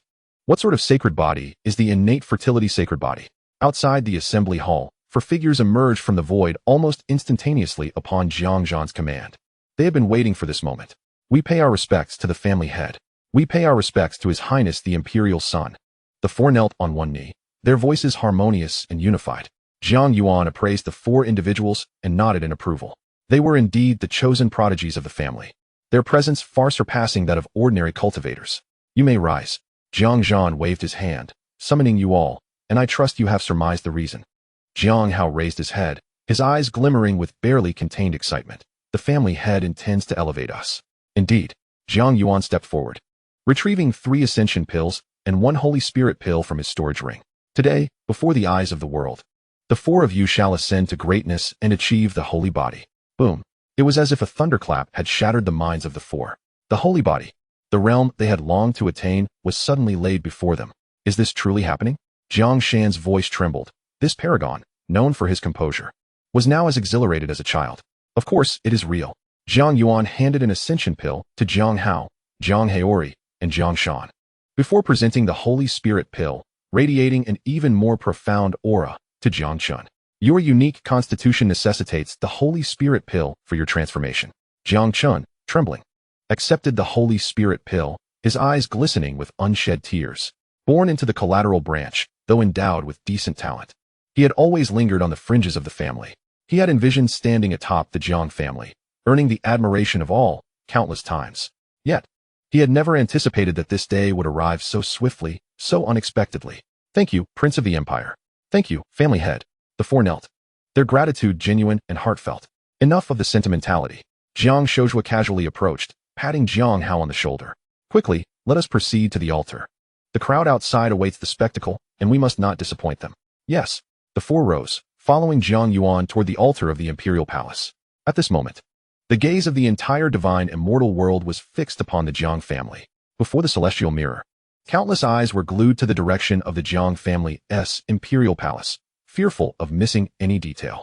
The heavenly gold list continued to refresh, each new name sparking fresh waves of astonishment. Rank 38 on the celestial physique list, Beiming Ice, Soul Holy Body, Empress of the Full Moon, affiliated with the Moonlight Holy Land. Rank 37 on the celestial physique list, Qian Battle Immortal Body, Qian Quasi-Emperor, affiliated with the Flame God Sect. Rank 29 on the celestial physique list, Puryang Heavenly Sword Body, Mo Wudao, affiliated with the Heavenly Sword Mountain. They were nearing the top 20. What appeared next would surely be the pinnacle of holy bodies. Just as everyone held their breath in anticipation of the list's next update, a sudden eruption of 4 beams of divine light ascended from the altar of the Jiang family's Imperial Palace. Golden, golden, golden, black. The 4 pillars of light shot skyward almost simultaneously, piercing the clouds and stirring the winds. What? Is someone else breaking through? An anomaly in the heavens? No. Why is it emanating from the Jiang family's direction? Before the celestial mirror, chaos ensued. On the altar, Jiang Hao, Jiang Haori, Jiang Shan, and Jiang Chun had each consumed their respective pills. A terrifying energy erupted within them, and their bodies began to undergo monumental transformations. The thunder surrounding Jiang Hao shifted from purple to a chaotic hue, emanating a breath of destruction that threatened to consume all. The original purple cloud thunder body is undergoing a metamorphosis into the higher realm of the chaotic thunder tribulation sacred body. The yang energy emanating from Jiang Haori grows increasingly intense, transforming him into a veritable sun, illuminating the heavens and the earth. The Haoyang war god body is evolving into the great sun golden crow sacred body. Jiang Shan's physique becomes ever more substantial, as a magnificent golden Buddha apparition materializes behind him, exuding an aura of solemnity and steadfastness, embodying the ancient sacred Buddha body. Meanwhile, Jiang Qin's long blade behind him begins to emit a resonant hum. A blade intent powerful enough to sever all things surges skyward with a thunderous roar. Simultaneously, 4 sacred body manifestations emerge, causing the entire Jiang family domain to tremble violently. The heavenly golden list seems to sense this transformation, momentarily halting its refreshing pace. Before displaying 27th on the talented body list, Heaven Burning and Sea Boiling Body, Emperor Burning Heaven, Affiliated Force, Myriad Clans, Life Forbidden Zone, Annihilation Sea. 26th on the talented body list, Great Sun Golden Crow Sacred Body, Jiang Haori, Affiliated Force, Jiang Family. 25th on the talented body list, Chaotic Thunder Tribulation Body, Jiang Hao, Affiliated Force, Jiang Family. 15th on the talented body list, Ancient Sacred Buddha Body, Jiang Shan, Affiliated Force, Jiang Family. 3 names appear on the list almost simultaneously, and they all belong to the Jiang family. A deathly silence envelopes the entire imperial immortal world, plunging it into an eerie stillness. Those witnessing this scene are rendered utterly speechless. 3 sacred bodies. The simultaneous birth of 3 sacred bodies. Moreover, this metamorphosis occurs openly under everyone's gaze. Is this even human? This extraordinary event eclipses even the top-ranked imperial powerhouse on the list. Madness. The Jiang family has truly gone insane. What secret methods do they possess? How can they mass-produce sacred bodies? Wait, look at the list. It's not over yet. Jiang Yuan has yet to be announced. Someone exclaims. The crowd hastily redirects their gaze to the heavenly golden list, where the golden rankings are refreshing at a breathtaking speed. 14th on the talented body list, Xiantian earthly maiden body, Empress Yaoqi. Affiliated force, Yaoqi's sacred land. 13th on the talented body list, ancient moon sacred body, Mu Fan. Affiliated force, Qingyun sacred land. 15th on the talented body list, chaotic primordial spirit sacred body, Dao Wia. Affiliated force, Dao E sacred land. 13th on the talented body list, Myriad Dao desire emperor sacred body, Emperor Hengyu. Affiliated force, Jiang family. 10th on the talented body list, chaotic blade body, Jiang Chun. Affiliated force, Jiang family. 9th on the talented body list, chaotic sword body, Jiang Yi. Affiliated force, Jiang family. Once again, it is the Jiang family. This time, they have burst into the top 10. Moreover, there are two individuals. Jiang Yi. That name seems familiar. I recall that there is a prodigy in the Jiang family branch named Jiang Yi, who previously possessed innate sword bones. Could it be that he also, before the crowd can fully process this, the list refreshes once more. 8th on the talented body list, primordial ancestral dragon body, ancient dragon emperor.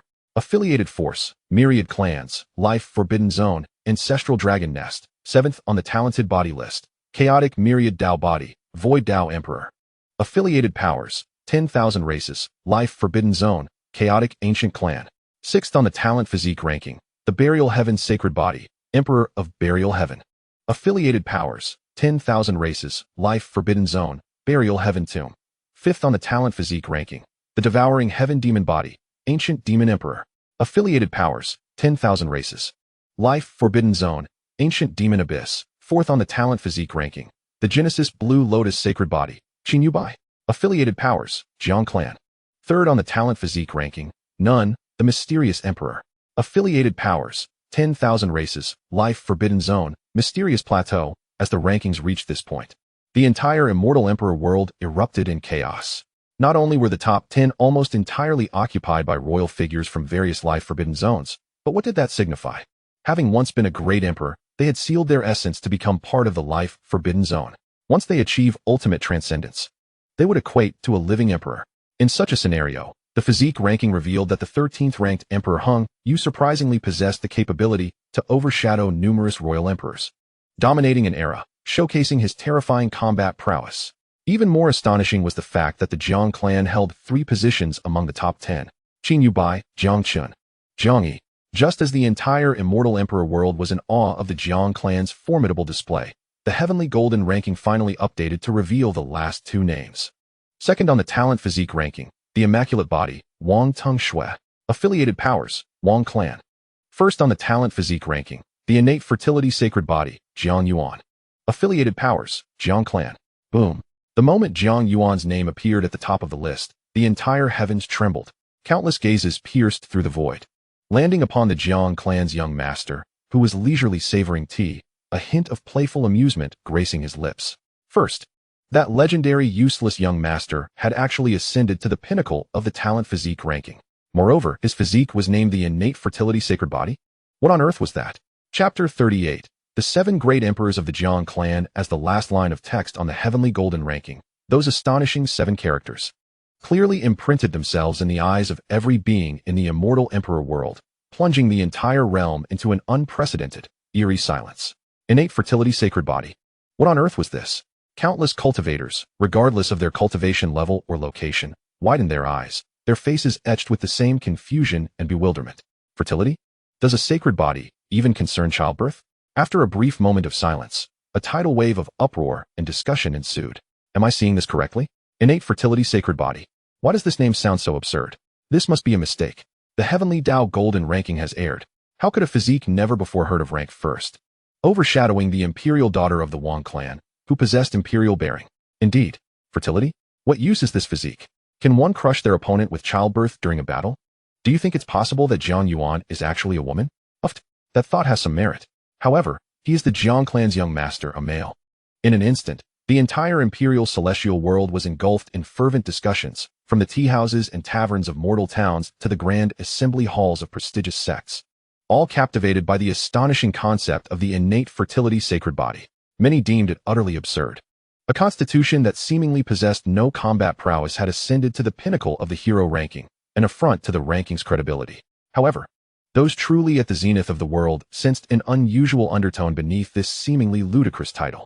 Within the divine hall of the Dian divine dynasty, the divine sovereign of Dian stared intently at the character's innate fertility sacred body reflected in the water mirror, his brows knitted tightly, his gaze rife with uncertainty.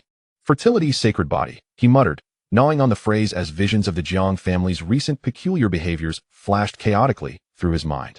From the marriage to the white tiger divine maiden, to the acceptance of the mortal mother-daughter duo as consorts, culminating in the public elevation of their Tao bodies to the fourth rank of the primordial blue lotus sacred body. All of this exuded an indefinable strangeness. Now, the celestial gold ranking had presented an answer that, while seemingly far-fetched, appeared to weave all the threads together. Could the evolution of the fertility constitution imply a notion that sent shivers down his spine? Was it conceivable that the Jiang family's continuous production of sacred bodies stemmed from their union with Jiang Yuan, resulting in offspring? This hypothesis was audacious. A radical departure from established beliefs. Yet, he could conjure no other plausible explanation. If this were indeed the case, the divine sovereign felt a chilling wave surge from his feet to the crown of hhis head. Abruptly, he turned to a trembling maid beside him and commanded with a sharp tone, "Where is the princess? Summon Princess Gu to see me at once." At the Yaoqi sacred land, the sovereign and the assembly of elders were equally engulfed in profound shock and contemplation. So, the innate fertility sacred body was indeed such a reality. The Yaoqi sovereign, overwhelmed, sank onto the lotus platform, murmuring to herself, her face etched with boundless regret. She comprehended the full scope of the situation. The Jiang family had never been misguided. They had recognized Jiang Yuan's worth from the very beginning. That so-called mortal prince was far from a useless being. He was the most pivotal strategic asset of the entire Jiang family, even of the entire era. Yet, due to their momentary arrogance and prejudice, they had unwittingly cast aside this monumental opportunity. An elder trembled as he spoke. "Did we err in our judgment?" "Err? It was far worse than that," the sovereign lamented. "Years ago, the Jiang family had subtly expressed their intent for an alliance. But I assumed they were merely seeking a match for that mortal prince, and thus declined. In hindsight, Jiang Yuan was likely the crux of all these matters." As she pondered, the thought struck her like a dagger to the heart. Had they accepted the Jiang family's proposal, the one possessing the primordial blue lotus sacred body could very well have been their own holy maiden, Qin Mingyao. Her heart bled at the thought. That was a sacred body ranked fourth on the list. Had they truly allowed such an opportunity to slip through their fingers? "Master." At that moment, Qin Mingyao, who had remained silent until now, finally spoke. She rose slowly, her exquisite visage betraying no emotion, yet her clear eyes sparkled with an unprecedented determination. It was too late to speak of regret. Her voice was calm. What lay before them was not the time for lamentation, but rather the imperative to devise a strategy to secure a place for Yao Tai in the impending grand feast. In the northern plains, at the summit of the snow-capped mountains, Wang Tingxue gazed at the name that loomed above her on the list. Her face devoid of resentment or anger, instead graced by a curious smile. The innate sacred body. Is this truly your path? She had never encountered such a sacred entity, and her unfamiliarity bred intrigue. To be vanquished by such a being was not a disgrace. Rather, it filled her with a sense of exhilaration. The might of an individual transcends mere combat prowess. It lies in what one can contribute to an entire clan, to the world at large. Jiang Yuan's path embodies creation and proliferation, an elevated principle that surpasses personal martial power. Jiang Yuan, you pique my interest evermore. As the entire immortal emperor realm descended into fervent speculation regarding Jiang Yuan's physique, deep within the ancestral grounds of the Jiang clan, an ancient, vast, and terrifying will, seemingly awakened from the primordial ages, began to stir. The grandeur of this will enveloped the entirety of the immortal emperor realm in an instant. A voice, both majestic and indifferent, reverberated through the boundless void. The golden era has arrived. Myriad paths vie for supremacy, and the imperial road shall unfold. Our clan's child, Jiang Yuan, bears the celestial mandate. He shall be the sovereign of this grand epoch. From this day forth, the Jiang clan shall share this eternal opportunity with the world. Boom. This proclamation resounded like a decree from the heavens, each word imbued with an undeniable imperial authority. Immediately thereafter, within the Jiang clan's domain, 6 equally formidable imperial auras surged forth, transforming into 6 resplendent pillars of light, standing tall between heaven and earth. At that moment, the entire immortal emperor realm fell into a profound silence, including the reigning emperor Hongyu, 7 esteemed emperors. The Jiang clan harbored 7 emperors. In that instant, all who harbored doubts or covetous thoughts towards Jiang Yuan and the Jiang clan were left with nothing but an overwhelming chill and dread. Chapter 39. Convening the rotating conference of discussion, limited to the proud daughters of heaven. The victors may receive the spirit elevation pill. 7 esteemed emperors. As the 6 pillars of imperial might pierced through heaven and earth, laid bare before the world, the entire immortal emperor realm erupted into chaos. Countless beings, regardless of their location or cultivation level, felt a shudder of reverence and awe emanating from the depths of their souls. They instinctively knelt, bowing in worship towards the direction of the Jiang clan, not out of mere respect, but as an irresistible instinct born from an absolute suppression of life itself. What do I behold? 6 esteemed emperors. The Jiang clan holds such terrifying depths. How shall we contend with this? No wonder Emperor Hongyu could dominate an entire era. The presence of these ancestral figures alone would suffice to instill fear in the ancient monsters of the Forbidden Zone. How utterly terrifying. Is this truly the formidable strength of the foremost imperial lineage of our era? What we have previously witnessed might scarcely be deemed the tip of the iceberg. Before the celestial mirror, the sovereigns of all factions stood petrified in place, their countenances etched with an ineffable astonishment and dread. Just as the entire world of the imperial immortals found itself engulfed in tremors and terror due to the terrifying prowess displayed by the Jiang family. The most ancient will resonated once more. This time, its voice bore no indifference. Rather, it carried a hint of mirth, akin to a gentle spring breeze, reverberating through the heavens. In this golden age, where opportunities abound, the Jiang family does not wish to hoard them solely for themselves. Today, emulating the venerable sages of antiquity, we hereby issue a grand invitation. We shall host a gathering for the celestial youths of countless realms to engage in philosophical discourse. Any exceptional talent, regardless of origin or race, from the world of the imperial immortals and its subordinate realms, may come to the Jiang family. Should one be fortunate enough to unite with our illustrious son, Jiang Yuan, as a partner in the path, the Jiang family shall bestow upon them a spirit ascension pill as a token of engagement. This elixir possesses the power to elevate those beneath the divine body, granting them a leap to celestial heights. If the earlier appearance of the 7 great emperors instilled a profound sense of fear and reverence among the populace, then this proclamation from our progenitor has ignited a frenzy among all. The spirit ascension pill, the potential to elevate one's physique from beneath the divine body. What does this signify? It implies that any individual with a Tao body, upon consuming this pill, can instantaneously ascend to a divine body. And if one possesses a divine body, they may attain a sacred body, divine body, sacred body, qualities befitting a quasi-emperor. Such aspirations are dreams that countless cultivators exhaust their lives in pursuit of. Yet now, the Jiang family dares to present this extraordinary treasure as a betrothal gift. Simply by marrying Jiang Yuan, one can acquire it. Madness. The entire world has been driven to madness.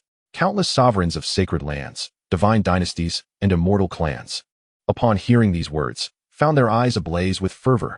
They could no longer afford the luxury of fear or reverence. Their minds were consumed by but 2 words: marriage alliance. A marriage alliance must be forged. At any cost, they must deliver their celestial daughters to Jiang Yuan's side. Hurry. Summon the saintess. No, gather all the beautiful female disciples. I shall personally select. All princesses of the divine dynasty, cease your cultivation at once. Assemble at the temple. Whosoever catches the eye of the Jiang family's illustrious son shall become the future empress of our great wind divine dynasty. Convey my orders. Command the holy demoness to proceed to the Jiang family immediately. Inform her that at any cost, even employing seduction, she must win over Jiang Yuan. Should she succeed, she shall become the next leader of our holy demon sect. In an instant, the entire world of the imperial immortals, all the concealed ancient beings and powerful rulers, became engulfed in a frenzy. They feverishly perused their lists of prodigies, meticulously selecting and advising. All notions of modesty and dignity were cast aside in the face of the monumental temptation of ascending to celestial heights and manifesting a sacred body. Thus commenced a sweeping wave of matrimonial fervor across the myriad realms. The instigator of all these events, Jiang Yuan, was accompanied by the ancestral figure who had just spoken. How is my dear child? The ancestor has done remarkably well, hasn't he? These old ones are all ablaze with excitement. They must be eager to send their esteemed daughters to engage in discourse with you. A chuckle escaped him. Without your great-grandfather, the effect would not have been nearly so profound. The ancestral figure waved his hand dismissively, saying, "You are quite the schemer. I merely acted upon your instructions. I wonder where you conjure all these convoluted ideas from." Jiang Yuan scratched his head, feeling a bit sheepish. This was, in fact, the final step of his grand scheme, igniting fervor throughout the imperial immortal realm, compelling them to actively offer dowries to wed their daughters into the Jiang family. "Oh, by the way, great-grandfather, I possess a remarkable treasure. Would you lend me your discerning eye?" With a thought, he retrieved a verdant sapling from his storage ring. The sapling was no larger than a palm, exuding a translucent brilliance and pulsating with vibrant life. Each leaf bore intricate, arcane patterns, within which countless stars seemed to float. The ancestral figure, who had previously appeared composed, became instantly rigid upon seeing the sapling in Jiang Yuan's hand. His time-weathered eyes widened in astonishment, filled with disbelief. "Is this?" His voice quivered, and he extended a hand, hesitating to touch the sapling, fearing he might inadvertently harm it. "The World Tree. A sapling of the World Tree?" His voice escalated, causing the entire Jiang family to tremble with reverberations of his energy. In an instant, the air thickened with the aura of emperors, disturbing the cosmic order of the place. Following this, 5 equally ancient and formidable presences manifested. "What is happening? Why are you in such a frenzy? What has transpired? Have those old relics from the Forbidden Zone been stirred?" One of them exclaimed. "Oh, Jiang Yuan is here too?" The 5 ancestors appeared beside Jiang Yuan, and upon seeing the sapling, they were rendered speechless. "What on earth? The World Tree? Is this real? Wasn't this species long thought extinct? Jiang Yuan, where did you acquire this? Was it also a gift from the system?" Surrounded by the ancestors, Jiang Yuan nodded. "Had I possessed this during my time, I could have ascended to emperor status nearly 100,000 years sooner," lamented the second ancestor. "Nevertheless, let us not dwell on the past. Jiang Yuan, do you understand the significance of the World Tree?" Jiang Yuan shook his head, having perused the catalogue of celestial treasures. He did not recall this item. He intended to inquire with the ancestors, but had been preoccupied with assisting Qin Yu Bai and her daughter in achieving their sacred forms, along with the sudden descent of the heavenly Tao's golden list, causing him to nearly forget. This tree, a glimmer of nostalgia flickered in the ancestral figure's eyes. "It is one of the most ancient divine trees across the Myriad realms, said to have emerged from the void at the dawn of chaos. Its roots delve into all worlds, while its crown supports the heavens. Wherever the World Tree stands, the laws of heaven and earth become remarkably clear, and the speed of cultivation increases exponentially. Most importantly," the ancestor paused, his voice imbued with profound gravity. "Once the World Tree matures, it will yield the fruit of the World Tree, within which lies the essence of an entire world." "What, then, is the essence of the world?" "It is the very core of the heavenly heart's imprint." "And what defines an emperor?" "It is the integration of one's imperial mark into the heavenly heart.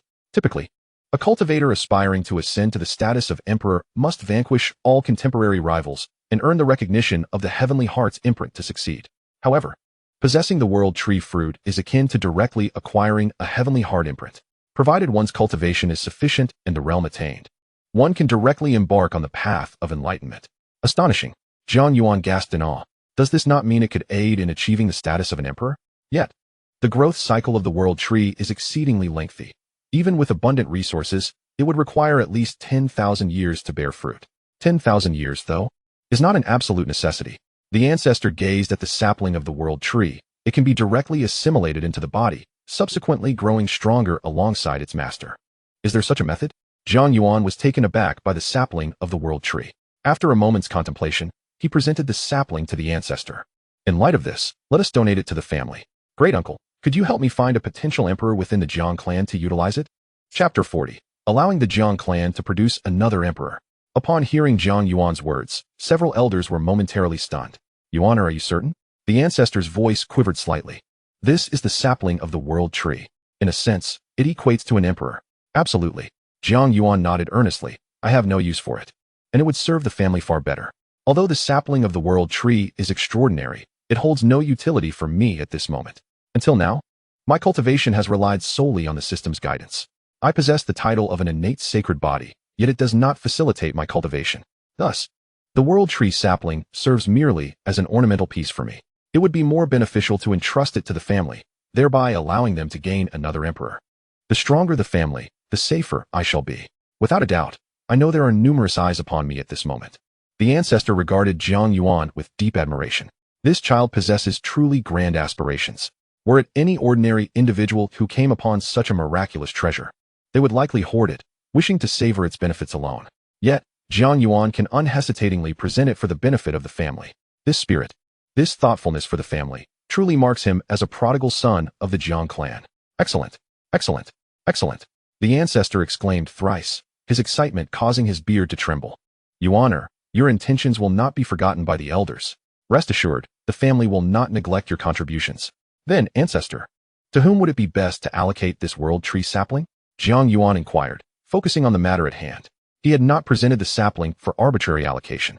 The ancestor fell into contemplation, while the other elders began to voice their opinions. The elder proposed, why not grant it to Jiang Yuan? That lad has been stuck at the pinnacle of the quasi-emperor realm for several millennia, and as a master alchemist of the sacred tier. Should he manage to break through to the emperor level, he might have the potential to concoct imperial-grade elixirs, thereby elevating the strength of our Jiang family to new heights. Call Jiang Yuan over to take a look, he continued. As his words fell, the imperial mark in the void trembled. Jiang Yuan, who had been anxiously waiting outside, immediately reacted, soaring into the air and appearing before them. Young Yuan, he greeted the elders respectfully before turning to Jiang Yuan, a look of relief crossing his face. It's good to see you unharmed. Although he was aware that this was the core of the Jiang family, the sudden pressure from the emperor still made him feel somewhat uneasy. I shall speak, the elder said leisurely. Yuan has acquired a sapling of the world tree. What do you think? Should we seize this opportunity for a breakthrough to the emperor level? Jiang Yuan was taken aback. What is happening? I have only just arrived. After a moment of contemplation, he grasped the situation, and his gaze toward Jiang Yuan was filled with indescribable gratitude. It was worth his affection for the boy. He thought of him first in such a significant matter. However, after a brief moment of contemplation, Jiang Yuan resisted the overwhelming temptation to ascend to emperor and shook his head.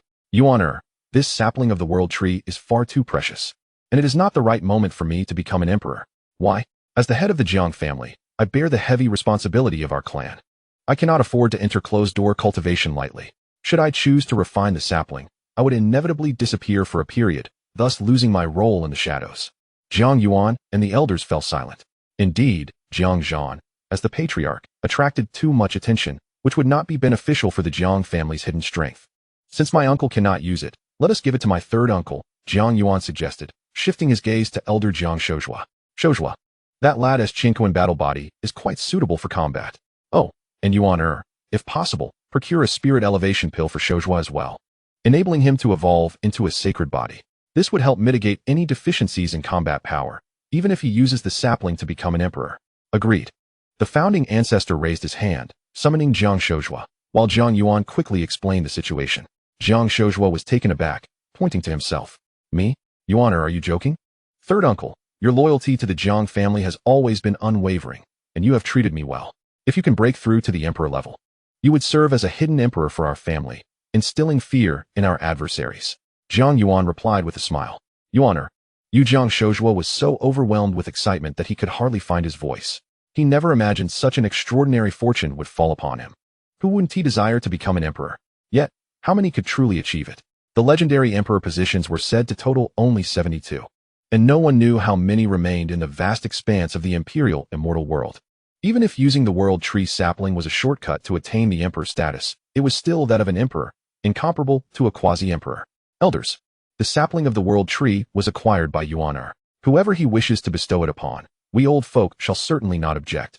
Jiang Shozhua trembled with excitement. Bowing deeply, thank you, founding ancestor. Thank you, esteemed elders. Thank you, Yuan. Initially, his support for Jiang Yuan stemmed from his gratitude towards Heng Yu, who had saved him more than once in his earlier years. Out of affection, even though Jiang Yuan was born immortal, he was willing to assist him in becoming an emperor. Little did he anticipate that this gesture of goodwill would be reciprocated so swiftly. Rise, third brother. The ancestor has lent a hand. Remember, this matter is classified as the utmost family secret. Until you achieve a complete breakthrough to the emperor level, you must not disclose a single detail. Yes, rest assured, ancestor. I, Jiang Shozhua, swear by my Tao heart that I will not reveal a single word. Jiang Shozhua replied earnestly. He understood that accepting the sapling of the world tree meant he would need to transition from the public eye to the shadows, becoming a hidden trump card and a clandestine weapon for the Jiang family. This period may stretch long or may be fleeting. Yet, Jiang Shozhua harbored a premonition that as long as Yuan remained, perhaps the Jiang family would soon unify the vast world of emperors and immortals. Chapter 41. The exalted daughters gather at Jiang's home to participate in the rotating conference of discussion as Jiang Shoj was set forth with the sapling of the world tree towards the ancestral grounds, poised to undergo a breakthrough under the protection of the 6 venerable ancestors. The outside world was already abuzz with excitement due to the emergence of the 6 emperor ancestors of the Jiang family, alongside the proclamation, Ascension Elixir as a betrothal gift, and the leap in constitution, a meteoric rise. These 2 simple phrases ignited ambition and desire among many. A tempest of energy surged forth. Countless beams of light shot from the depths of various sacred lands, divine dynasties, and immortal families, transforming into resplendent divine vessels and ancient war chariots, carrying the most distinguished and beautiful daughters of their clans toward the Jiang family. The spectacle was more magnificent than the Myriad clan's assembly a century prior. Some astute factions, while bringing their finest, also carried various treasures, pondering that even if the Jiang family might not favor their daughters, perhaps they could fortuitously acquire an Ascension Elixir. In the realm of Myriad clans, a life-forbidding zone, the dragon bone lay sprawled upon the ground, each fragment stretching thousands of feet, exuding an oppressive aura that could instill trepidation. These remnants belonged to the true dragons of the quasi-emperor level that once roamed the heavens and earth, now serving as the most eerie adornment of this forbidden domain. In the abyss's deepest recesses, a hazy figure awakened from the chaos, the ancient emperor of 10,000 dragons. Once a supreme being that dominated an era, he had severed himself with a blade, now resting here, awaiting the path to immortality to unfold. At this moment, this ancient emperor, who had slumbered for countless ages, opened his eyes. The heavenly Tao Golden List. Jiang family. A deep, husky voice echoed within the abyss, imbued with an unspeakable chill. A mere upstart dares to be so audacious? Absurd. What innate sacred body? Merely a clever trick. If a conflict arises, this emperor could crush him with a single hand. The ancient emperor of 10,000 dragons scoffed, his voice dripping with disdain. Yet, despite his scornful words, the ancient emperor understood well that the rise of the Jiang family in this era was no mere coincidence. The number of 7 emperors brought him a hint of pressure. It is worth noting that the 9 life-forbidding zones collectively boasted only 9 ancient emperors on the surface, including those lurking in the shadows. Perhaps there were merely 2 or 3 dozen. It appeared substantial, yet the Jiang family alone accounted for 7 of them. Even though the 6 individuals proclaimed themselves as part of the original source, they refrained from inflicting harm upon themselves. Coupled with the presence of the formidable Emperor Hongyu, there was a flicker of trepidation in his eyes. It is no exaggeration to assert that a peak emperor of the present era, at the zenith of their ascension, could effortlessly escort several ancient monarchs away. When one considers that the Jiang family alone possesses combat prowess comparable to half of the 9 life-restricted zones, the implications are staggering. Disseminate the orders. The ancient emperor of Myriad dragons spoke slowly, his voice icy and piercing. Summon all those above the quasi-emperor rank within the Myriad dragon nest. I shall personally deliberate on our strategy. Furthermore, contact the other restricted zones and inform them that the Jiang family's recent maneuvers have crossed our threshold. If we allow this situation to fester, it will not be long before the imperial immortal world bears the surname Jiang. As his words resonated, shadows emerged from the abyss's various corners, respectfully accepting their commands. The ancient emperor of Myriad dragons closed his eyes once more, yet within the depths of his crimson gaze, a chilling malevolence flickered. Jiang family, since you dare to act so ostentatiously, do not blame me for my lack of courtesy. At the burial site of the heavens, at the terminus of the Yellow Springs, lies a forbidden realm for the living and a resting place for the deceased. The endless mounds of graves undulate, each tomb housing a once mighty being who astounded an era. In the deepest recesses of all these graves rests a colossal black sarcophagus, silently suspended in the void. The surface of the sarcophagus is etched with enigmatic runes, exuding a suffocating aura of death. At this moment, the lid of the sarcophagus begins to stir. With a sharp screech of friction, a narrow gap opens. A hand, emaciated and resembling a skeletal remnant, emerges from the crevice. This hand bears no flesh, merely a layer of withered skin tightly clinging to the bones, resembling a skeleton that has crawled forth from its grave. The Jiang family is intriguing. A raspy voice emanates from within the sarcophagus, carrying a scent of decay. The Emperor of Burials has awakened, after years of slumber. I did not anticipate awakening to such a plethora of fascinating developments. The Emperor of Burials slowly sits up, revealing a visage lined with deep wrinkles. His face betrays no vitality, only an endless void of stillness and chill. He raises his hand, and a mirror of water manifests in the void, clearly reflecting the happenings within the Jiang family. The primal sacred body, mass-produced, quite the clever descendant, the Emperor of Burials muses. his gaze fixed on Jiang Yuan's figure in the mirror, a glimmer of amusement flickering in his eyes. However, being overly clever is not necessarily a virtue. Extending his withered fingers, he lightly traces the air, causing a black rift in space to materialize. From this fissure emerges a figure clad in a black robe. Pale of complexion, with hollow eyes, reminiscent of a living corpse. Salutations to the Emperor of Burials. The elder kneels on one knee, his voice devoid of inflection. Go. Convey my words to the ancient Emperor of Myriad Dragons. The Emperor of Burials states with indifference. Tell him that I acquiesce to his proposal. The Jiang family's actions have indeed been excessively ostentatious. Should we allow this to continue, it would not bode well for us in the life-restricted zones. Inform him that I, the Emperor, am willing to ally with the 10,000 Dragon Nest to teach the Jiang family a lesson. As for the specifics of our actions, we shall await the message from the ancient Emperor of the 10,000 Dragons. The elder nodded respectfully, his figure flickering before vanishing into the spatial rift. The Emperor of the Burial Sky reclined back into the stone coffin, slowly closing his eyes. Ah, Jiang family, do you believe that possessing 7 supreme emperors grants you immunity? Such naivety. This world is far more intricate than you can fathom. Where there are dissenters, there are supporters. In the eastern wilderness, the life-forbidden zone. The Hall of Celestial Demons. Among the 9 life-forbidden zones, the Hall of Celestial Demons is, in fact, the weakest of the factions. Thus they are in desperate need of fresh blood. At this moment, within a palace constructed from massive dragon bones, the atmosphere was charged with fervor. The master of the Hall of Celestial Demons, a terrifying 9-headed lion, was passionately addressing a gathering of enchanting and diverse demon princesses below. Listen well. This venture to the Jiang family is an unparalleled opportunity for you. Whoever captures the attention of the Jiang family's young sovereign will be instantly appointed as a lord of the 16 halls. Each of you must bring forth your utmost skills. Whatever celestial fox seduction techniques or secret methods of harmony you possess, as long as you can ensnare Jiang Yuan, employ them without reservation.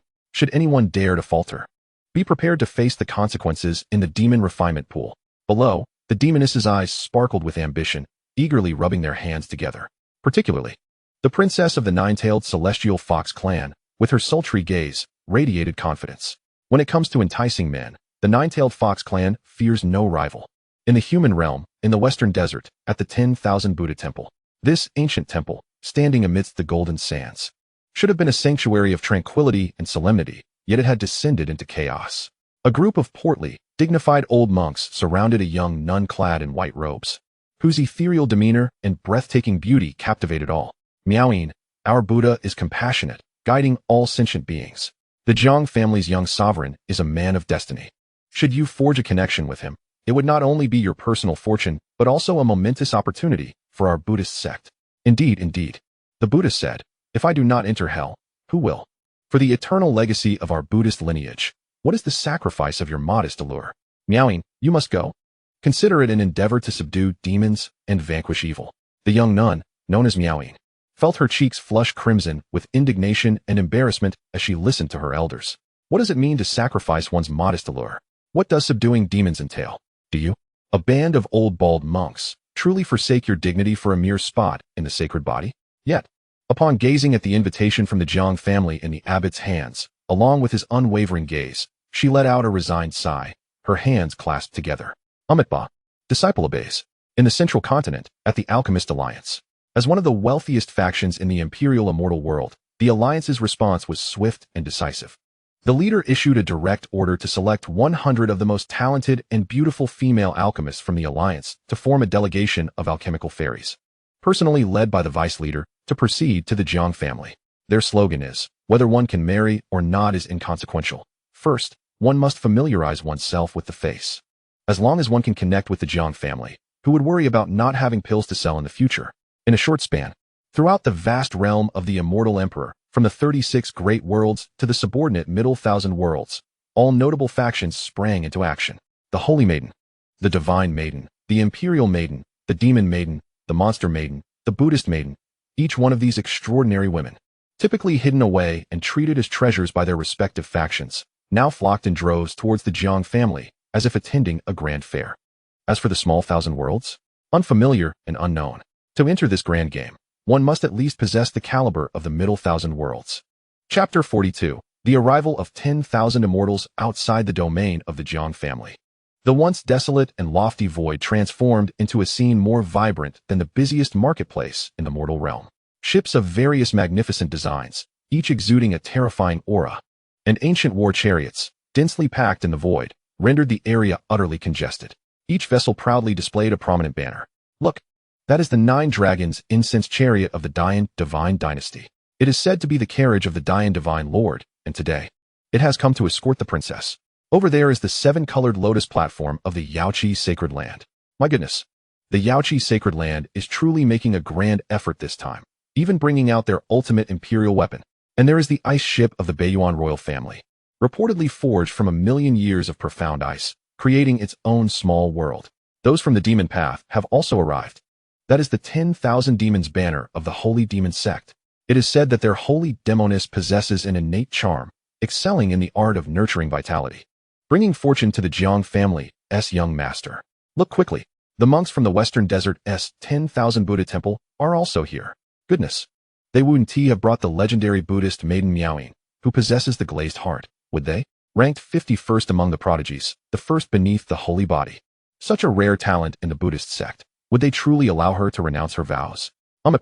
Matters of the Buddhist realm cannot be called renunciation. Rather, they are about forming benevolent connections and guiding those with affinity. In the void, countless onlookers, including itinerant cultivators and scouts from various second and third-rate factions, hid at a distance, gazing in awe at this extraordinary spectacle, utterly dumbfounded and abuzz with chatter.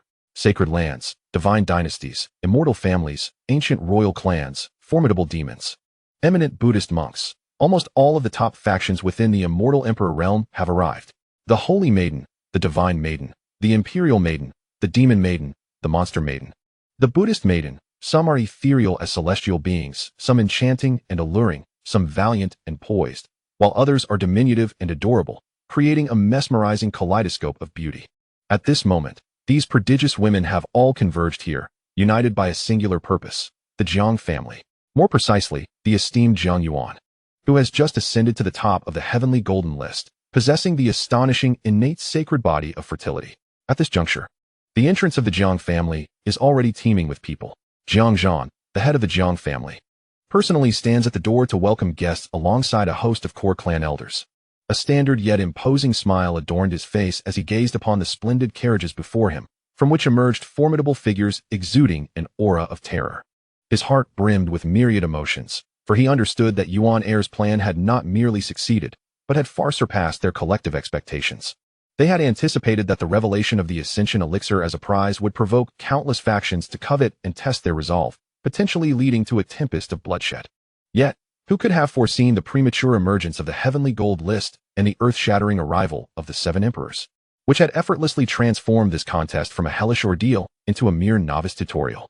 Now, it was no longer the Jiang family that sought alliances. Rather, the entirety of the imperial immortal world clamored, weeping and pleading to offer their daughters in marriage. Ha ha ha, Master Jiang, you are as well as ever.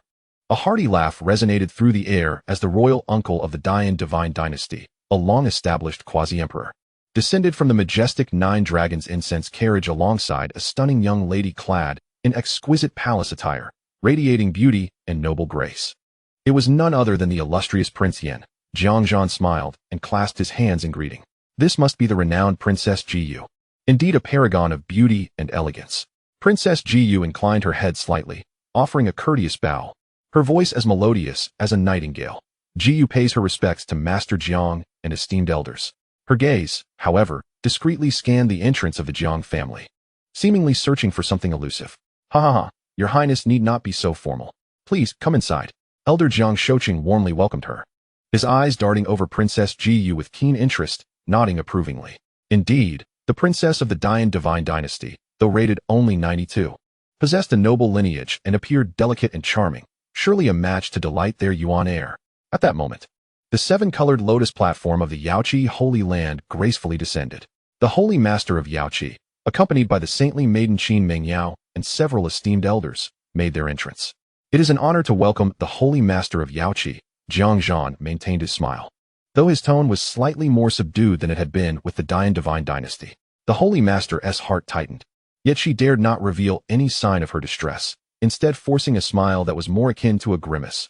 Master Jiang, you are too kind. We have intruded without invitation. Regret gnawed at her insides.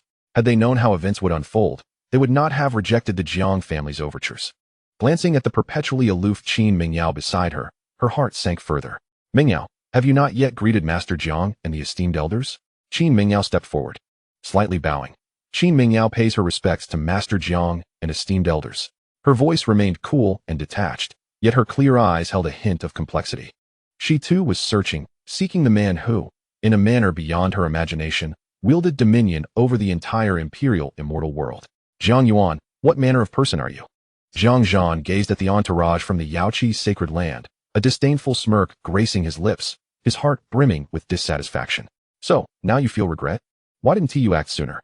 Did you truly believe that our Jiang family's prince was a coveted gem, easily chosen or dismissed at whim? Were it not for your Saintess's impressive score of 96, I wouldn't even grant you the courtesy of entry. Nevertheless, while I may harbor such thoughts internally, outward appearances must be maintained. The Lord of Yaoqi and the esteemed Saintess have traveled far. How arduous it must have been. Please, do come in. We have prepared the finest celestial tea for you all. Having ushered the Yaoqi's sacred land representatives inside, the North Plains Wang family, the Tianyao Palace, the 10,000 Buddhist temple, and the holy demon sect followed suit, each presenting their most radiant daughters of the heavens in succession. The entrance of the Jiang family transformed into an unprecedented beauty pageant. Saintesses, divine maidens, imperial daughters, demonesses, and enchanting fairies, each with their unique allure, left the onlooking cultivators in a daze, their mouths watering. My heavens! To witness such an assembly of heavenly beauties in a single lifetime is worth dying for. Who do you think Jiang family's prince will choose? Only children make choices. Were I the Jiang family's prince, I would claim them all. Oh, spare me. With your constitution, one would be quite enough. Amidst the chatter, another colossal golden divine ship emerged from the void, anchoring before the Jiang family residence. The ship, adorned with fluttering banners, bore the ancient character for Phoenix. Rustling in the wind, the Phoenix clan from the ancient divine mountain had arrived. Chapter 43, The Regretful Phoenix Clan. As the golden divine ship emblazoned with the character for Phoenix made its grand entrance, the once boisterous void fell into a profound silence. Countless gazes turned towards it, filled with amusement and schadenfreude. The Phoenix clan? Do they still have the audacity to show their faces? Who could forget that not long ago, Jiang Zhan, the head of the Jiang family, personally approached the ancient divine mountain to propose a union, only to be publicly humiliated by the Phoenix clan's divine maiden, Fenglinger, who deemed the Jiang family's prince unworthy of her. And what followed? The Jiang family had never sought her hand. Instead, they turned and offered an astonishing betrothal gift to wed the White Tiger clan's divine maiden. What a resounding slap to the face that was. Later, when the celestial golden list emerged, Jiang Yuan's innate sacred body claimed the top position, showcasing the Jiang family's miraculous ability to produce sacred bodies en masse. Surely, the Phoenix clan must be feeling the sting of humiliation now, and yet, they dare to attend the Jiang family's discourse assembly? What is their intention? To admit fault? Or to partake in the spoils? Under the myriad of mocking gazes, the golden divine ship's hatch slowly opened. The ancestral elder of the Phoenix clan, a being of immeasurable age, descended the ship accompanied by a host of clan elders. His expression was as dark as a storm cloud. Trailing behind him was a figure clad in resplendent feathers, breathtakingly beautiful, yet bearing a despondent demeanor, akin to a defeated rooster. It was none other than the Phoenix divine maiden, Fenglinger. At this moment, she had lost all the pride and aloofness she once possessed. Her enchanting Phoenix eyes were now filled with humiliation, resentment, and endless regret. She could hardly fathom that a thoughtless remark from her past would bring such tremendous trouble to the Phoenix clan.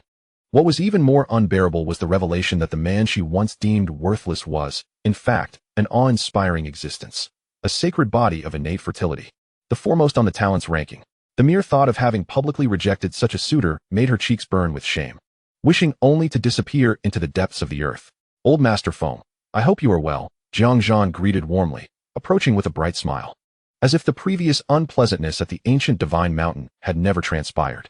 Yet, the more he acted this way, the more stifled the Phoenix ancestor felt. He would rather endure Jiang Zhan's scorn than witness this facade of concealed daggers. Master Jiang is too kind. The Phoenix ancestor forced a smile that was more painful than tears. I have come uninvited, and I hope you will not take offense. Not at all, old Master Foam. Jiang Zhan laughed heartily. It is an honor for my Jiang family to host the discourse conference and welcome heroes from all corners.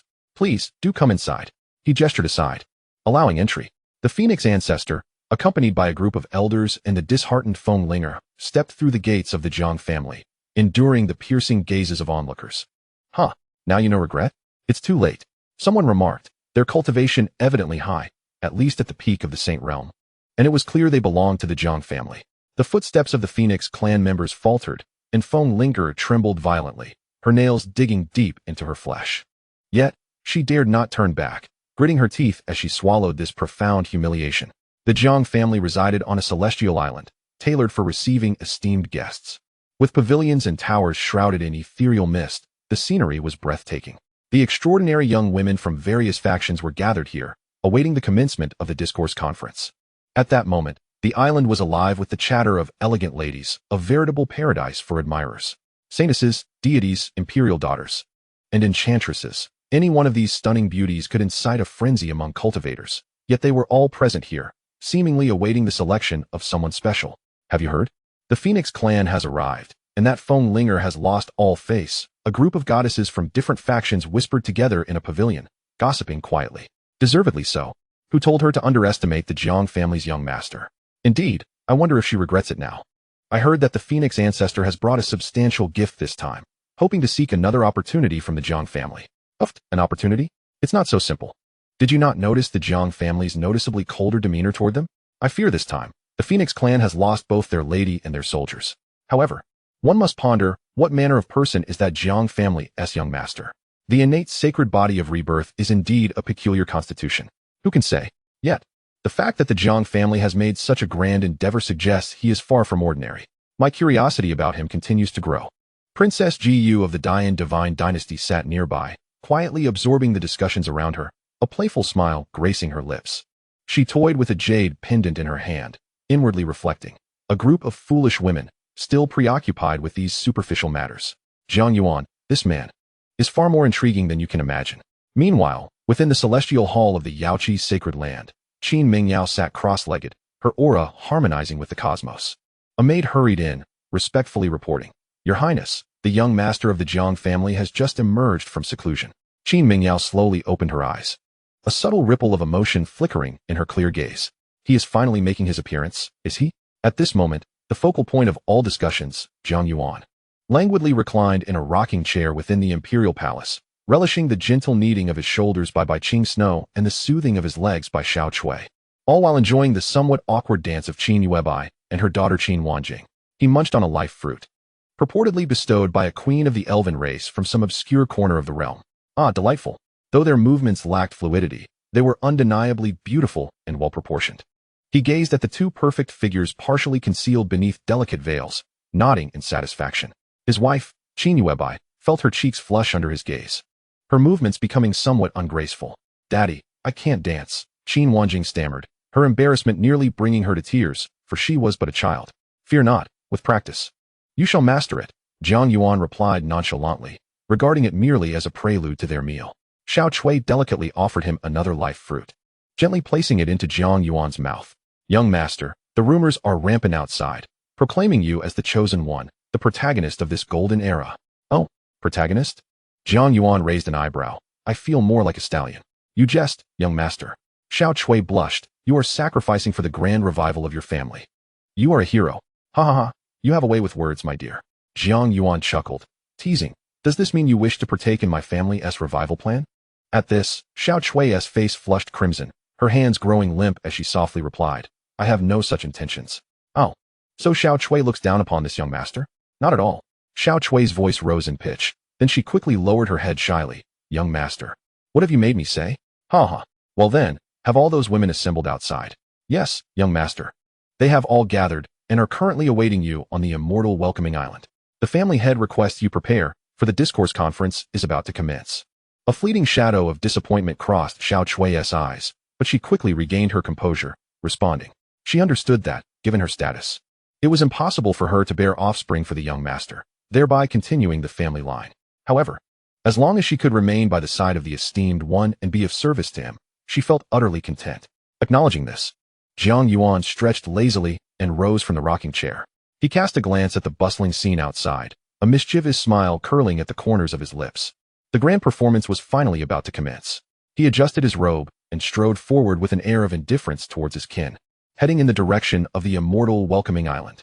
Chapter 44. The Unsightly One's Immortal Welcoming Island, a sanctuary exclusively reserved by the Jiang family for their most distinguished guests, was an enormous spatial treasure, encapsulating a realm of its own, filled with ethereal mist and divine radiance.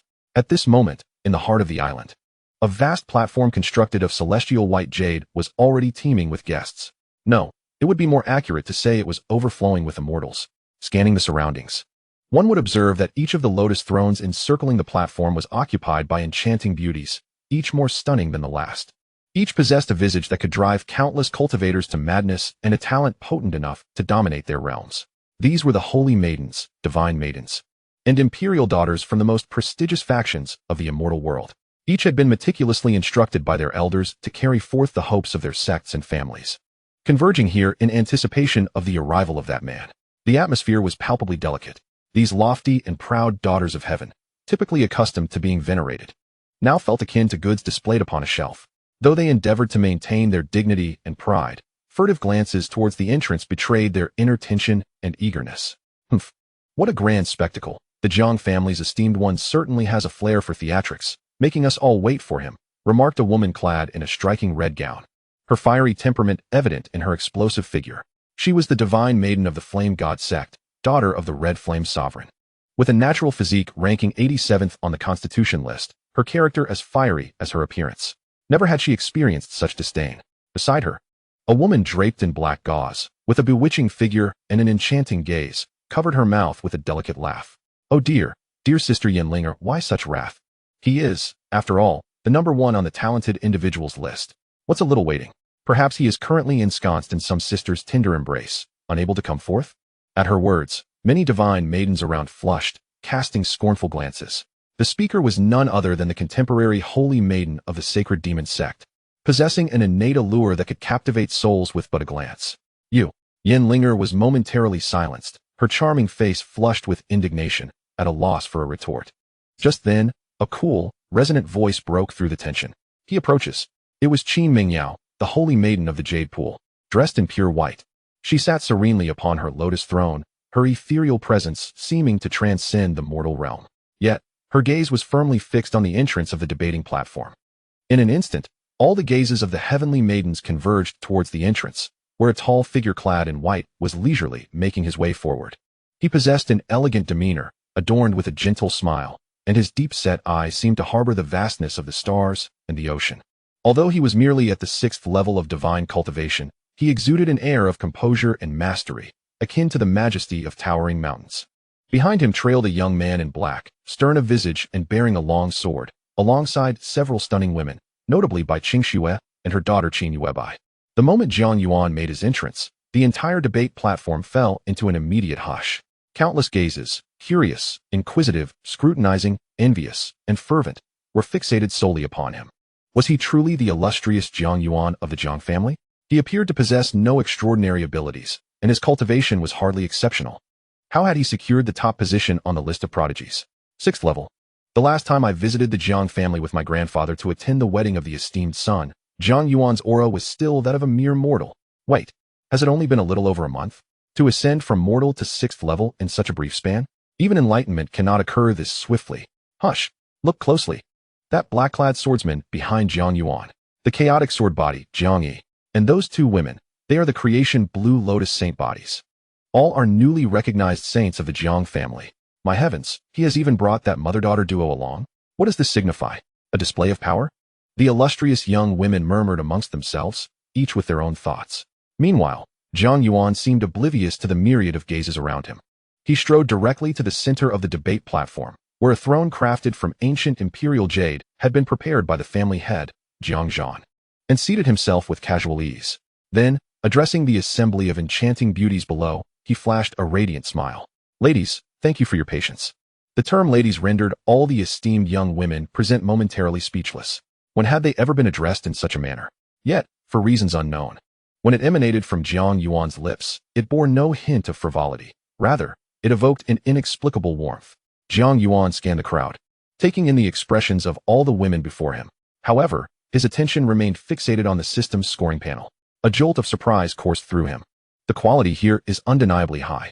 Although he had glimpsed many of these scores in advance through the system, witnessing them in person, lined up before him, was an overwhelming experience. Yet, upon encountering the Saint Demon Sex Hume, Jiang Yuan paused momentarily, taken aback by the data, 175 centimeters and 130 centimeters? Why did she possess two sets of data? Returning to the host, Hume's innate charm is a variant Tao body, resulting in a dual soul state within her, currently manifesting as her normal condition. A dual soul state? Intriguing. He couldn't help but feel a surge of curiosity. Perhaps he could take her under his wing later and delve into the mysteries of this dual soul phenomenon. As for Fenglinger, Jiang Yuan's gaze lingered on her for but a second before drifting away. Despite her score barely reaching 90, the memory of her prior arrogance extinguished any interest he might have had. She wishes to marry me? Away with that notion. Ahem. Jiang Yuan cleared his throat, drawing the attention of the crowd back to him. I am aware that everyone gathered here today, ostensibly for a discourse, is quite clear about the underlying intentions that drive this assembly. I, too, prefer to avoid circumlocution. Rising from my seat, I surveyed the audience. My voice, though not loud, resonated distinctly in every ear. Indeed, I, Jiang Yuan, am endowed with a sacred body destined for procreation. My path is one of propagation and creation. By uniting with me and bearing offspring, not only shall I grow stronger, but you and the powers that stand behind you shall reap unimaginable benefits. For instance, he gestured toward the transformed figures of Qin Yu Bai and Qin Wan Wan, ascending to greatness, achieving the sacred body. Although the reality of the situation was already known, Jiang Yuan's explicit acknowledgement carried a profound impact. More accurately, his underlying message was unmistakably clear. He, Jiang Yuan, sought not only a partner for discourse, but also aimed for a broader agenda. What is this, if not a blatant selection of consorts for a harem? Moreover, he articulated this with such audacity and candor. Jiang Yuan slowly rose, casting his gaze over the exquisite faces below, each reflecting anticipation, anxiety, or curiosity. A playful smirk gracing his lips. Of course, this prince does not accept just anyone. Only those who pass my trials shall have the privilege to engage in discourse with me. His voice, though not loud, was distinctly heard by all.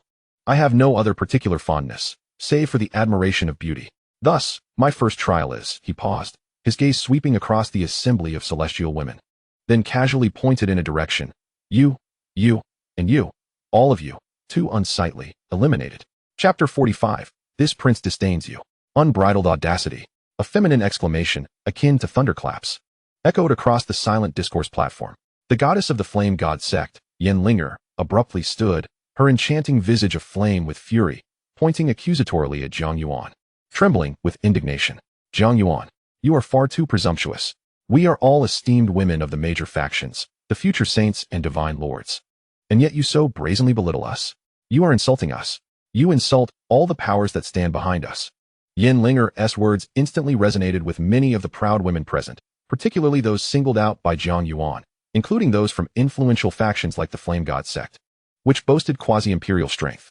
Although they had come with intentions of union, deep within, they retained their pride. Jiang Yuan's remarks were clearly a denigration of their worth. Indeed, this is utterly excessive. We pursue the supreme path of cultivation. How could we become mere vassals to another? What of the Jiang family prince? He cannot so shamelessly humiliate us. In an instant, outrage surged among the crowd, and many proud women stepped forward to denounce Jiang Yuan. However, he faced their fervent outcry, which threatened to upend the discourse platform, with an unruffled demeanor, a hint of amusement dancing upon his features. This was precisely the reaction he awaited. Without shattering your pride, how could you be willing to acquiesce? Insult? Jiang Yuan let out a light chuckle. His voice, though soft, overshadowed all the surrounding clamor. He descended step by step from the throne, approaching the edge of the debate platform, gazing down from his elevated position at the group of stunning women seething with righteous indignation. Ladies, I believe you have misunderstood a certain matter. I, Jiang Yuan, never coerce anyone. My path is one of creation, of propagation, of allowing life to continue in ever more perfect forms, of making the world more splendid through my existence. This is the supreme Tao. You may cultivate the Tao of fire or the Tao of time and space. Yet to claim that practicing the Tao of creation alongside this emperor is a humiliation? He paused, his gaze sweeping across each individual, his eyes exuding a detached indifference that looked down upon all beings. This is not a humiliation. It is the unparalleled honor bestowed upon you by this emperor. It is I, Jiang Yuan, who offers you and the powers behind you an opportunity to ascend to greater realms. This opportunity is offered. You may accept or reject it. for I am indifferent. However, his tone shifted, the corners of his mouth curling into a chilling arc. If you miss it, do not lament. Though Jiang Yuan's words were harsh, they served as a lifeline for certain proud women. Cultivating the ancient Tao, or the Tao of flames, is indeed a path. Why should one not walk the Tao of creation alongside the emperor? Even a mere glimpse of his wisdom could be a grand fortune for them and their clans. Just like the mother and daughter behind him, along with their forest realm. With Jiang Yuan's backing, they transformed from mere Tao bodies into the sacred body of creation, ranking fourth among the elite physiques. The forest realm, once considered inferior even in the minor worlds, could ascend to a top-tier middle thousand realm within a century with the support of the Jiang family. Comparatively, it would not pale against the vast worlds. Could they have achieved this solely through their own efforts? Clearly, that was impossible. In that moment, many proud women felt their hearts stir. Linger's complexion fluctuated between hues of green and white. She opened her mouth, but could utter not a single word. Who may from the sacred demon sect? With her bewitching eyes, sparkled with an unprecedented allure. This man was exceedingly domineering. Yet, he was equally captivating. Princess Gu of the Dian Divine Dynasty lowered her head, lost in thought, though her slightly trembling shoulders betrayed her inner turmoil. Meanwhile, the sacred maiden Qin Mingyao from Yaoqi gazed deeply at Jiang Yuan, her clear eyes reflecting a glimmer of determination. She understood that it was time for her to make a choice. Just then, an incongruous voice, filled with humiliation and resentment, broke the moment. Is what you said true? If I can become your Tao partner, can I truly achieve the sacred body? The crowd turned toward the voice, finding the phoenix goddess Feng Linger, biting her lip in distress, her face ashen as she stared at Jiang Yuan. Her voice trembled with each word. She had not intended to speak, but the repeated telepathic urgings and commands from her ancestral elders compelled her to seek Jiang Yuan's forgiveness, even at the cost of her dignity. At this very moment, Feng Linger realized that Ancestor Feng intended to use her to sacrifice her dignity in pursuit of a coveted spot for a sacred physique. For the sake of the Feng clan, she resolved to lower her proud head and beseech the mortal prince whom she had previously deemed unworthy. Upon hearing her words, Jiang Yuan turned to her, a radiant smile illuminating his face. Indeed, it was genuine. In an instant, hope ignited in Feng Linger's eyes. However, you shall not succeed. Why? Feng Linger cried out, her voice trembling in pitch. Jiang Yuan's smile gradually faded, replaced by an icy demeanor. Because I find you lacking. Did you not once claim that I was unworthy of you? Now, I return that very sentiment unchanged. You do not even possess the qualification to serve my family's Qingxue. Depart. The gates of the Jiang family do not welcome those who are blind to their own worth. Jiang Yuan's voice, like ancient ice, swiftly froze the heart of Feng Linger, which had just begun to kindle with hope. Oh, and if I were to learn that your Feng clan has bullied Qingxue's family, I would not hesitate to allow my ancestors to pay you a visit. Remember, this is the decree of the Jiang family's prince, whom you so disdain. With that, Feng Linger could no longer endure the overwhelming humiliation and despair. She coughed up blood and collapsed, her body limp. Chapter 46. Desire to be the prince's consort? First, display your talent. The entirety of Yingzhan Island fell into an eerie silence. All eyes were fixated on the colorful figure sprawled on the ground, unconscious. That was none other than the phoenix goddess, Feng Linger, the jewel of one of the three great imperial families of the ancient divine mountains, a paragon of beauty. Reduced to a state of unconsciousness by mere words from the Jiang family's prince? Should one lament her inadequacy, or praise the prince's silver tongue? The ancestors and elders of the Phoenix clan wore ashen expressions, rushing forward in a flurry to assist Feng Linger, checking her breath and administering elixirs, their distress palpable. The Phoenix ancestor's aged visage alternated between crimson and pallor. He glanced at the calm and collected young man upon the throne, his lips quivered. Yet he could muster not a single word. What more could be said? They had brought this humiliation upon themselves. Initially, it was the divine maiden of the White Tiger clan who had come seeking marriage, yet they had foolishly believed it was to wed their own goddess, privately mocking the prince as a wastrel. Now, it was clear, he no longer wished to engage with them. They lacked even the qualification to join the table. Bring forth the members of the Feng clan. Jiang Zhan's authoritative voice rang out, calm yet imbued with an undeniable command. Instantly, the Jiang family's guard stepped forward, gesturing for the Phoenix ancestor and his companions to leave. Esteemed Elder Feng, please, my Jiang family is humble and poorly equipped for your esteemed presence, so we shall not detain you further. Such words stung more than a direct slap to the face. The Phoenix ancestor's countenance turned a deep shade of crimson as he cradled the unconscious Feng Linger, retreating from Yingzhan Island under the watchful gazes of pity, mockery, and schadenfreude. As they departed in disarray, the hearts of all the proud women present sank with a thud. They finally grasped the true nature of the seemingly affable scion of the Jiang family, realizing the extent of his dominance and the peril of provoking him. When he commanded you to leave, you had no choice but to comply, regardless of your divine status or royal lineage. In that moment, the once haughty women, who believed they could maintain an air of superiority even in a marriage alliance, fell silent. How many among them could outshine Fenglinger? Those lacking a background that surpassed hers were wise to remain mute. The fiery deity's disciple, Yenlinger, who had earlier dared to confront Jiang Yuan, now appeared pale and gradually retreated, fearing that she might be the next to incur his ire. With the troublesome individuals having exited, Jiang Yuan resumed his position upon the throne, delicately sipping the spirit tea offered by the attendant, Xiao Chui. What were we discussing? Ah, yes, the trials. His gaze swept across the assembly, observing the group of silent beauties below, and he couldn't help but chuckle inwardly. Little did you know, I am quite easygoing. I was merely jesting with you. Jiang Yuan shifted his tone, once again donning a benign smile. The audience collectively rolled their eyes in disbelief. A jest? Was it a mere joke when the Phoenix goddess was left bloodied and unconscious from anger? My second trial is even simpler, Jiang Yuan announced, setting down his teacup and clapping his hands. Since this is a discourse conference, let us engage in discourse. However, mere words without action are empty gestures. I prefer to witness something tangible. So, one by one, I invite you to showcase your most exceptional talents. Whether it be music, chess, calligraphy, dance, swordplay, or your insights into the Tao, anything is welcome. If it captures my interest, you shall pass the trial. He gestured to the expanse behind his throne. Those who succeed may approach me there. As for those who do not, he chuckled ominously. I'm afraid the gates of the Jiang family lie that way. Farewell. This declaration caused an uproar among the crowd. After all this, the discourse conference was merely a talent show? To have these holy maidens and divine ladies perform for the amusement of a man, akin to earthly courtesans? Many of the proud women displayed expressions of humiliation and indignation. Yet, recalling the fate of Fenglinger and the unparalleled allure of ascending to the status of a holy body, their pride was swiftly subdued. Especially for the top-tier holy maidens and divine ladies. Without sufficient quasi-emperors or supreme imperial weapons to safeguard them, they found themselves in a precarious position.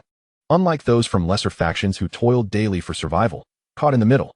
Thus, many of the proud women from elite forces had received strict orders prior to their arrival. Spare no effort to subdue Jiang Yuan, the scion of the Jiang family, even if it meant sacrificing their dignity. Therefore, they would perform their talents. It was certainly better than being publicly dismissed. Moreover, those who have devoted themselves to the monastic life, their mastery of the arts, be it the guqin, chess, calligraphy, painting, song, dance, or swordsmanship, each embodies profound truths of the universe. This in itself is a form of philosophical discourse. Contemplating this, a sense of ease washed over everyone present. Well then, who shall be the first to step forward? Jiang Yuan inquired languidly. The room fell into an utter silence. Though they all accepted it in their hearts, none wished to be the first to take the plunge.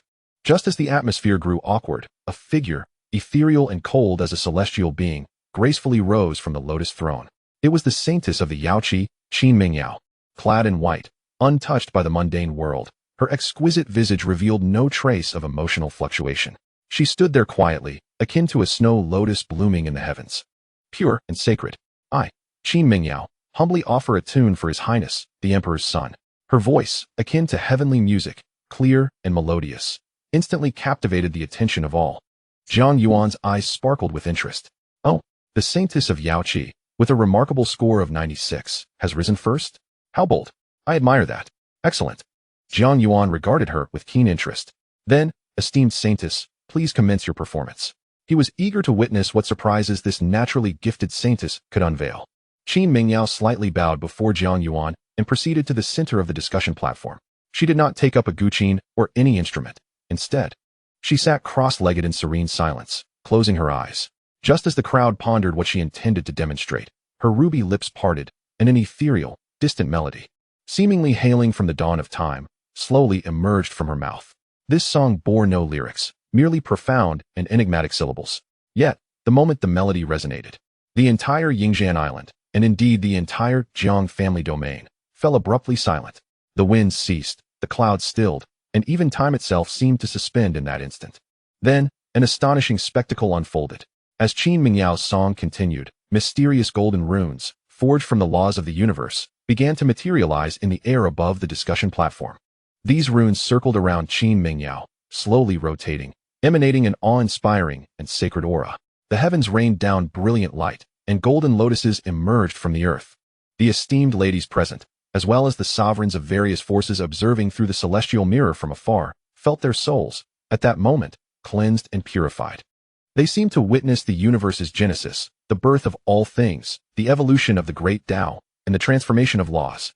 This is the voice of the Tao, the resonance of the Tao with heaven and earth. In the Jiang family deliberation hall, an elder who had lived for over 100,000 years gasped in astonishment. Rising abruptly from his seat, his face a canvas of unrestrained shock. The innate Tao physique. This is the true innate Tao physique. One who is innately attuned to the great Tao, their every word and action capable of invoking the laws of the universe. Jiang Yuan was equally pleased. His son had truly stumbled upon a treasure this time. Chapter 47. You are quite remarkable. You possess the qualifications to bear my children. The voice of the Tao. In legend, only those sages who have profoundly comprehended the Great Way can, during their teachings, evoke a resonance between heaven and earth, producing a sound imbued with the ultimate truths of the Tao. Each appearance of this Tao sound signifies an extraordinary opportunity. Any being fortunate enough to hear it may experience not only a significant advancement in their cultivation, but, at times, an instant enlightenment, ascending to the heavens in a single step. Yet, the mere 10th realm cultivator, Qin Mingyao, astonishingly elicits such formidable Tao sounds through her singing. This transcends a mere artistic performance. It is a profound exposition of her understanding of the Great Way. My heavens, my bottleneck has loosened. The 8th realm.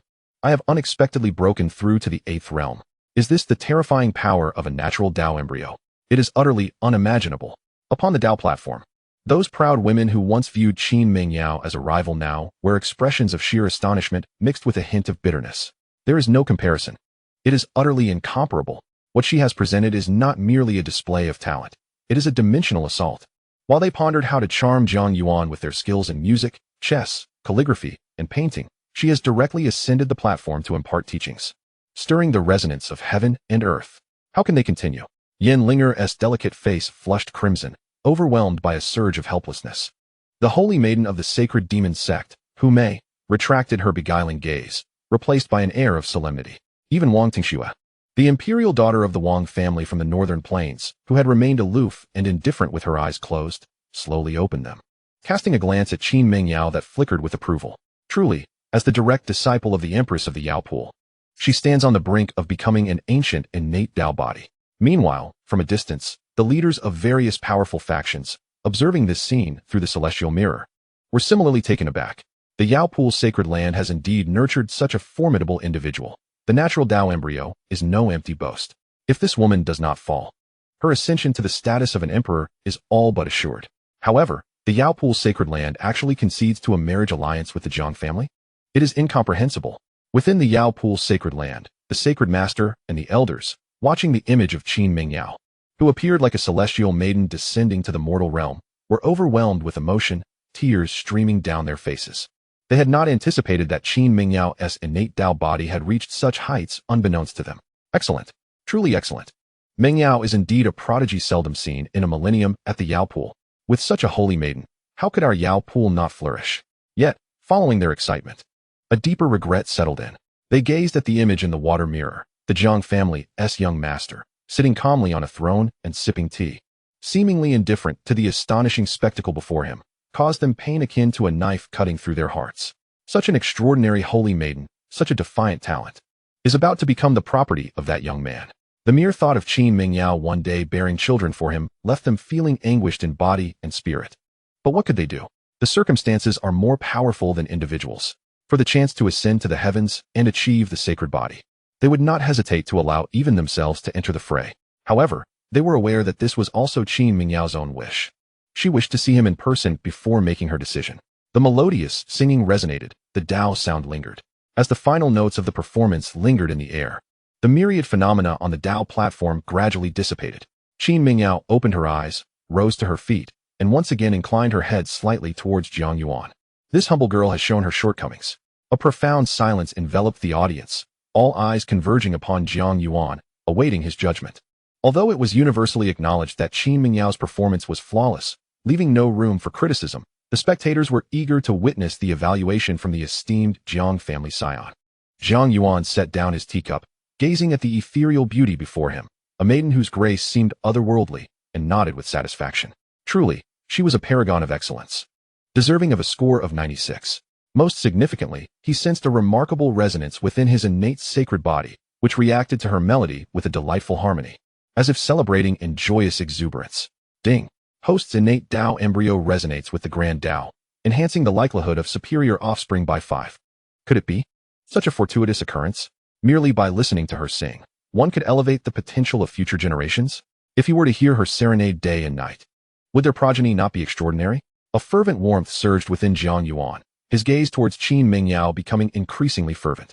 Indeed, quite impressive. Under the scrutiny of the crowd, Jiang Yuan slowly began to offer his assessment. His voice was unembellished, devoid of excessive praise, yet his profound eyes carried an unmistakable admiration. You possess the merit to join me in the pursuit of the Tao, to create life alongside me. Boom. Jiang Yuan's declaration sent a blush to the cheeks of every distinguished woman present, their hearts racing wildly. How direct. Was he implying that she was worthy of such intimate collaboration with Jiang Yuan? While it was the very purpose of their gathering, such candor was unexpected. However, upon hearing his words, Qin Mingyao's serene countenance did not betray any embarrassment.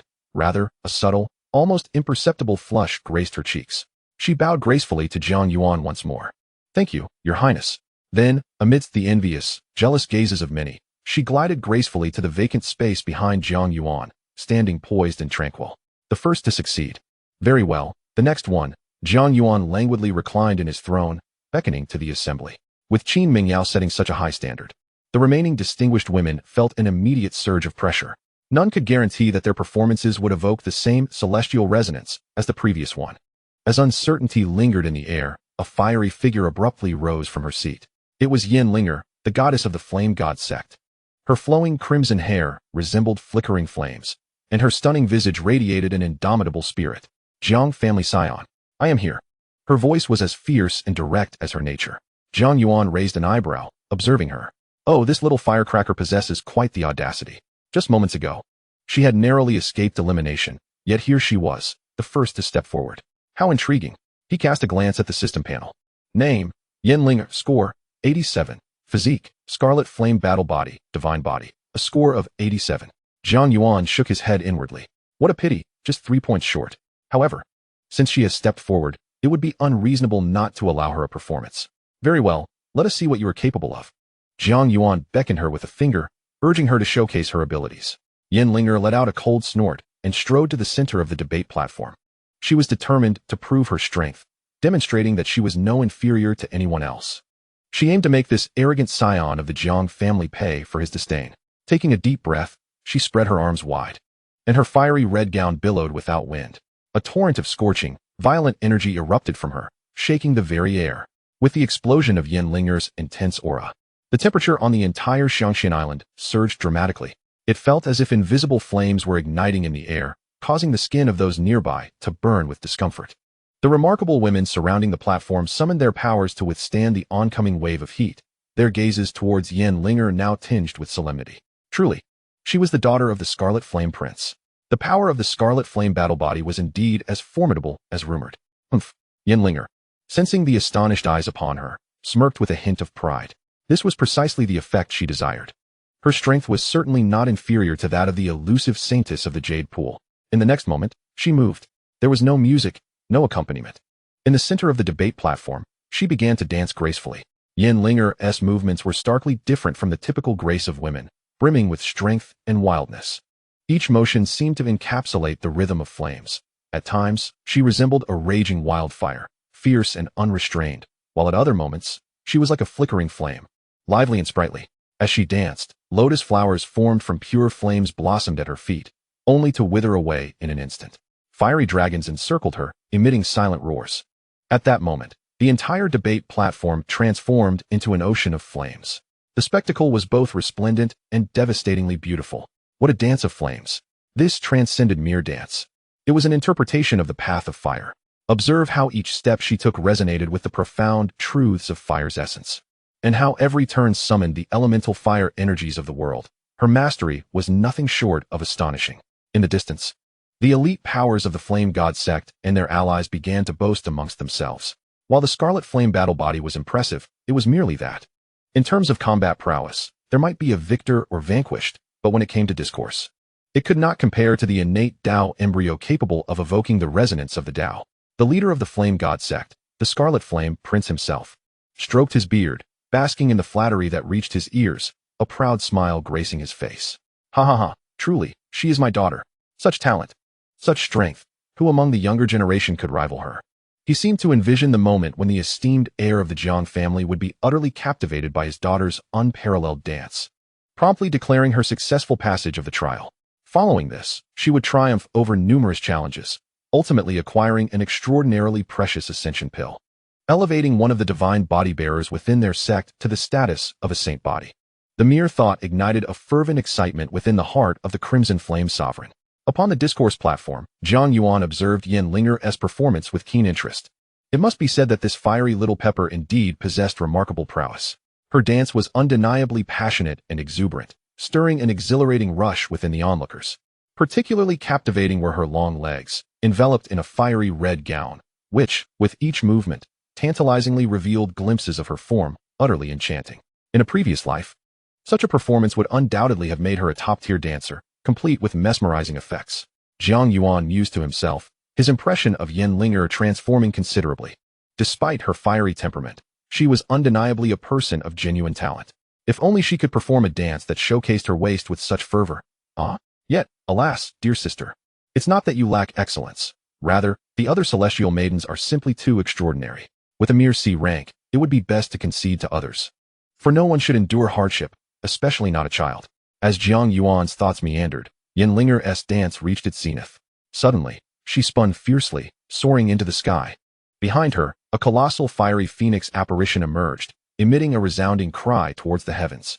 This phoenix, engulfed in blazing scarlet and golden flames, spread its wings wide, casting a shadow over the earth, unleashing an overwhelming pressure capable of incinerating the very heavens.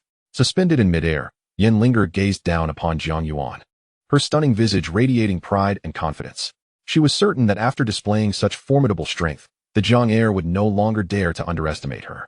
She, Yen Linger, had proven her worth through sheer ability. As the dance concluded, the flames dissipated, and the extraordinary phenomenon vanished. Yen Linger gracefully descended to the ground, her chest gently rising and falling, beads of delicate sweat appearing on her forehead, her fiery gaze fixed intently on Jiang Yuan, awaiting his verdict. The attention of the entire assembly once again converged upon him. Everyone believed that Yen Linger had secured her place. Such a breathtaking display of talent and strength could not possibly warrant rejection. It would be a travesty of nature.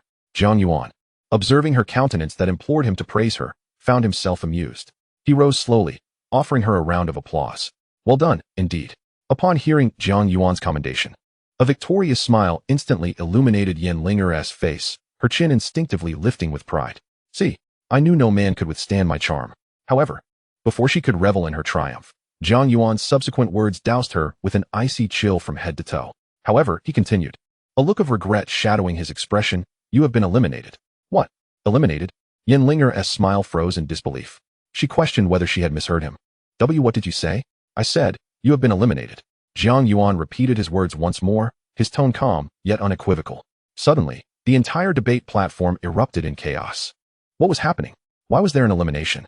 The performance of the flame goddess was so dazzling, her strength so formidable, yet she was cast aside? What standards did the Jiang family prince uphold?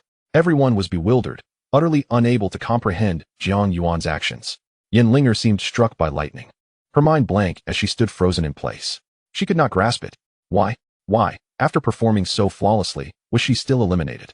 Was it merely because she had dared to challenge him a few times? Was he truly that petty? A wave of profound humiliation and fury surged within her. Why? She screamed at Jiang Yuan in desperation, demanding a reason. What made her inferior to that saintess of the Jade Pool? Her voice was laden with resentment and bitterness. Jiang Yuan looked at her nearly frenzied expression and simply shook his head with indifference. You were excellent, even surpassing my expectations. Then why was I eliminated? Yen Linger pressed on. Jiang Yuan sighed. Speaking in a tone only he could decipher, he murmured, because our paths do not align. Chapter 49. The Saintess of the Sacred Demon Sect takes the stage. This dance, dear sir, is performed solely for you. Paths do not align. Yen Linger was taken aback, her face a canvas of confusion. What did paths do not align mean? What kind of absurd reasoning was this? Not only she, but all the proud women present, as well as the esteemed beings watching through the celestial mirror, were equally perplexed. They racked their brains, yet could not fathom what Jiang Yuan meant by paths do not align. Jiang Yuan, clarify your words. What do you mean by paths do not align? Linger insisted, refusing to relent. She demanded an explanation today. Otherwise, she and her backing, the Flame God sect, would surely become the laughingstock of the entire imperial immortal world. Literally, Jiang Yuan replied, spreading his hands in a gesture of helplessness. My path is one of creation, of propagation, seeking harmony between yin and yang, fostering growth in all things. Yours, however, is one of destruction, of incineration, brimming with ferocity and annihilation. He spoke with a solemnity that bordered on absurdity. Our paths are fundamentally contradictory. If forced to intertwine, it would benefit neither of us and could even lead to self-destruction. A backlash of the great Tao. Thus, for your own good and mine, I had no choice but to eliminate you. Jiang Yuan's declaration was delivered with such righteous conviction. It left the audience momentarily stunned. Was there a semblance of logic in his reasoning? When paths diverge, collaboration becomes impossible. The companions of those who cultivate the Tao seek harmony in their methods, a complementary balance of yin and yang. If their great paths were inherently at odds, it would indeed be ill-suited for them to unite. Yet, was this reasoning not somewhat far-fetched? A being of innate reproductive sanctity. How could there be any conflict with the blazing flame battle body? One nurtures life, while the other excels in combat. Did this not perfectly complement one another, potentially resulting in a child who could grow stronger through battle? You speak nonsense. Linger's face flushed crimson with indignation. Yet she found herself at a loss for a rebuttal. The words of Jiang Yuan, in theory, held merit. Am I speaking nonsense? Jiang Yuan sighed in resignation. Fine. Let me speak candidly. It is simply that you are rather lacking, and I do not favor your type. Are you satisfied now? Linger was momentarily speechless, her eyes glistening with unshed tears. At her age, she had never endured such humiliation. However, her gaze fell upon the ever-composed Qin Mingyao behind her, observing the ethereal beauty and flawless figure of her rival. In terms of beauty, it was undeniable that she fell short of Qin Mingyao. Perhaps this was the very reason for her own elimination. She simply could not compare to the allure of Qin Mingyao. Enough lingering here. Jiang Yuan waved his hand impatiently. Hurry down. Do not delay the performances of those who follow. Linger bit her lip resolutely, ultimately descending from the podium amidst a sea of sympathetic glances, her face a mask of reluctant defiance. I shall reclaim this humiliation one day. Watching Linger's despondent figure disappear, Jiang Yuan felt a wave of emotion. Why insist on the truth? Accepting a divergence in paths would have sufficed. A little courtesy would have allowed her to exit gracefully. With the examples of Feng Linger and Linger, the remaining esteemed women grew markedly submissive. They had come to realize that this Jiang family scion operated entirely outside conventional bounds, his words unyielding and his demeanor overwhelmingly authoritative. There was no room for subterfuge or cunning in his presence. The atmosphere in the arena grew tense, as no one dared to step forward easily. What? Is there no one left? Jiang Yuan surveyed the crowd, raising an eyebrow. If no one will present, does that mean today's discourse is at an end? Upon hearing this, many talented women felt a surge of urgency. What jest was this? They had come bearing the hopes and pressures of their entire sect. To return without a chance to perform would surely result in their elders' ire. Just as hesitation clouded the crowd, a voice, enchanting and captivating, resonated through the hall, seemingly capable of melting one's very bones. Giggling, why must Prince of the Empire be so hasty? We sisters are merely pondering how best to please you. The crowd turned towards the source of the voice, revealing the saintess of the sacred demon sect, May, swaying her serpentine waist as she gracefully ascended the podium. Clad in gossamer black silk that accentuated her voluptuous figure, her naturally alluring visage was now adorned with an enchanting smile. Her captivating, watery eyes seemed to hold an unspoken allure, fixated intently on Jiang Yuan. A collective intake of breath echoed through the assembly. Many young male cultivators, accompanied by their elders to gain insight into the world, felt their souls nearly whisked away. Even the seasoned veterans were rendered speechless, their eyes wide and mouths parched. A marvel, indeed. The women of the sacred demon sect were truly born enchantresses. Let us maintain decorum. Mind your status. A powerful elder cleared his throat, forcibly redirecting the attention of the gathered crowd, yet his gaze could not help but linger on May for a few moments longer. Such an innate charm was indeed formidable. Even a being of the saint realm was partially captivated by this practitioner, who had yet to reach the 9th level. Jiang Yuan, observing this enchanting figure before him, felt a spark of intrigue. She was truly a contender worthy of her remarkable score of 91. Just her figure and demeanor alone were worth the price of admission. Not to mention, she was a peculiar entity with dual souls. Oh, Has the holy maiden figured out how to please me? Jiang Yuan inquired, reclining on his throne with keen interest. To please is perhaps an overstatement. Hu Mei replied as she approached him, performing a graceful bow. The elegance and curvature of her movements were utterly captivating, igniting the imagination. I merely wish to present a humble dance for your highness, hoping it will be to your liking. She lifted her gaze, casting a flirtatious glance at Jiang Yuan. Her voice sweet and melodious. Very well, Jiang Yuan nodded. Let us begin. He was eager to see what tricks this enchanting sorceress with dual souls had in store. At his encouragement, Hu Mei let out a soft, delightful laugh and gradually straightened her posture. Rather than immediately commencing her performance, she took deliberate steps towards Jiang Yuan's throne. With each step, the black gauze of her attire fluttered, revealing glimpses of her snowy skin and breathtaking curves. The entirety of Yingzhan Island, even the ancient beings who had lived for countless years and accompanied various powerful factions, found themselves spellbound, their eyes fixed and throats working involuntarily. A soft gulp echoed through the stillness of the debate platform, resonating with an unsettling clarity. Many among the onlookers felt their cheeks flush, quickly adjusting their postures, yet could not suppress their murmurs. A true prodigy, such a natural marvel.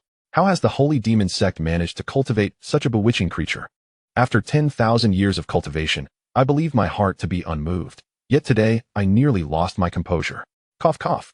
Let us maintain decorum. Do you not see the Jiang family is watching? An elder from a powerful faction cleared his throat, attempting to restore order. Yet his own gaze remained glued to Hu Mei, unable to tear away. Jiang Yuan leaned back on his throne, watching with keen interest as the woman approached him step by step. Undeniably, she was an unparalleled beauty. Her face was so exquisitely crafted it appeared almost painted, with enchanting peach blossom eyes that sparkled with a depth that seemed capable of drawing one in.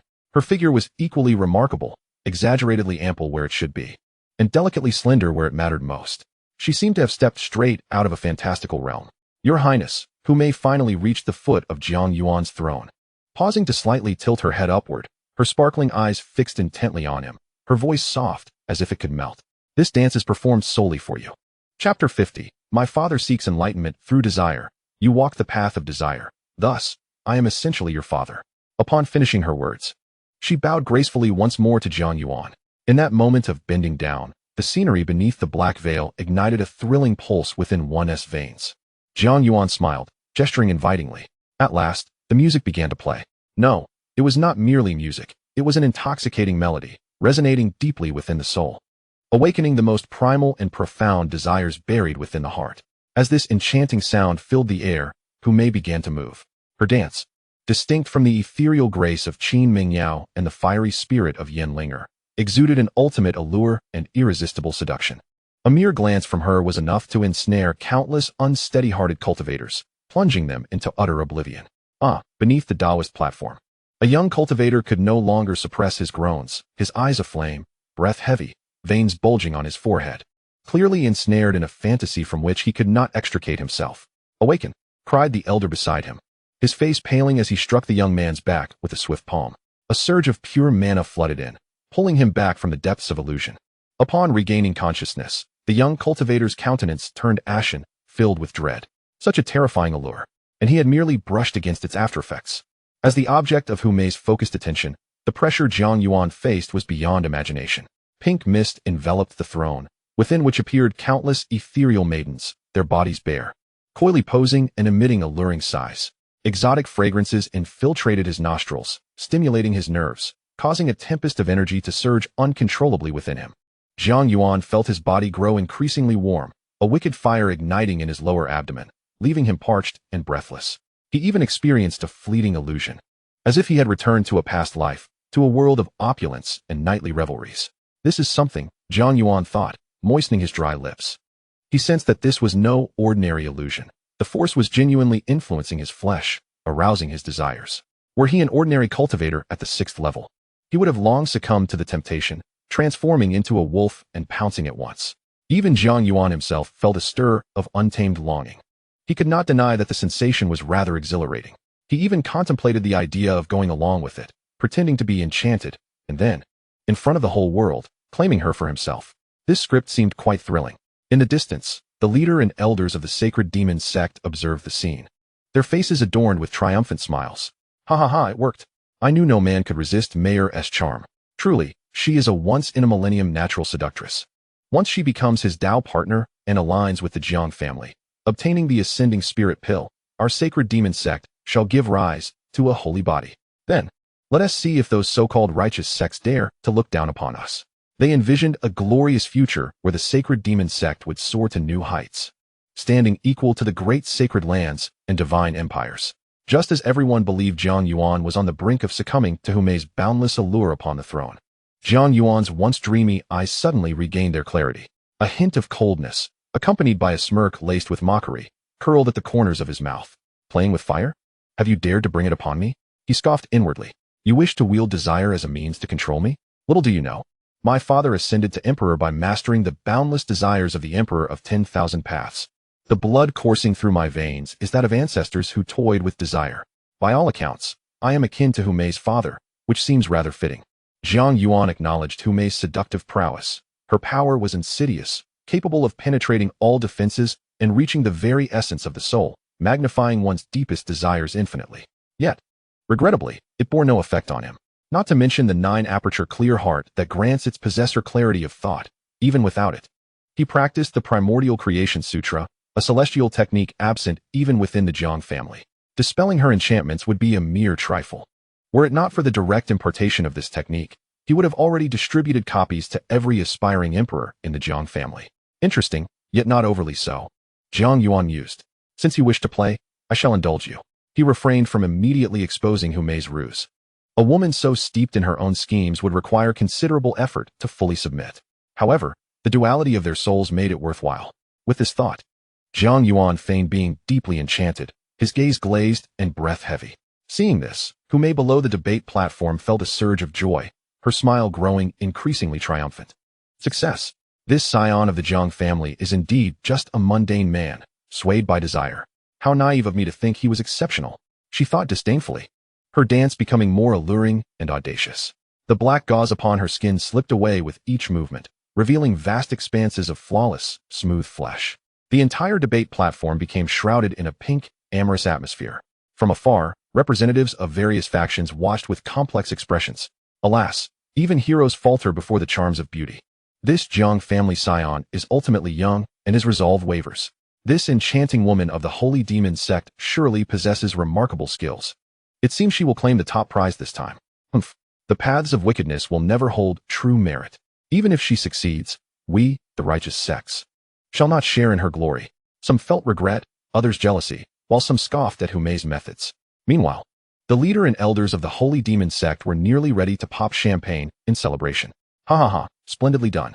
Mayor, you truly are my most prized disciple. The leader is wise.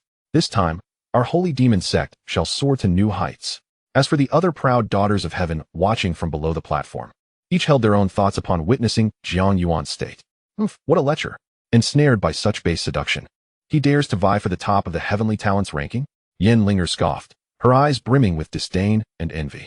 She disdained Jiang Yuan's lack of composure, yet was envious that Humei might indeed have a chance at success. Princess Jiyu of the Dian Divine Dynasty furrowed her brows slightly and whispered to her imperial uncle beside her, Uncle, it seems that Jiang Yuan has truly fallen under a spell. Could it be that he has genuinely succumbed? It's hard to say, replied the imperial uncle, shaking his head with a grave expression. The innate charm of the holy demon sect is exceedingly formidable, directly targeting the roots of human desire. Although Jiang Yuan possesses a unique constitution, he is still young and only at the 6th realm. Under the instability of his Tao heart, it is only natural for him to fall victim. What should we do then? Shall we wait and observe? The imperial uncle interrupted her. Do not forget. This is the Jiang family. I do not believe the Jiang family will stand idly by and watch their own prince be publicly enchanted by a sorceress. Meanwhile, within the celestial pavilion of the Yaoqi sacred land, an elder spoke urgently. Holy Master, what is happening with this Jiang family prince? It appears he is truly under the control of that sorceress. The Holy Master of Yaoqi frowned deeply, perplexed by the situation. Logically, if the Jiang family dared to orchestrate such a grand affair, they would not allow Jiang Yuan to suffer such disgrace. Yet, given the current circumstances, could it be that Jiang Yuan is merely a decorative pillow, beautiful yet ineffectual? Suddenly breaking her silence, Qin Mingyao, who had remained quiet until now, spoke up. Master, do you not think that the prince's reactions are rather excessive? Excessive? The Holy Master was taken aback. Indeed, Qin Mingyao affirmed, her clear eyes shimmering with the light of wisdom. Given the prince's nature, Even if he were truly affected by charm techniques, he would not display such vulnerability. It seems more like he is deliberately enticing that sorceress to let her guard down. Are you suggesting he is acting? The Holy Master felt a stir within her thoughts. I am merely speculating, Qin Mingyao replied, leaving her statement open-ended, though her intuition hinted that the situation was far more complex than it appeared. Her eagerness to be the first to take the stage stemmed from a faint sense of resonance she felt from Jiang Yuan, as everyone believed the outcome was sealed. The seductive allure of the sorceress escalated dangerously, threatening to breach acceptable limits. Yet, from the throne, Jiang Yuan's enchanting gaze flickered with a glint of coldness. It is time to conclude this act, he mused internally. Suddenly, an indescribably ancient aura erupted from within him. The moment it manifested, the entire Yingzhan Island, the entire Jiang family territory, all sounds, all lights, and all laws seemed to be paused in time. Immediately, a grayish mist, reminiscent of the primordial chaos at the dawn of creation, began to emanate from Jiang Yuan's being. The pink, amorous fog dissipated entirely upon contact with this primordial energy, leaving no trace behind. The enchanting, beguiling melodies came to an abrupt halt, replaced by a grand celestial sound that resonated within the depths of each individual's soul, bringing clarity and tranquility to their hearts, which had been stirred by desire. As Humei swayed her waist with confidence, preparing to deliver a final, decisive blow to Jiang Yuan, she was suddenly struck as if by lightning. The seductive spell she wielded was forcefully shattered, leaving her in a disheveled state. Kneeling on the ground, her breath weak, she looked up, her gaze fixed intensely on the figure rising slowly from the throne. What kind of power is this? Jiang Yuan remained calm and composed, yet at that moment, he seemed enveloped in a sacred radiance. Behind him, it appeared as if countless stars were in a state of flux, and myriad worlds were coming into being and passing away. He stood there, yet felt as distant as the heavens, elevated and untouchable, evoking an instinctive fear to gaze directly upon him. An unparalleled majesty, transcending all beings and even the heavenly laws, permeated the atmosphere, instilling a profound sense of insignificance and reverence in everyone present, from the proud daughters of heaven to the aspiring emperors. The master of the sacred demon sect abruptly rose from his seat, his previously triumphant expression now marred by unmistakable terror and astonishment. Impossible. This cannot be. He was only at the sixth realm, wasn't he? Why does he exude such a terrifying aura? Within the Jiang family's council hall, even the ancestors could not suppress their astonished cries. Celestial magic. This is celestial magic. Moreover, it is complete celestial magic. Which of the 16 celestial arts did Yuan manage to obtain? Not only that, it seems his celestial magic is indeed whole. A complete celestial art could signify the potential for transcending to immortality. Jiang Zhan trembled with excitement, his heart overwhelmed by the sight of his nephew appearing like a deity descending to the mortal realm. The innate sacred body, the system, the spirit ascension pill. The sacred spirit pill, the complete celestial magic. Was the Jiang family truly on the verge of producing an immortal? On the debate platform, Humei, closest to Jiang Yuan, experienced an unimaginable impact. She lay on the ground, incredulous as she watched Jiang Yuan approach her step by step, swallowing nervously. Jiang Yuan looked down upon her. What other tricks do you have? Reveal them all. If you have none, then you are eliminated. In the distance, the master and elders of the sacred demon sect, observing through the heavenly mirror, were utterly dumbfounded. The pride and ecstasy on their faces had vanished without a trace. Impossible. How could this be? How could Mayor have changed so drastically? Rebound. This is the backlash of the seductive spell. That Jiang Yuan, the son of the emperor, could actually regain control over Mayor's enchantment. The master of the sacred demon sect trembled with rage, nearly spitting blood. It is over. All is lost. Their once-in-a-millennium genius, the hope for the future, has been utterly wasted. Even if she survived today, this incident would surely shatter her resolve, leaving her with no hope of advancement for the rest of her life. Unless she could be chosen by Jiang Yuan. But in her current state, could Humei still achieve that? Yes. Elders, do not forget, Mayor still has a trump card. Her dual souls. Humei raised her head to face the man before her. She knew she had lost. Had it not been for Jiang Yuan's restraint earlier, upon the shattering of her spell, she might have been forced to commit unspeakable acts before the eyes of the public. In that case, she would truly be doomed. Yet, at the critical moment, this esteemed prince exhibited restraint, preserving her remaining dignity. In Humei's heart, she felt a flicker of gratitude towards this decisive yet gentle figure. Nevertheless, she was acutely aware of her purpose for being here. She must secure Jiang Yuan and continue the legacy of the holy demon sect for another millennium. However, she was not without her own trump cards. This had been a resolution she had made long before stepping onto the stage. Ideally, She would capture Jiang Yuan with her true self, then surprise him with another aspect of her soul, further ensnaring his heart. Yet, plans often fail to keep pace with reality, and clinging to such thoughts might prevent her from even passing the second trial. She gazed at Jiang Yuan, and after a lengthy pause, lowered her head, submissively and respectfully stating, "This humble girl still has much to showcase. I implore your highness for another chance."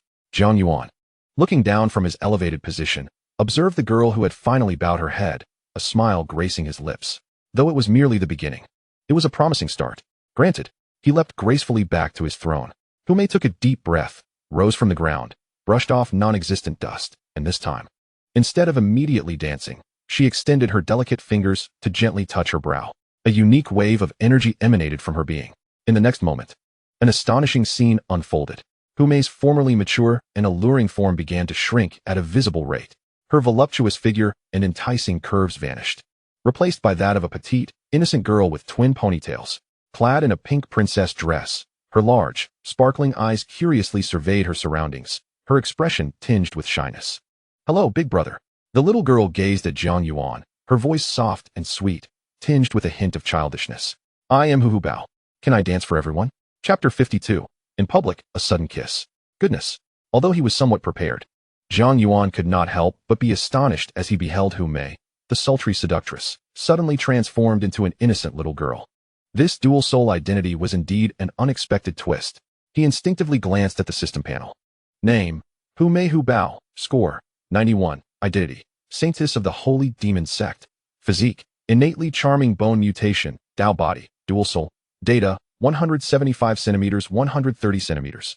11568110605581. Data: GA. Interface times 0. He scrutinized the GA panel, lifted his gaze to assess the figure before him, now referred to as Hu Bao, and recalled Hu Mei's proportions. Understanding dawned upon him. A lowly is simply a lowly, with only an A cup. This would typically be a detriment, as he suspected the system might be somewhat of a pervert, yet coupled with the dual soul and the innate charming physique, it was akin to a buy one, get one free offer, double the delight. It seamlessly allowed for the execution of the dual slit experiment in a flawless transition. As Jiang Yuan's mind was shaken, the others on the debate platform were equally astounded by this sudden transformation. What sorcery is this? How can a living person change so abruptly? I understand now.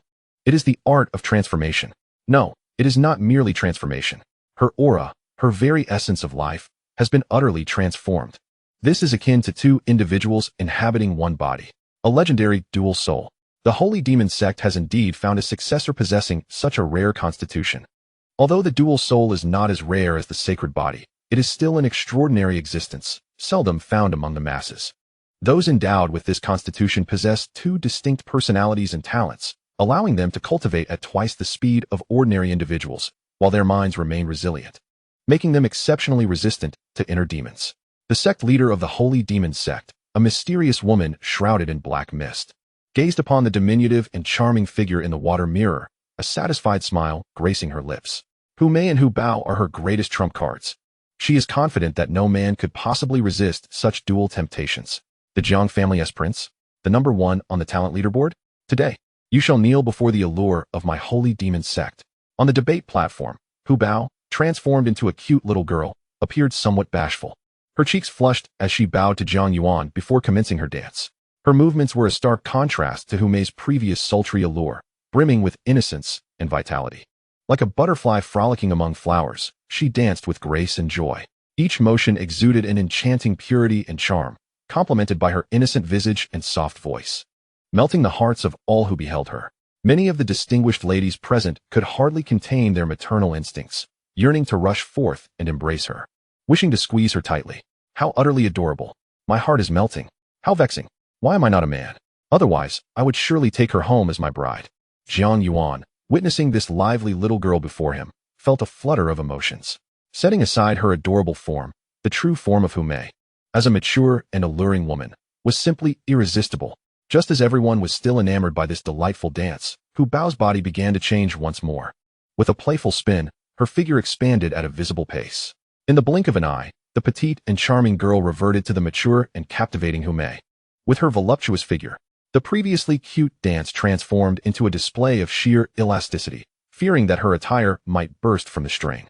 Your Highness, Did you find this performance satisfactory? Hu Mei cooed at Jiang Yuan, casting him a flirtatious glance, her voice and gaze imbued with unending temptation. This seamless transition between the mature and the youthful left everyone present utterly dumbfounded. Is this even possible? Jiang Yuan too was rendered speechless, internally marveling at her prowess. This was no mere talent show, it was an exhibition of skill. Indeed, Jiang Yuan unabashedly expressed his admiration, rising from his throne to applaud her. You have passed. Thank you, Your Highness. Hu Mei let out a soft laugh, swaying her waist as she made her way towards the empty space behind Jiang Yuan. Wait. Jiang Yuan called out to her. Hu Mei paused, turning back to him with sultry eyes. Does His Highness have further instructions? Jiang Yuan gazed at her, a mischievous smile curling at the corners of his mouth. What I said earlier was that you have passed. However, he paused, his tone laden with significance. She is yet to pass.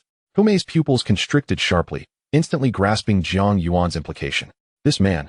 After a brief moment of astonishment, Hu Mei suddenly burst into laughter, her charming demeanor quivering like a flower in the breeze, her ample bosom swelling with exuberance. Your Highness, you are quite greedy, she teased, her captivating eyes shimmering with an unprecedented brilliance. But, I must admit, I like it. With a graceful bow, she continued, since Your Highness wishes to see, I shall present another dance for you. With that, she delicately pressed her jade finger to her forehead. A flash of light enveloped her, transforming the sultry diva back into a pure and innocent girl. Yet this time, Hubba's expression was tinged with mischief and playfulness rather than shyness. Big brother, do you still wish to see Hubba dance? She tilted her head, her voice dripping with sweetness. I will dance earnestly, but if you do not find it pleasing, Hubba might just cry. With that, she gracefully took center stage once more, dancing with even greater charm and vivacity than before, embodying the exuberance of youth. The audience was utterly entranced. As her performance concluded, Hubba halted, her cheeks flushed, gazing at Jiang Yuan with eager anticipation. Big brother, did Hubba dance well? Beautiful. Jiang Yuan generously praised her. So did Hubba pass as well? Indeed. Jiang Yuan waved his hand. Both of you have passed. Yay. Hubba cheered, bouncing like a little rabbit as she scampered to Jiang Yuan's side. Then, before everyone's astonished eyes, she plopped down onto Jiang Yuan's lap, wrapping her small arms around his neck and planting a kiss on his cheek. Thank you, big brother. This scene left the entire audience in stunned silence. How audacious. Chapter 53. The Saintess of the Holy Demon Sect passes. Who is next? On Yingzhan Island, inside and outside the discussion platform. Whether among the self-important celestial beauties or the powerful figures observing through the celestial mirror, everyone's minds buzzed in disbelief. The Saintess of the Holy Demon Sect, who had just exuded irresistible charm, had transformed into a pure and adorable girl, and before the eyes of the world, had boldly sat on the lap of the Jiang family's prince, indulging in such outrageous behavior. Insanity. This woman is absolutely mad. So audacious. So uninhibited. How enviable. Many celestial women were filled with envy, wishing they could be the one perched upon Jiang Yuan's lap. Yet, as a demoness of the dark arts, could she truly be so reckless? A monster. A shameless monster. What a disgrace. This is utterly unacceptable. The Holy Demon Sect, indeed, serves as a haven for vice, producing disciples of such reckless demeanor. After a brief silence, numerous elders from esteemed sects, their faces flushed with indignation, erupted in furious exclamations, their moral compasses shattered. Meanwhile, the leaders of the Holy Demon Sect were momentarily taken aback, only to be swept away by an overwhelming tide of elation. Well done, Mayor. No, Bauer. Excellently executed. Ha! I knew it. This underhanded tactic would surely ensnare that young master of the Jiang family. What restraint, what dignity, all rendered meaningless in the face of opportunity. As long as one can cling to the Jiang family's power, be it a mere kiss or an immediate consummation, this sect leader would gladly stand at the threshold to assist. The sect leader chuckled heartily, her laughter filling the air as she beheld her cherished disciple in the water mirror, clinging to Jiang Yuan's neck with fervor, her eyes brimming with approval. A worthy pupil, truly deserving of my attention. Promising. On the debate platform, the reactions of the talented women varied widely. Yinling, just eliminated, simmered with frustration, her anger boiling over at the sight before her. A vixen, resorting to such despicable means to seduce men, utterly shameless. She muttered under her breath. The goddesses beside her wore expressions of disdain, deeming Hu Mei's actions a disgrace to their elite status. Princess Jiyu of the Dian Divine Dynasty furrowed her brows slightly, a hint of gravity flickering in her lively eyes. Her uncle, Yin Huang, observed with a twitching eyelid and cautioned telepathically, This enchantress from the Holy Demon Sect is indeed cunning and unpredictable. If you ever engage with her, Exercise utmost caution. Do not fall into her traps. Princess Jiyu remained silent, merely nodding gently, her gaze fixed on Jiang Yuan and Hu Bao, lost in contemplation. The Yaoqi saintess, Qin Mingyao, maintained her ethereal demeanor, seemingly detached from the surrounding tumult.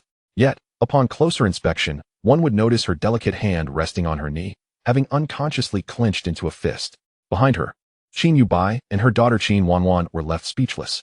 Particularly, Qin Wanwan gazed at the little girl perched on her man's lap, a wave of inexplicable discomfort rising within her. It was I who arrived first. Why does he behave this way? As a mother, Qin Yubai, attuned to her daughter's shifting emotions, instinctively wrapped her arms around Qin Wanwan in a comforting embrace, yet her thoughts wandered elsewhere. So, this is what the gentleman prefers? She felt as though she had uncovered something profound. As the focal point of the gathering, Jiang Yuan was equally taken aback. He had not anticipated this little girl to be so audacious. As he felt the soft, petite body nestled against him and the tiny hands encircling his neck, Jiang Yuan couldn't help but acknowledge the exceptional service and initiative of the holy demon sect's saintess. How outrageous! What a disgrace! Enchantress, quickly, remove yourself from the side of the young master. After a brief silence, a wave of discontent erupted within the Jiang family's council hall. The elders of the Jiang clan glared at the enchanting demoness of the holy demon sect, who dared to sit on their precious Qilin, Jiang Yuan's lap. Her audacity inciting their ire. How outrageous! Jiang Yuan was a being of unparalleled distinction, the singular hope of the Jiang family for eternity. How could a demoness of dubious origin, who had merely passed 2 trials, be allowed to desecrate him so casually? Cough, cough, let us remain calm, Jiang Zhan interjected, maintaining composure amidst the rising tempers. Yuan knows how to conduct himself, we shall observe. Nevertheless, he too found the holy maiden of the demon sect's behavior rather too provocative. Yet, considering her successful trials and her unique dual-soul constitution, a slight sacrifice of the prince's dignity seemed a necessary concession for the family's future. On the celestial island of Yingzhan, at the debate platform, Jiang Yuan playfully pinched the chubby cheek of Hu Bao, smiling as he remarked, "You, my dear girl, possess quite the audacity. Hee, big brother, did you not say you liked me?" Hu Bao clung to his neck, nuzzling against him in a display of affection. "If you like me, you must hug and kiss me." Her innocent words, paired with her pure and adorable demeanor, rendered her utterly irresistible. Many of the illustrious young women present watched the scene with a mix of anger and envy. All right, come down now. Stand at the back and do not disturb the others," Jiang Yuan gently urged, though he relished the warmth of her presence. However, given that this was the selection debate, decorum needed to be observed. Reluctantly, Hu Bao slid off his lap, obediently moving to stand beside Qin Mingyao, where she playfully made a face at her. Qin Mingyao merely cast a fleeting glance her way before returning her gaze elsewhere, seemingly indifferent to the unfolding drama. With the successful example of Hu Mei and Hu Bao, the remaining illustrious young women grew bolder, no longer perceiving him as the unapproachable figure he initially appeared to be. As long as one possessed genuine talent and could engage his interest, he was willing to extend an opportunity. In fact, showing a bit of initiative and audacity might even win his favor. Jiang Yuan cleared his throat, regaining the attention of the assembly. His gaze swept over the crowd as he slowly spoke. Well then, the holy maiden of the demon sect has also passed her trials. Who else wishes to take a chance? Chapter 54, A New Dawn, The Ambitions of the Divine Dynasty. As Jiang Yuan's words left his lips, a melodious and vibrant voice, akin to that of a warbler emerging from the valley, suddenly rang out. "This humble girl, Princess Jiyu, wishes to present a painting to His Highness the Prince."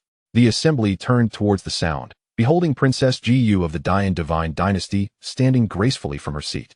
Adorned in a splendid golden palace gown, her petite and delicate form resembled that of an exquisite porcelain doll. Her bright, expressive eyes sparkled with an intelligence and confidence that belied her appearance. Jiang Yuan's gaze lingered on her, feeling a slight stir within. She was a contender worthy of a score of 92.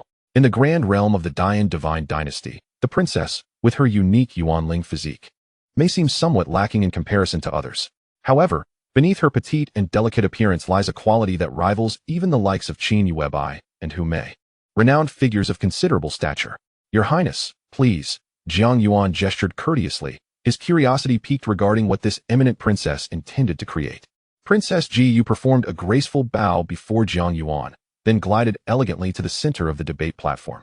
Unlike Qin Mingyao, who would immediately raise her voice, or Hu Mei, who would flaunt her charms, Jiyu deftly revealed an ancient scroll and a brush crafted from the fur of an unknown beast. both appearing in her delicate hands. What could this signify? Was she truly going to paint on the spot? What spectacle could painting possibly offer? Why should we linger here while she completes her artwork? What was this Jiyu princess truly up to? The distinguished women below observed Jiyu's actions with a mix of confusion. To them, the act of painting seemed too serene and time-consuming, utterly unsuitable for such an occasion. Even the powerful figures observing through the celestial mirror furrowed their brows, sensing that the Jiyu princess may have overstepped her bounds. With the enchanting resonance of the Yaoqi saintess preceding her and the seamless transition of the alluring demoness from the holy demon sect following, she now presented a mere scroll. What was her intent? Unperturbed by the murmurs surrounding her, Princess Jiyu focused intently, slowly unfurling the ancient scroll in the void. As the scroll opened, an overwhelming aura of imperial might emanated from it, as if it contained boundless fortune. The entire Yingzhan island trembled with the force of its presence. Could this be an imperial artifact of utmost extremity? The map of mountains and rivers in the nation? No, it was not a genuine imperial weapon, but rather a replica, albeit of exceptional quality, akin to a top-tier quasi-imperial artifact. The original map of mountains and rivers was the true imperial weapon of the Dayan divine dynasty, meticulously forged by its founding deity, encapsulating a genuine realm within, brimming with immense power. Though a replica, its might surpassed even the slaying emperor sword in Jiang Yuan's possession. After all, it was merely a copy of a copy. They could hardly fathom that the Dayan divine dynasty would bestow such a treasure, even in reproduction, upon Princess Jiyu. She intended to wield a quasi-imperial weapon for her artistry. As realization dawned upon some, they understood Jiyu's intention. When one's abilities fall short, one must make do with the best available tools. Yet, the princess appeared oblivious to the astonished expressions around her. Holding her brush, she dipped it into the vibrant ink, which had materialized from the gathering essence of heaven and earth, and then, she made her first stroke upon the blank canvas. Boom! The moment the brush touched the surface, the heavens seemed to change hue. Tempests roared above Yingzhan Island, accompanied by flashes of lightning and the rumble of thunder. It was as if the chaotic void on the scroll was being divided, with pure essence rising and turbid energies descending, vividly portraying the primordial scene of the world's creation. This was a manifestation of the artist as the brush, the Tao as the ink, painting the cosmos and orchestrating the dance of creation. All present were left utterly astounded by the spectacle unfolding before their eyes. Unfazed, Princess Jiyu continued her relentless strokes. With her second brushstroke, mountains and rivers materialized upon the canvas. As the third stroke descended, the sun, moon, and stars hung magnificently above. With the fourth stroke, all living beings began to flourish and thrive. Each stroke she made resonated as if the great Tao was harmonizing and the laws of existence were evolving. In that moment, the small scroll seemed to transform into a tangible world, rapidly unfolding in an astonishing manner. Those of lesser cultivation felt their souls drawn into the scroll, experiencing firsthand the birth, growth, prosperity, and zenith of a world.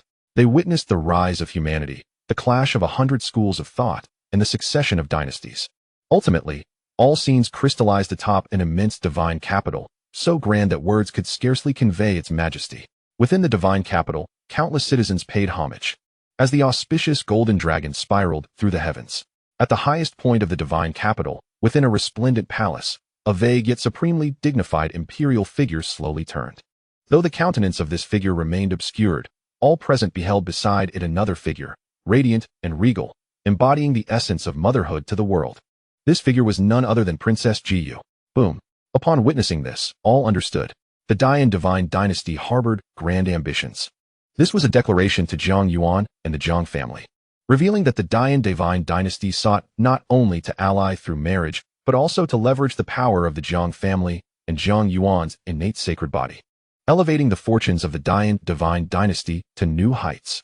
They desired not merely a sacred body, but envisioned the future Jiang family scion aiding Princess Jiyu in ascending to the imperial throne of the divine dynasty.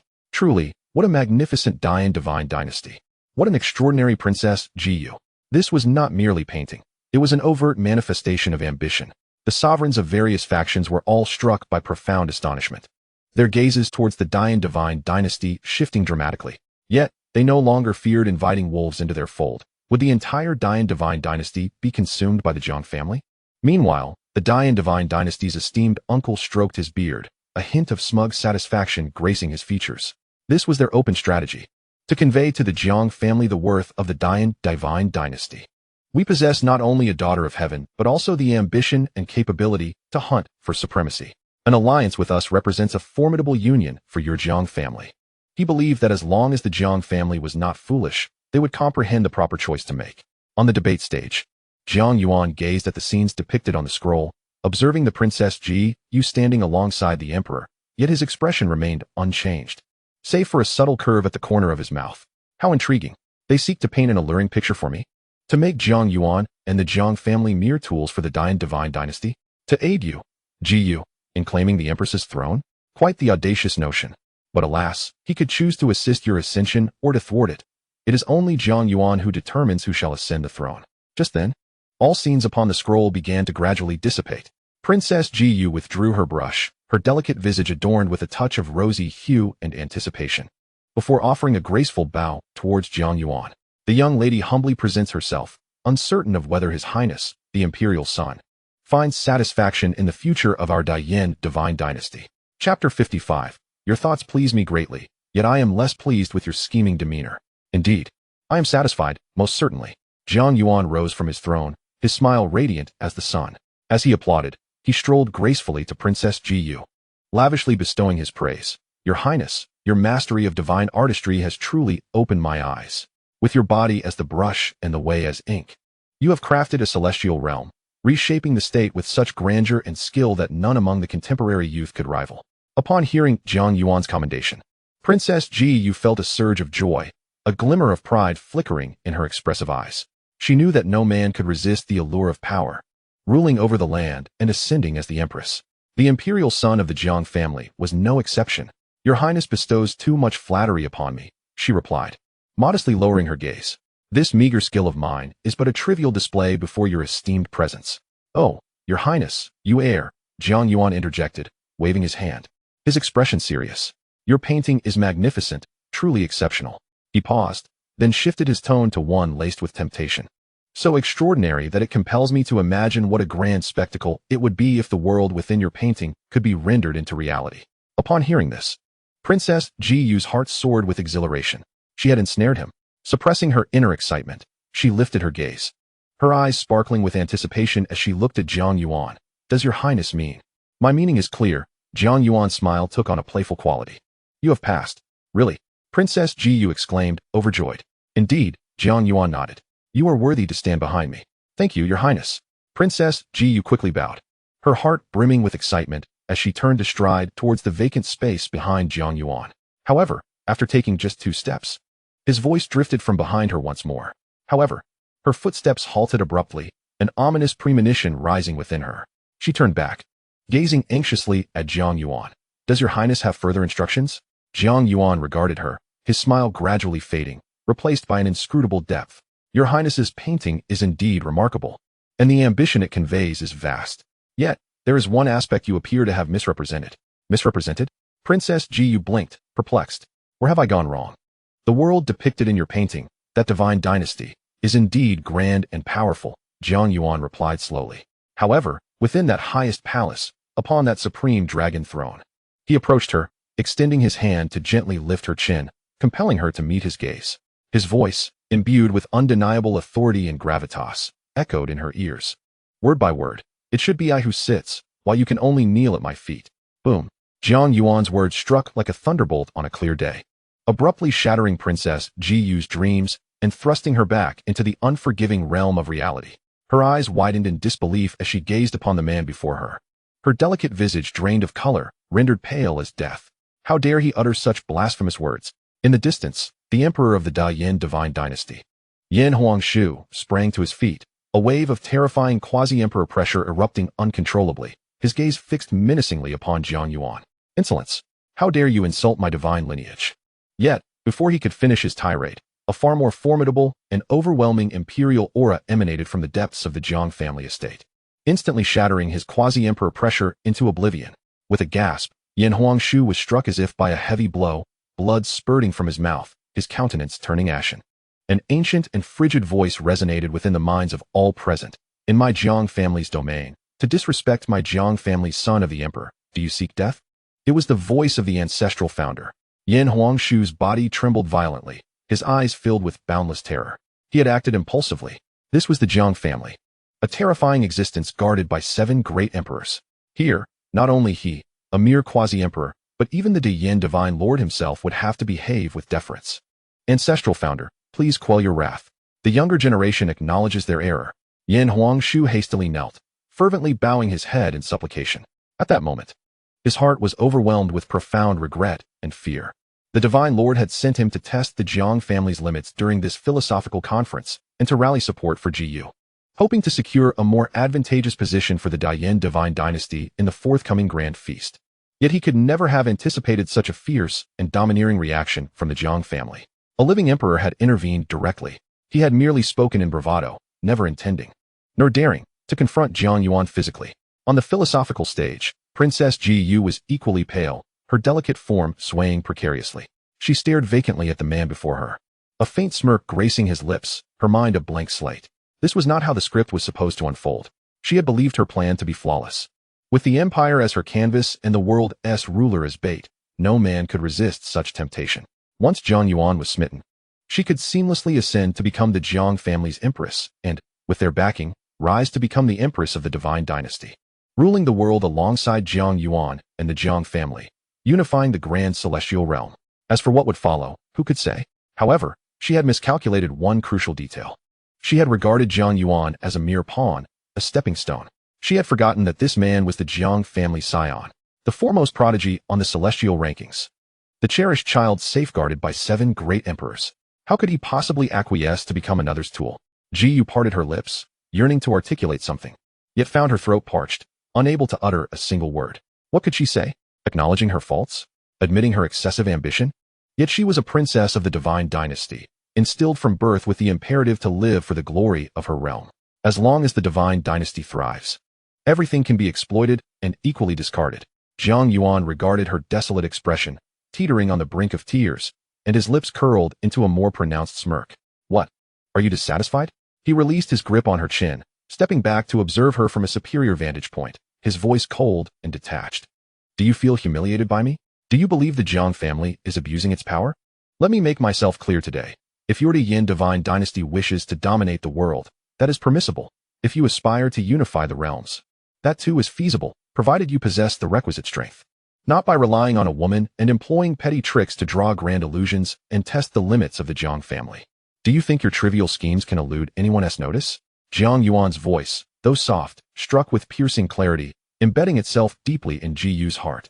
Her complexion turned ashen, her delicate frame trembling increasingly. I do not. Jiang Yuan chuckled, his laughter laced with derision. Then tell me, whose empire is depicted in this map of a nation? Whose statecraft does it represent? Dare you claim that the emperor you envision standing beside you is anyone other than Jiang Yuan? Jiyu found herself rendered speechless by his inquiry, biting her lip fiercely as tears welled in her eyes. Observing her state, Jiang Yuan felt a sense of satisfaction. If one harbors ambitions, they should be voiced directly. Isn't it exhausting to scheme incessantly? Nevertheless, while he chastised her, he recognized that this princess, a notable contender, possessed a rare constitution, and to simply let her go would be a regrettable loss. Jiang Yuan's intention was to guide this proud future empress to temper her aspirations and refrain from fanciful thoughts. With that in mind, Jiang Yuan softened his tone. However, I am not unreasonable. He gazed at Jiyu and spoke slowly. I am pleased that you possess such ambition.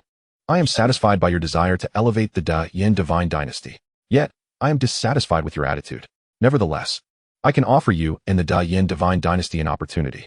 Jiyu abruptly lifted her head, a flicker of hope rekindling in her doe-like eyes. Is your highness serious? Certainly. Jiang Yuan nodded, provided you willingly become mine.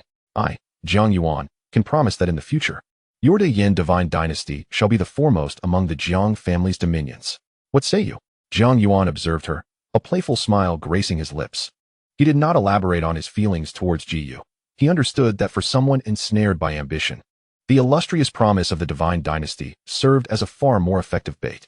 The foremost divine dynasty under the Jiang family, although this diverged from Jiyu's initial aspirations, in a certain sense, it still fulfilled her vision of a resplendent divine dynasty.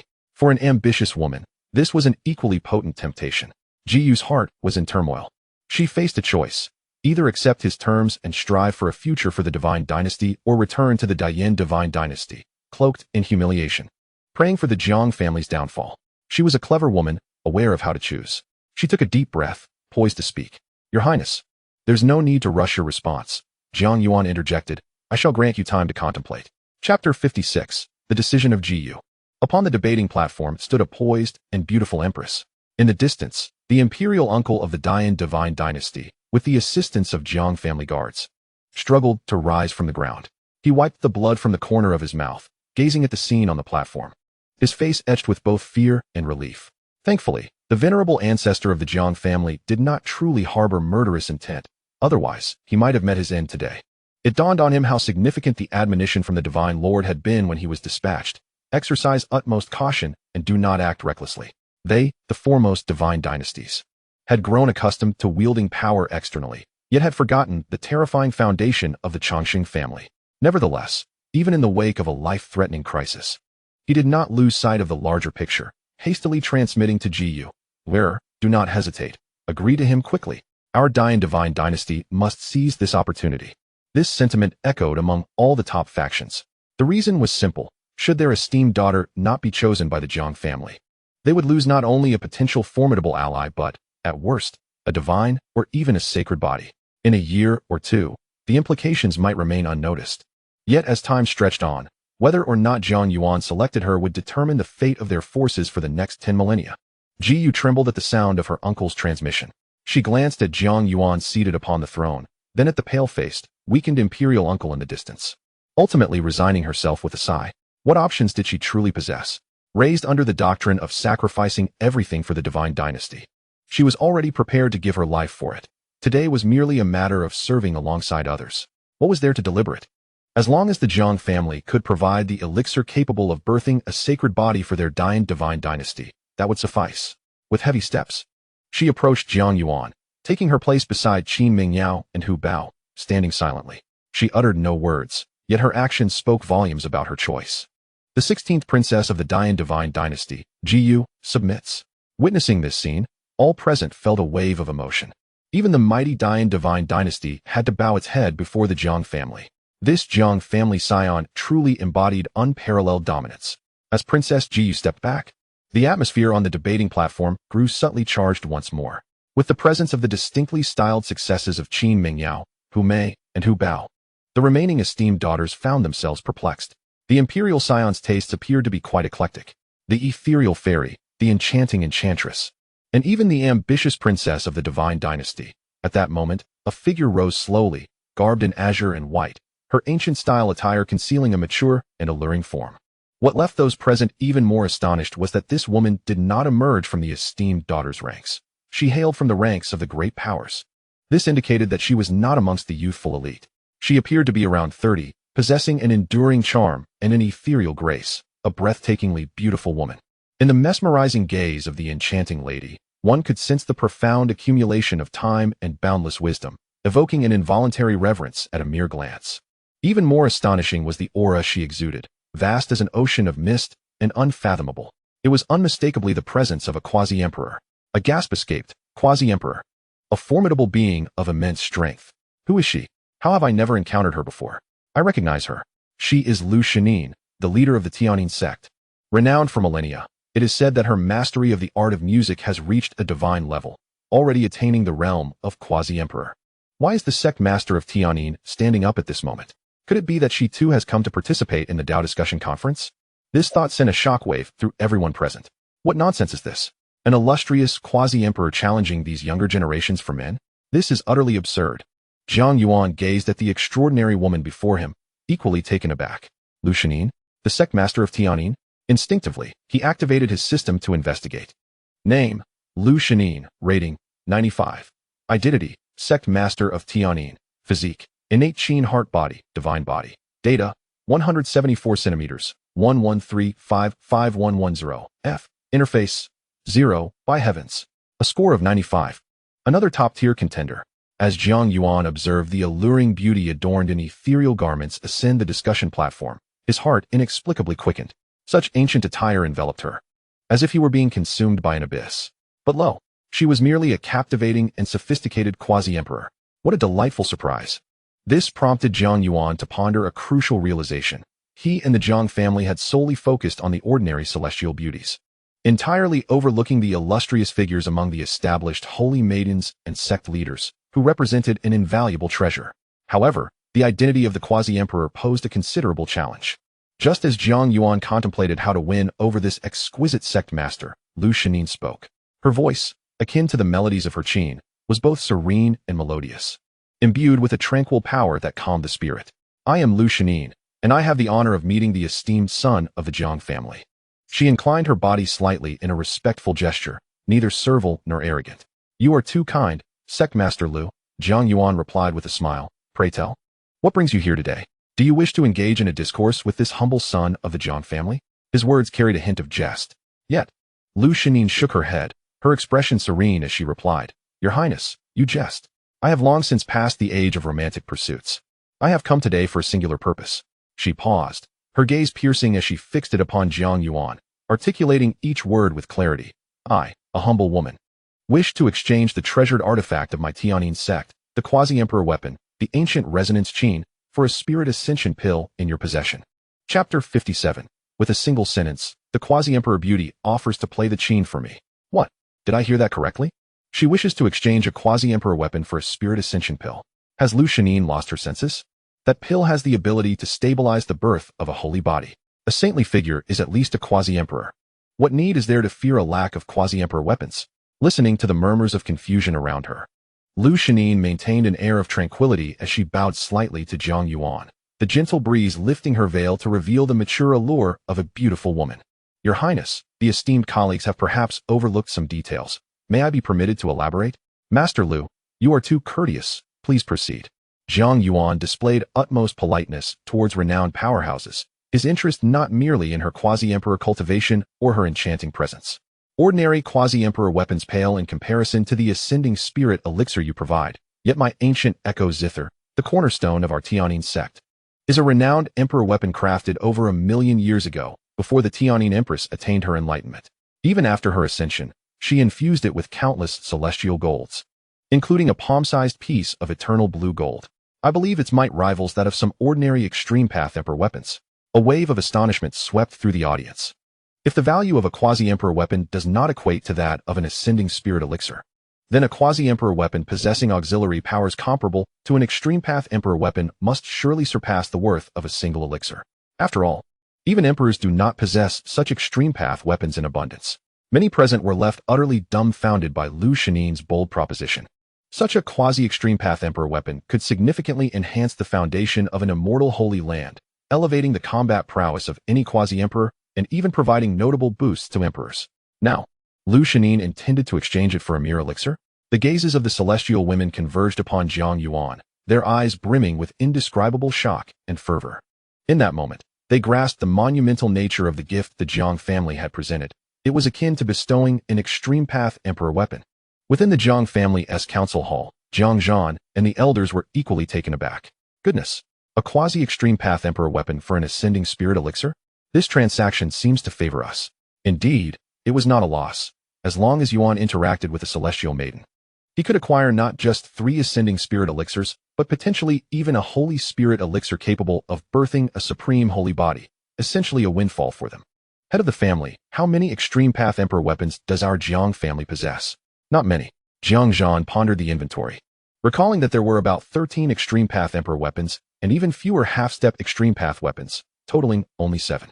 Extreme path emperor weapons could only unleash their full potential in the hands of an emperor or through significant sacrifices to harness imperial power, serving as the ultimate trump cards for various factions.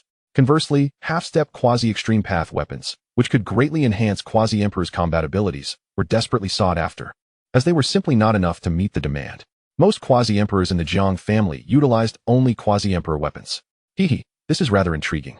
The voice of the ancestor suddenly resonated in the ears of the assembly. Ancestor, should we consider the exchange? Jiang Zhan inquired tentatively, feeling a stir of desire.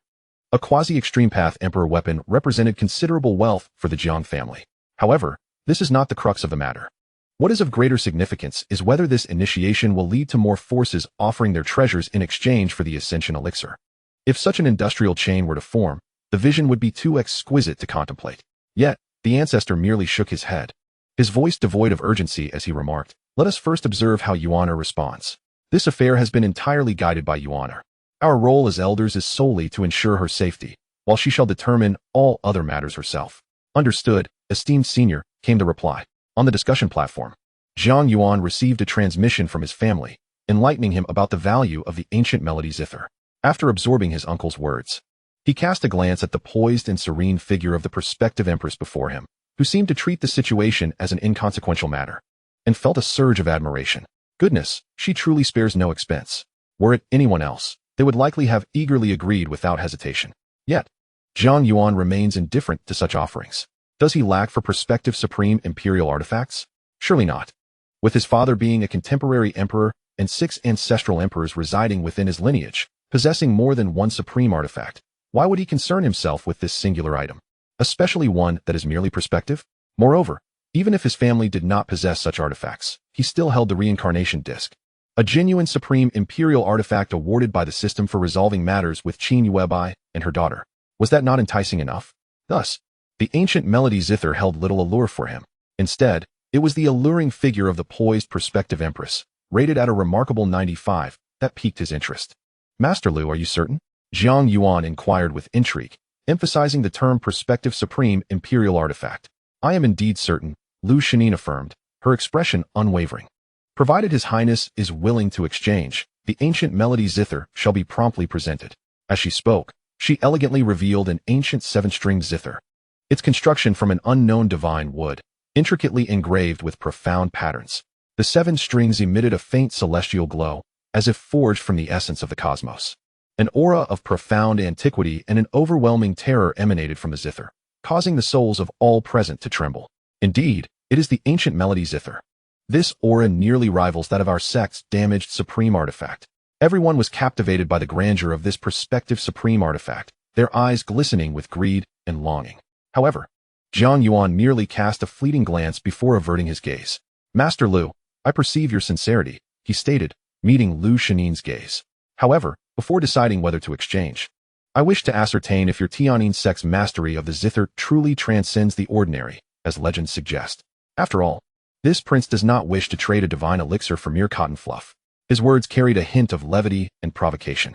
The implication in his words caused Lu Shanin to slightly furrow her brows.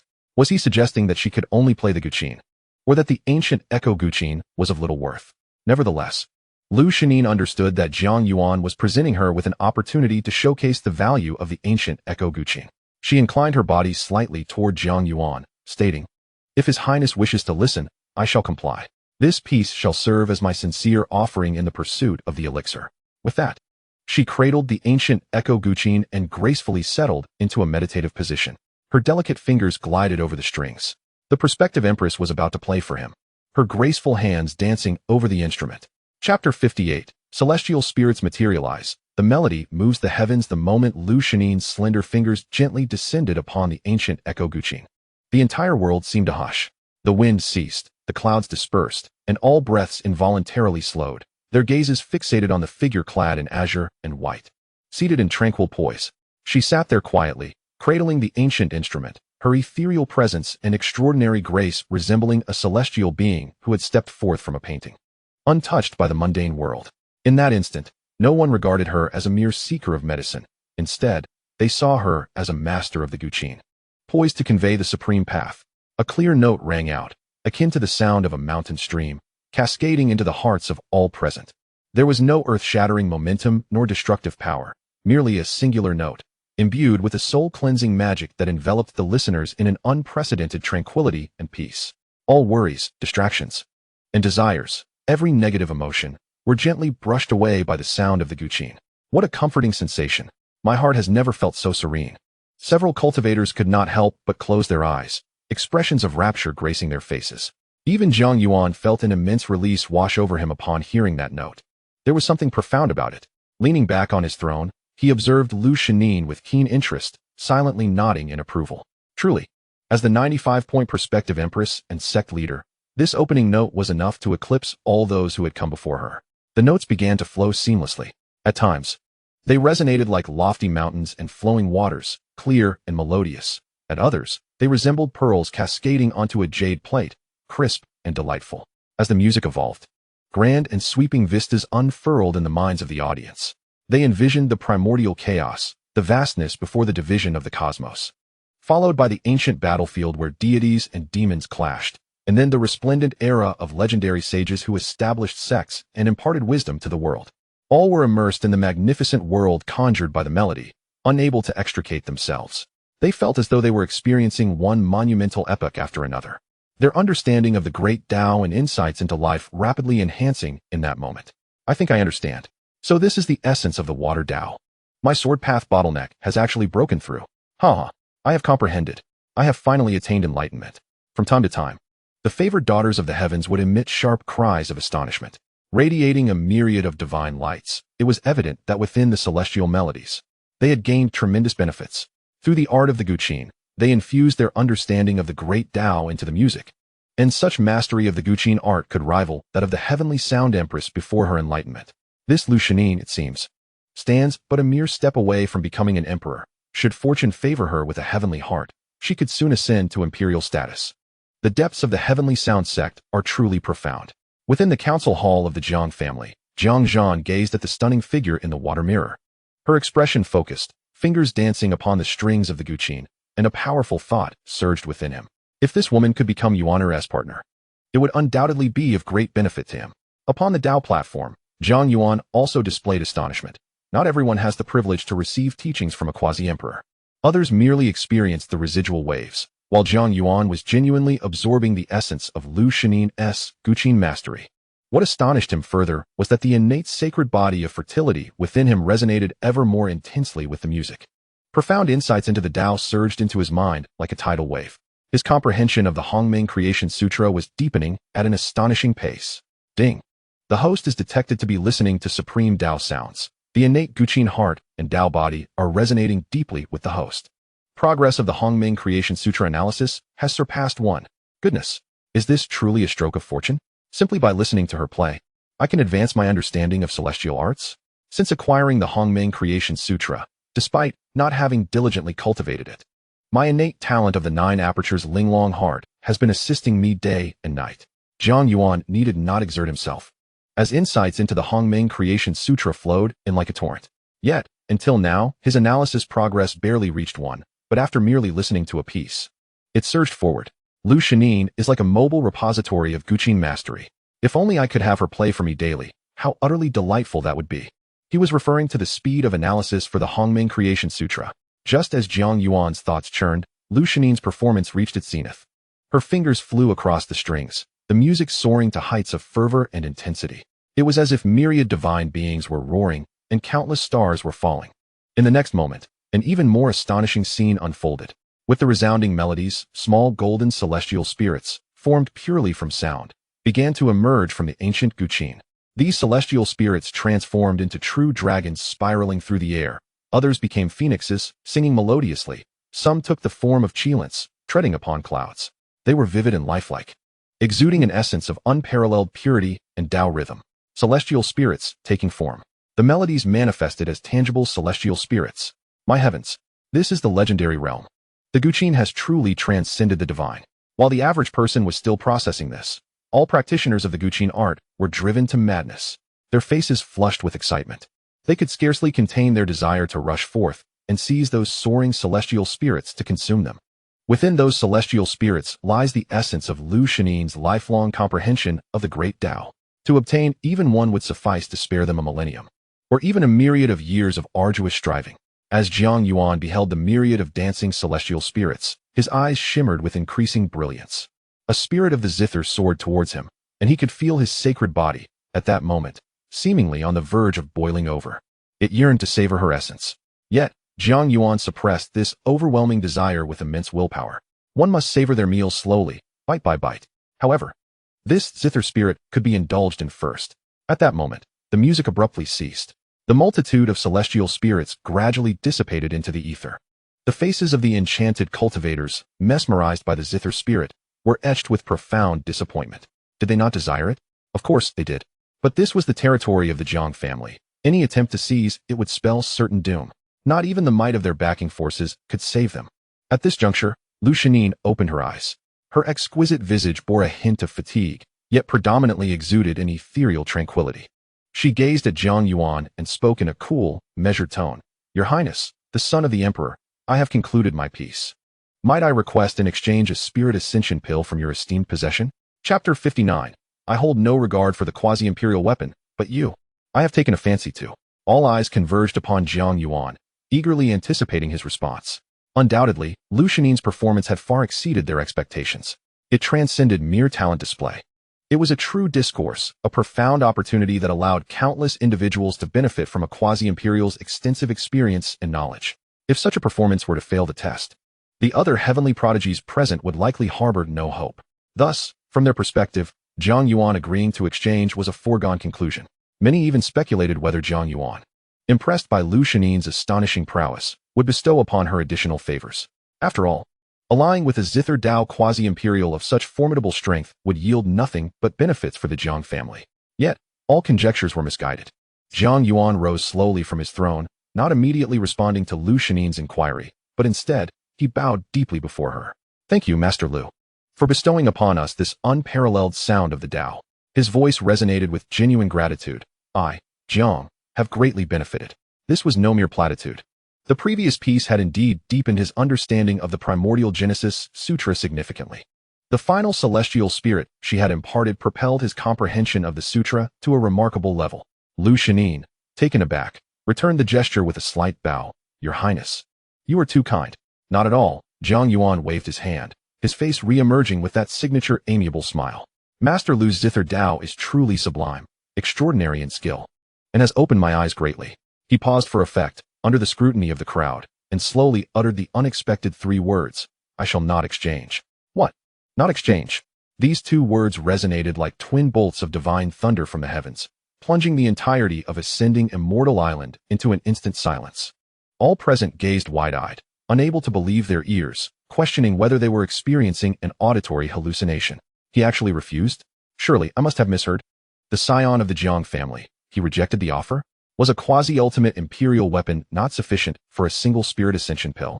Master Lu had expended considerable cultivation to deliver the sound of the Tao. After all, even the mighty beings present were left utterly bewildered by Jiang Yuan's unorthodox decision. What on earth was this young man from the Jiang family up to? The prince of the Dian divine dynasty, Zhang, gaped in disbelief, feeling utterly overwhelmed.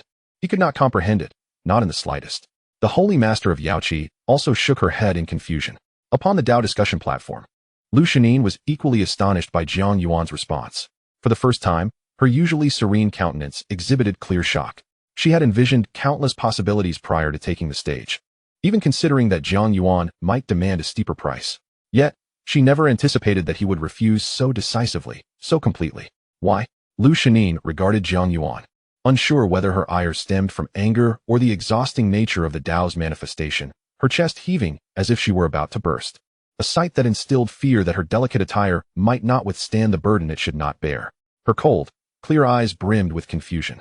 Did the young imperial scion truly believe that the ancient legacy Qin of the Tianyin sect was inadequate in exchange for a spirit ascension pill? Her voice quivered ever so slightly. From the very beginning, Lu Shanine had never acted for her own sake. She bore a Dao injury and feared her time was short. This year, the Tianyin sect had suffered a depletion of talent, leaving only her sole disciple among the exceptional. Though the disciple possessed decent aptitude, she was ultimately restricted to the Dao body qualification. In this world, the strength of one's constitution largely determined the pinnacle of one's cultivation. As a Dao body, her disciple, despite ample opportunities, might only reach the 13th realm of the holy stage, and even the pinnacle of the holy stage would likely remain out of reach. However, if she could procure the spirit ascension pill, allowing her disciple to ascend to a divine body, and if she were to sacrifice her own life essence, further depleting the reserves of the Tianyin sect, she might enable her disciple to break through to the quasi-imperial realm before her demise. It could be said that she was wagering the very fate of her sect on this exchange, even risking the inheritance of the Empress of Tianyin. Should this endeavor fail, she could scarcely envision how she would confront the elders and disciples of her sect. No, Jiang Yuan shook his head, his smile remaining as radiant as ever. Master Lu's Qin was exquisite, and the ancient legacy Qin was indeed remarkable. Yet, as he gazed into Lu Shanine's eyes, filled with confusion and unease, the curvature of his lips grew increasingly playful. A quasi-ultimate imperial weapon? I, Jiang Yuan, have no interest in such trifles. These simple words seemed to harbor an unfathomable power, causing the hearts of everyone present to seize in shock. Mad. Utterly mad. This was no longer mere arrogance. It was a disdain for the world. He does not even value a quasi-ultimate imperial weapon. Who does he think he is? An emperor? Even those who pride themselves on their vast experience and calm demeanor, the so-called quasi-emperors, could not help but twitch their eyelids upon hearing these words. This young man is exceedingly audacious. Meanwhile, Lu Shanin was utterly confounded by Jiang Yuan's declaration. She stared blankly at him, her mind a complete void. He dismisses quasi-emperor weapons? What, then, does he truly desire? As the crowd was left in a daze by Jiang Yuan's bold proclamation, his subsequent words rendered the entire world speechless. He stepped forward, approaching Lu Shanin, extending his hand into the void, his gaze fervent and aggressive. Under the watchful eyes of the multitude, amidst countless expressions of shock, horror, and envy, he addressed the stunning and elevated quasi-empress with a declaration that would echo through history. I have no interest in the supreme quasi-emperor weapons, but you, I desire. Chapter 60. I merely wish to exchange pills, and yet you aspire to marry me? In that instant, countless eyes widened in disbelief. Fixated on the two figures upon the debating platform, their minds blank. He just stated his interest in the leader of the Tianyin sect, Lu Shanin. How audacious to wish for a renowned quasi-emperor to be his woman. Insanity. This Jiang family scion must be out of his mind.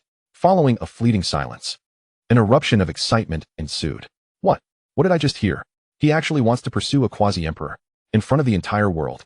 My heavens. This is beyond arrogance. It is utterly defiant. This is exhilarating. It surpasses all previous displays combined. They anticipated Jiang Yuan would be domineering, but never to this extent. That is a quasi-emperor who has lived for countless eons, a being of unfathomable power, even among the immortal sanctuaries and ancient divine dynasties. Such figures are akin to ancestral beings. How dare he? Princess Jiang of the Dian divine dynasty pressed her small hand firmly against her mouth, her bright eyes brimming with disbelief. She once thought her earlier attempt to probe Jiang Yuan with the kingdom and territory map was audacious. Yet, in comparison to Jiang Yuan's current actions, her little scheme seems like mere childish play. This man is a complete lunatic. Beside her, the Yin Emperor murmured in astonishment. Meanwhile, within the ethereal halls of the Yaoqi's sacred land, an elder pointed at Jiang Yuan in the water mirror, struggling to articulate a coherent thought. The Yaoqi's sacred lord, pale and astonished, could scarcely believe the audacity of the Jiang family scion. Master, I think I am beginning to understand him. Qin Mingyao, who had been silent until now, spoke softly. Understand what? The Yaoqi's sacred lord instinctively inquired. His path is creation, it is proliferation. In Qin Mingyao's eyes, a peculiar brilliance shimmered. In his view, whether it be the 18-year-old daughter of heaven or the quasi-emperor who has lived for 100,000 years, as long as they resonate with his path, they are of equal worth. Upon hearing Qin Mingyao's analysis, the master of the Yaoqi and the assembly of elders fell into a profound silence, uncertain whether today's actions were right or wrong. Meanwhile, the atmosphere in the Jiang family's council hall was equally peculiar. Did I hear that correctly? Did Yuan truly take a liking to this Lu Shanin? It certainly seemed so. Another elder wore a similarly bewildered expression. Jiang Zhan could not help but massage his temples. This young man harbored grand ambitions. He had initially thought Jiang Yuan's refusal to exchange was merely a ploy to elevate his price or some other scheme. Yet, he never anticipated that this young lad's aspirations were aimed directly at Lu Shanin herself. This indeed echoed Jiang Yuan's own declaration. I want it all. Ambition, I admire. At that moment, the vague figure of the progenitor materialized at the gathering, emitting a series of ambiguous chuckles. How amusing. This lad, whose father once dared to marry only his mother, now sets his sights on a renowned quasi-emperor. How intriguing. With that, he ceased to speak. Jiang Zhan remarked, well, as long as you are pleased, esteemed elder. After all, if the heavens were to fall, these giants would bear the brunt. Jiang Yuan need only focus on his affections. On the other side, Lu Shanin, the focal point of the gathering, was utterly bewildered. She stared blankly at the youthful and handsome face so near to her, her mind in a daze. He fancies me.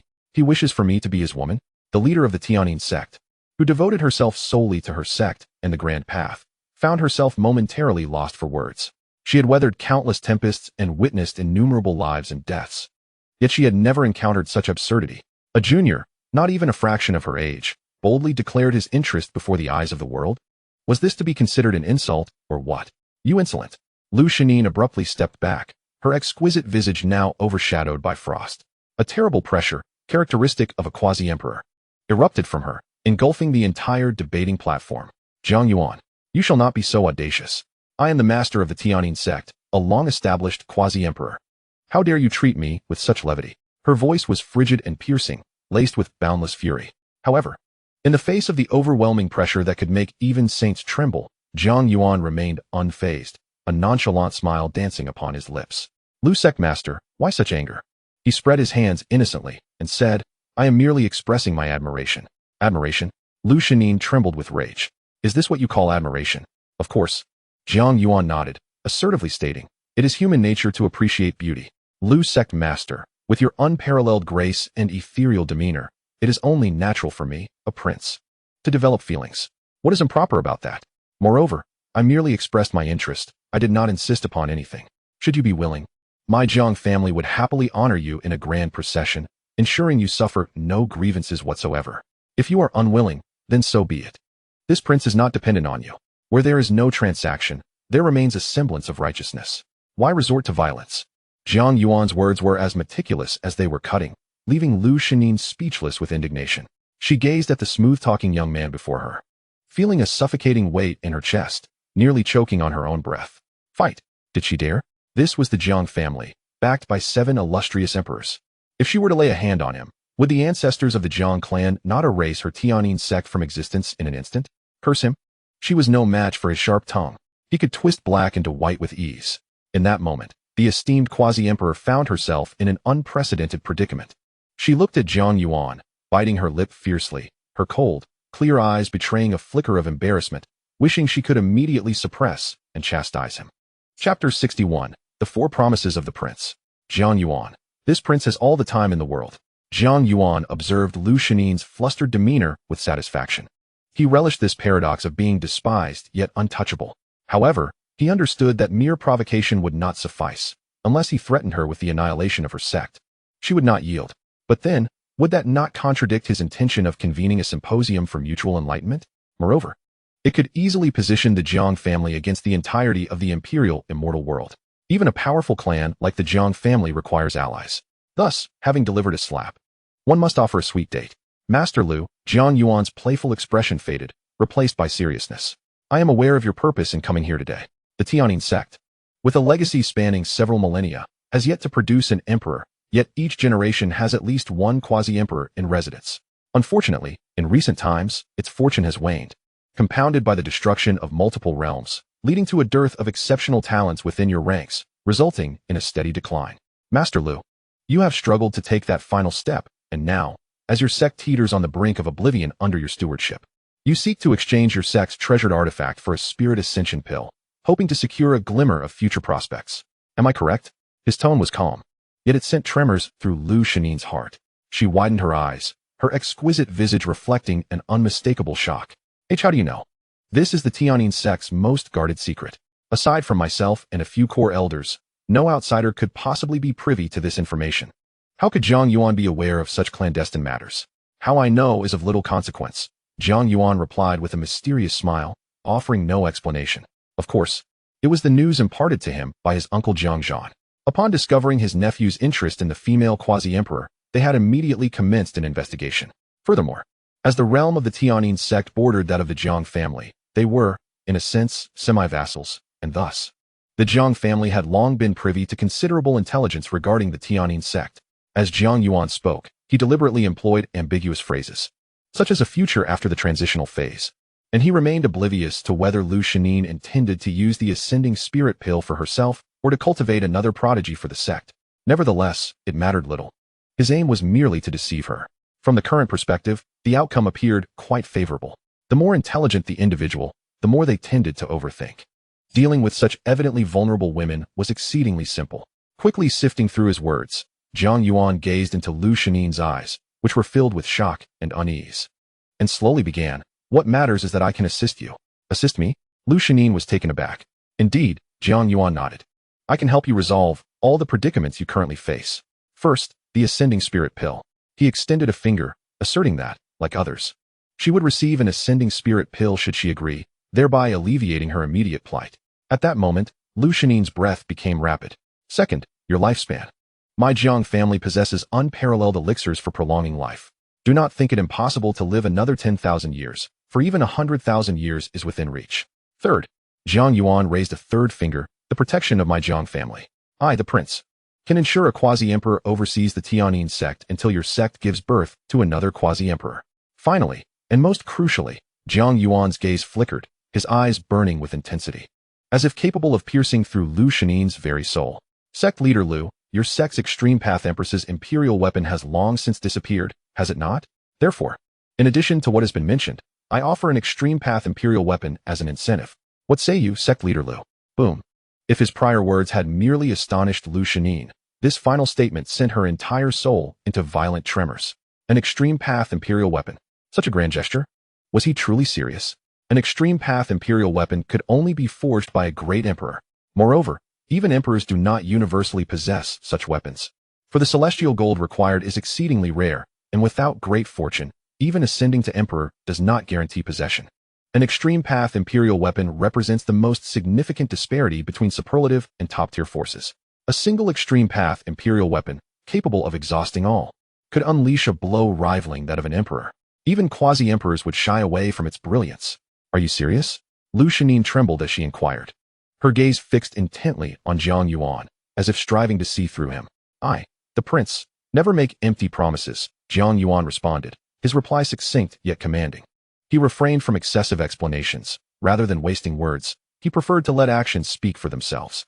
With that, he slowly raised his hand, and with a mere thought, a powerful force erupted from him, far grander and more ancient than that of the Taigu legacy lyre. Behind him, a blurred image emerged, revealing an ancient stone disc slowly revolving. Inscribed upon the disc were the supreme principles of all beings' life and death, the 6 paths of reincarnation. Its aura seemingly transcending time and space. Merely exposing a fragment of it caused the very laws of the ascending island to wail, as if this power could shatter them. This was the true Extreme Path Imperial weapon, not a mere quasi-Extreme Path Imperial weapon.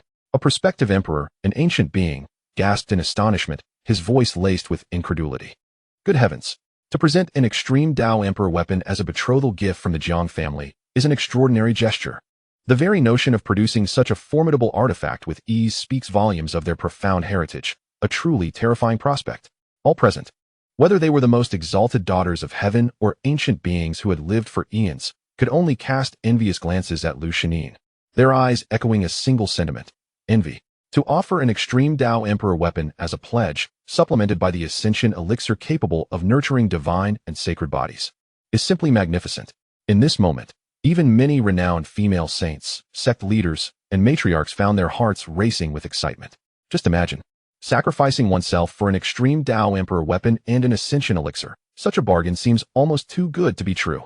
Within the Jiang family's council hall, the atmosphere was equally peculiar. Head of the family, do we possess such an Extreme Dao Emperor weapon in our treasury? Inquired an elder, confusion etched upon his face. Jiang Zhan, equally baffled, meticulously recalled every emperor weapon in their family treasury and confidently shook his head. No. The elders instantly understood.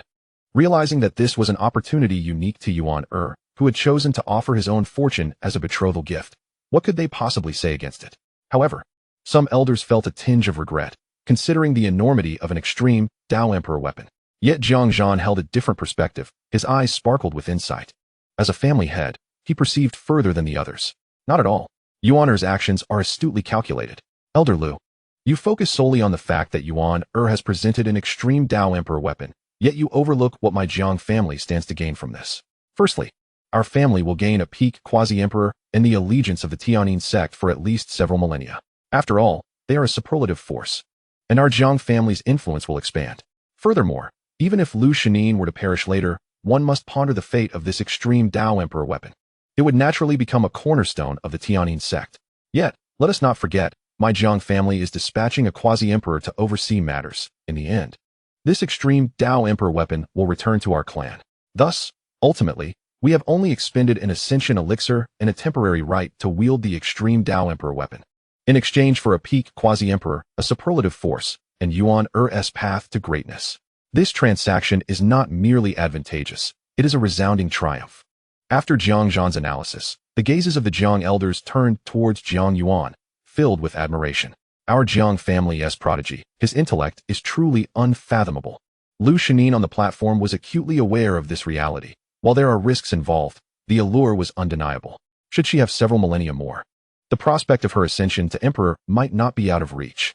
Lu Shanin took a deep breath, her icy gaze flickering with a hint of intrigue. Jiang Yuan understood the difficulty of eliciting a declaration of submission from a quasi-emperor female sovereign or a sect matriarch in such an open setting. Thus, in a gentle tone, he smiled and said, "There is no rush, sect leader Lu. Like Princess Ji, take your time to ponder. This prince has all the time in the world." His implication was clear. He and the Jiang family had time on their side. But what of your Tianyin sect? Do you possess the luxury of time? While it was framed as a choice, in truth, Lu Shinin had no choice at all. Chapter 62. The Majesty of the Emperor. The challenge of the royal daughter Lu Shinin stood still, her delicate form trembling slightly, her exquisite countenance marred by a struggle. As the esteemed leader of the Tianyin sect, a quasi-imperial powerhouse standing at the pinnacle of the immortal empire, she had lived for tens of thousands of years, never before having endured such indignity. Yet, the conditions proposed by Jiang Yuan echoed in her mind like a devil's whisper, each word striking at her most vulnerable and yearning places. The Ascension Elixir, the continuation of her sect, longevity, and the supreme imperial weapon, these enticements left her with no choice but to comply. She understood that should she acquiesce today, the fate of the Tianyin sect would be irrevocably altered, ushering her own rebirth. However, the price was steep. She would have to become the woman of a man younger than her own disciple. This realization made it difficult for her, after millennia of tranquility, to maintain her composure. The audience beneath the debating platform held their breath, silently observing the unfolding scene. They were eager to discern what choice the lofty quasi-imperial beauty would ultimately make. Would she prefer to shatter like jade rather than remain whole like a mere tile, departing in disdain? Or would she lower her noble head for the sake of her sect and the greater path? Jiang Yuan remained unhurried, watching her with an air of leisurely amusement. He knew that Lu Shinin had no true choice. The temptation he offered was far too great, capable of driving any quasi-emperor into madness. Just as Lu Shinin wrestled with her internal conflict and was on the brink of resolution, a voice, cool and aloof, as if not of this mundane world, suddenly resonated in the arena. Your path is intriguing. Though the voice was soft, it seemed to possess an extraordinary charm, effortlessly cutting through the din and reaching every ear with clarity. The crowd turned their gazes toward the source, where a woman clad in a flowing white gown, her presence as frigid as eternal ice, rose gracefully from her seat. Standing there, her raven hair cascading loosely behind her, her exquisitely beautiful face bore no expression, as if nothing in the world could stir her. Yet, in that moment, she captivated the attention of everyone present, as if she were the sole focus of the universe. It was she, the imperial daughter of the Baiyuan Wang family, Wang Tingxue, second on the talented physiques ranking, the pure body. Was she finally making her move? What was her intention? Would she showcase her talents? Impossible. How could someone as proud as Wang Tingxue, hailed for her imperial demeanor and considered one of the most likely to achieve enlightenment in this era, stoop to entertain a man like those frivolous courtesans? Are you implying that the previous figures, such as the Yaoqi Saintess, the Saintess of the Sacred Demon Sect, and sect leader Lu, are mere courtesans? The audience buzzed with speculation, unable to fathom the intentions of the royal daughter. Jiang Yuan's gaze fell upon Wang Tingxue, a flicker of deep interest illuminating his eyes. At last, she had arrived. A top-tier contender rated at 95. The pure body. The holy body. Jiang Yuan even suspected that the low rating of the holy body was due to an oversight, as it had only received a B grade. This was the first time he encountered a natural holy body. Wang Tingxue paid no heed to the murmurs around her. Her icy gaze pierced through the crowd, locking directly onto Jiang Yuan.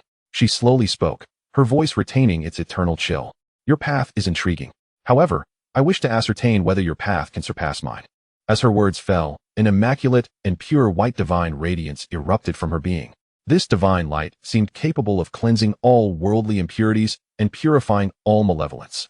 An unparalleled aura of invincibility, one that repelled all evils, emanated from her, enveloping the entirety of Yingzhan Island. In the presence of this profound aura, the seductive arts of the Holy Demon Sect and the imperial presence of the Dian Divine Dynasty appeared trivial and insignificant. Even the faint, nearly imperceptible essence of creation belonging to Jiang Yuan and the Hongmeng Creation Sutra seemed to be suppressed by this immaculate aura. A collective gasp reverberated among the onlookers. What a terrifying aura! Is this truly the strength of the second-ranked prodigy on the celestial list? Merely the essence she exuded was enough to render 99% of the celestial women present too intimidated to meet her gaze. Jiang Yuan's eyes sparkled with newfound brilliance. This was the first time he had encountered a peer capable of contesting him on the level of Tao. How would you like to compete? Jiang Yuan inquired, his playful demeanor gradually replaced by an unprecedented seriousness and excitement. Wang Tingxue regarded him and replied slowly, it is quite simple. Neither of us will employ magical powers or cultivation. We shall determine the victor solely through the Tao. If you win, I, Wang Tingxue, will submit to your discretion. If I win, she paused, a hint of pride flashing in her frosty eyes, I require not your ascension elixir. I merely wish for you to retract your previous arrogant claims and acknowledge to the world that your Tao is not invincible. She had not come here for a marriage alliance or for the elixir. She sought to demonstrate to the world that she could attain the Tao and become an emperor without anyone's aid. Her path was the strongest of this era. She was the sole protagonist of this golden age. Chapter 63. A duel of great paths, a battle of equals. Wang Tingxue's words were light, yet they resonated in the ears of the crowd like the thunderclap of myriad heavenly bolts. The imperial daughter of the Wang family dared to challenge the imperial son of the Jiang family with the Tao, and the stakes were so high. To lose would mean to submit to Jiang Yuan's will. Was this Wang family princess excessively confident in herself? Confidence? She had the foundation to be confident. An immaculate body. Second on the celestial list. A legend that was said to be invulnerable to all techniques, born to counter all flamboyant paths.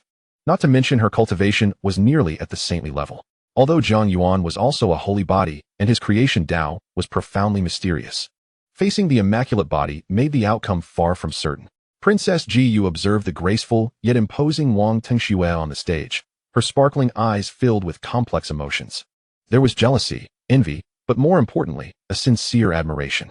This, indeed, is the true embodiment of excellence. She dares to confront any challenge, utilizing her own path to collide with the mightiest of ways in this world. Alas, her primordial spirit is ultimately but a manifestation of the Tao. Had it not been for her extraordinary nature, she would not have even qualified for the celestial rankings. Uncle Yin, I believe I have come to understand what a true powerhouse is, she softly remarked to her companion, Yin Huanshu. Yin Huanshu, with a solemn expression, nodded gravely. His gaze towards Wang Tingxue filled with trepidation. This woman is fearsome indeed. Beware, should you encounter her on your imperial journey in the future. Remember to avoid confrontation at all costs. Meanwhile, the holy maiden of Yaoqi, Qin Mingyao, fixed her clear, penetrating gaze upon Wang Tingxue, her eyes shimmering with unprecedented battle intent. As a fellow top-tier prodigy, she could discern the formidable strengths of Wang Tingxue, engaging in a duel without resorting to magical powers or cultivation levels. Relying solely on the Tao for confrontation may appear equitable, yet it is decidedly disadvantageous for Jiang Yuan. Even if many remain unaware of the circumstances, they can infer that Jiang Yuan's cultivation likely stemmed from the exceptionally unique innate sacred body, allowing him to ascend from a mere mortal to the sixth realm in a mere month. His foundation must be unstable. His comprehension of the Tao surely cannot rival that of Wang Tingxue, who has diligently cultivated step by step since childhood, making her an unparalleled prodigy. Wang Tingxue is exploiting her strengths to assail Jiang Yuan's weaknesses. Within the Jiang family's council hall, the sudden challenge posed by Wang Tingxue elicited tension among some. Yet many remained indifferent. As the ancestor stated, everything shall be determined by Jiang Yuan himself. Should he lose, these old guards will shield him. Should he win, he would rightfully claim the title of the foremost among the younger generation. Either way, there are no losses to be had. If Jiang Yuan is unwilling to accept, they are equally unconcerned. On the Tao platform, Jiang Yuan regarded the battle-ready Wang Tingxue, feeling a surge of fervor within. He was aware that everyone anticipated his defeat. After all, his rapid ascent to the sixth realm could not possibly compare to Wang Tingxue's comprehension of the Tao. However, that was a quarter of an hour ago. Had it not been for the ethereal essence of the lute bestowed by Lu Shinin and the rapid progress in the Hongming Genesis technique, he might have hesitated to accept this challenge. Yet now, bolstered by the lute's spirit, the 9 apertures Linglong heart, and the innate sacred body, he harbored the confidence that his understanding of the Tao was not inferior to anyone else's. Before the multitude's watchful eyes, Jiang Yuan gradually spoke, his voice not loud, yet brimming with boundless confidence and dominance. By rights, as a princess of the Wang family at your level, you are not qualified to challenge this prince. However, in order to help you recognize the reality, this prince shall acquiesce to your challenge. Such arrogance. Jiang Yuan's words reeked of hubris. If even the imperial princess with the bearing of a great emperor lacked the qualification, who else could possibly claim it? His proclamation suggested that no one in the world possessed such a right.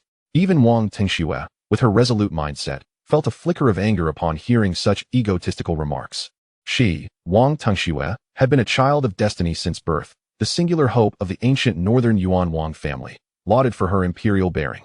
She traversed her path, sweeping past her peers, undefeated.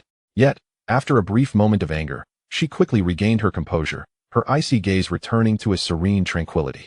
She turned to Jiang Yuan, signaling for the commencement. Very well. On the debate platform, as the wager was established, the atmosphere became charged with tension. An invisible force surged and collided fiercely between the two, creating a palpable intensity. Please. Wang Tingxue gestured toward Jiang Yuan, adhering to the principle of ladies first. However, Jiang Yuan merely smiled, indicating for her to proceed. Wang Tingxue, undeterred, took a deep breath, her cold eyes slowly closing. In the next moment, a purer, more immaculate white divine light erupted from her being. This divine radiance seemed to be forged from the most untainted principles of the universe, devoid of any impurities. Under the embrace of this divine light, Wang Tingxue appeared almost ethereal, as though she were merging completely with the surrounding cosmos. An unparalleled aura of invincibility, repelling all malevolent forces, emanated from her, sweeping outward in all directions. Even though the formidable Jiang family had attempted to isolate the space, nearby celestial prodigies felt their own paths being uncontrollably repelled and purified upon contact with this divine resonance. Their own paths seemed to transform into the most sordid and tainted existences in this realm, compelling them to retreat from this pristine domain. All were awestruck by the power Wang Tingxue exhibited. They realized the chasm that lay between the top prodigies of elite factions and themselves, who belonged to lesser tiers. As the focal point of this immaculate aura, Jiang Yuan felt an unimaginable pressure. He perceived himself enveloped in an utterly pure vacuum. Here, no laws existed, no great paths. Even the most fundamental essence of heaven and earth was expelled entirely. The creative path within him, an embodiment of life and proliferation, felt utterly out of place in this pristine realm, akin to a flickering candle in darkness, at risk of being engulfed by the endless purity. Is this the essence of the pure body? Jiang Yuan's gaze grew exceptionally grave. He sensed true pressure, not of realm, but of the path itself. This woman was indeed formidable. Drawing a deep breath, a fierce fighting spirit ignited within his profound eyes. While relying on his family had its advantages, there were times he yearned for a visceral confrontation. Despite mastering his cultivation thus far, he had yet to unleash his full potential in battle. Chapter 64. It was you who broke the rules first. A vast surge of primordial purple energy, brimming with life and creativity, erupted from within him. If Wang Tingxue's path was the epitome of purity, nothingness, then Jiang Yuan's path represented the pinnacle of creation, existence. From the grayish, primordial purple energy, a rapid expansion ensued. Centering around Jiang Yuan, it clashed fiercely with the pristine white divine light at the heart of the debate platform. There were no earth-shattering explosions, nor cataclysmic energy clashes. Instead, there unfolded a silent, yet far more perilous collision of profound principles. The moment the white divine light encountered the primordial purple gas, it produced eerie sounds reminiscent of melting ice and snow. Two utterly distinct, yet equally formidable paths engaged in the most primal and direct confrontation. At the center of this spectacle, the entire debate platform was unmistakably divided into two disparate realms. On Wang Tingxue's side lay a world of purest white, untainted by any law, where all malevolence dissipated, returning everything to its most primal void. In stark contrast, Jiang Yuan's side flourished with vibrant life. As the primordial purple gas spread, golden lotus flowers, brimming with vitality, defiantly sprouted from the white jade ground of the nine heavens.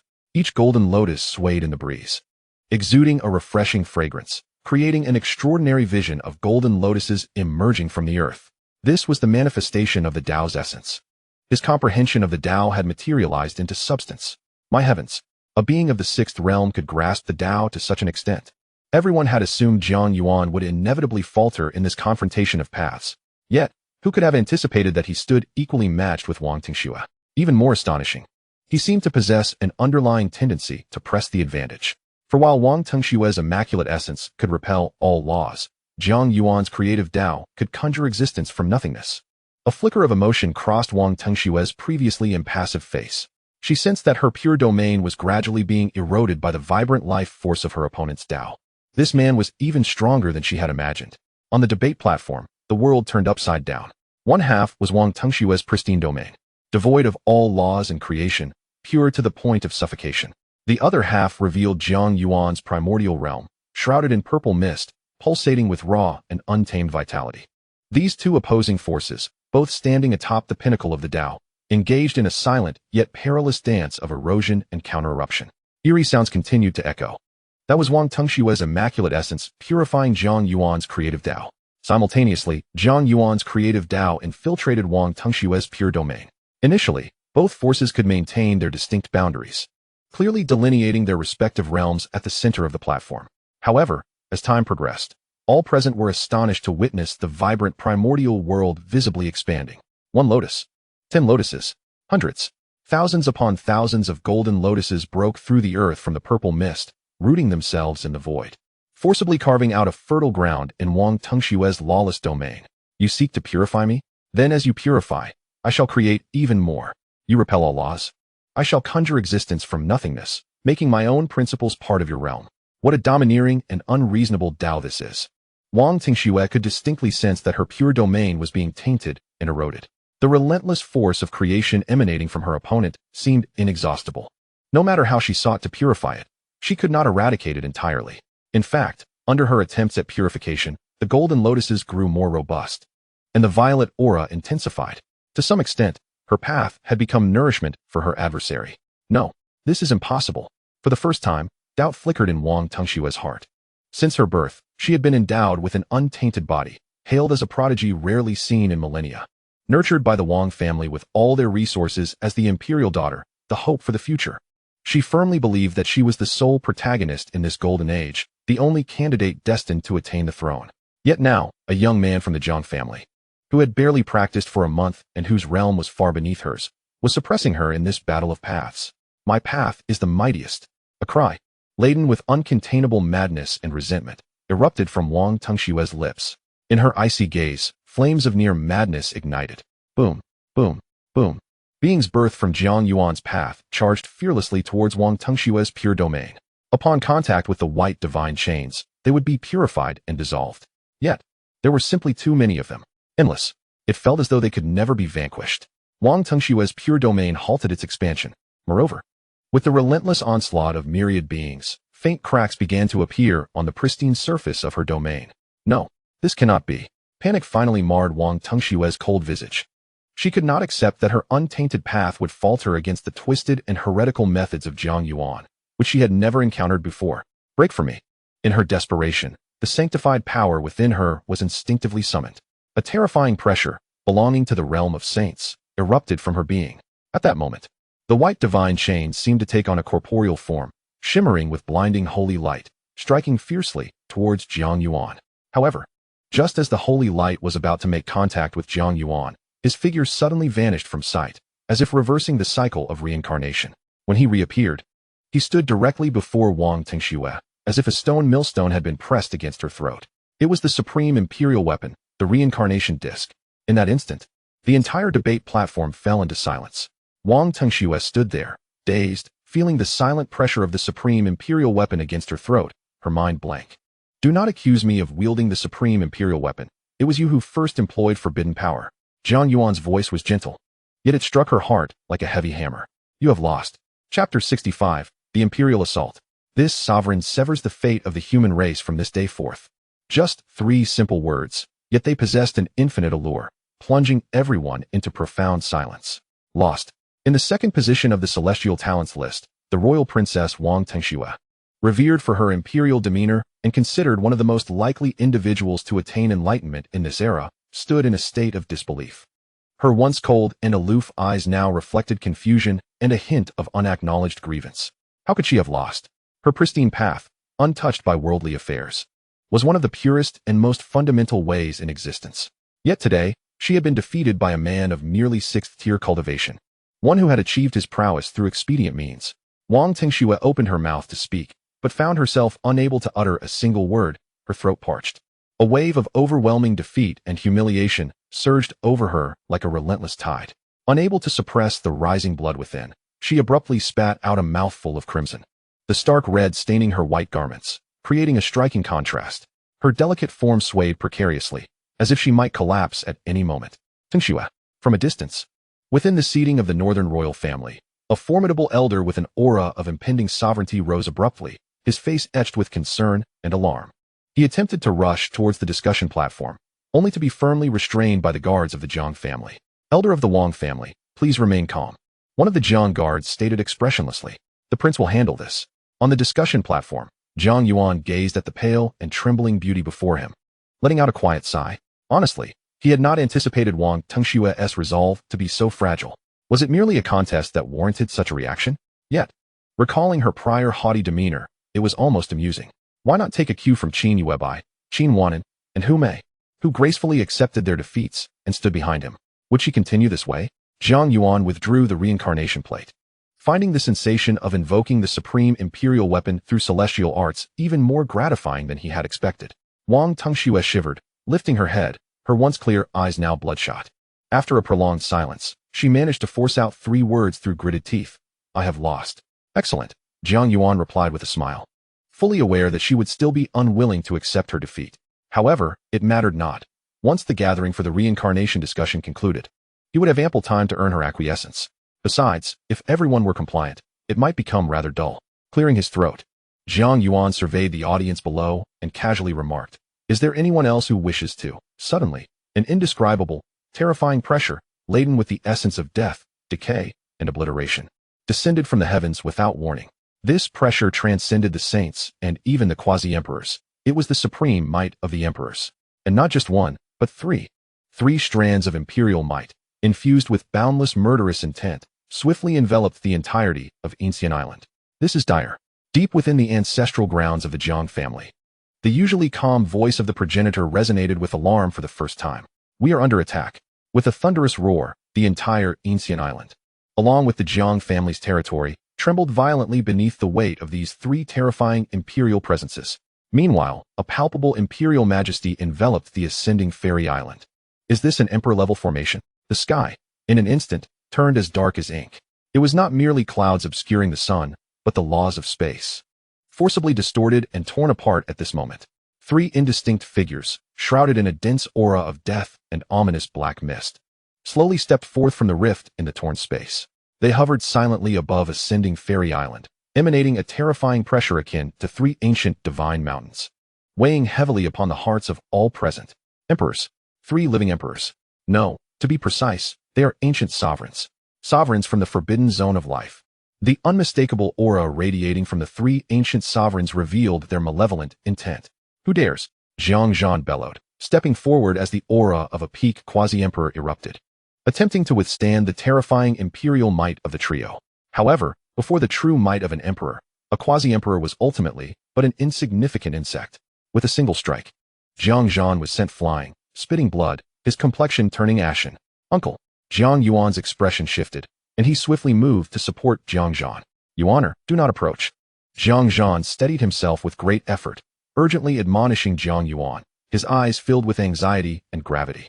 He understood that the target of these 3 emperors was undoubtedly Jiang Yuan. Ha ha ha, the Jiang family boasts a grand aura. In the sky, one of the shadowy figures emitted a hoarse, piercing laugh, the sound reminiscent of metal grinding, sending shivers down one's spine. Alas, after today, the Jiang family's imperial scion shall cease to exist. As the words fell, the shadow suddenly raised its hand. A colossal claw formed from pure deathly laws, imbued with the terrifying power to rend heaven and earth, lunged toward the debating platform below. This strike was not only aimed at killing Jiang Yuan.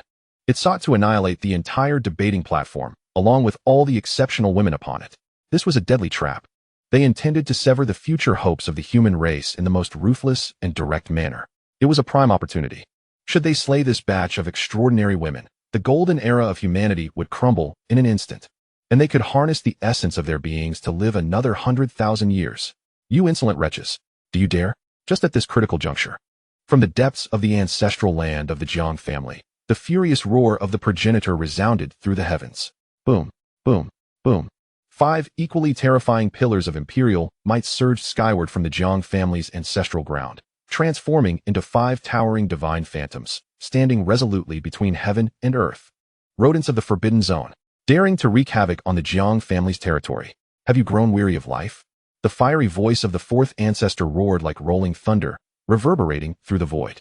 The 5 terrifying pressures belonging to the emperors brazenly confronted the 3 imperial auras filled with death emanating from the unnamed forbidden zone. Above the firmament, the auras of 8 emperors clashed violently, creating a tumultuous surge. At that moment, the entire imperial immortal great world was plunged into unprecedented turmoil. Countless stars, amidst this terrifying clash of energies, were reduced to mere dust. The space around them resembled a shattered mirror, cracking inch by inch. Fourth of the Jiang family. You are indeed the most ostentatious. While your clan may be formidable, with many emperors among you, I suspect you have yet to fully awaken. Before your complete resurgence, I shall be able to eradicate the prodigies of all realms. Before confronting us, first endure the wrath of the myriad worlds. As these words echoed, two ancient emperors, having reached the pinnacle of ascension and enveloped in shadow, soared into the sky, their majestic imperial aura blocking the 5 ancestral figures of the Jiang family. Hurry up! Thunderous roars resounded. Above the island of ascendance, the final ancient emperor finally made his move. Surrounded by a suffocating aura of death, he resembled an ancient corpse clawing its way from the depths of the 9 nether hell, his withered eyes devoid of emotion, exuding an utter indifference to life. His target was unmistakable, Jiang Yuan upon the debate platform and all those present. I shall sever the fate of humanity and annihilate the Jiang family today. Chapter 66. A mighty emperor guarding Jiang Yuan closely. A hoarse, ancient voice reverberated as he slowly raised a withered hand and gently pressed downwards. There was no cataclysmic power, no manifestation of colossal claws of law. Yet, this seemingly trivial press plunged the entire debate platform, along with the surrounding space, into an eerie silence. Time appeared to freeze, and space transformed into a cage. All the celestial prodigies on the debate platform, including the recently bloodied Wang Tingxue and the emotionally tumultuous Qin Mingyao and Ji Yu, felt as if their very souls were gripped by an invisible hand, their vital essence flowing away at an uncontrollable speed. Their guardians, desperate and frantic, exerted their utmost efforts to summon their treasures, striving to protect their champions. However, before a true emperor, all resistance below the threshold of emperorship seemed utterly feeble. As soon as their spiritual power surged forth, it was eroded and dissolved by the omnipresent aura of death, unable to stir even the slightest ripple.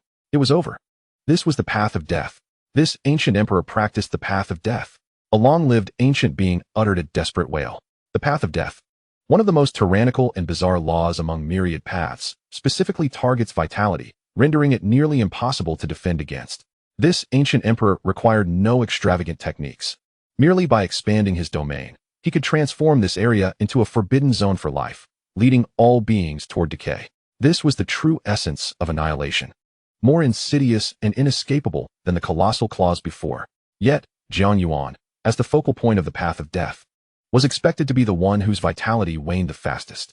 However, he exhibited no signs of decay whatsoever. Instead, he leisurely brushed off the dust from his sleeves. He even had the composure to gently pull back the terrified Qin Yu and her daughter, as well as the shaken Wang Tingxue, who was on the verge of collapse due to a damaged will and oppressive imperial might. His movements were unhurried yet fluid, as if he were entirely oblivious to the deathly aura capable of reducing saints to mere bones. Wang Tingxue was drawn behind him, staring blankly at the silhouette of the man. She could feel the overwhelming pressure of death that had once enveloped her, dissipating like snow upon the arrival of this man. It seemed as though he was cloaked in an invisible barrier, shielding her from the oppressive aura of mortality. In that moment, Wang Tingxue was utterly bewildered. Her once proud purity felt burdensome in the face of death's path. Yet this man, how did he manage to withstand it? Not only she, but everyone noticed Jiang Yuan's anomaly. Even the ancient emperor in the sky, with his withered gaze, displayed a flicker of surprise. Oh, how intriguing. The innate sacred body of rebirth indeed possesses a certain mystique, capable of resisting this emperor's decay of death. He was somewhat astonished, yet he brushed it off as merely the peculiarity of the sacred body. This unfamiliar ancient emperor. Are you truly set on slaying this imperial son? Death. The ancient emperor dismissed any further discourse, swiftly striking to eliminate him, fearing that delay would invite further complications. The domain of death, an ancient emperor-level formation, was merely a means to obstruct others from offering aid, alongside several other ancient emperors. Today's primary objective was to slay this Jiang family imperial son. It could be said that the golden era of humanity was initiated by this individual. Should this batch of prodigious talents be permitted to rise, even a single additional emperor among them would signify an increase in peril. He must be eliminated. Yuaner. Jiang Zhan roared. He attempted to rush to the rescue, but the elder of the Jiang family ascended, only to find the gap between a typical quasi-emperor and an emperor far too vast. Moreover, the 3 sovereigns of the life-forbidden zone had already prepared a formidable ancient emperor formation capable of stalling many quasi-emperor guardians for a moment. A moment was sufficient for him to slay these saplings 100 times over. At that instant, One of the ancient emperors blocking the 5 great emperors of the Jiang family suddenly sensed something amiss and shouted, "Halt!" He realized a critical issue that he had hitherto overlooked. Apart from the yet-to-return Emperor Hongyu, where was the Jiang family's 6th emperor? Death. Run. This ancient emperor felt a chill down his spine. Something was exceedingly strange. The esteemed Jiang family imperial son was on the verge of being slain. Yet the 5 emperors he had intercepted showed no signs of burning their lives or exhibiting any indications of transcendent revival. This was utterly illogical. Unless they had already made preparations. The Jiang family had anticipated something. As expected, the calm voice of the progenitor resonated, seemingly imbued with the wisdom of the cosmos. Old 6, have you had your fill of the spectacle? If you have, it is time to rise and act. Slay an ancient emperor to add some excitement to Yuaner's discourse conference. Just as the ancient emperor was momentarily dazed, a figure resembling a rustic youth emerged from within Jiang Yuan's body. Subsequently, a long sword gracefully floated before him. The supreme emperor weapon, the sword of slaying emperors. Yet this time, it was not a mere replica, but the authentic article. The one wielding it was none other than the 6th ancestor of the Jiang family. An emperor who had been protecting Jiang Yuan ever since he began his journey in the realm of the woods, and had long been dormant within him. This is bad. The ancient sovereign of death felt a sudden constriction in his pupils and hastily retreated, his soul trembling with fear. He was taken aback by the extravagant notion of the Jiang family employing a living, fully revived emperor as a personal bodyguard for a junior. What kind of treatment was this? Now he wished to escape? It was too late. The 6th ancestor uttered no superfluous words. He merely raised the emperor-slaying sword in his hand and struck down upon the ancient sovereign of death. The movement was slow, devoid of dazzling lights or the resonant sounds of laws at play, yet it was a straightforward, direct strike. However, as the sword passed through the air, the very fabric of space was effortlessly torn asunder, rendering even the omnipresent path of death fragile and vulnerable beneath its might. The ancient sovereign instinctively sought to retaliate. Yet faced with a brazen ambush from an emperor of equal or even greater power, he truly sensed the ominous signs of death approaching. With a swift motion, a black blade of light flashed through the air. An arm, drenched in dark imperial blood, soared upward. The once mighty ancient sovereign of death found his arm severed by a single stroke from the 6th ancestor. His previously solid imperial form now wavered uncertainly, as the deathly aura surrounding him was shattered into fragments by the supreme intent embodied in that sword.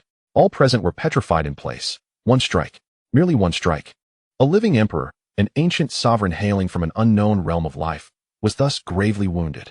Renowned figures such as the imperial uncle of the Yin lineage, the sovereign of the Yao Pool, and Lu Shenin gazed at the 6th ancestor with profound awe and trepidation. This was the true power of a living emperor. It was an order of magnitude beyond that of a quasi-emperor. In close quarters, none felt this more acutely than the imperial uncle Yin, who was relieved that the Jiang family's emperor bore no murderous intent towards him.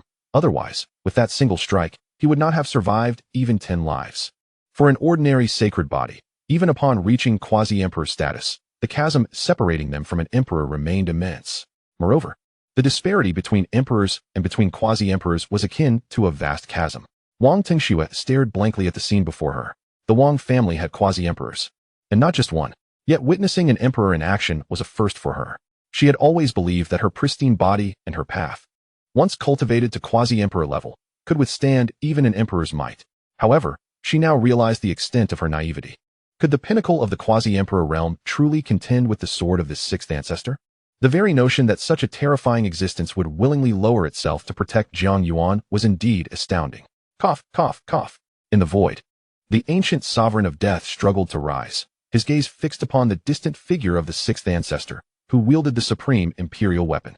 His hollow, withered eyes were filled with boundless dread and astonishment. You have not sealed yourself.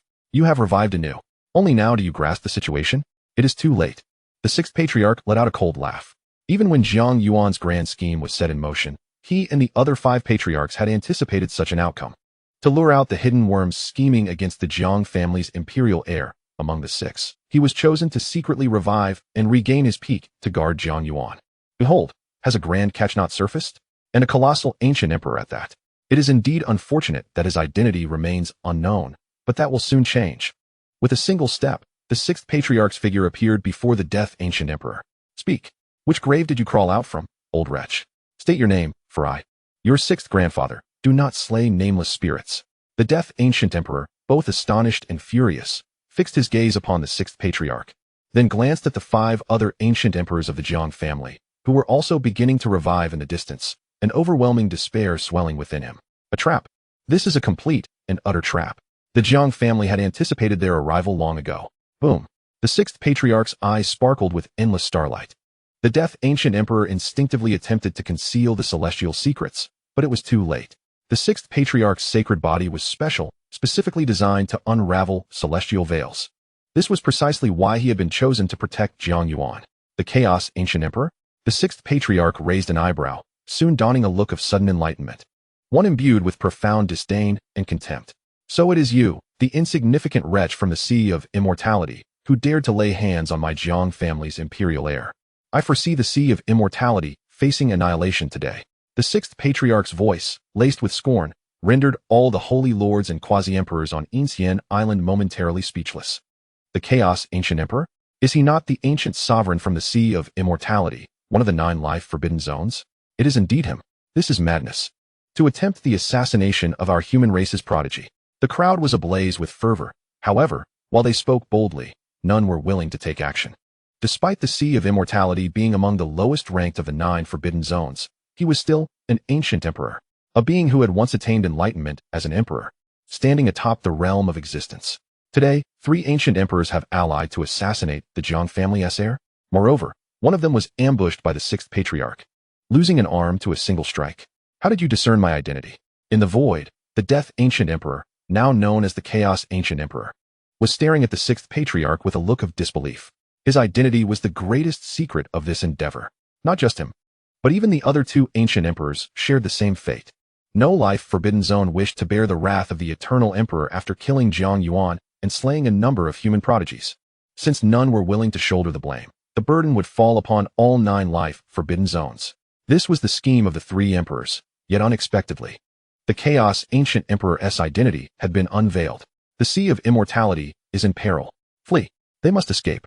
Once back, they would take the Sea of Immortality and vanish. Huh. With such meager skills in concealment, do you think you can deceive my eyes?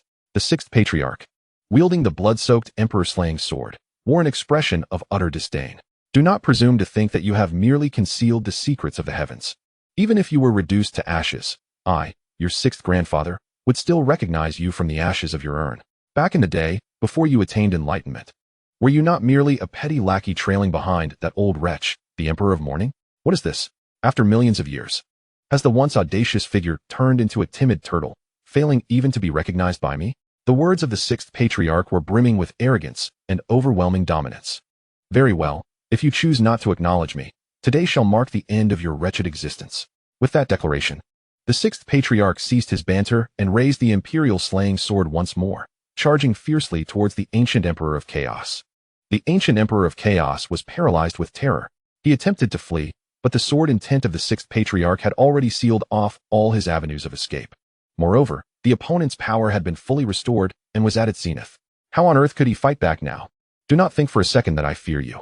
The ancient emperor of chaos roared in defiance, a miasma of death swirling around him.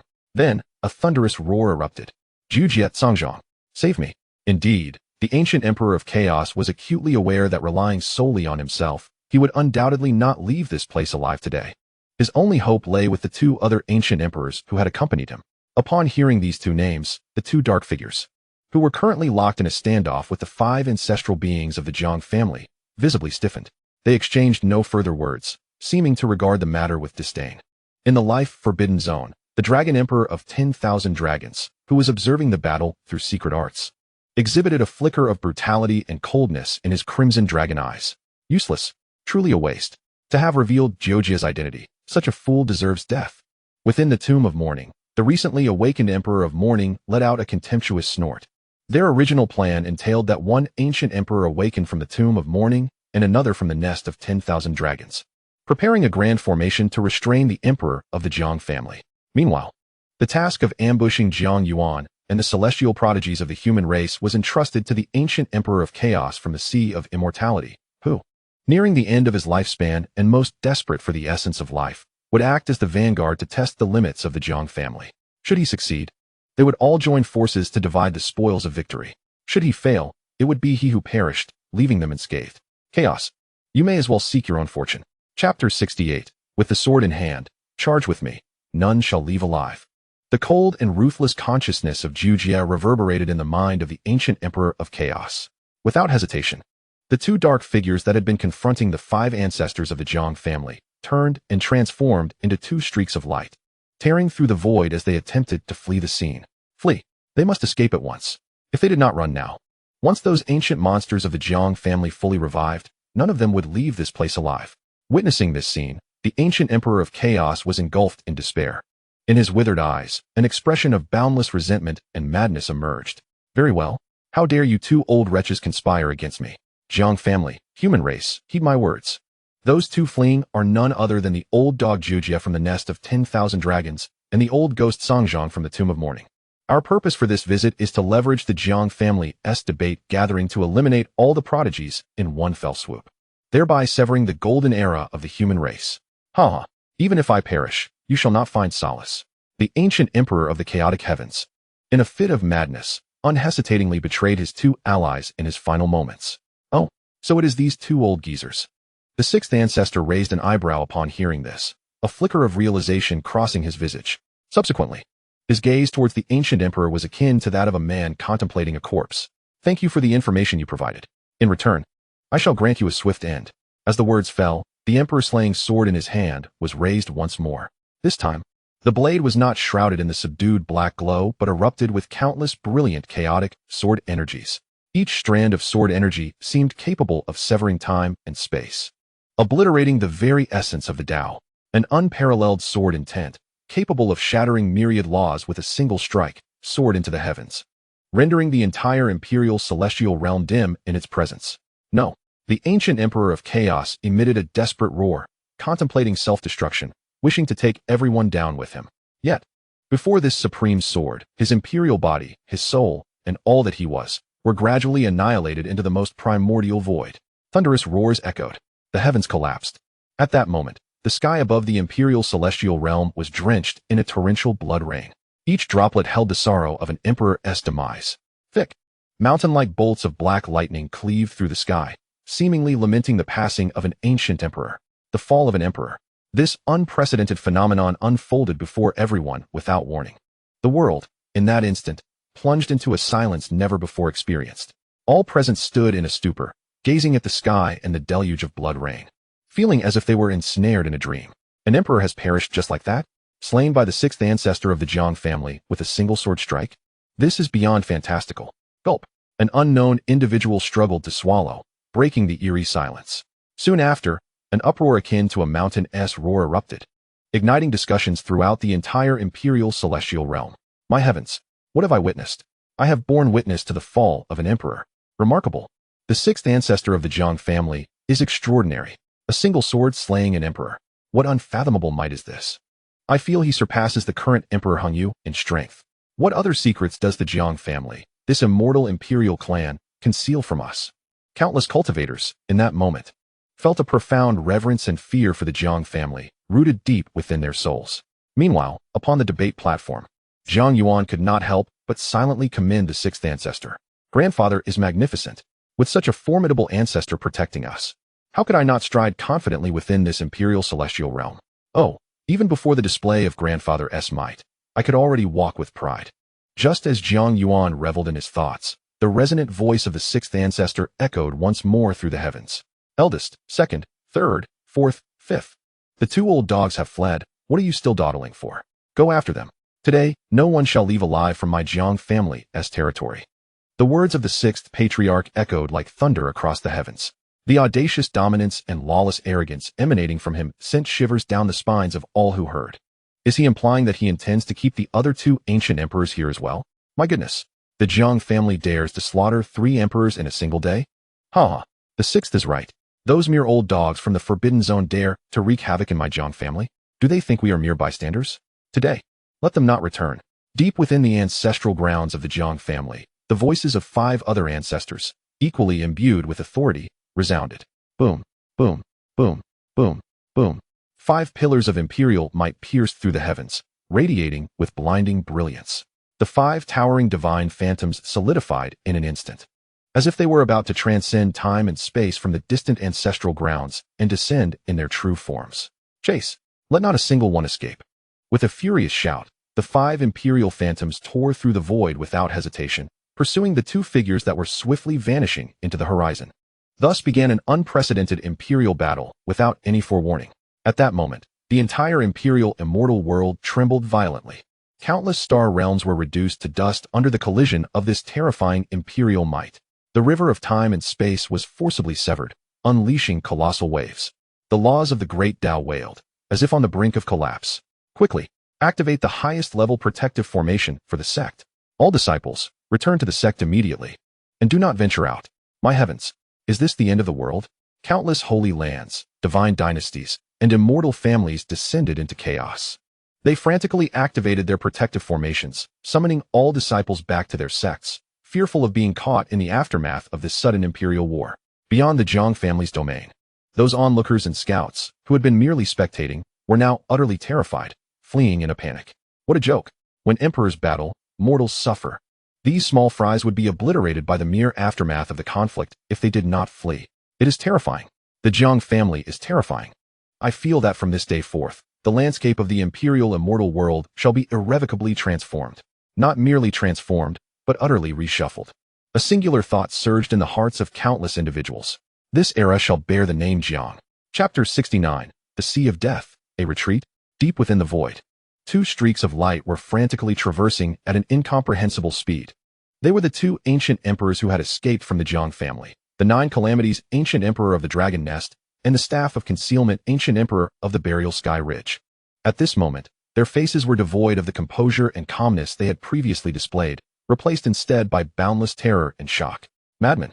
This group from the Jiang family are all insane. As the 9 Calamities' ancient emperor fled for his life, he vented his frustration with trembling voice. They had believed that once they escaped, the Jiang family's emperor would cease his pursuit, for after a complete revival, the cost of returning to slumber was exorbitant. Yet, it appeared this was a relentless chase to the bitter end. Cursed be the heavens. That wretched fool, unable to die in peace, had to drag us down with him. The Hidden Staff ancient emperor was equally astonished and enraged, his heart heavy with boundless regret. Had he known the Jiang family was so formidable, he would never have plunged into this quagmire. Now, not only had he gained nothing, but he had also put himself in jeopardy. Enough with the chatter. We must flee. The 9 Calamities' ancient emperor bellowed, for the old geezers of the Jiang family were closing in. If we do not separate, we shall both meet our end today. Very well. The Hidden Staff ancient emperor understood that this was not the moment for complaints. Without hesitation, he altered his course, tearing through the void to escape. If we can return to the Forbidden Zone and harness its power, even the pinnacle of emperors shall not be able to touch us.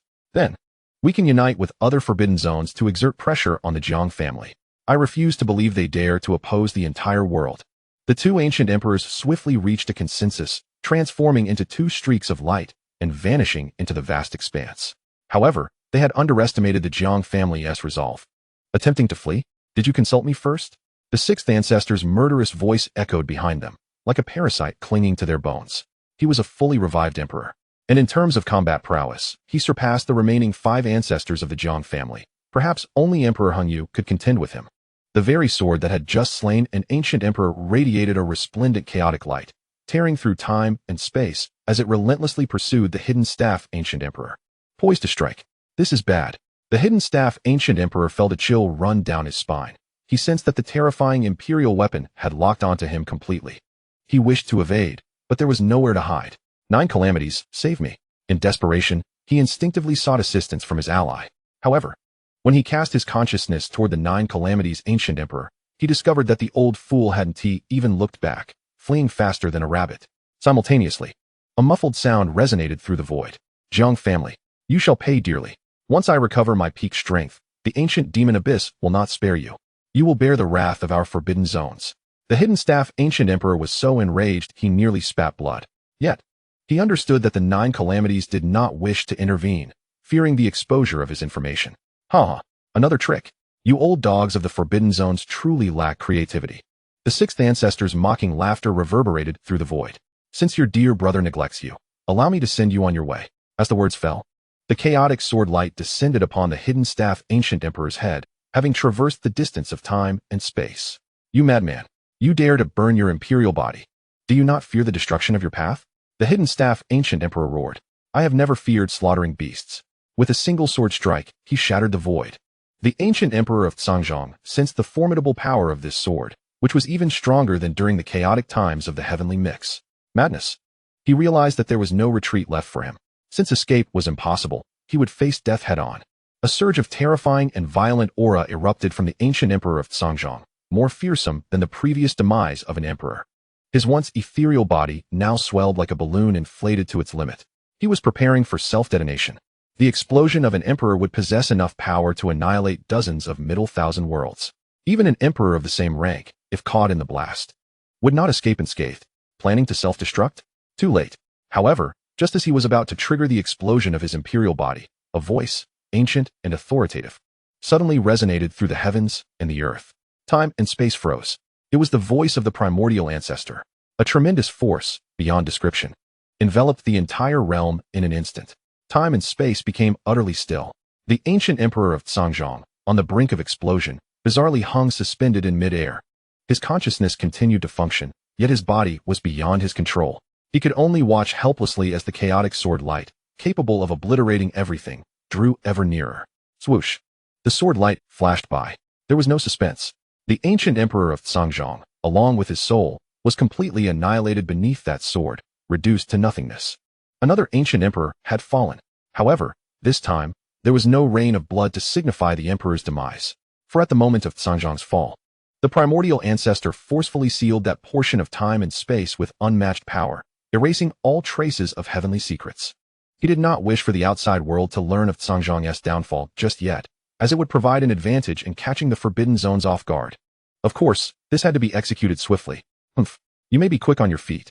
The sixth ancestor withdrew the sword of slaying emperors, glanced in the direction where the ancient emperor of Jujia had vanished, and let out a cold snort, choosing not to pursue further. He understood the wisdom of not chasing a cornered enemy. Moreover, the enemy had deliberately claimed to be from the ancient Devil's Cave, sowing confusion about which forbidden zone he belonged to. The Jiang family could not afford to eliminate them all indiscriminately. While they might desire to do so, their strength was still insufficient. They would have to wait for Heng Yu's return.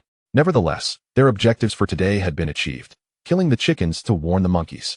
With the simultaneous slaying of two ancient emperors, he believed that, following this battle, all forces in the vast realm of the Emperor Immortal who harbored covetous intentions toward the Jiang family would reconsider their ability to endure the Jiang family's wrath.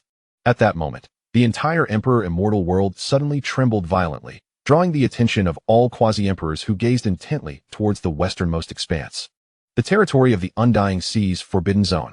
In that instant, the entire Undying Sea erupted with astonishing brilliance. The world began to shrink at an incredible pace, transforming into a flash of light, racing towards the depths of the boundless void. This is bad. The Undying Sea is escaping.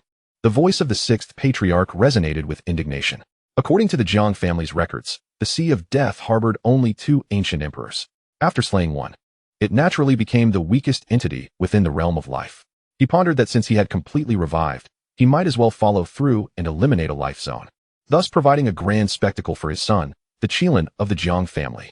Yet, it appeared that this aspiration would be difficult to realize.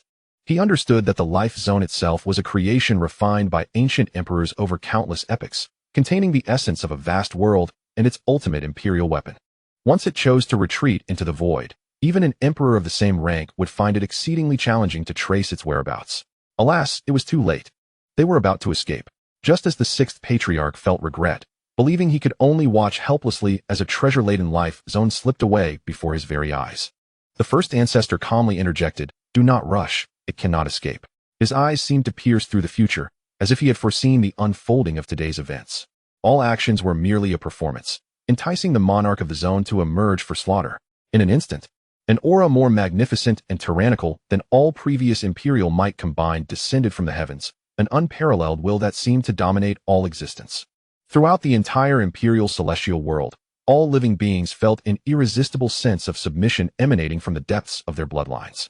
A golden decree, akin to a resplendent sun, slowly descended from the firmament, upon which was inscribed a single ancient and domineering character. Heng, Jiang Yuan's father, the reigning emperor, Heng Yu, had taken action. How dare the Sea of Death provoke my son? Today, I shall eradicate your entire lineage. Thus, I celebrate for my son, Jiang Yuan. In this moment, the imperial celestial world which had previously trembled violently due to the imperial battle, eerily fell silent. They collectively bowed in reverence to that golden character. Yes, it is the Emperor Hung Yu. The current emperor has made his move. My heavens, is this the might of the reigning emperor? Merely a single character suppresses the entire world. How terrifying. How domineering. On the island of celestial welcoming, countless visiting powerhouses stared blankly at the golden character in the sky, which resembled a radiant sun, their minds blank. The Sea of Death, which had transformed into a stream of light and was on the verge of vanishing into the endless void, trembled violently at the moment it encountered the divine might of the character Hung, as if an invisible hand had yanked it back from the void. The entire Sea of Death, that supreme treasure comparable to an ultimate imperial weapon, now bizarrely froze in midair, like an insect trapped in amber, unable to move.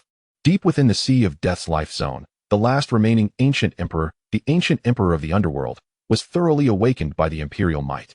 After a brief moment of bewilderment, he calculated the circumstances and realized the unfolding events. He inwardly cursed that damned Han Tian, had he not revealed his identity. The Jiang family's emperor would not have targeted the Sea of Death. However, this was not the time to bicker with the dead. If Hung Yu's wrath was not assuaged, the Sea of Death was truly at risk of annihilation. Hung Yu, allow me to elucidate. For that authoritative voice of the Grand Tao reverberated throughout the entire immortal celestial world. How dare the mere undying sea challenge my son? On the Taoist platform, Jiang Yuan felt a familiar yet foreign voice strike his heart with a jolt. Father? He has returned? No, this voice emanates from the wilderness, traversing billions of miles across time and space. Though he has not physically returned, his will has descended. At that moment, Jiang Zhan appeared beside Jiang Yuan. Uncle, this is my father. Oh, you seem unharmed? Jiang Zhan patted his shoulder. Appearing far removed from the state of being grievously injured by the hands of the ancient emperor of the mixed heaven. You have endured much, my dear Yuan. Worry not. This has all been orchestrated by our ancestors. Now, let us see what we, the old guardians, can do. As his words fell, the voice of Emperor Hung Yu resonated, cold and imbued with an undeniable murderous intent. Today, for my son Jiang Yuan, I proclaim a celebration. Boom. As the proclamation echoed, the golden decree inscribed with the character Hung blazed with brilliance. A terrifying imperial might, capable of shattering eons and annihilating the heavens, erupted from the decree, forcefully descending upon the undying sea, which lay imprisoned in the void. Deep within the undying sea, the ancient emperor of the underworld realized Hung Yu was utterly serious. At that moment, he could hardly concern himself with the fleeting nature of his lifespan, burning his imperial blood desperately in a bid for ultimate ascension. Unlike the extreme elevation sought by the mixed heaven, his urgency was palpable, the cost being that even if he survived today, his lifespan would likely dwindle to under a century, rendering it impossible to maintain his status as the master of the Forbidden Zone. In other words, should he endure this trial, he would join the other sovereigns of the Forbidden Zones in igniting a dark upheaval to cleanse the immortal celestial world. The actions of the mixed heaven, the hidden arm, and the 9 calamities' 3 emperors essentially constituted a minor dark insurrection. The unique physical essence of the human race was a substantial boon to these sovereigns of the Forbidden Zones. However, the ideal was contingent upon his survival. An ancient emperor, not yet fully revived and seeking ultimate ascension, faced the contemporary emperor. Before Hung Yu, all ancient emperors bowed in submission. This exemplifies the profound legacy of the reigning emperor. Crack, crack. It was at this moment that the ancient emperor of the underworld comprehended the absurdity of his resistance. Hung Yu, are you truly poised to take that step? The astonished voice of the ancient emperor echoed through the heavens. Even if he were to fully awaken, he would certainly not be a match for Hung Yu, who might have already won foot in the realm of the 16th-stage heavenly emperor. He was stronger than anyone could have imagined. Under the gaze of horrified onlookers, the undying sea, a life-forbidding zone comparable to an entire world, began to crack inch by inch along its outer barriers. Massive fissures spread rapidly like a spider's web. Hung Yu, you go too far. Do you truly wish to engage in a life and death struggle with us, the sovereigns of the life-forbidding zones? The voice of that ancient emperor was filled with endless resentment and madness. Life and death struggle? The mocking, cold laughter of Emperor Hung Yu resounded once more. You, who scuttle and cling to life like rats, dare to speak of life and death with me. Today, I shall show you the consequences of touching my son. As the voice of the great Emperor Hung Yu resounded once more throughout the heavens, a commanding presence swept over the Jiang family. Within the Jiang domain, Jiang Zhan and all the clan elders, upon hearing this decree, immediately adopted solemn expressions and knelt on one knee in unison, their voices echoing like thunder. We shall annihilate the undying sea, leaving not a single soul behind. The command of the great emperor was both simple and direct. His intent was not only to personally suppress the undying sea, but also to compel the Jiang family to execute this massacre before the eyes of the entire world, obliterating a realm of life. He sought to demonstrate in the most brutal and unambiguous manner who truly ruled this era and what fate awaited those who dared to threaten his son. By the edict of the emperor, Jiang Yuan's voice rang out, resonant and filled with boundless murderous intent. He rose abruptly, casting his gaze across the entire ancient island, sweeping over the representatives of various factions who trembled in fear. His voice thundered in their ears like a cataclysmic storm. All those belonging to the Jiang family, heed my command. Assemble all battle vessels and activate every killing formation. Our target is the undying sea. Today, the Jiang family shall eradicate this forbidden zone in celebration of the emperor's son. The undying sea, once a place that instilled terror in countless cultivators and known as a realm of the living dead, was now pinned in the void by a golden decree, rendered immobile. Within this forbidden territory, a scene of apocalyptic ruin unfolded. The sky was rent asunder, and the earth crumbled. Countless beings dwelling within its confines were reduced to ash beneath the overwhelming imperial might. In the innermost sanctum of the ancient temple, forged from divine metals, the ancient sovereign of the underworld sat slumped upon a throne of millennia-old cold iron, his face marred by decay, reflecting endless terror and despair. He, along with the ancient sovereign of chaos, were the founders of the undying sea. Yu, how dare he? How could he risk enmity with all the realms of life to strike at us? Madness. He is utterly insane. The ancient sovereign of the underworld raged internally, unable to comprehend the situation. Yet time was no longer on his side. The emperor's words were not to be taken lightly. Their time was running out. They were utterly incapable of opposing the colossal force of the Jiang family. They must unite to resist the Jiang family. This was the only path to survival for him. His only hope lay with the other realms of life. Ancient sovereign of dragons, burying heaven, ancient demon emperor, come to my aid. Save the undying sea. The ancient sovereign of the underworld, despite his dwindling imperial essence, sent forth crimson signals of desperation toward the other great realms of life, frantically broadcasting his plea. Without the lips, the teeth grow cold. Fellow Taoists, today, the Jiang family dares to eradicate me, and tomorrow, they will dare to extinguish you. Yu has gone mad. He seeks to ignite an imperial war, to cleanse us remnants of the old era. We can no longer wait idly by. We must unite to confront the Jiang family. Otherwise, we shall become mere stepping stones on their path to dominance. His voice, filled with urgency and panic, reverberated above the various life-forbidden zones. Chapter 71. The Masters of the Forbidden Zones with Varying Intentions, the Dragon's Nest. In the depths of the abyss, within the dragon palace constructed from countless dragon bones, the ancient dragon emperor of the 10,000 dragons loomed like a mountain upon his throne, his crimson dragon eyes glinting with a cold and cruel light. He listened quietly to the soul-wrenching cries for help from the underworld emperor, the corners of his mouth curling into a disdainful smirk. Save you? How laughable. Had it not been for that foolish Han Tian, who acted so arrogantly, he could have self-destructed earlier instead of waiting for us to intervene. He brought this upon himself. Beneath the dragon palace, the formidable warriors of the dragon's nest wore expressions of indifference, their eyes betraying no emotion. Your Majesty, shall we not take action? Cautiously inquired a golden giant dragon, who had reached the pinnacle of quasi-emperor strength. If the Jiang family were to annihilate the undying sea, their arrogance would surely escalate. Take action? The ancient dragon emperor scoffed, his voice causing the entire dragon palace to tremble. How shall we intervene? Shall I send you, or shall I go myself? Although Jiao Jia has not perished, he has been severely injured and will find it difficult to regain his fighting capacity in a short time, equating to our dragon's nest suffering a tremendous loss of an ancient emperor.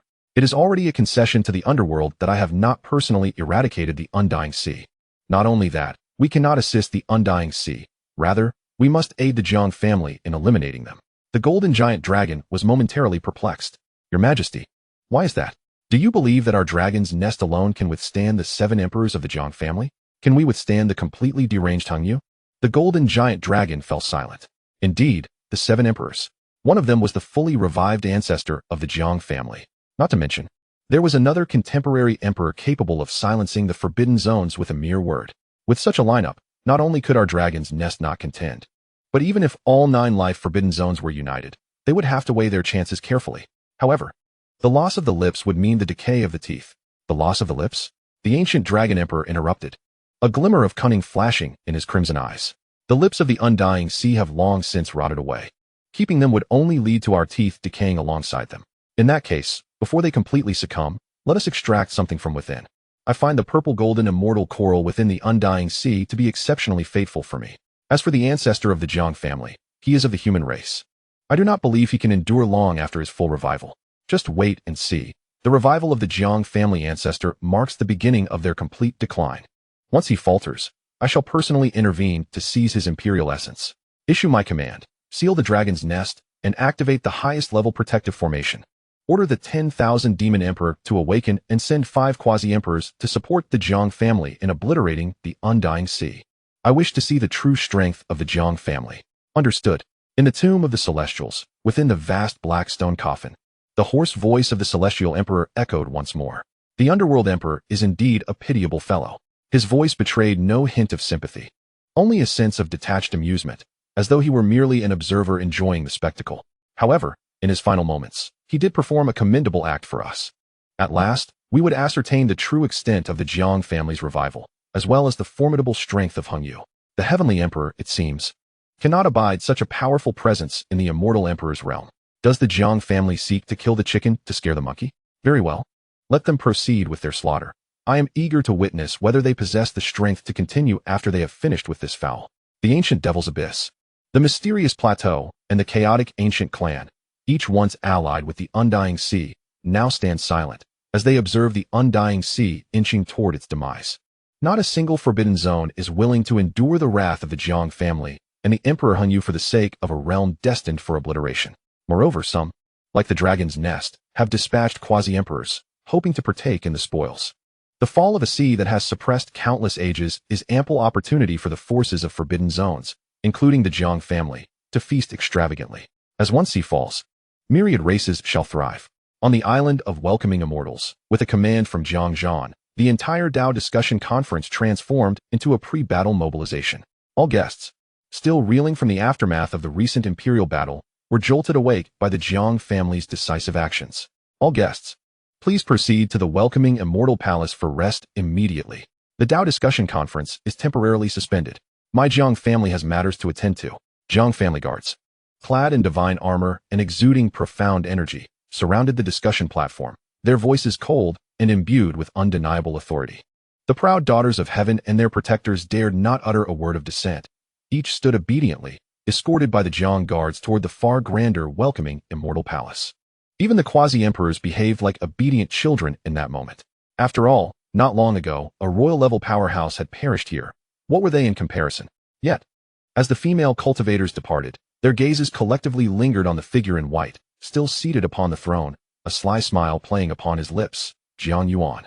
This man had stirred the entire immortal emperor's realm into chaos in ways they could scarcely fathom. First, he convened the Dao discussion conference, ostensibly for discourse. Yet everyone understood its true purpose. Then, he incited the assassination by 3 ancient emperors, igniting an unprecedented imperial battle.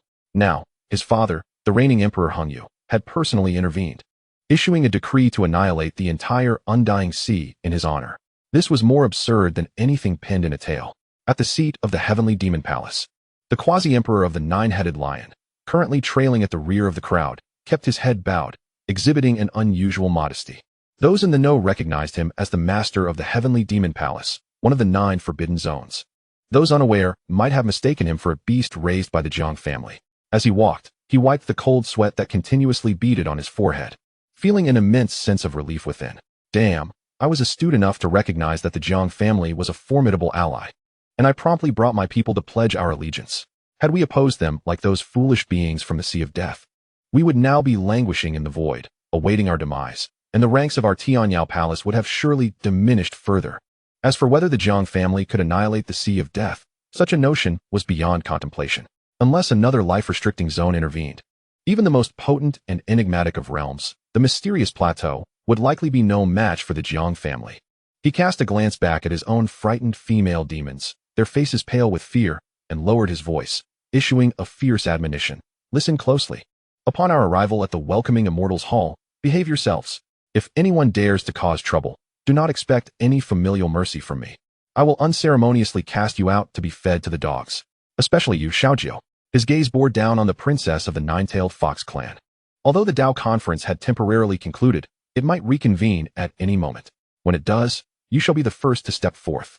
I care not what methods you employ, even if it means groveling, you better do it well. Ensure the Jiang Emperor is thoroughly pleased. Unless you wish to see our Tianyao Palace meet the same fate as that imbecilic sea of death.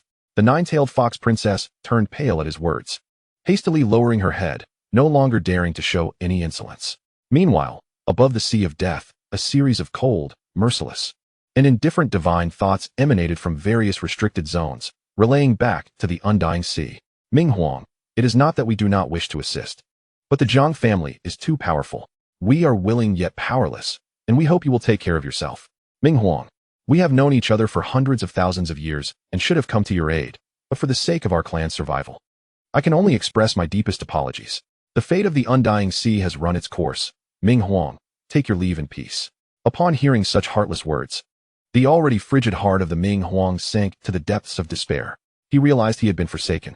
Those who once called him brother, with whom he had shared blood oaths and instigated multiple dark upheavals, had ruthlessly cast him aside at the mere utterance of the Jiang family.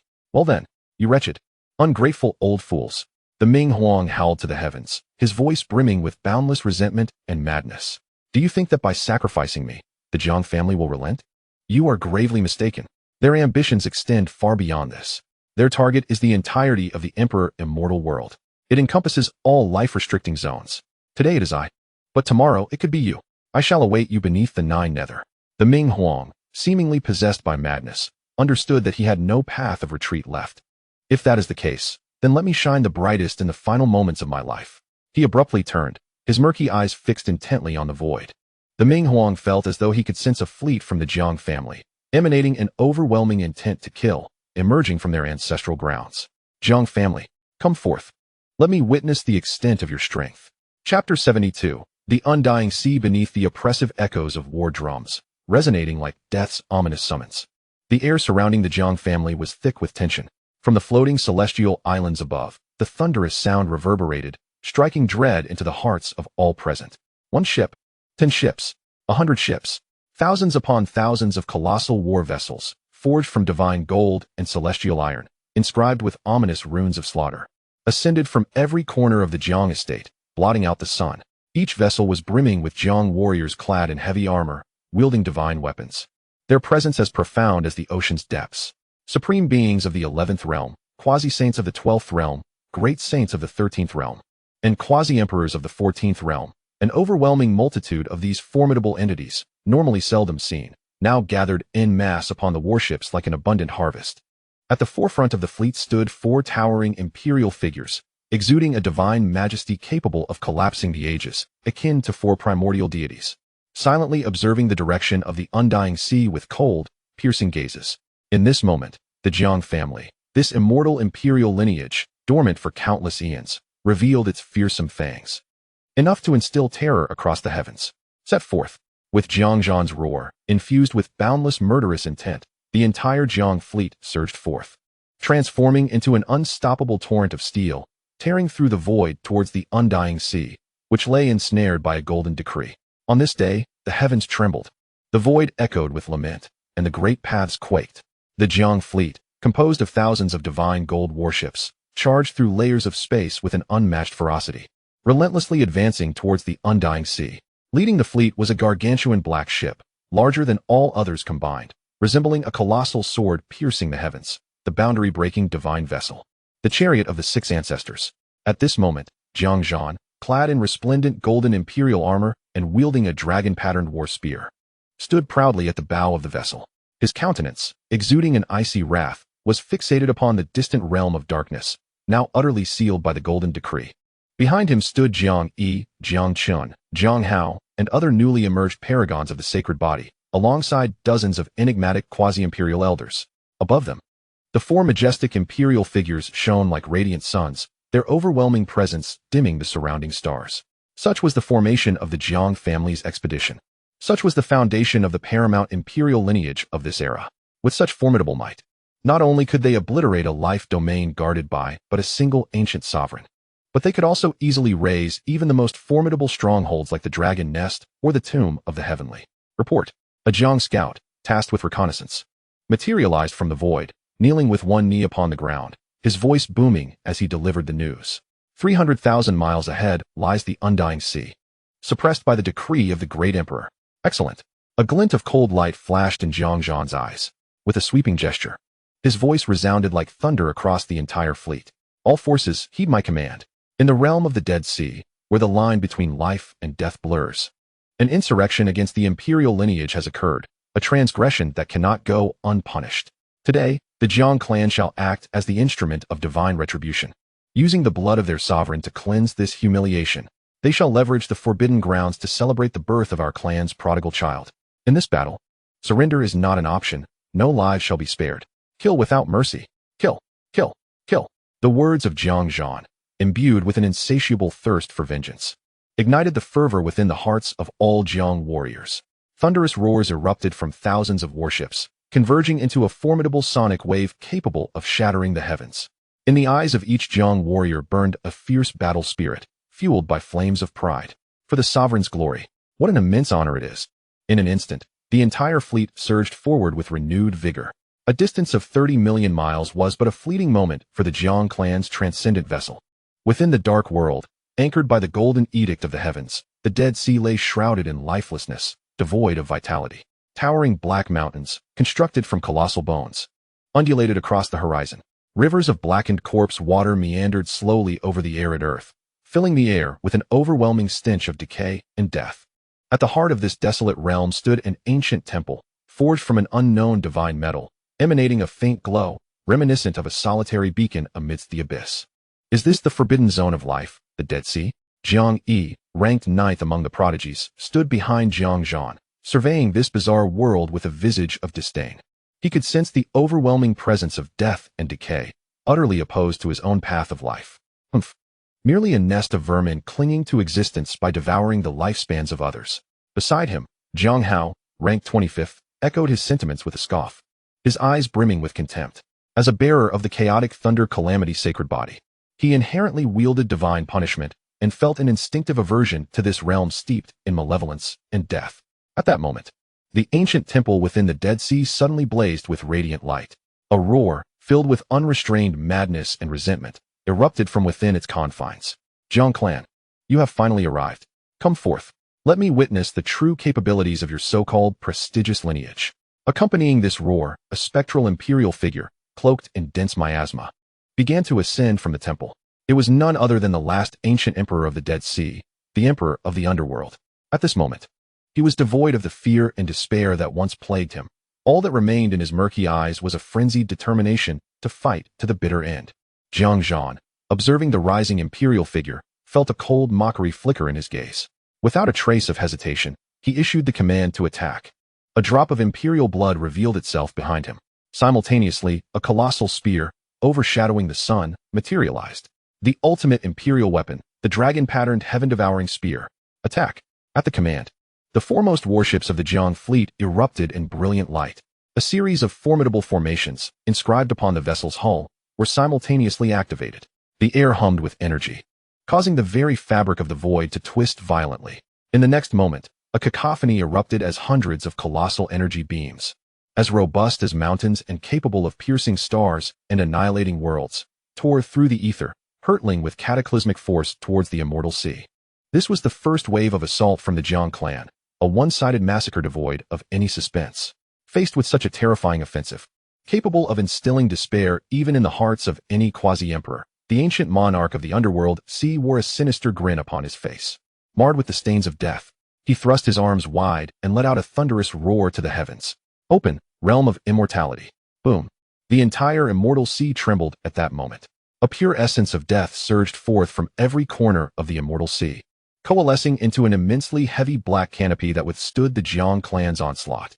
However, keen observers noted that this single attack had consumed 1/10 of the immortal sea's death energy, suggesting it could not endure for long. Intriguingly, he had managed to refine the entire forbidden zone into his own domain. No wonder he dared to be so audacious.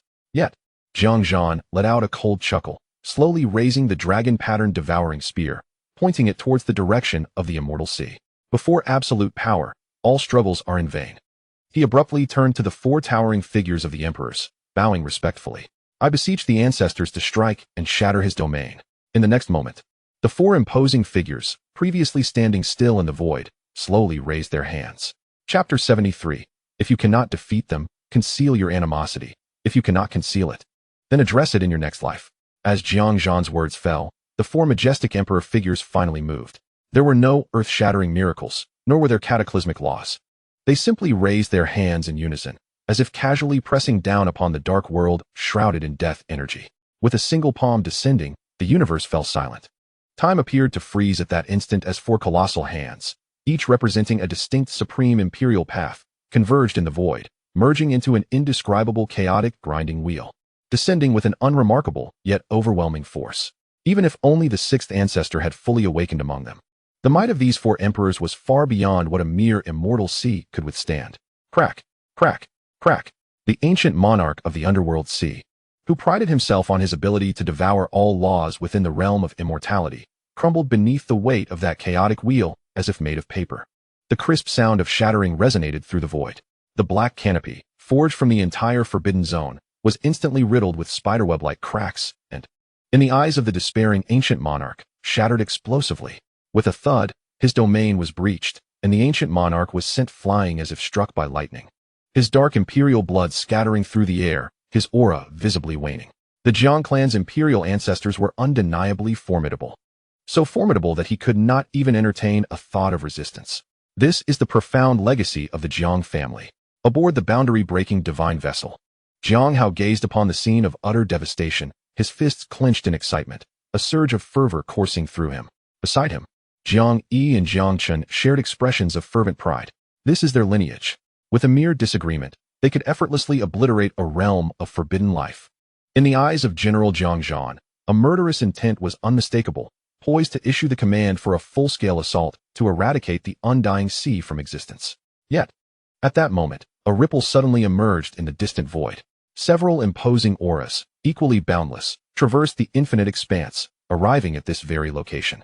Following this, the fabric of space was torn asunder, revealing figures adorned in shimmering golden dragon scales, exuding an unparalleled dominance. Alongside several other strange silhouettes enveloped in an aura of death and grave soil. They were the formidable beings from the ancient demon abyss, the tomb of the fallen, and the dragon's nest. Behind them trailed numerous powerful entities from the forbidden realms, all wearing enigmatic smiles as they beheld the impending demise of the undying sea. Oh dear, why should the esteemed Jiang family be so incensed? To annihilate a mere forbidden zone over trifles, such labor should not trouble you, remarked the Wan Yao emperor of the dragon's nest, adorned with a facade of feigned cordiality, his voice resonating like a resounding bell across the land. As the most formidable representative of today's forbidden zones, it was only fitting that he addressed the assembly.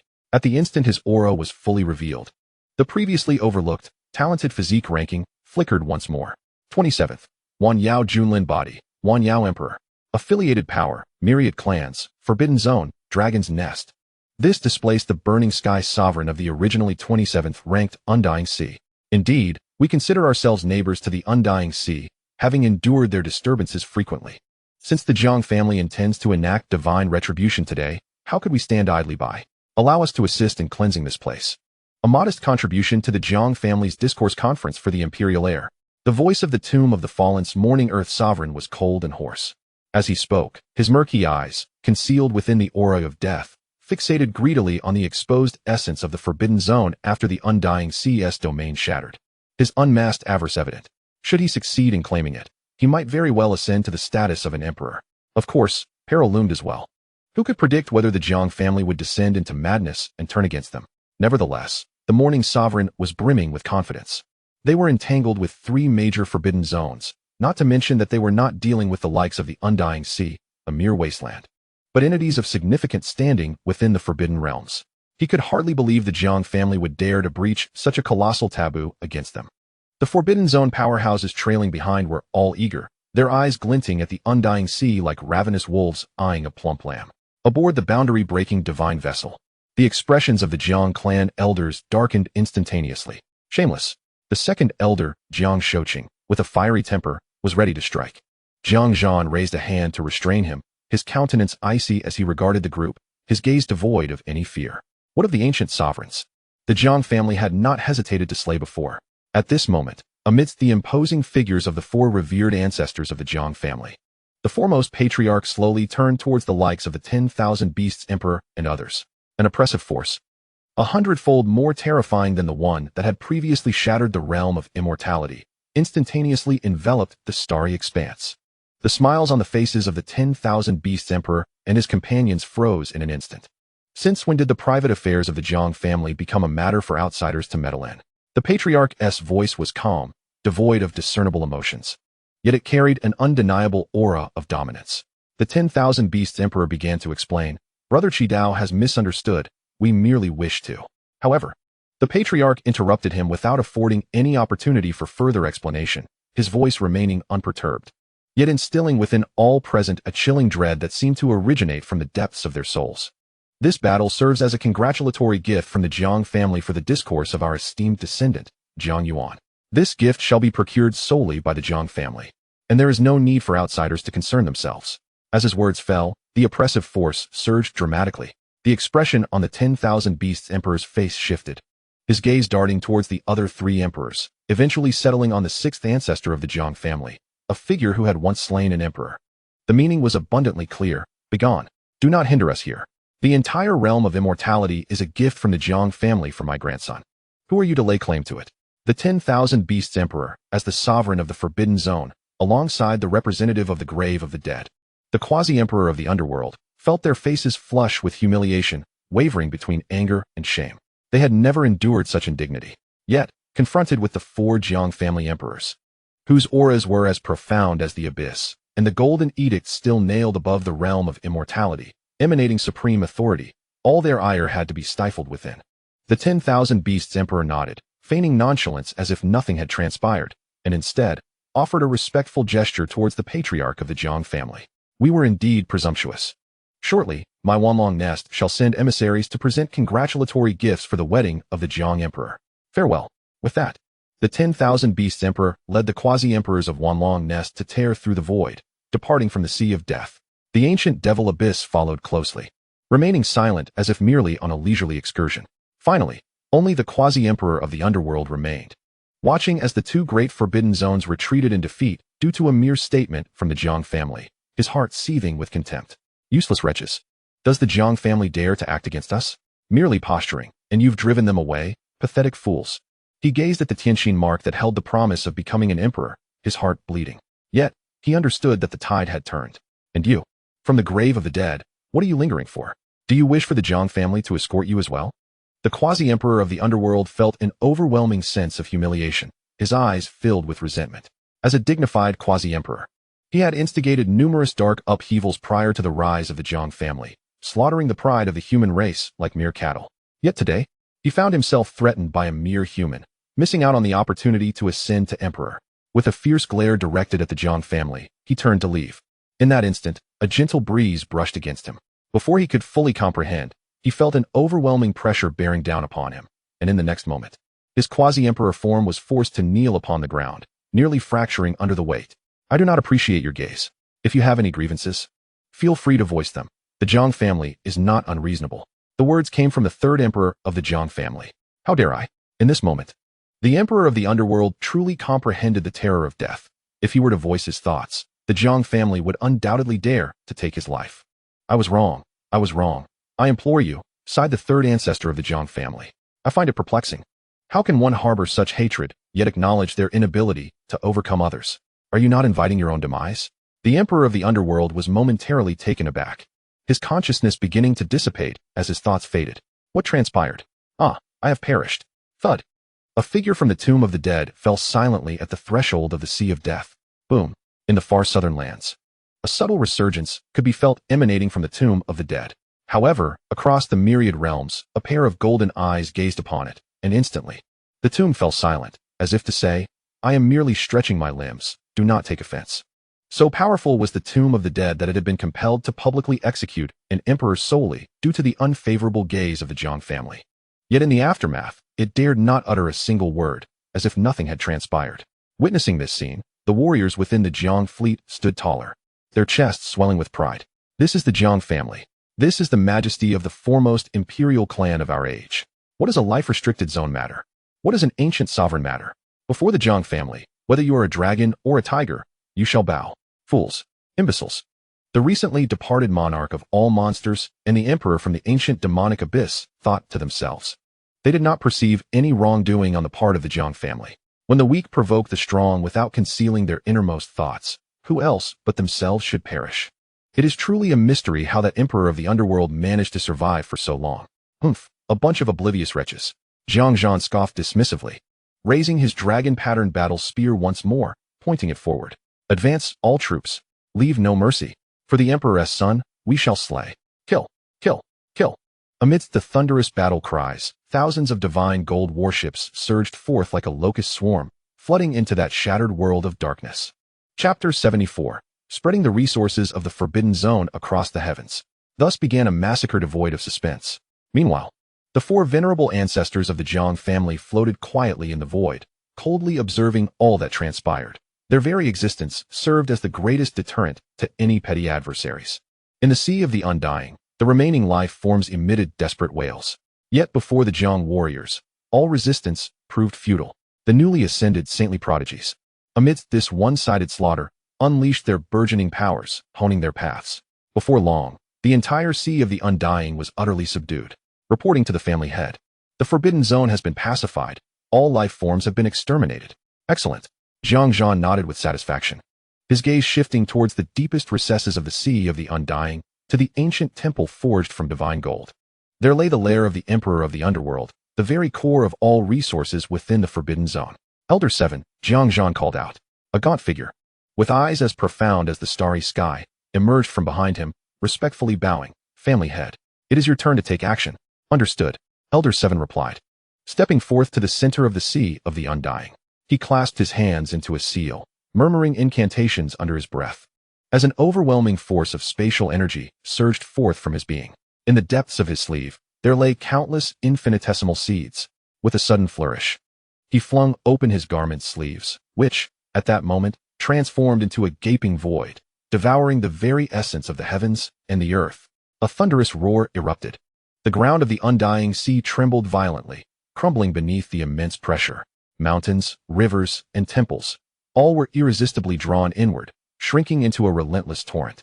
Continuously consumed by the elder's sleeve, the formidable onlookers, employing various means to observe this battle, were rendered speechless, their eyes nearly popping from their sockets. What sorcery is this?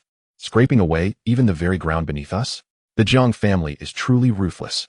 Moments later, the vast expanse of the Undying Sea had vanished entirely from existence, leaving only a colossal void in its wake. The elder withdrew his sleeve and produced a palm-sized, lustrous jade box, presenting it reverently to Jiang Yuan.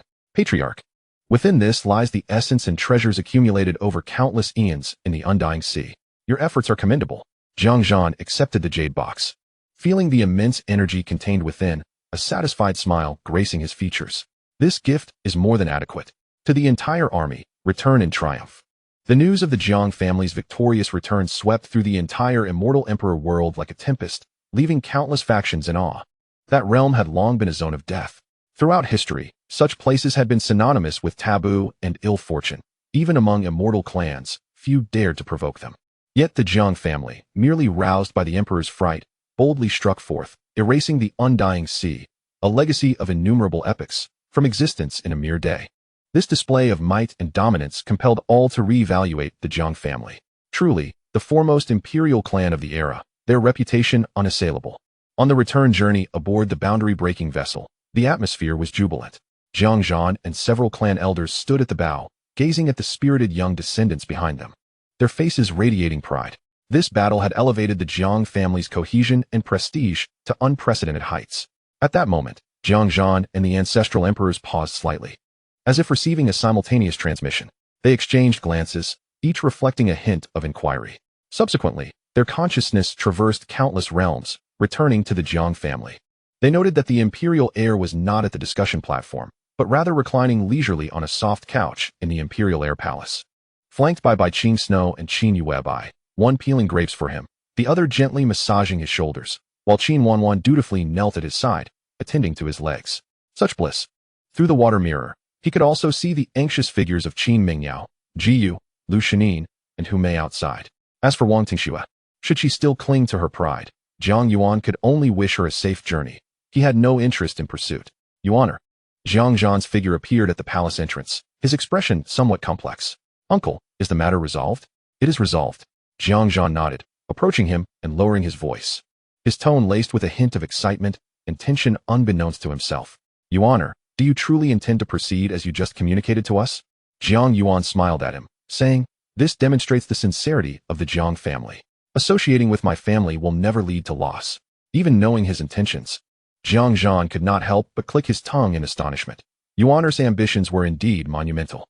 He was actually contemplating distributing a portion of the immense resources accumulated over eons in the Undying Sea to the maternal families of those women who pass the examination and choose to remain. While it is impossible to relinquish the most precious heavenly heart seal, other resources are certainly not negligible. At any cost, cultivating a group capable of becoming emperors is undoubtedly feasible. Indeed, it is a group. This represents the profound wealth amassed by the Undying Sea over countless millennia. Even the Jiang family cannot afford to overlook this. Uncle, we must think on a grander scale. Jiang Yuan stretched lazily, sitting upright from his soft couch, while Bai Qing Snow dutifully smoothed out the slightly wrinkled robe he wore. For the Jiang family, most of the treasures from the Undying Sea merely serve as embellishments. However, for smaller factions like the Tianyin sect and the Holy Demon sect, they are akin to a timely gift in the dead of winter, with the potential to elevate their sects to unprecedented heights. He approached the celestial table, lifting a cup of divine brew and gently swirling it. With but a mere remnant of broth from the Jiang family, I can satiate them completely, ensuring their unwavering loyalty. This transaction is indisputably advantageous. Jiang Yuan observed his nephew, well aware as the family head that Jiang Yuan's vision extended far into the future. Nonetheless, offering up resources of little significance to the Jiang family was merely a trivial matter. What the Jiang family truly required was the opportunity to give rise to emperors. As long as such opportunities remained within their grasp, the loss of other resources was inconsequential. Moreover, nourishing the smaller factions connected through marital ties not only bolstered cohesion, but also showcased the Jiang family's sincerity, facilitating the gradual spread of their prestige and beneficence throughout the world, ultimately leading to imperial supremacy. While martial power is essential, the Jiang family cannot simply eradicate all opposition. It is prudent to cultivate numerous allies while eliminating their enemies. Very well, I understand. Jiang Yuan nodded. I shall make the necessary arrangements at once. Not in haste. Jiang Yuan waved his hand, instructing everyone to return first. Upon reaching Yingzhan Island, the announcement should be made in front of all. It is crucial for those who have passed the trials to recognize the wisdom of their choices, while also allowing those who have been eliminated, as well as those still vacillating across the realms, to comprehend what they have forfeited. Many talents have yet to arrive on the heroic talents list, and uncle, do you not think that renowned figures like Master Lu would be most desirable? Jiang Yuan's smile, to Jiang Yuan, carried a hint of wicked amusement. Chapter 75, at last. The crown prince shall reap the fruits of victory. The Jiang family army returned triumphantly, when the colossal fleet of warships, shrouded in an ominous aura and the scent of blood, reappeared above Yingzhan Island. An eerie silence enveloped the entire island. All were rendered breathless beneath the overwhelming presence of that apocalyptic malice, especially when they gazed through the grand spectacle meticulously presented by the Jiang family, witnessing the once magnificent immortal sea, now utterly desolate, as the void mended its fractures. A thought, known yet still terrifying, lingered in their minds. Was the immortal sea truly gone? A life-restricting zone that had endured for several epochs, erased just like that? The esteemed figures such as the Lord of the Yaoqi, the Imperial Uncle, and the leader of the Holy Demon sect, who were usually held in high regard, now broke into a cold sweat, their eyes filled with reverence as they looked upon the Jiang family's fleet. Previously, they had only understood the Jiang family's might, without a concrete grasp of its extent. Today, they bore witness. In the blink of an eye, the Forbidden Zone was reduced to ashes. Such was the ferocity of the foremost imperial clan of the age. On Immortal Island, the assembly of extraordinary women turned pale with fear. Qin Mingyao of the Yaoqi gazed at the leading boundary-breaking divine ship, her beautiful eyes sparkling with wonder. Hu Mei of the Holy Demon sect licked her crimson lips, her eyes brimming with excitement and infatuation. Such a man was worthy of her. Princess Ji Yu's complexion paled, her fists clenched tightly, her inner turmoil intensifying. Meanwhile, Lu Shenin, the unparalleled quasi-emperor, let out a soft sigh, her thoughts a mystery to all. Upon the battleship, Jiang Yuan was the first to appear on the platform of discourse. He surveyed the crowd, his voice resonating like a mighty bell. By the command of the Emperor's son and the decree of the ever-prosperous Emperor, the immortal sea has been eradicated. Its core essence and the accumulation of countless millennia have all been seized by my Jiang family, in celebration of the Emperor's son. Boom. At his proclamation, the crowd erupted. Though they had suspected as much, the confirmation from the patriarch of the Jiang family rendered their shock unparalleled. In celebration of the Emperor's son, the first to react was the leader of the holy demon sect. She promptly stood, her face a mask of flattery as she vociferously echoed the sentiment. The others quickly regained their senses and joined in the fervent cheers. In celebration of the Emperor's son. In celebration of the Emperor's son. The chorus surged, one wave rising higher than the last. Jiang Yuan nodded in satisfaction, raising his hand to quiet the commotion.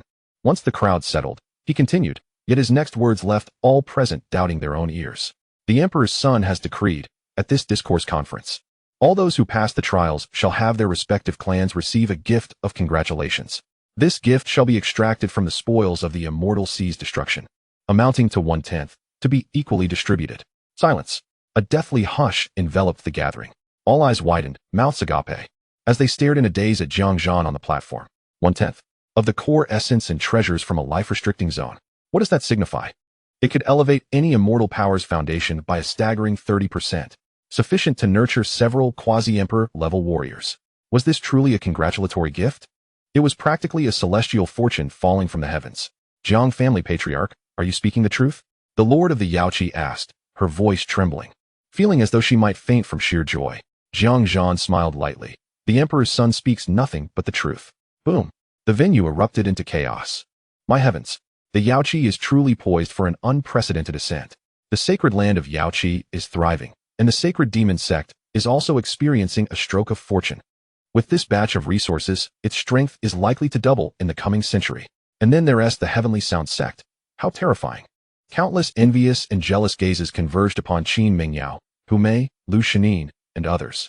Qin Mingyao, hailing from the Yaoqi sacred land, does not harbor such a profound desire for these resources.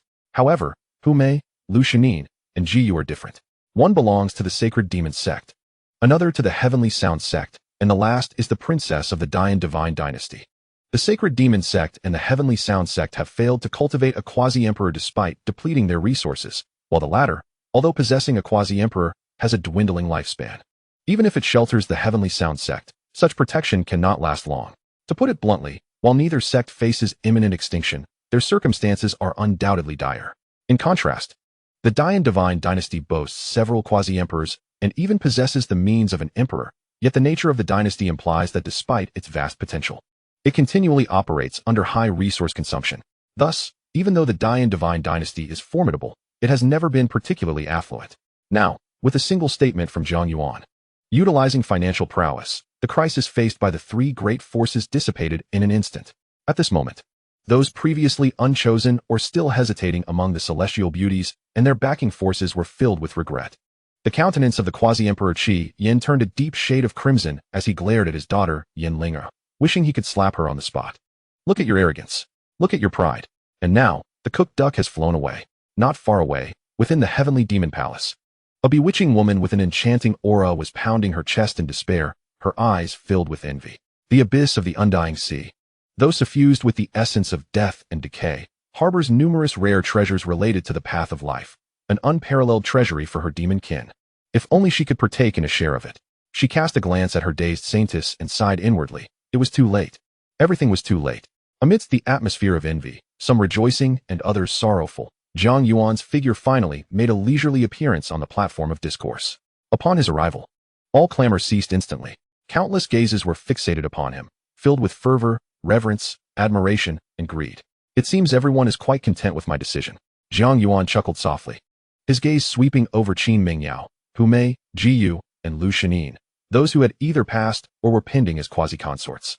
This prince has always been resolute. With the demise of the abyss of death, I believe everyone has been quite occupied. Therefore, this discourse shall conclude here. He shifted his tone, making a direct announcement. The crowd was taken aback. Is this truly the end? Jiang Yuan disregarded their astonishment. Now, I shall grant you another opportunity for choice. If there are any among those who have passed the trial that wish to withdraw at this moment, this prince shall not impede you, and will equally present a modest gift, parting amicably. His gaze passed over the faces of the crowd. Withdraw? What nonsense is this? The master of Yaoqi and the leader of the sacred demon sect shook their heads fervently, as if they were playing a rattle drum. How could they let the celestial destiny slip away? Princess Jiu trembled slightly, glancing at the ever-changing expression of her uncle, the Emperor of Yin. The moonlight cast a gentle glow, and I had always urged you to yield, but this time, it is imperative that you stand firm. This may well be your moment of enlightenment. Jiu bit her crimson lip, ultimately bowing her proud head in silence. Lu Shanin also chose to remain mute. The Jiang family had already exceeded her expectations by providing the answers she sought. What more could she desire? Given the circumstances, retreat would be the most foolish choice. Excellent. Jiang Yuan's smile radiated with increasing brilliance. He slowly opened his arms, exuding an air of both comfort and dominance, reminiscent of a sovereign surveying his realm and treasures. With no one opting to withdraw, it was time for the prince to relish the fruits of his labor. Chapter 76. Now that we are on stage, why feign modesty? Jiang Yuan refrained from voicing his inner thoughts, opting instead to afford them some dignity. Yet, his demeanor, infused with a sense of entitlement and confidence, spoke volumes. It was as if he could embrace the entirety of the world within his grasp. The eyes of everyone present, particularly those haughty women who had just passed their trials or remained in anticipation, were filled with a complex mixture of emotions as they gazed upon Jiang Yuan. This man had surpassed Wang Tengxue, the second on the prestigious talent list, in terms of prowess. His lineage was that of a contemporary emperor, with several mighty sovereigns backing him. The presence of a revived emperor at his side, even to the extent of obliterating a forbidden zone in his honor, stirred hearts and quickened pulses. When one achieves success, it is as if every action ignites an involuntary flutter among the onlookers. The saintess of the Yaoqi, Qin Mingyao, gazed with her icy eyes, now shimmering with an unprecedented light. She had believed her pursuit to be of a path devoid of sentiment, yet inexplicably, upon witnessing Jiang Yuan's domineering demeanor, her resolve wavered, as though he embodied the very essence of the Tao itself, and she should submit to his mastery. Hu Mei of the sacred demon sect exhibited her fascination and fervor without reservation, licking her luscious red lips. Her mind consumed by a singular thought. This man must be mine. Princess Jiu of the Dian Divine Dynasty clenched her small fists tightly, her exquisite face reflecting both her reluctance and an underlying sense of submission. As a daughter of the Divine Dynasty, she inherently valued the law of the jungle. He was stronger, and thus, she felt compelled to yield. Yet, despite these thoughts, a prideful and reserved spirit lingered within her as the 16th princess. As for Lu Shanin, the current leader of the Tianyin sect, and Wang Tengxue, the imperial daughter of the Beiyuan royal family, their emotions were equally intricate. One was compelled to consider Jiang Yuan for the sake of her sect's future and the abundant resources of the Jiang family, despite his youth. The dignity of a quasi-emperor weighed heavily upon her. The other, Wang Tengxue, found herself at a loss, as Jiang Yuan seemed to disregard her entirely, neither acknowledging her nor calling her name, as if her recognition or defeat held no significance for him. Jiang Yuan observed the expressions of all present. This was precisely the effect he desired. If he did not temper the prideful and diverse natures of these exceptional women, he would surely find himself overwhelmed in the days to come. As the discussion conference drew to a close, it was evident that everyone was weary. The authoritative voice of Jiang Zhan resonated, shattering the silence that enveloped the venue. Approaching Jiang Yuan, his gaze swept over the few outstanding women who had successfully passed the trials, and he announced with clarity, "Bring forth." Immediately, dozens of maidens, clad in uniform attire and exuding a calm demeanor, swiftly approached from afar, respectfully standing beneath the discussion platform. Escort Saintess Qin, Saintess Hu, Princess Jiu, and Master Lu to the Orchid Hall of the Imperial Palace for respite. Jiang Zhan paused deliberately, casting a glance at Lu Shanin, curiously omitting the name of Wang Tengxue. This omission cast a shadow over Wang Tengxue's expression, igniting a flicker of doubt within her. Did the Jiang family truly hold her in such low regard? After all, she ranked second among the prodigies in terms of innate talent. A sense of humiliation surged within her, compelling her to prove her worth, to demonstrate that she was not inferior to them. Yet, at the moment she opened her mouth to speak, she hesitated. How could she rephrase her plea? Was she to beg a man for acceptance? As Wang Tengxue wavered, the maidens had already approached Qin Mingyao and the others, gesturing for them to follow. "Your Highnesses, please accompany us." Exchanging glances, Qin Mingyao and the others rose in silence, following the maidens toward the imperial palace. Observing their departing figures, the eliminated prodigies were filled with envy and resentment. Wang Tengxue felt as though a part of her heart was missing, an emotion of regret unfurling from within. Meanwhile, from the direction of the Flame God sect, Yin Ling'er fixated intensely on the stunning silhouettes, her nails nearly digging into her flesh. "Daughter, let us depart." The quasi-emperor Qi Yin approached her, sighing with a voice laden with exhaustion and disappointment. Father, I am unwilling to accept this. Yin Linger clenched her teeth, her eyes reddening. In what way am I inferior to them? Why must he treat me this way? Skill speaks for itself. There is little more to be said. Qi Yin shook his head. Perhaps Jiang DZ has selection criteria of which we are unaware. He refrained from voicing his true thoughts, believing that the reason lay in his daughter's earlier provocations. Had it not been for that, he could not fathom why his daughter would be deemed lesser than the others, especially when compared to Mei of the Sacred Demon Sect. It was evident that Yin Linger's earlier impulsiveness led to her disqualification. After all, given their status, even if his daughter was eliminated, there would still be daughters of the esteemed Qi and Qi Earth quasi-emperors ready to step in as substitutes. They had no reason to concern themselves with Yin Linger. In matters of preference, one is either retained or discarded. It is that straightforward and unyielding. At such times, clinging to a so-called dignity is truly foolish. He cast a weary glance toward a certain spot on the platform, shaking his head in resignation. If one possesses dignity, one should refrain from stepping onto the stage in the first place. Having made a wager, to feign ignorance upon losing while clinging to a misguided sense of propriety reflects a mindset that even the quasi-emperor would find challenging. It seems that without the laughter of the elder brother, the younger brother, the future of the Flame God sect may be fraught with difficulties. Equally remorseful are the members of the Phoenix clan. After being invited to the Immortal Island, they chose not to depart, remaining on their golden divine vessel. Hardly daring to breathe, Feng Linger had witnessed the entire sequence of events, including the individuals chosen by Jiang Yuan and the annihilation of the Death Sea by the Jiang family. The Death Sea once ranked 8th among the 9 great life forbidden zones, while the 7th was their own ancient divine mountain. The ease with which the Jiang family eradicated the Death Sea signified that they could similarly obliterate the ancient divine mountain. Such a golden opportunity was not only missed, but they had also offended the Jiang family by assuming their goddess's indiscretion was harmless. Should the Jiang family decide to act against the forbidden zones, their ancient divine mountain would undoubtedly be the next to face annihilation. Ancestor, what shall we do now? Trembled an elder of the Phoenix clan. The Phoenix ancestor's face turned ashen as he glanced at his distraught goddess, then at the distant Jiang family's domain that resembled a celestial realm. Ultimately, he closed his eyes in resignation. What else can we do? We must return. Is that how it ends? What other course do you envision? The Phoenix ancestor's eyes flew open, glaring at the elder. Do you wish to charge in and confront the Jiang family, demanding to know why they did not select our goddess? Go ahead. If you emerge alive, I shall grant you the position of clan leader. Please, ancestor. I was merely jesting, and my chances of rebirth are limited. No worries. I have prepared the essence of our ancient ancestors for you. Consume it, and you shall be revived 9 times anew. I believe you could even strike down the Jiang family's 6th ancestor and kick the Grand Emperor Hung Yu. Go. The elder quivered at his outburst, collapsing in a feigned death. The Phoenix clan possesses 3 remarkable techniques: the rebirth technique, the feigned death technique, and the Phoenix soaring technique. Sighing deeply, the Phoenix ancestor appeared to age 1,000 years in an instant. I was wrong. My arrogance has caused the Phoenix clan to miss this once-in-an-eternity celestial opportunity. Upon our return, we must summon the ancient ancestors to decide our fate. Chapter 77. The Assembly of Beauties. Whom to choose? As the outside world buzzed with discussions regarding the outcomes of the discourse conference, some reveling while others lamented, within the Jiang family's imperial son's palace, tranquility reigned. Qin Mingyao, Mei, Jiyu, and Lu Shinin found themselves in the neighboring Assembly of Beauties hall, led by a maid. The 4 ladies exchanged glances, unsure of what to say, as they had once seemed like 4 non-intersecting parallel lines. Now, brought together by the imperial son of the Jiang family, they found themselves at a loss for words. The very cause of their predicament, Jiang Yuan, had shown his face only briefly before vanishing, leaving them in an awkward silence.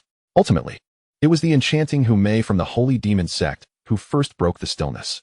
With a playful smile that sparkled like silk, she looked around, her gaze suggestive. Ah, the imperial son truly is heartless, leaving us beautiful maidens here without a care, not fearing we might wither in boredom.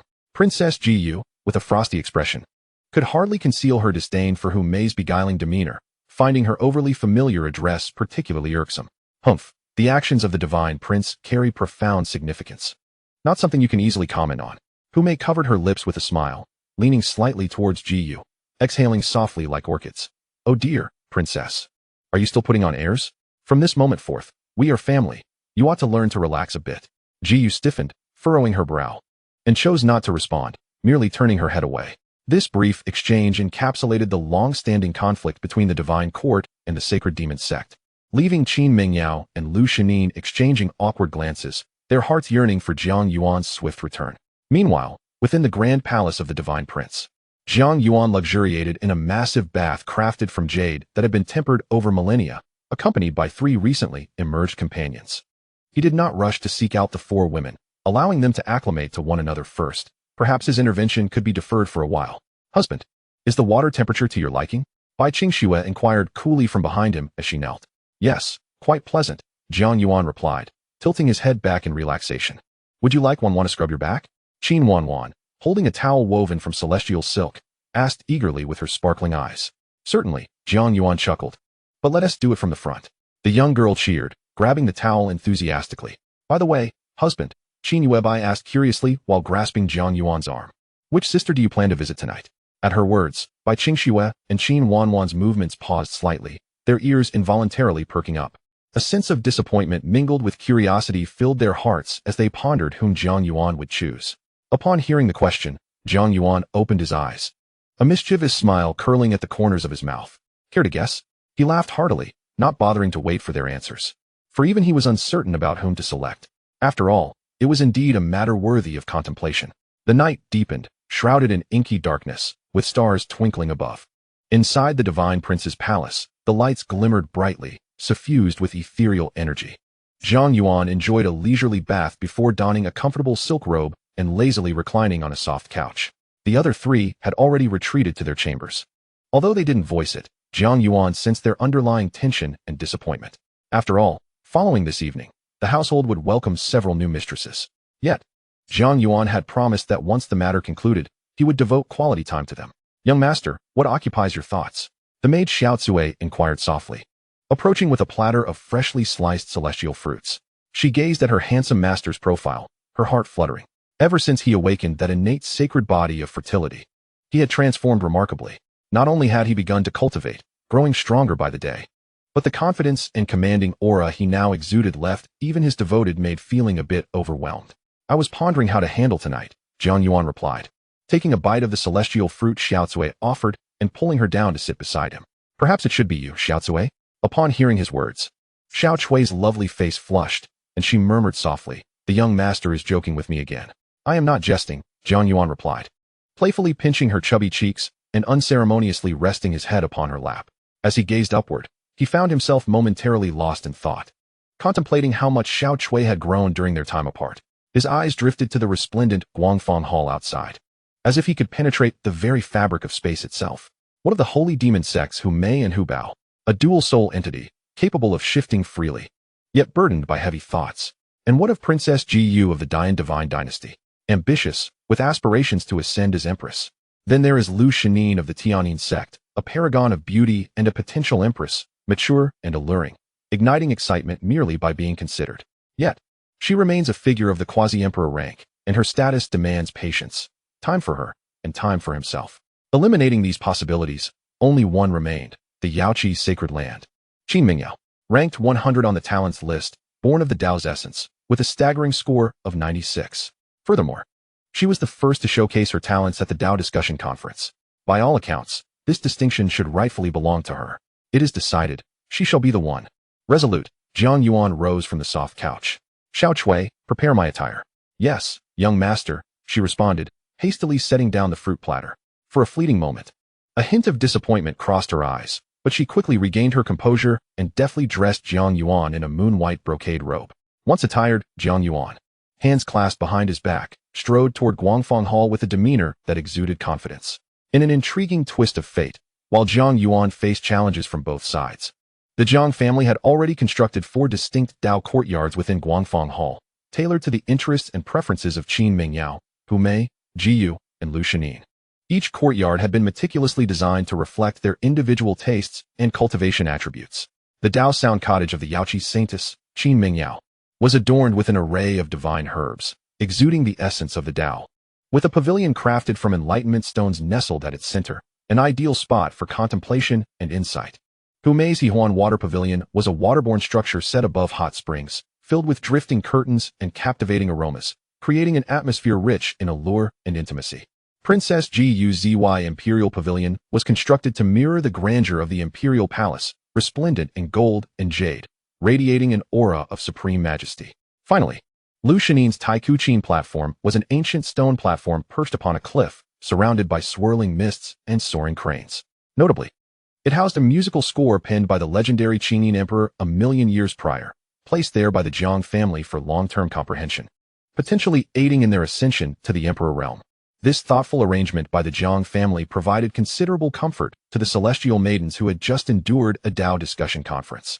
They found it somewhat disconcerting to navigate interactions with unfamiliar women, exchanging glances without acknowledgement. Within the Tao Sound cottage, the air was thick with ethereal energy, and the flowers bloomed vibrantly. Upon her arrival, Qin Mingyao was immediately enveloped by the aura of the great emperors surrounding her, a sensation that compelled her to sit cross-legged within the Enlightenment Stone Pavilion and commence her cultivation. Upon closer inspection, one would discern that her long eyelashes quivered slightly, revealing the inner turmoil of the celestial maiden. She was acutely aware that he would come, yet the timing eluded her grasp. This sense of anticipation stirred her heart with unease. At that moment, a faint sound of footsteps echoed from the entrance of the courtyard. Qin Mingyao's heart skipped a beat. She slowly opened her eyes, her gaze, clear as autumn waters, fixed upon the entrance. There, a tall figure clad in white emerged, bathed in moonlight, approaching with measured grace. It was Jiang Yuan. A subtle, almost imperceptible smile graced his lips, and his deep-set eyes were fixed intently upon her. "Your Highness, the Maiden of Heaven, still awake at this late hour? Are you waiting for me?" he inquired with a smile as he reached the pavilion. Qin Mingyao's cheeks flushed slightly. She rose and offered a graceful bow to Jiang Yuan. "I have seen His Highness, the Prince of the Empire," she replied, her voice remaining cool yet tinged with an almost unnoticeable tension. "There is no need for such formalities in solitude." Jiang Yuan waved his hand dismissively and stepped directly before her, naturally taking her delicate hand, as fragile as a willow. Qin Mingyao's body stiffened momentarily. She felt the warmth radiating from his palm, causing her heart to falter. She instinctively wished to withdraw her hand, only to find his grip firm and unyielding. "Your Highness." Jiang Yuan drew her closer, leaning down to whisper in her ear, his voice rich with magnetism. "Do you regret it? If you do, I can set you free." Honestly, did she regret it? Qin Mingyao pondered within herself. No, she did not regret it. Not even a hint of disappointment lingered in her heart. For Jiang Yuan had chosen her first, and even more so, because of his path. Initially, Qin Mingyao believed she should emulate her master, a life of seclusion, untouched by the mundane, pursuing the most exalted path of enlightenment. However, after witnessing Jiang Yuan's manifestation of his own path, she found herself irresistibly captivated. It was a road she had never envisioned, brimming with vitality and promise. Curiosity enveloped her. She felt like a seeker of the way, intrigued by the limitless hope and creativity that could elevate a cultivator's essence beyond any bottleneck. Mingyao would heed the prince's every command. "This is as it should be," Jiang Yuan remarked with satisfaction. He swept Qin Mingyao into his arms, her surprised gasp echoing as he strode purposefully towards the palace. Within the chambers, red candles flickered, and the gauzy curtains swayed gently. A night of silence ensued. In my homeland, there is a saying, "An inch of time is worth an inch of gold." There is also a saying that a moment of spring night is worth 1,000 pieces of gold. Thus, the question arises, if time during a spring night were to be valued, how much gold would it be worth? Ding. Connection established successfully with Tao partner Qin Mingyao. Rating, 96. Task completed. Evaluation, perfect. Calculating rewards, triggering critical bonus, reward increase, 2,000. Congratulations, host, on receiving the final reward. 1. Cultivation, early stage of the 7 realms of unity. The progress of the Hongmeng Creation Sutra, Xian method, has elevated to level 10, unlocking the marvelous applications of the Hongmeng Purple Qi, the Ascension of Spirit chapter. Additionally, I have acquired 1 Ascension pill and 2 Holy Spirit pills. Furthermore, I have obtained the Extreme Tao Emperor weapon, the Haotian Tower. The most astonishing revelation is that my offspring has directly awakened the innate Tao fetal holy body. In an instant, my cultivation level has effortlessly ascended to the early stage of the 7th realm. Although this merely signifies the threshold of entering the middle thousand world, the duration of my effort was merely a night's rest. Is this not far more gratifying than laboriously cultivating over time? Beyond the remarkable surge in my cultivation, I am particularly thrilled by the progress of the Hongmeng Creation Sutra's analysis, which has astonishingly soared to level 10, with a mere 5 levels of progress. Combined with the unique characteristics of the innate fetal holy body, I can indeed dominate the 2nd-ranked pure body. This is truly extraordinary. The Hongmeng Purple Qi, Ascension of Spirit chapter, allows the host to consume Hongmeng purple qi to enhance the physique of their partner, with the freedom to choose the direction of enhancement. This essentially functions as a molding capability, does it not? After all, while both the Ascension Pill and Holy Spirit Pill can produce holy bodies, the disparities between different holy bodies are still substantial. Thus, one could argue that this offers a means to conserve some Ascension Pills. However, upon considering the example of Qin Mingyao's innate Dao fetal body, I realized that to elevate it to an ordinary holy body requires at least 100 strands of Hongmeng purple qi, and for a supreme holy body, 500 to 600 strands may be necessary. The thought alone makes me feel a pang in my heart. Perhaps I shall defer this matter for the time being. Once I have an abundance of Holy Spirit pills, I shall simply provide them for her. As for the rest, I will address that later. Chapter 79, Granting the Ascension Pill. The Empress of the Yaoqi awakens. As for the other Ascension Pills and the rewards from the extreme Tao Emperor weapons, they are all familiar rewards, and I merely glanced at them without much concern. Though the extreme Tao Emperor weapons are precious, I am not in need of them at present. However, the Haotian Tower, being proficient in defense, is slightly more useful than the Reincarnation Plate, albeit not by much. The most crucial aspect remains the direct awakening of my offspring's innate Tao fetal holy body. This is what truly astonishes me. The innate Tao fetal holy body is one of the rarest supreme holy bodies, surpassing even the Chaos Sword body and the Creation Azure Lotus holy body. It naturally aligns with the great Tao, making cultivation as effortless as drinking water. I cast a glance at the still slumbering Qin Mingyao beside me and, unable to resist, leaned down to place a gentle kiss upon her. It seemed she sensed my movement, as her long lashes fluttered and her eyes slowly opened. Within her clear gaze lay a hint of dreamy lethargy, contrasting sharply with her usual cool demeanor in the presence of others, evoking a delightful warmth within me. Upon seeing me so close, Qin Mingyao's delicate face flushed crimson, and she instinctively reached for the blanket to cover herself. However, I held onto the blanket. "Are you awake?" I inquired, observing her bashful demeanor. "Is there anything uncomfortable?" "No, no," she replied, nestled against me, her voice barely above a whisper. "That is good to hear." Jiang Yuan nodded with satisfaction. "Speaking of which, my lady, are you aware that our Jiang family, as an imperial lineage, possesses the method of ascension?" Qin Mingyao gazed at him in curiosity. "The dawn has arrived," Jiang Yuan remarked, casting a glance outside with a faint smile. "What is it that we cultivators seek? Is it not to ascend and attain enlightenment? Allow me to demonstrate for you what it means to ascend to the celestial realm in broad daylight, so you may understand your true self." After the exhibition, Jiang Yuan emerged from the Taoist music cottage, invigorated. Qin Mingyao comprehended the essence of the innate sacred body. It was indeed terrifying. While she lay on the bed, sprawled out to recuperate her energy, her gaze was drawn to a large floor mirror at the bedside, where a translucent jade vial was placed. This vial certainly did not occupy this space last night. Suppressing her body's aches, Qin Mingyao retrieved the vial, her beautiful eyes widening as she instinctively covered her mouth and gasped, "Ascension Elixir." Jiang Yuan hummed a cheerful tune, in high spirits. He did not conceal his aura. So as he walked, his maidservants and guards, upon sensing the formidable presence of his seventh realm cultivation, were left utterly dumbfounded, frozen in place as if they had seen a ghost. Did I see that correctly? The Crown Prince has reached the seventh realm. Just yesterday, he was at the sixth realm. How could he break through to the seventh realm overnight? My goodness, this cultivation speed is astonishing. No wonder he ranks first on the talents list. Long live the Crown Prince. Long live the Crown Prince. Long live the Crown Prince. In an instant, the entire Imperial Palace erupted in excitement over Jiang Yuan's cultivation breakthrough. Ha! A reward. Jiang Yuan waved his hand, scattering a multitude of spiritual stones. The Imperial Palace was in a frenzy. Congratulations to the Crown Prince. Congratulations to the Crown Prince. Meanwhile, a million miles away in the Yaoqi sacred land, a different scene unfolded. The Yaoqi Saint Lord and numerous elders gathered in the ancestral hall of the sacred land. Their expressions filled with fervor as they gazed at the central statue of the Yaoqi Empress, which alternately slumbered and awakened. In that moment, the statue unexpectedly radiated brilliant seven-colored light. An overwhelming, ancient, supreme will, seemingly from the celestial realm, began to awaken from within the statue. It is the Empress. The Empress has manifested. The Yaoqi Saint Lord trembled with excitement, leading all the elders to kneel in unison, their voices choked with emotion. "We humbly welcome the Empress." From amidst the seven-colored light emerged a blurred, yet exquisitely beautiful figure. She floated serenely in the air, her imperial aura sending ripples of reverence throughout the Yaoqi sacred land. She was the last supreme being to attain the status of Empress in Yaoqi tens of thousands of years ago, the revered mentor of the current Yaoqi Saintess. How many years have passed?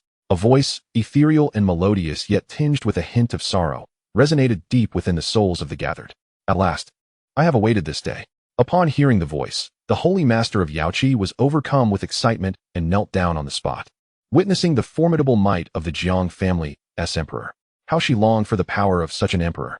Is it possible that Yaoqi would once again witness the emergence of an innate Tao embryo sacred body? What?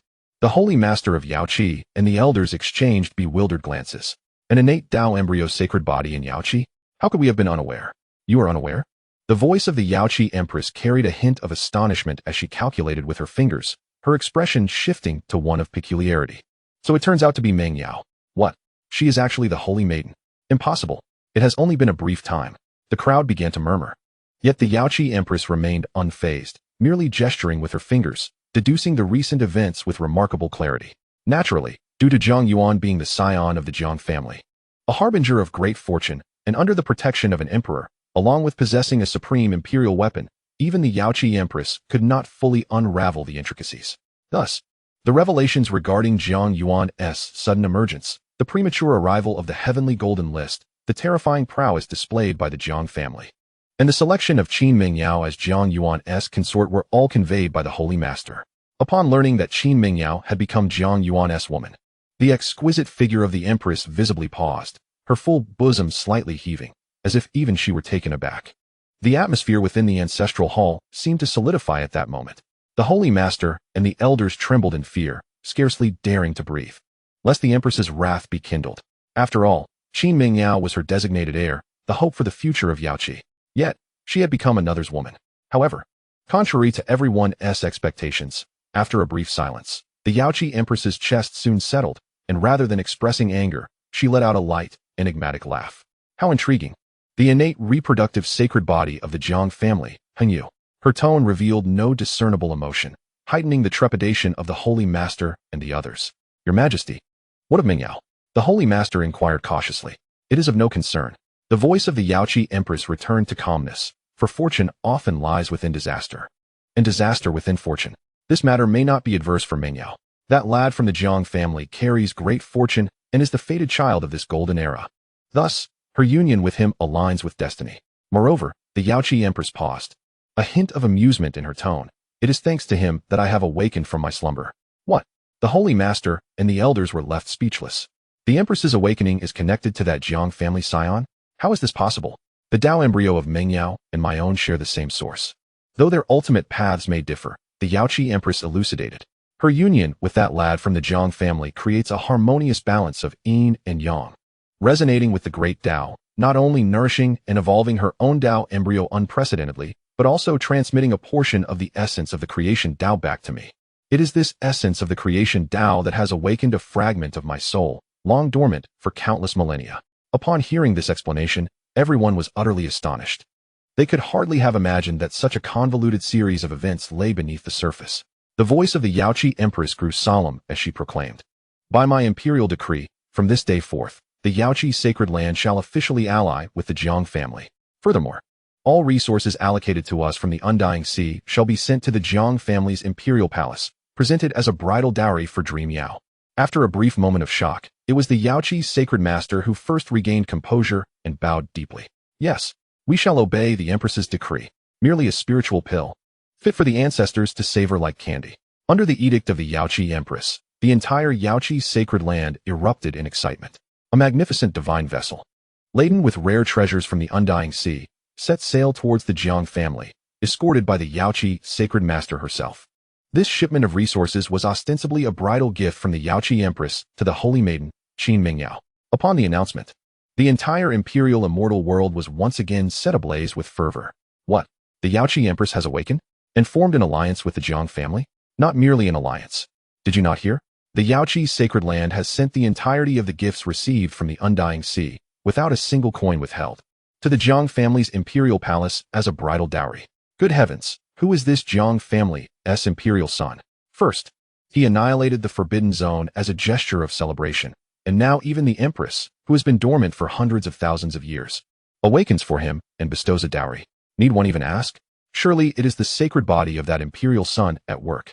The union of the Yaoqi holy maiden with him has brought fortune even to their ancestral spirits. Do you think the Yaoqi Empress might also? How audacious. She is the Empress. How dare you insult her? Countless cultivators engaged in animated discussions, their words suffused with envy and resentment towards Jiang Yuan. Upon returning to the main hall of the Imperial Palace, his uncle, Jiang Yuan, had been waiting for some time.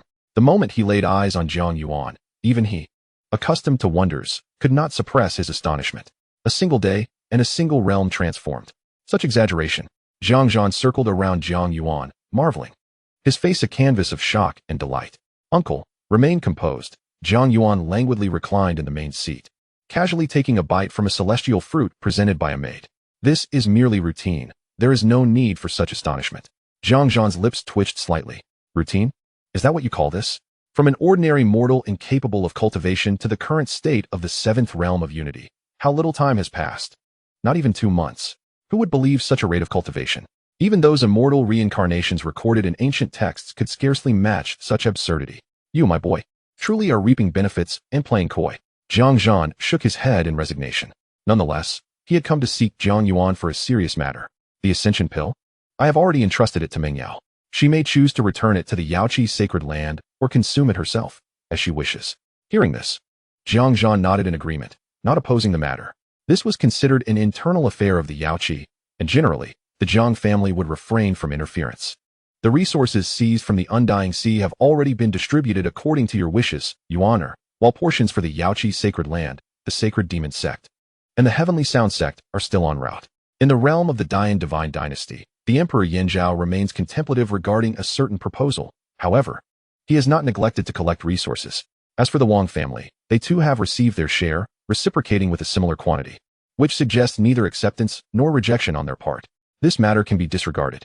Jiang Yuan waved his hand, stating that in this age of golden opportunities, a single misstep could lead to a series of misfortunes. The prince had afforded her a chance, yet she failed to seize it. My path shall not linger for any indecisive soul. The mere distinction of being second on the physique ranking holds little allure for me. This world is never short of prodigies, yet it lacks those who can discern the tides of time. Indeed, Jiang Yuan concurs with Jiang Yuan's approach.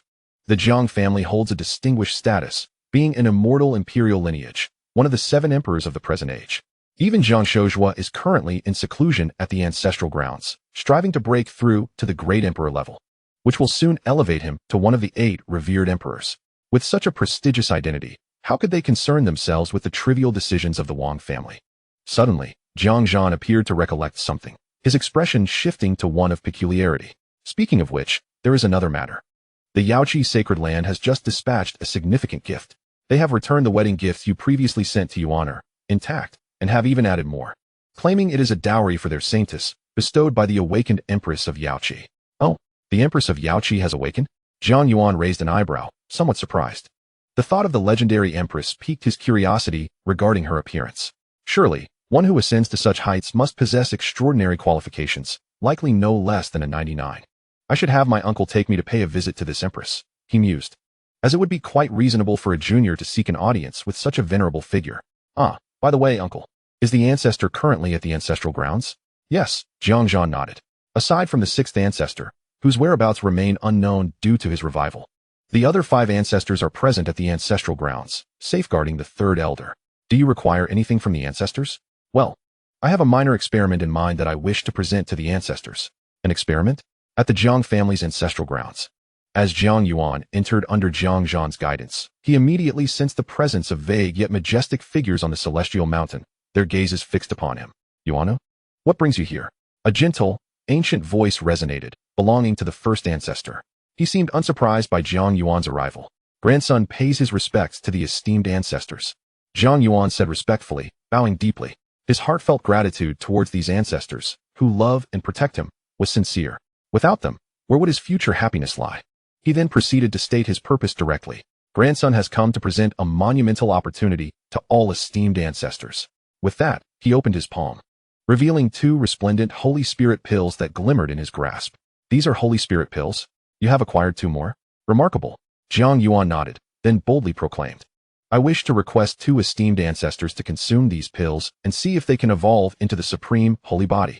Upon utterance of these words, the entire ancestral grounds fell into a profound silence. The 5 great emperor ancestors were left in a state of astonishment, their serene hearts undisturbed for countless epochs, were now stirred by an overwhelming tide. Even with their profound wisdom and strategic acumen, the elders were momentarily rendered speechless by Jiang Yuan's audacious proposal. To bestow the sacred spirit pill upon the great emperor? This young man certainly dares to dream. The 5 venerable ancestors, seated majestically upon the celestial mountain, remained silent, their gazes fixed upon Jiang Yuan.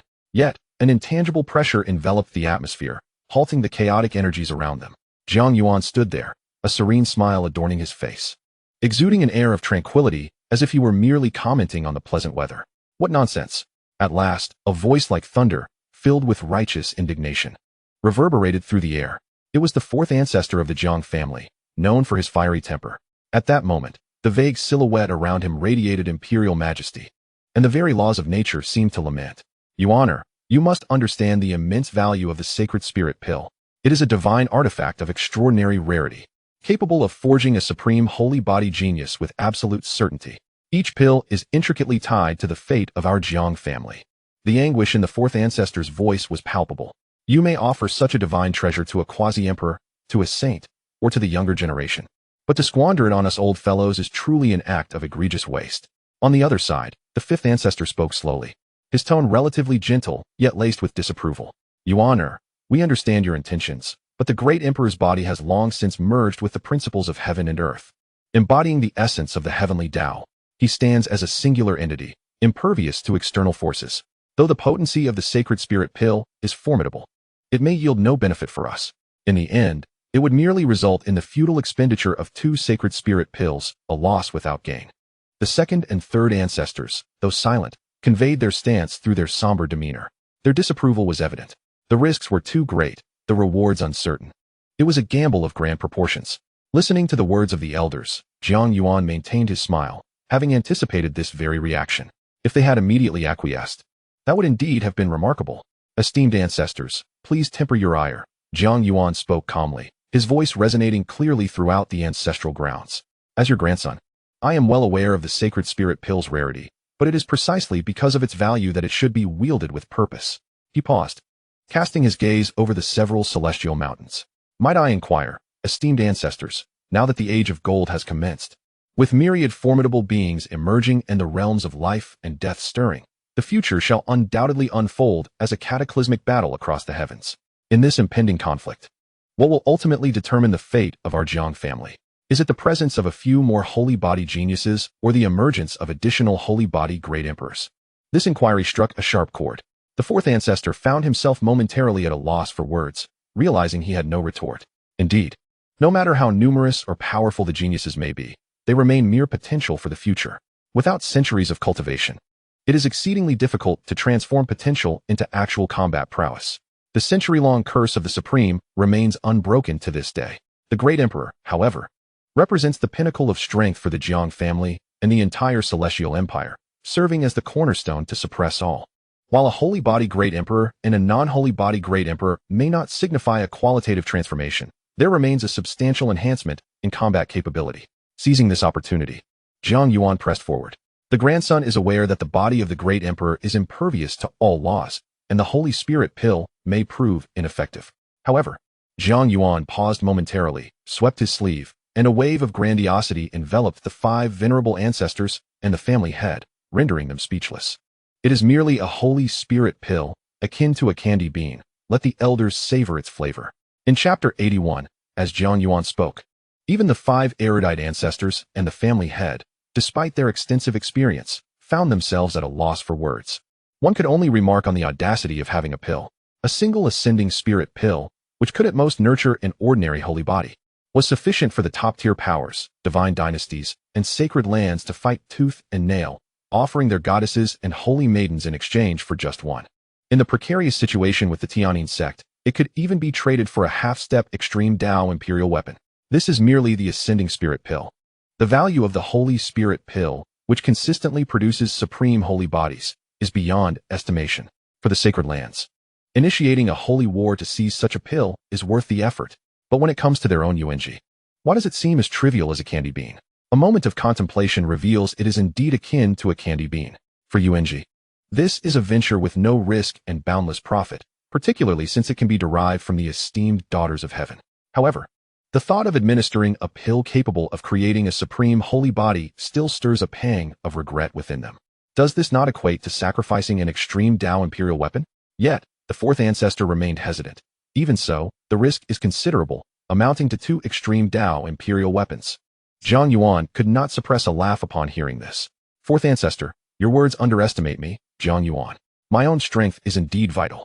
But the Jiang family is my true foundation. Without the skin, where would the hair cling? Only with a family foundation as solid as a mountain can I indulge freely and cultivate without reservation. To wager 2 Holy Spirit pills for a chance to exponentially enhance the Jiang family's heritage and potentially give birth to 2 holy body emperors is a transaction I deem exceedingly profitable. His words resonated with fervor and conviction.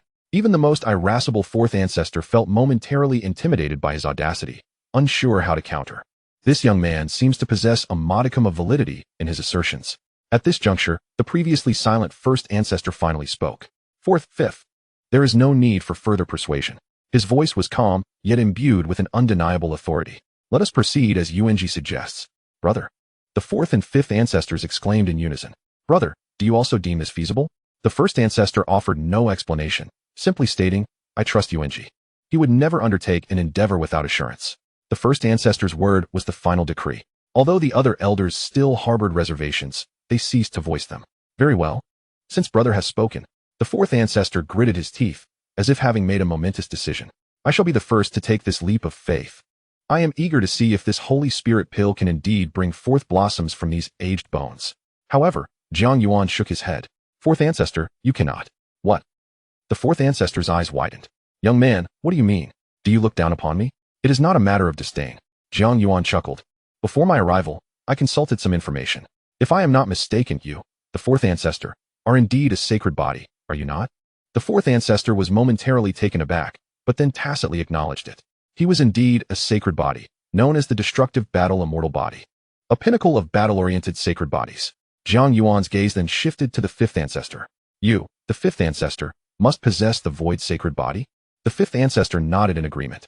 Jiang Yuan's heart surged with understanding. It appeared his conjecture was accurate. The 7 emperors of the Jiang family, including his father, the first ancestor, the sixth ancestor, the fourth ancestor, and the fifth ancestor, were all beings of sacred body level or above. Thus, only the second and third ancestors remained. Therefore, this opportunity should be reserved for them. As these words left his lips, the 2 previously silent celestial mountains trembled slightly. A somewhat hoarse voice emerged from the mountain of the second ancestor, imbued with a tinge of complex emotion. Yuan, are you certain? He is indeed not a sacred body. In his quest for enlightenment, he relied upon unparalleled resolve and extraordinary fortune, alongside the slight assistance from his elder brother, who had already ascended to emperor, as well as his third, fourth, fifth, and sixth brothers. The third ancestor followed a similar path. He attained enlightenment through an external method, mastering alchemy, formations, and weaponry, yet in terms of direct combat, he ultimately fell short compared to the other emperors. Should he possess a sacred body, it would remedy this deficiency, transforming his overall strength drastically. Second ancestor, third ancestor, please step forward. As Jiang Yuan's voice resonated, radiant light erupted from the 2 celestial mountains. 2 imposing figures, each exuding a distinct aura, gradually emerged from the chaotic mist, revealing themselves before Jiang Yuan. One donned a black robe, with a stern visage and eyes reminiscent of eternal ice, the second ancestor. The other wore a gray robe, with white hair, yet a youthful countenance, embodying an ethereal presence, the third ancestor. They gazed at the 2 sacred spirit pills in Jiang Yuan's palm, their eyes reflecting an unprecedented fervor. Excellent, excellent. What a remarkable prodigy of the Jiang family. The second ancestor exclaimed thrice, a rare smile breaking through his historically frigid demeanor, though still less pleasant than a frown. Yuan, I shall remember this favor. To ensure safety and avoid waste, he instructed, elder brother, you may consume it first. Very well. Please, ancestor, take the pill. Jiang Yuan handed the sacred spirit pill to the second ancestor. Without hesitation, the second ancestor accepted the pill and swallowed it whole. In the next instant, the heavens and earth shifted. Boom. At the moment the second ancestor ingested the sacred spirit pill, an utterly different, yet equally terrifying aura erupted from within him. It was a domineering force, as if intending to freeze the entire universe with an icy path of slaughter. This aura, already of emperor-level strength, began to undergo an unimaginable transformation under the profound vitality and creative principles catalyzed by the sacred spirit pill. Buzz, the second ancestor's body first began to change. His countenance, previously as cold as ice, suddenly radiated countless beams of pitch-black light, each containing the essence of freezing souls and extinguishing all existence. Behind him, a towering phantom of a demonic deity gradually materialized, possessing 3 heads and 6 arms, with a visage of a green face and protruding fangs, armed with blades and spears. It was enveloped in a blackish-purple malevolence that could instill fear even in those approaching the status of an emperor. This was the Shura Annihilation Body, an unparalleled demonic form born from the depths of the netherworld, embodying the essence of slaughter as a means to enlightenment. The fourth ancestor gasped in astonishment, his eyes brimming with shock. This physique, in terms of rank, was undoubtedly on par with his own Annihilation Battle Immortal body, perhaps even surpassing it in the realm of lethality. Chapter 82. Even if we old bones pierce the heavens, we shall support you. Upon witnessing this spectacle, the third ancestor's eyes gleamed with envy as he exchanged a glance with Jiang Yuan. Under the expectant gazes of the crowd, he promptly ingested the elixir. Instantly, the third ancestor's form seemed to transform into an insatiable black hole, voraciously devouring the surrounding chaotic energy, the laws of heaven and earth, and fragments of the great Tao. Above his head, a colossal phantom of a furnace emerged, as if nurturing an entirely new world within, where stars flickered and the sun and moon cycled in a mesmerizing dance of profound complexity. The 10,000 Tao furnace body.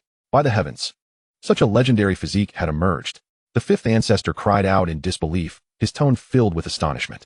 The 10,000 Tao furnace body, renowned for its ability to amalgamate the myriad paths of the universe for one's own use, was the supreme physique most suited for alchemy, weapon forging, and formation crafting.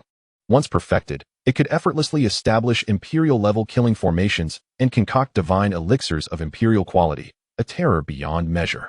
Under the influence of the Holy Spirit elixir, the two emperors astonishingly disregarded the fact that they had already fused with the heavenly heart mark and began their evolution towards the sacred body. Moreover, they were transforming into 2 distinctly different, yet equally formidable supreme sacred bodies. It was accomplished, truly accomplished. Even the first ancestor's voice carried an uncontrollable excitement. He observed the metamorphosis of the second and third ancestors, and then glanced at the composed Jiang Yuan, who seemed to have everything under control. Feeling a surge of emotion within, this grandson had brought him an abundance of surprises. Boom. The entire ancestral ground of the Jiang family was now in a state of fervent upheaval. Boundless laws of the Tao converged from all directions, forming 2 resplendent rivers of principles that surged frantically into the bodies of the second and third ancestors. Their imperial physiques underwent a continuous cycle of destruction and reassembly, each reconstruction rendering them stronger and more perfect than before. The astounding transformation triggered phenomena that subtly transcended the confines of the ancestral ground. This is troubling. The first ancestor's expression tightened, his gaze seemingly capable of traversing countless mountains and rivers, fixating on the stirring heavenly Tao golden list. After a moment of contemplation, he waved his sleeve, enveloping the ancestral ground with countless indescribable mystical symbols, simultaneously obscuring the celestial phenomena accompanying the second and third ancestors' ascension to the sacred body. The heavenly Tao golden list, after its initial stirrings, soon began to sway, oscillating uncertainly, as if unable to find its target. Ultimately, it had no choice but to halt, quietly settling into the void. In the Yaoqi sacred land, the recently awakened empress of Yaoqi, who was consolidating her remaining soul, suddenly lifted her head, as if sensing a particular disturbance. Her penetrating gaze, capable of seeing through the ages, turned towards the direction of the Jiang family, her exquisite face tilting slightly in curiosity. The eldest of the Jiang family? How did this old fellow suddenly conceal his aura? Has that lad Jiang Yuan stirred up trouble again? Or has the Jiang family produced another sacred body? However, if the ancestral figure of the Jiang family has intervened, it must signify a monumental upheaval within their ranks. Fortunately, the Jiang family has consented to ally with my Yaoqi sacred land. For the next 1,000,000 years, it seems the Jiang family will reign supreme. Speaking of which, should I pay a visit to that imperial scion of the Jiang family? I am indeed curious about that constitution that transcends the rankings of the myriad realms. Oh, I have it. Once Meng Yao gives birth, I can use that as an excuse to see her. Quite a reasonable plan. She shook her head and returned to her seat on the mystic bed. The Golden Age truly is a time devoid of reason. Simultaneously, in the life-forbidden zone, within the dragon nest, the ancient dragon emperor took note of this unexpected change, feeling both vigilant and perplexed. Yet he understood that such developments could not bode well for the dragon nest. Observing the situation, a subordinate of the Golden Dragon's sovereign attempted to reassure him. Your Majesty, think positively. Perhaps it's merely the Jiang family hiding another sacred body from prying eyes. The ancient dragon emperor shot him a disdainful glance. Although it seemed his eyes were inherently devoid of color. And what if it isn't? What if the Jiang family has produced another emperor? Is Jiang Qidao fearful of being noticed? The ancient dragon emperor snapped. Go to the dragon cave. You are not to emerge without my command. Out. Out. A similar scenario unfolded across nearly all factions possessing emperor-level beings. One by one, they cast their gazes towards the Jiang family, dispatching countless scouts in a bid to uncover the truth. Amidst the tremors and astonishment throughout the vast imperial immortal world, the transformation within the ancestral grounds of the Jiang family was finally nearing completion. The figures of the second and third ancestors became distinctly visible once more. Their auras had firmly stabilized at the Emperor realm, yet their oppressive presence was several times more formidable than before. Although strength does not merely equate to numerical superiority, a qualitative enhancement was undeniably evident. The Shura Annihilation Sacred Body, the Myriad Dao Crucible Sacred Body, two entirely new sacred body emperors were officially born. Delightful. Truly delightful. The second ancestor howled towards the heavens, his voice brimming with the exhilaration of liberation after endless years of restraint. He could sense the unprecedented power within him.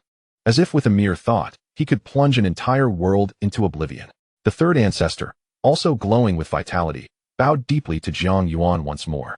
The grace of rebirth is something I shall never forget. Jiang Yuan accepted this with composure, smiling as he said, Congratulations to the second ancestor. Congratulations to the third ancestor. And cheers to the Jiang family for gaining two unparalleled pillars. The first ancestor, fourth ancestor, fifth ancestor, and Jiang Zhan looked at Jiang Yuan with eyes filled with awe, as if gazing upon a prodigy, the most radiant hope of their lineage throughout the ages. Yuan heir, the first ancestor inhaled deeply, speaking with solemnity, from this day forth, your status shall be equal to ours. All resources of the Jiang family are at your disposal. All the powerful members of the Jiang family will heed your command. Whatever you wish to pursue, do so without hesitation. Should you desire to become the clan leader, it is but a word away. Even if you wish to break the heavens above, we old bones will support you. Chapter 83. The three abilities of Qin Yu Bai and Qin Wan Wan's sacred body. As Jiang Yuan emerged from the ancestral grounds, he felt invigorated and refreshed. The successful evolution of the second and third ancestors into sacred body emperors brought him greater joy than his own breakthrough in cultivation. The foundation of the family was the cornerstone of his existence. The stronger the ancestors, the more secure he felt as the rising generation. Jiang Zhan, following closely beside him, gazed at his nephew with admiration, recognizing both his imaginative ideas and his bold decisions. The notion of enhancing the emperor's physique with a sacred spirit pill was something that not only seemed unthinkable, but was also beyond mere contemplation. After all, on one side lay the inevitable emergence of a supreme sacred body, representing a reliable contender against the emperor. On the other, there was only a possibility. Yet, Yuaner not only dared to dream, but also dared to act, and ultimately, he succeeded. Yuaner, how did you ascertain that the sacred spirit pill would be effective for the emperor? Jiang Zhan inquired. Jiang Yuan chuckled, revealing a broad smile. I guessed. Jiang Zhan stumbled slightly, nearly losing his footing in the clouds. Uncle, please don't be so excited. Jiang Yuan steadied him, nonchalantly replying. I've already mentioned that even if it failed, I would only lose a sacred spirit pill, which I can afford. Besides, it seems I have indeed won this gamble. Jiang Zhan opened his mouth, observing his nephew's carefree demeanor, and could only manage a wry smile in response. You're quite capable indeed. As the emperor's son, you shall dictate matters of the family. We old-timers will support you. That is what you said, uncle. I did say that. Jiang Zhan retorted playfully, giving him an affectionate pat on the shoulder before heading back to the main hall to attend to business. Upon returning to the resplendent and ethereal Imperial Sun Palace, he found the two members of the Qin family on the Jade White Plaza before the hall. Qin Yu Bai sat cross-legged, surrounded by swirling chaos, with a phantom of a green lotus flickering behind her, clearly becoming acquainted with the powers of the Genesis Green Lotus sacred body. Meanwhile, Qin Wan Wan appeared somewhat bored, squatting on the ground, poking a passing celestial crane with her finger. The crane, unafraid, stretched its neck and affectionately nuzzled her cheek. Ahem. Jiang Yuan cleared his throat, prompting both the elder and younger lotus blossoms to regain their focus simultaneously. Husband. Qin Yu Bai opened her eyes, retracting the green lotus apparition. Her beautiful gaze brightened as she gracefully approached. Father. Qin Wan Wan exclaimed joyfully, hopping like a little rabbit. I was so bored. I missed you too so much. Jiang Yuan replied. And is such a grand imperial sun palace not enough for you to explore? Jiang Yuan shook his head, asking with a hint of indulgence. Not enough. Qin Wanwan pouted. Though it's beautiful here, there's no one to play with me. Mother only knows how to cultivate. And sister Qing Shui is always in seclusion, claiming she wants to surpass you. Upon hearing this, Jiang Yuan's gaze drifted to the closed palace door of by Qing Shui nearby, pondering thoughtfully. This girl remained ever devoted to her cultivation. Yet he would not oppose her ambitions. He reached out to embrace Qin Yubai, feeling quite content. How has your cultivation been progressing? He inquired of Qin Yubai.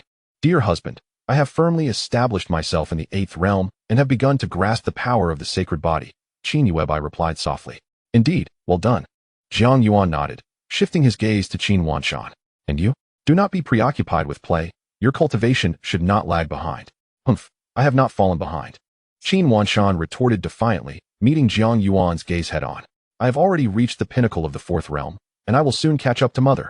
With the resources of the Jiang family and the assistance of the supreme sacred body, her progress in cultivation was remarkably swift. Observing this, Qin Yubai felt a deep sense of reflection. How long had it taken her to ascend to the 4th realm? 20 years, 50 years, a century? And yet, how brief a time had it taken Qin Wanshan to advance from the 1st to the 4th realm? Such is the profound heritage of the eternal imperial clan. Is that so? Then I must verify your progress, Jiang Yuan said with a mischievous smile, his large hand encircling Qin Wanshan's abdomen, applying pressure.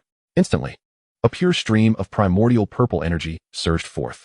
This served as his attempt at the primordial creation sutra, and unexpectedly, the results were impressive. Qin Wanshan's cheeks flushed slightly, while Qin Yubai gasped in surprise. As a mother-daughter pair that had split from the lotus blossom body, they shared an innate connection. As long as they did not intentionally sever it, they would always feel a profound unity, which naturally accelerated their cultivation speed. Hey, I've broken through, Qin Wanshan exclaimed, realizing that the bottleneck that had plagued her for 2 days had been effortlessly surpassed by the primordial purple energy. Are you not going to express your gratitude? Jiang Yuan teased the little girl with a grin. Blushing, Qin Wanshan planted a kiss on his cheek, and Jiang Yuan nodded in satisfaction. By the way, I have yet to inquire about the effects of the creation blue lotus sacred body. Dear husband, Qin Yubai replied, in my recent studies, I have discerned 3 primary abilities. Pray, enlighten me. The first is creation, the ability to forge and define an entirely new path. However, I believe this requires both Wanshan and me to reach an exceedingly high level of understanding of the Tao, alongside matching cultivation levels. The second is the ability to remain untouched by chaos, naturally repelling negative states, curses, and loss. As she approached the final point, the mature beauty suddenly felt a touch of shyness and lowered her gaze. What is the last one? Jiang Yuan inquired, looking down at her. With a face flushed with embarrassment, Qin Yubai confessed, the last ability is to mend the heavens, capable of healing Tao injuries and reshaping the body. Jiang Yuan gazed at Qin Yubai with mild astonishment. He already considered the first 2 abilities to be extraordinarily formidable. The concept of creating a path sounded impressive, and indeed, it was immensely powerful. After the 3rd elder, Jiang Shouzhua, had taken his world tree to enter seclusion, Jiang Yuan had also taken the opportunity to study the methods of breaking through from a quasi-emperor to a true emperor. Generally, there are 2 methods. One involves the heavenly hard imprint of a world-class realm, such as a perfected world tree, which dominates a vast realm. The heavenly hard imprint of a vast realm is typically sufficient to support the birth of 2 emperors. However, vast realms are exceedingly rare. Within the entire imperial immortal great world, there are tens of thousands of middle realms, yet only 36 vast realms exist.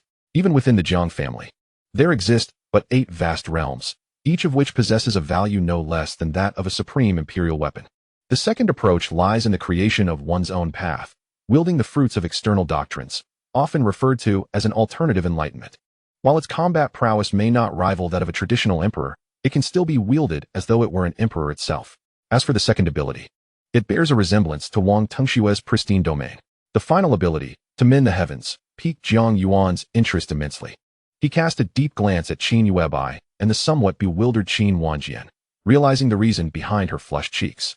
He thought to himself that he must procure a celestial gem for Bai Qingxue, curious about the ultimate divine body that her white tiger bloodline might evolve into. Contemplating this, Jiang Yuan could not help but inquire, are all injuries treatable? Indeed, Qin Yubai replied softly, her voice delicate as a whisper. Is that so?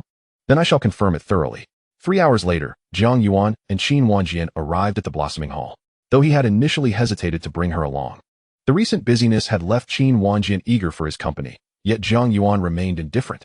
After all, he did not dote on anyone excessively. Your Highness. As Jiang Yuan gracefully entered the grand hall, the lively Hu Bao bounded towards him, yearning to leap into his embrace, only to discover another presence there. Her face momentarily clouded with disappointment. Jiang Yuan gazed at her curiously, pondering Hu Bao's demeanor today. Meanwhile, Lu Shinin and Ji Yu promptly rose, offering a respectful bow towards Jiang Yuan, their expressions a blend of reverence and subtle detachment. We have met, Your Highness. May the esteemed prince be at ease. As Jiang Yuan passed by, he affectionately ruffled Hu Bao's hair, then, without hesitation, took his seat upon the throne, patting his thigh. Hu Bao instantly understood, wrapping her arms around his neck and cooing, "Big brother, you have finally arrived. Hu Bao has been waiting for you for so long. All right, no need to stand. Please take your seats," he commanded, prompting Lu Shinin and Ji Yu to cautiously settle back down. Unfazed by their nervousness, Jiang Yuan recognized the necessity of patience. There was no rush. He glanced at the sky, stretched lazily, and remarked, "Having toiled throughout the day, this prince is now inclined to rest." Chapter 84. As the prince. Naturally, I desire all at his declaration. The gazes of those present in the hall exchanged incredulous looks. What nonsense is this? Did you not just arrive? So soon? You wish to depart? Ji Yu and Lu Shinin contemplated fostering a connection, perhaps seeking to establish rapport. However, Jiang Yuan's demeanor made it abundantly clear. They even began to wonder if Jiang Yuan had brought Qin Wanjian along to subtly indicate that he was indifferent to any reluctance and could withdraw at any moment. Just as Lu Shinin and Ji Yu hesitated, Jiang Yuan's gaze swept over Ji Yu's petite, yet alluring form, glided past the voluptuous and mature Lu Shinin, and ultimately settled on the still adulating Hu Bao. Not granting the others any opportunity to ponder, he smirked deviously. "Let us commence with you, for you are the most forthcoming." Me? Upon hearing Jiang Yuan's words, Hu Bao was momentarily taken aback, and then, two crimson hues blossomed on her innocent and charming face. Although another facet of her had previously exhibited boldness and initiative, it was merely a means to fulfill her sex mission and to stand out among numerous gifted women, vying for Jiang Yuan's attention. Yet, when this moment truly arrived, her heart betrayed her, racing uncontrollably, for she was inexperienced in such matters. "How did it come to this?" she murmured softly, her voice tinged with a barely perceptible shyness and fluster. "What? Are you unwilling?" Jiang Yuan raised an eyebrow. "Fear not, I can change my mind. And no, I am willing," Hu Bao exclaimed, startled, shaking her head vigorously as if to deny the very notion. What a jest! To refuse would mean relinquishing a monumental opportunity. She had exerted herself for what purpose, if not to entwine herself with the illustrious Jiang clan, the grandest of all? The path to immortality was long and arduous. Yet with the Jiang family's assistance, her journey would undoubtedly be smoother. "I am willing." Jiang Yuan nodded in satisfaction, then rose, embracing each of them. "Ah," Hu Bao gasped, instinctively tightening her hold. Jiang Yuan, cradling the delicate and fragrant Hu Bao, glanced back at the various expressions of the women in the hall, a smirk playing on his lips. "Ladies, I shall take my leave now. Do rest well." With that, he strode into the depths of the palace, carrying Hu Bao and Qin Wanwan, amidst a spectrum of envious and resentful gazes. As they departed, the atmosphere in the hall grew increasingly intricate. "Humph, shameless seductress." Ji Yu scoffed, her cold gaze directed towards the direction of the palace, revealing a hint of unabashed disdain. To her, Hu Bao, or Hu Mei, was nothing short of a disgrace. Such a woman, did she even deserve to be compared with her? Yet, her petite hands, clutching the hem of her garment, tightened with frustration. She was unwilling to accept defeat. Lu Shinin sighed, lost in thought. She was uncertain whether this was her final opportunity. Indeed, it seemed so. After all, one wave of Jiang Yuan's hand could summon countless gifted women. Though she was a quasi-emperor, she remained just that, a quasi-emperor. While she hesitated and deliberated, others had already seized the moment. Perhaps she had erred from the very beginning. In this contest of wisdom, reticence and pride were the most futile of attributes. Exiting the orchid hall, Jiang Yuan first laid the already slumbering Qin Wanwan upon the soft couch to rest before fully freeing his hands to embrace Hu Mei as they made their way towards the Hehuan pavilion. The Hehuan pavilion was enveloped in a veil of pink, amorous mist, and the air was thick with an intoxicating fragrance that stirred the senses. The moment Jiang Yuan took his seat, Hu Bao's form began to transform before his eyes, swiftly blossoming into a breathtaking figure clad in black gauze. Her curves accentuated to perfection. She reclined against his chest, her long and graceful legs gently swaying in the air, sending ripples through the mist. It was indeed the mature, alluring version of Humei. The delightful Empress, you have finally graced us with your presence, and I have awaited your arrival with bated breath. She giggled softly, entwining her fingers around Jiang Yuan's neck. The sheer, gossamer black veil she wore danced lightly in the air with her movements, creating an ethereal allure. This piqued Jiang Yuan's curiosity. What divine fabric was her attire crafted from, that it could transform in size so effortlessly? Perhaps he would create a similar ensemble for Qin Yu Bai and the others in the future. My dear Empress, I can sense that when you gaze upon me, your thoughts wander to other women. Is my presence insufficient for you? Humei, emboldened, whispered a warm breath against Jiang Yuan's ear. She could feel the aura of creation emanating from him, harmonizing perfectly with her innate charm, rendering her unable to muster any resistance. Yet, Jiang Yuan remained unfazed by her actions, his gaze unwavering as he candidly replied, "Indeed, it is not enough." In an instant, Humei's mature and alluring demeanor cracked momentarily. However, she quickly regained her composure, knowing his words bore truth. A fleeting shadow crossed her eyes, but soon her determination reignited. Despite the competition, her natural allure far surpassed that of ordinary women. At most, the Empress captivated him due to novelty. In the long run, she was confident she was unmatched. Especially with the 16th princess of the divine dynasty present, she mused, unaware of the true source of her future support. With a playful laugh, Humei feigned indifference, extending her delicate fingers to trace circles on Jiang Yuan's chest. "It seems I have misjudged you, dear Empress. Since I have erred, would you kindly punish me?" As she spoke, she rose on her tiptoes, her curiosity piqued. "What is it? You already have Sister Yu Bai and Sister Wan. So, my dear Empress, whom do you favor more, the sister or the younger sibling?" Jiang Yuan, with a hint of crimson in his eyes, regarded the provocatively turned Humei. Enraged, he struck out, asserting dominion with a single hand. "Only a child makes choices. As the son of the great emperor, I desire them all." Ding. Connection established successfully with Dao companion Humei, rating 91. Mission accomplished. Evaluation, perfect. Calculating rewards and triggering critical bonus, reward increase by 4000. Congratulations, you have received the final rewards. 1. Cultivation, pinnacle of the 8th realm. 2. Yaoqi Tianyanju, celestial technique. 3. 2 spirit elevation pills and 1 holy spirit pill. 4. 1 fragment of the great emperor's Dao fruit. 5. Supreme Emperor Weapon, ancient celestial chain of heavenly sounds. Chapter 85. The Jiang family's betrothal gifts, shocking the holy demon sect. Meanwhile, within the flowing light world, at the gates of the holy demon sect, what was once a desolate realm shrouded in demonic energy now thrummed with vibrant activity.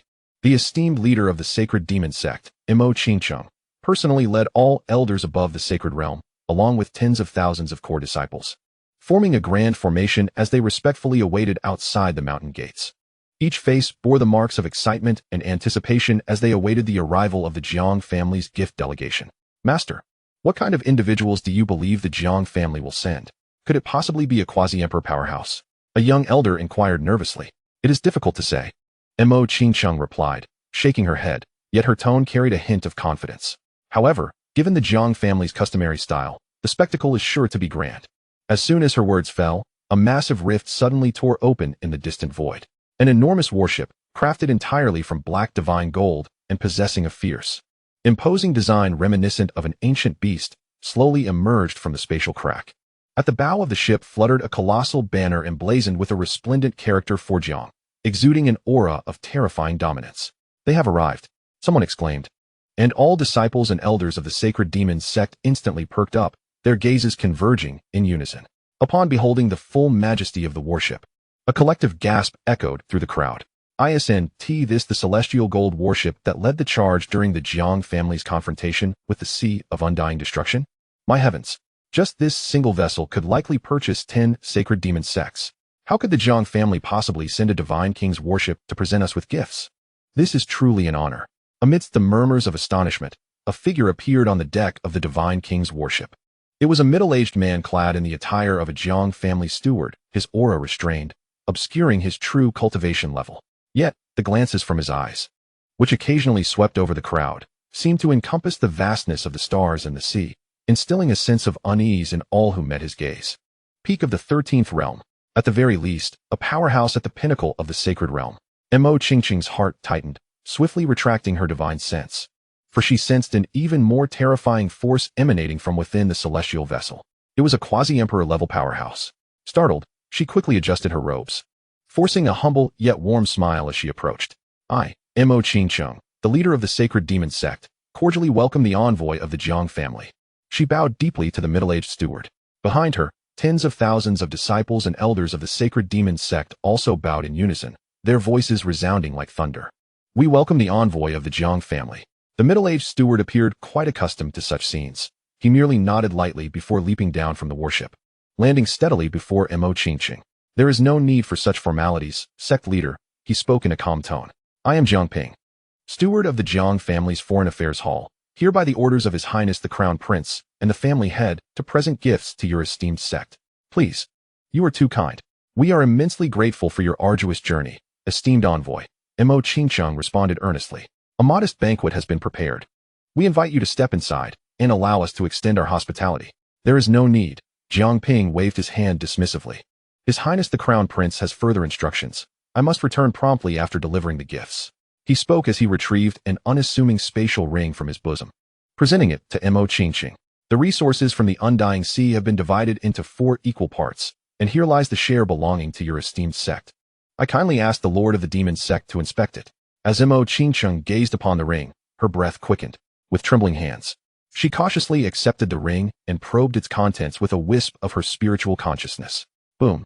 Upon discerning the treasures within, even this formidable peak expert of the 12th realm could not suppress a gulp, her heart trembling with awe. Mountains. Entire mountains composed of various supreme spirit stones, divine crystals, and celestial origins. Countless medicinal herbs aged in the tens of thousands of years, a plethora of divine metals, celestial iron, and materials for crafting. In addition, there were innumerable jade slips containing techniques and secret arts, and even a few remnants of Imperial weapons exuding the aura of quasi-emperors. This was merely a cursory glance. Yet the wealth contained within was already greater than that of the entire Holy Demon Sect multiplied by 10. Just the core divine pill of indescribable value was beyond estimation. And this was merely a quarter of one portion. The mere act of digesting these treasures could likely birth 2 quasi-emperor powerhouses for the Holy Demon Sect. Coupled with those broken quasi-emperor weapons, they would not be weak even among the quasi-emperors. Such a bounty was only afforded to the most prestigious sanctuaries in the luminous great world. Mo Qingcheng's voice trembled with disbelief. Is this too much? Jiang Ping raised an eyebrow in response, retorting, Does His Highness the Crown Prince feel that our preparations are insufficient, fearing to slight anyone? Hence, prior to this visit, His Highness and the family head had even arranged for a Creation Emperor heart pill, personally refined by the family head himself. My lord of the demon sect. You should. What is wrong with you? Mo Qingcheng was utterly dumbfounded. As the sect leader, she had witnessed many grand spectacles, yet this was not a mere wave. It was a tsunami. The Creation Emperor heart pill's efficacy could be summarized in a single phrase. It enhances the probability of breaking through from the 13th to the 14th realm to 30%. Do not be deceived by the seemingly modest figure. The elder of the Holy Demon Sect at the 13th realm would likely struggle to achieve even a fraction of that probability before his passing. Moreover, this was concocted at the behest of the Jiang family's crown prince, a monumental favor. This was simply astounding.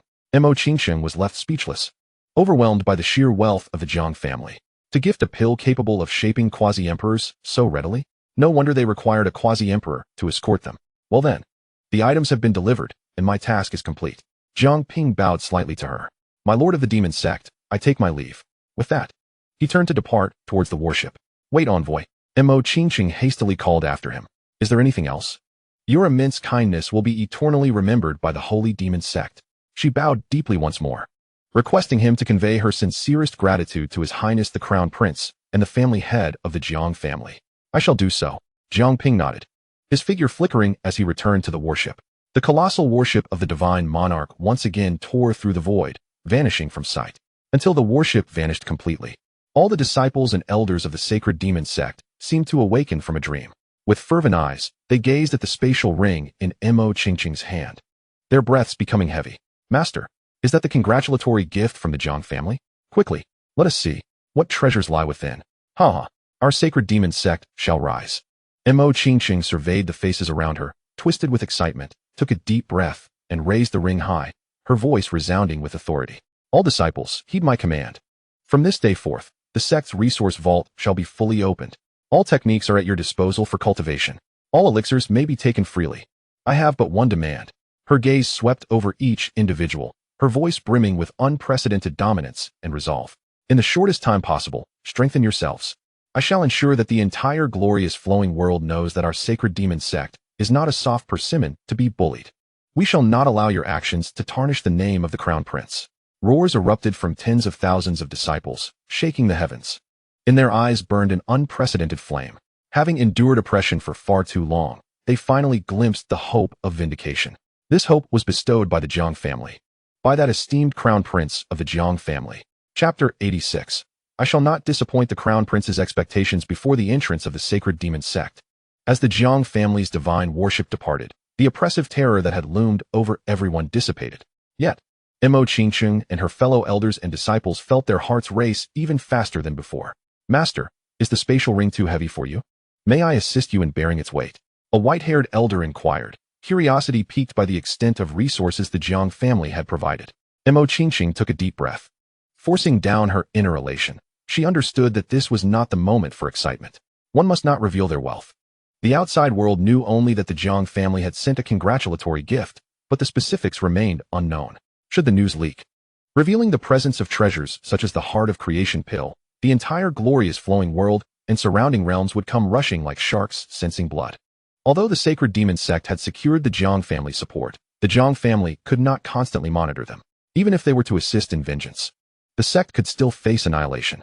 At this moment, Mo Qingqing suddenly regretted opening the vault, but upon reflection, concealing the treasures might be equivalent to a futile endeavor. As long as the Heart of Creation pill remained undisclosed, the rest would be manageable. Convey my orders. Mo Qingqing's voice once again turned icy and authoritative. From this moment forth, seal the mountain gates. Activate the highest level protective formation. Within the sect, all disciples must not leave without my command. Those who disobey shall have their cultivation abolished and be expelled from the sect. Summon all elders. We shall enter the Hall of 10,000 Demons. A high-level sect meeting shall be convened. In the Hall of 10,000 Demons, the Sacred Soul Conference Chamber awaited. Seated upon the throne of the sect, Mo Qingqing surveyed the assembly before her, comprised of the last remaining esteemed elders of the Holy Demon Sect, each a formidable presence in the sacred realm, embodying the true essence of their lineage. All gazes were fervently fixed upon the spatial ring placed in the center of the grand hall, eyes ablaze with fervor and avarice. Is it true, Sect Master, what the envoy from the Jiang family has claimed? Does this ring truly contain resources from the Sea of Immortality? Inquired the Grand Elder of the Holy Demon Sect, an ancient figure nearing 100,000 years of age, who had reached the pinnacle of the 13th realm. Indeed, it is but 1/4%, Mo Qingqing affirmed with a nod, her silence punctuated only by a graceful wave of her hand. With a hum, the spatial ring radiated a brilliant light, and in an instant, a mountain of resources filled the entire hall of 10,000 demons. A dense and intoxicating aura of spiritual energy, intermingled with the scent of various treasures, enveloped the elders, igniting their excitement. 9-turn rebirth flower. A treasure capable of granting a sage a new lease on life, healing the roots of their sacred path. Inherent unyielding spirit light. A legendary artifact said to hold the chance of nurturing an inherent unyielding sacred body. How could the Jiang family possibly bestow such items? And there are quasi-emperor weapons. Gasps of astonishment echoed throughout the hall. In their lifetimes, they had never beheld such an abundance of treasures. And this was merely a fraction? The Grand Elder's voice trembled as he gazed at the mountain of wealth before him, for the first time comprehending the formidable strength of the eternal imperial lineage, not just in power, but in profound depth. We are extraordinarily affluent. Even a mere trickle of this bounty could elevate our holy demon sect to soaring heights. Our sect is destined for greatness. Thanks to the sect master for taking on Mayor as a disciple. We are indebted to the Jiang family, to the young master, to the sect master. Once the gratitude amongst the elders subsided, Mo Qingqing waved her hand once more, retracting all treasures back into the ring, leaving only a resplendent jade box shimmering with multicolored light. Within it lay the most precious gift the Jiang family had bestowed upon them. Oh, could it be a spirit ascension pill? Given the sect master's regard for it, that seems highly probable, she mused, slowly unveiling the jade box. With a hum, inside lay a pill the size of a dragon's eye, pulsating with the essence of the great Tao, seemingly containing an entire world within its form. Quietly resting in the jade box, the scent of the pill enveloped the elders, making them feel as though their very souls were on the verge of transcending into the immortal realm. Is this the spirit ascension pill? It feels somewhat different, yet undeniably profound. However, Mo Qingqing shook her head. No, This is the Creation Emperor Heart Pill, an additional gift from the young master of the Jiang family. The envoy from the Jiang family specifically stated that this pill was personally crafted by the young master to assist peak Sacred Realm experts in increasing their probability of breaking through to Quasi-Emperor by 30%. Boom. The entire hall of 10,000 demons erupted in fervor. 30%. That was an entire 30%. For these elders, who found themselves at the pinnacle of the Sacred Realm, their lifespans dwindling, and their hopes of advancing extinguished, this 30% chance was akin to a rebirth. Heaven bless our holy demon sect. Heaven bless our holy demon sect. An esteemed elder, overwhelmed with emotion, wept profusely, collapsing to the ground in reverence towards the Jiang family, repeatedly bowing his head. A quasi-emperor is sufficient to protect the holy demon sect for 100,000 years. The sect master intended to bestow this Creation Emperor Heart Pill upon the venerable elder Mo Tianqiu. Mo Tianqiu, the steadfast anchor of the holy demon sect. A pinnacle elder who has reached the 13th realm for 30,000 years, gazed quietly at her with his murky, yet remarkably bright old eyes. Sectmaster. His voice was hoarse, yet imbued with an unprecedented determination. How much time do I have left? Mo Qingcheng paused for a moment before responding truthfully. Venerable elder. Your lifespan is less than 100 years. Less than 100 years. For mortals, it may constitute a lifetime, but for cultivators like them, who often seclude themselves for millennia, it is but the blink of an eye. Upon hearing this, however, Mo Tianqiu's face bore no trace of disappointment. Instead, a hint of relief graced his features. 100 years is ample. He slowly rose from his seat, and in that moment, his frail body appeared as imposing as a mountain. Sectmaster, grant me the resources. I am willing to sacrifice this waning body for the sect. For His Highness the Emperor's future. His voice was soft, yet resonated powerfully throughout the Grand Hall. Very well, Venerable Elder. This is an indestructible life source pill gifted by the Jiang family, containing a trace of untainted essence, sufficient to replenish your dwindling lifespan and vitality. Furthermore, there are 1,000,000 units of immortal essence, divine crystals, and an array of supreme elixirs to restore vitality and stabilize the soul. The sect will spare no effort to protect you. Mo Qingcheng solemnly placed the jade box into Mo Tianqiu's hands, as he felt the overwhelming life force within. His murky eyes were entirely filled with the flames of hope. He bowed deeply to Mo Qingcheng and all the elders. I shall retreat into seclusion. If I do not succeed, I will perish. Should I fortuitously break through, I shall surely live up to the sect's expectations and those of His Highness the Emperor.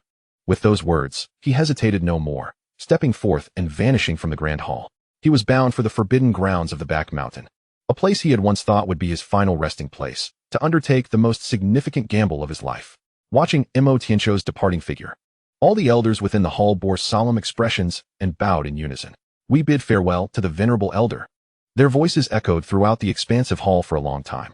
Mo Qingcheng stood firm, her gaze fixed on the direction in which Mo Tianqiu had vanished, her beautiful eyes shimmering with unwavering resolve. Convey my orders.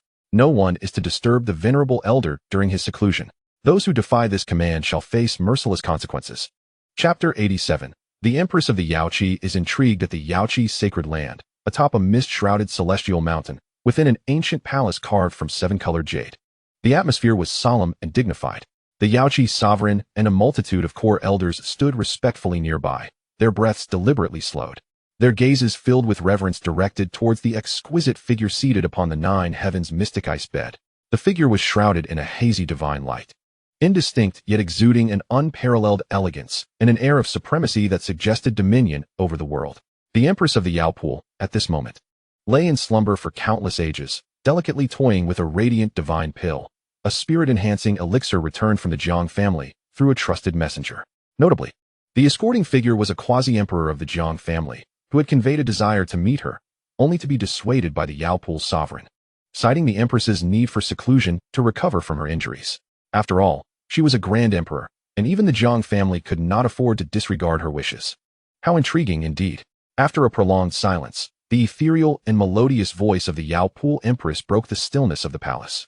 This mere pill, it turned out, contained an essence of creation so pure, it even bore a hint of the primordial chaos from the dawn of existence. She raised the spirit-enhancing elixir before her, her eyes, which seemed capable of piercing through the ages, glimmered with profound curiosity.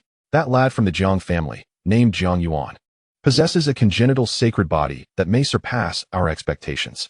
The Yaopool sovereign, cautious yet eager, interjected, Your Majesty. Do you imply there is something amiss with this spirit-enhancing elixir? Amiss? The Yao Pool Empress chuckled lightly. The implications are far more significant. As she toyed with the pill, her tone took on a playful edge. The potency of this elixir is overwhelmingly formidable.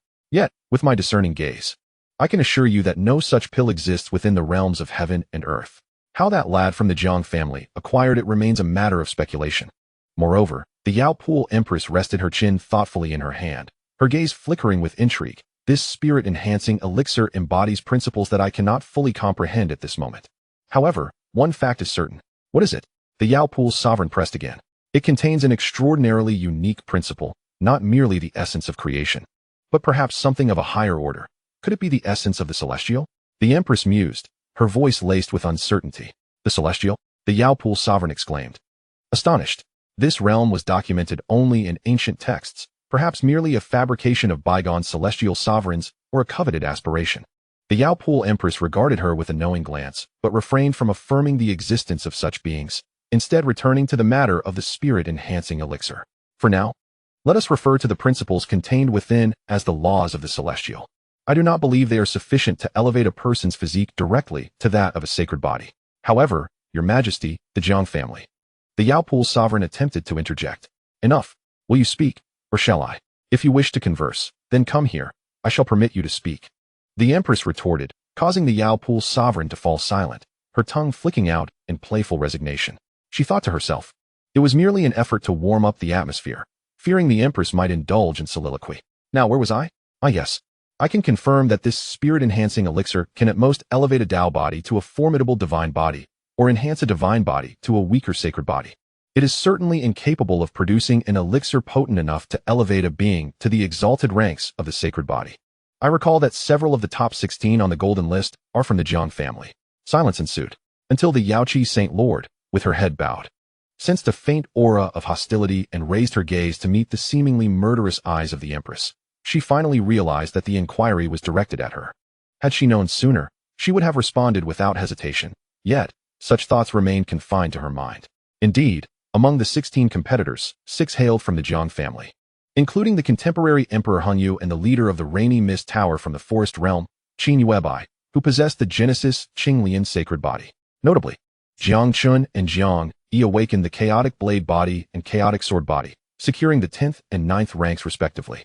Additionally, Jiang Shan, ranked 15th, had awakened the ancient sacred Buddha body, which the Yaoqi Saint Lord recounted with pride. The Yaoqi Empress nodded. Despite this junior's lack of perceptiveness, her diligence in tasks was commendable. Thus, the Empress surmised that within the Jiang family, there must exist a form of elixir superior to the ascending spirit pill, one that could bestow upon an individual the supreme sacred body. The Yaoqi Empress articulated her analysis, ignoring the fervent discussions among the elders and saints below. She paid no heed to their chatter, her gaze fixed upon the eastern void, the direction of the Jiang family's domain. Her curiosity about this Jiang family's prince, the offspring of Hongyu, grew increasingly profound.